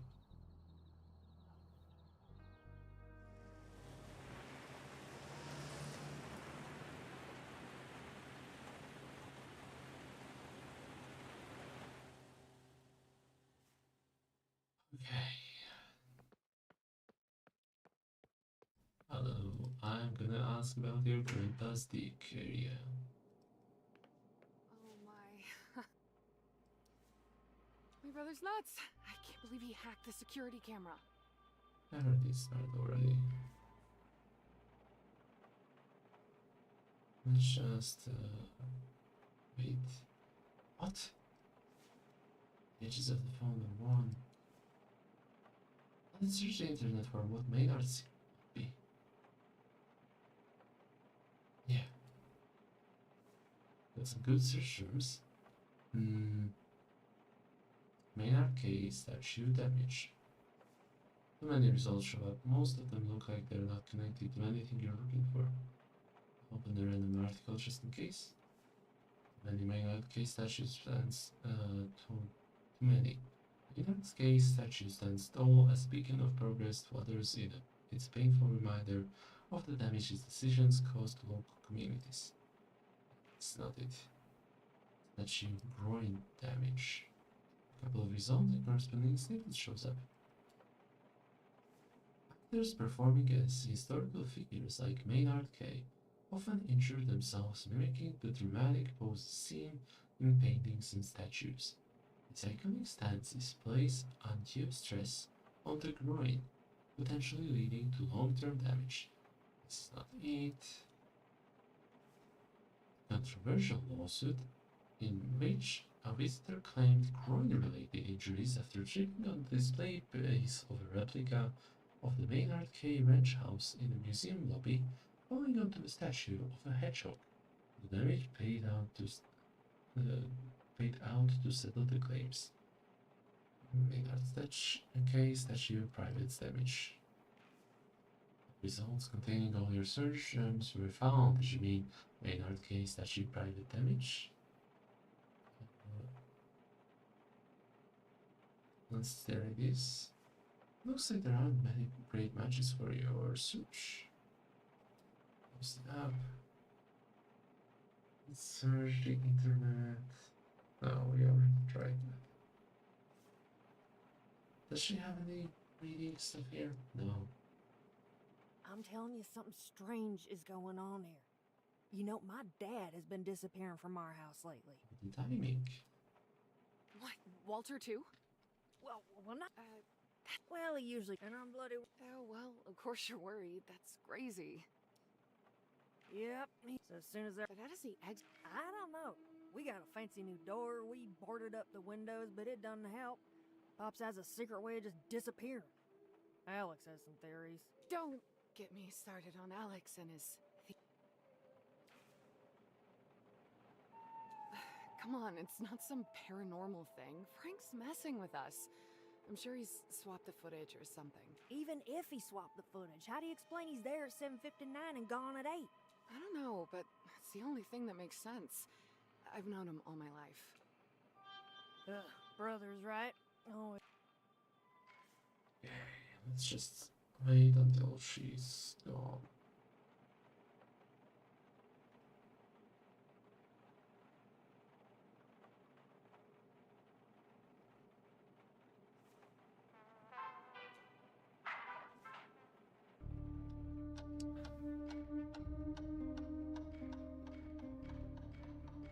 Bye.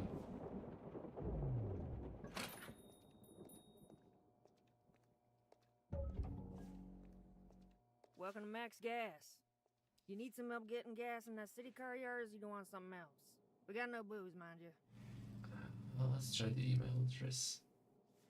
She squints her eyes, darting all across your face. The broke ends with a sigh. You look almost normal. I would have never guessed. But since you're here, She sighs again, this time not from frustration but resignation. when the sun sets. She stretches a hand toward you, like she's giving you the proverbial microphone. The cold creeps in. She quickly flips through a little black notebook. Is that true? No, does not seem to be. You know what? I don't really give a shit. That email's one of my brother's pseudonyms. It was, at least. I'm sure he's using some other Oh. equally stupid name. I was curious, what was the proper response? She grabs the same black notebook and flips through it. I think for this week it's a Watcher in the Dark Awakens, I guess. Since you're looking for him, Alex is back at our house. Like he is ever anywhere else. Smart man. You sound just like him. No wonder he sold him out. Like Rose. Like, I suppose. Was there anything else? Did you know that Maynard's statue was damaged? She gives a grim look. Sure, I know it. Every time Pops took us to see his grandpops, I couldn't help myself and kept staring at it. It's unpleasant. The damage was done in 1985 before my time, but I know the tale from my pops, and that's gonna stain the K family reputation forever, it seems. Apex Ore made sure of that.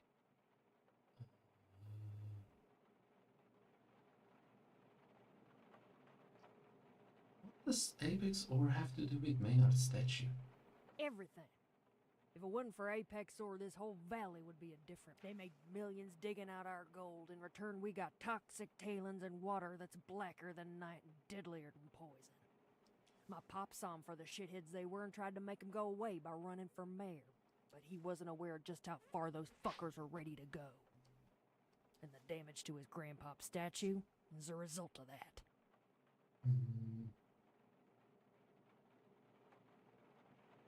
So they sent guys with pickaxes to break some balls? I don't know how it was done, but I do know Apex Ore did it. This... Wait. How is running for mayor connected with all this? It's simple. Pops was running for mayor in 1985 against Bill Thatcher, who was then mayor, but everybody knew he was just an Apex or bootlicker. Jeez, okay. Pops wanted to ensure people of Rue Valley get by what is by right theirs, a percentage of the profit of the gold mine from here. Of course, that would make a dent in Apex Or's revenue. A week before elections, Pop organized a mass rally. Apex Or sent their thugs to make a mess of it, and boy, they sure did. The rally turned into a brawl, and the brawl into a 2-day riot. Jeez. At one point, Apex Or took a chance and damaged Grandpa's statue. Shitheads. It's the public assault, I guess.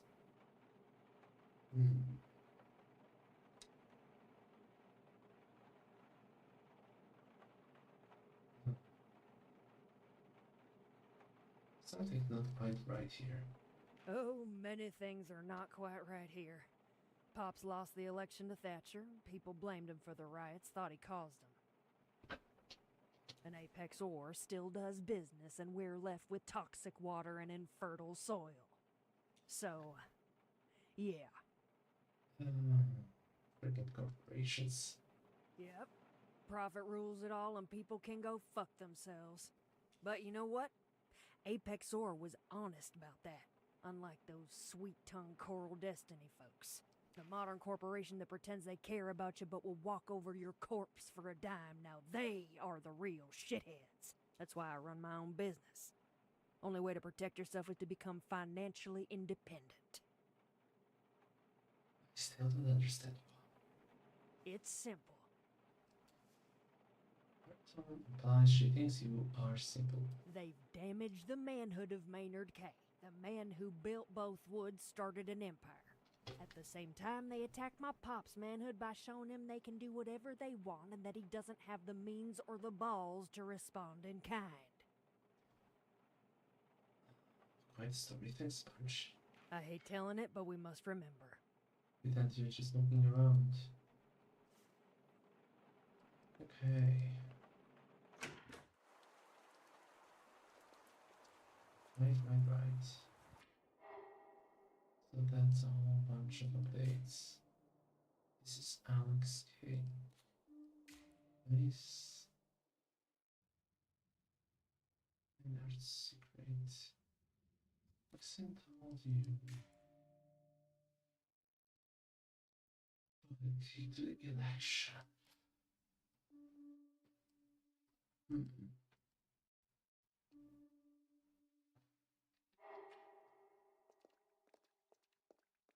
Let's access the Wi-Fi one more time.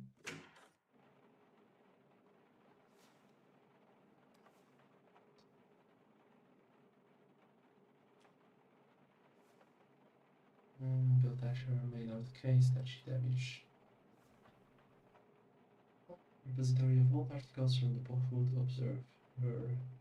The articles from March 15, 1988. Much of Maynard case in the Rue Valley Cemetery was vandalized last night by unknown perpetrators with significant damage inflicted upon its manly domain. This shocking act of defacement has intensified the already heated atmosphere in Rue Valley, as both sides of the community blame each other for the escalating tensions. The community's reactions have been strong and polarized, with calls for unity and thorough investigation on one side, and demands for retribution and heightened security measures on the other. Police have launched an investigation urging anyone with information to come forward.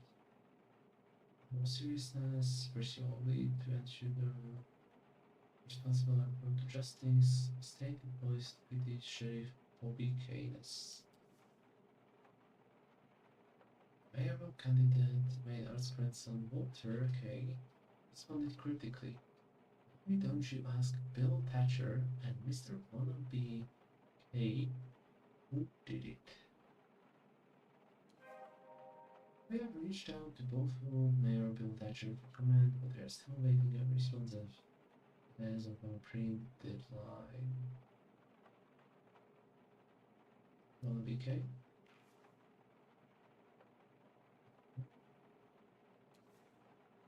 During the rally this Thursday, mayoral candidate Walter Kay delivered a performance speech calling for a return to the tradition, values, and preservation of the K family's honor.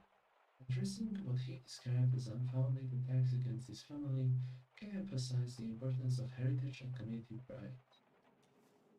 We must stand together against those who seek to divide us, Walter proclaimed to an attentive crowd. The K family has always been a pillar of this community, and we will not allow malicious rumors to tarnish our legacy. Our descendants will forever honor the esteemed founder of Bothwood Maynard K, while the names of Bill Thatcher, Camilla Lopez, and Mr. Wannabe K fade into obscurity. Lopez, could she be related to Anita? It's possible. Oh.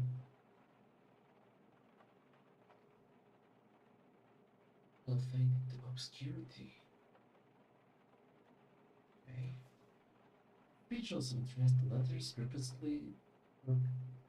purportedly sent by Maynard K to his alleged mistress, which have been submitted to the Rue Valley Historical Archive for authenticity verification. Concerns were raised about the integrity of both the ongoing examination and the institution itself. Walter K's campaign has recently shifted to a defensive stance, moving away from its initial focus on economic issues and the threat of Apex or taking over local resources.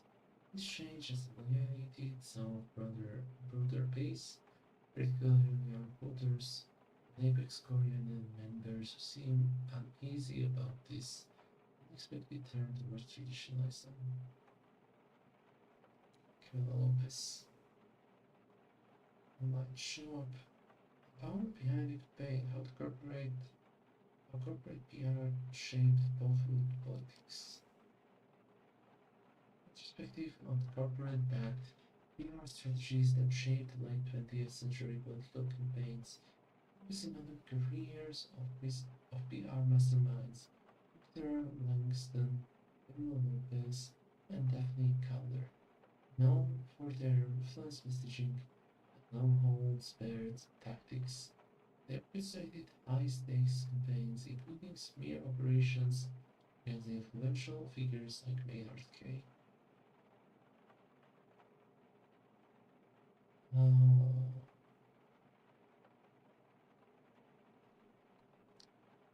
Let's search for the mistress of World Observer Mushroom. The recent scandal involving a local man J.G. claiming to be Maynard K's illegitimate son has taken a troubling turn. Last night, the tombstone of his mother, the alleged mistress of Maynard K, was desecrated in the Rue Valley Cemetery. Derogatory words were scrawled across the black granite headstone in red paint, sparking outrage and sorrow among the local community.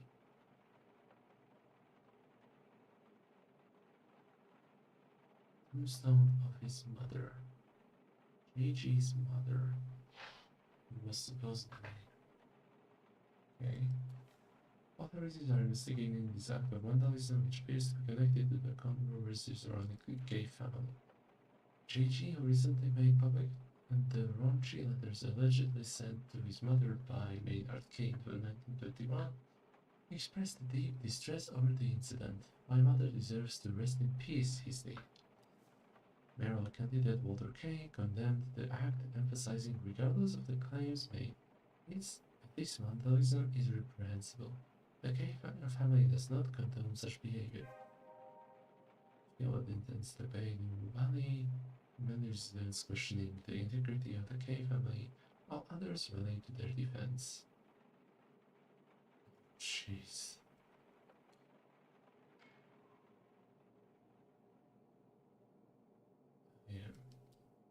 I'm just done for today. Let's just check one more time.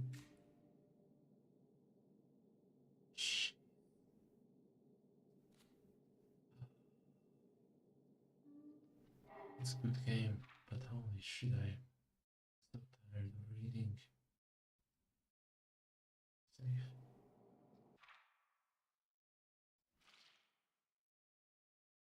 Yeah, okay. I think that's it for now. 9.5 damn hours. I want to finish this game. It is exciting and cool. Not sure how much time I will have tomorrow since I have a D&D session, but yeah, I'll see you guys whenever I'll see you guys. Bye.